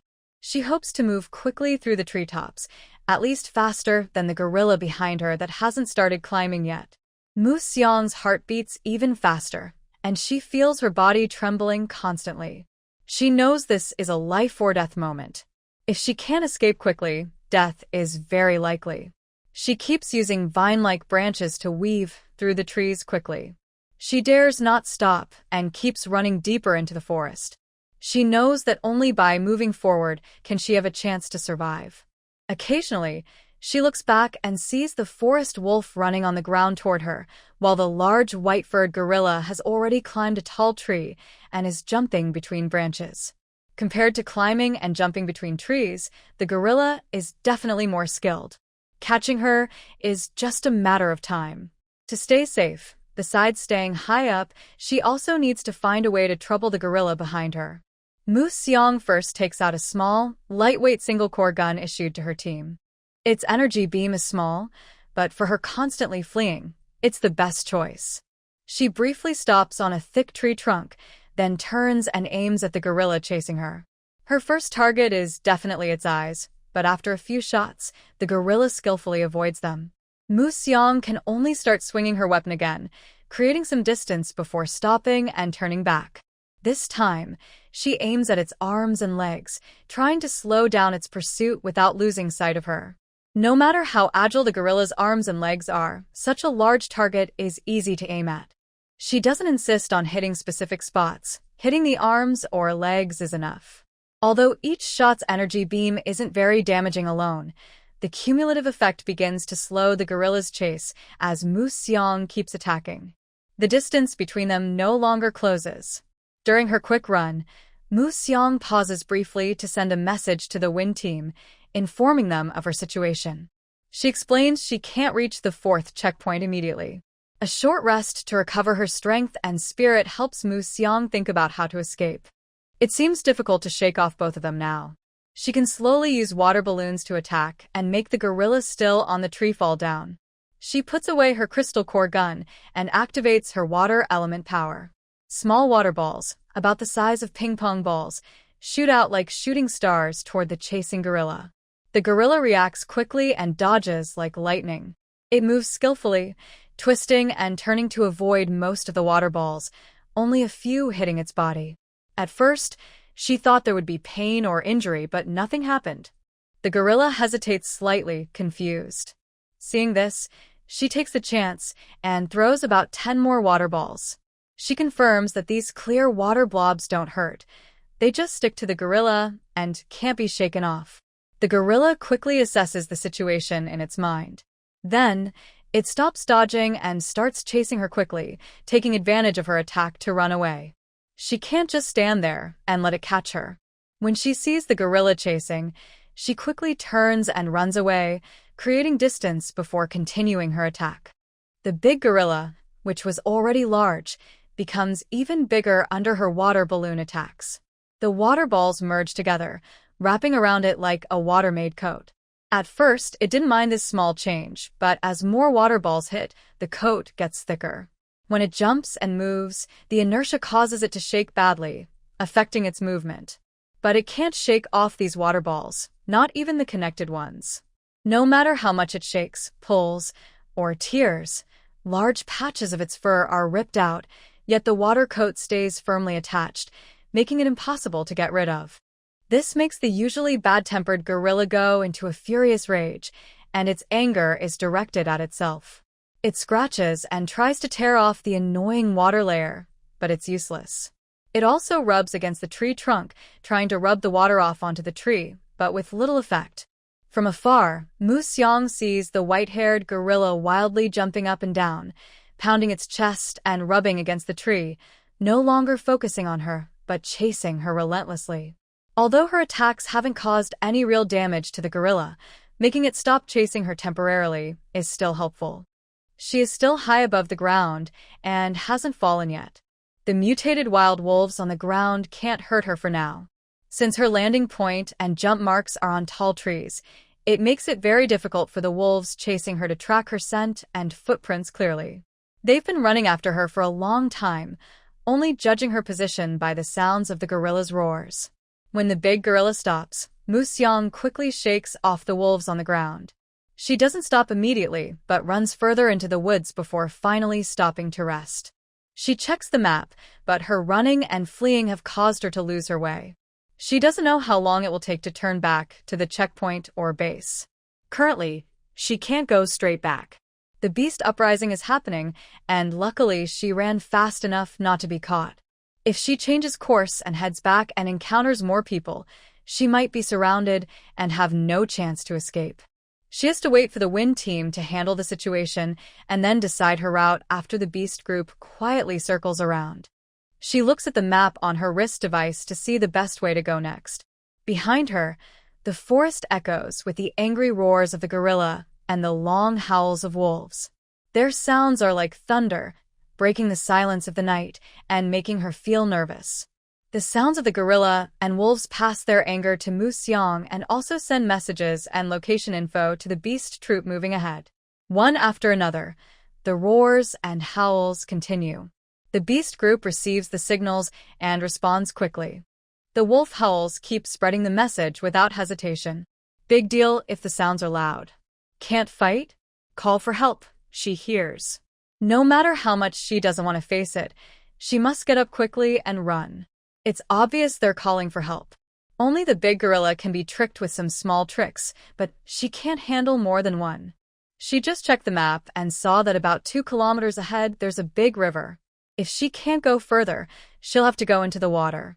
With a plan in mind, Mu Xiang quickly heads toward the river. The beast behind her also speeds up and continues the chase. While running, she thinks about how she will cross the river when she gets there. Her portable space contains many items. After some choosing, she finally picks a large bamboo bucket with a diameter of over a meter. This is the space feature she discovered after buying the container for storing vegetables. Every item can be placed freely and controlled by thought.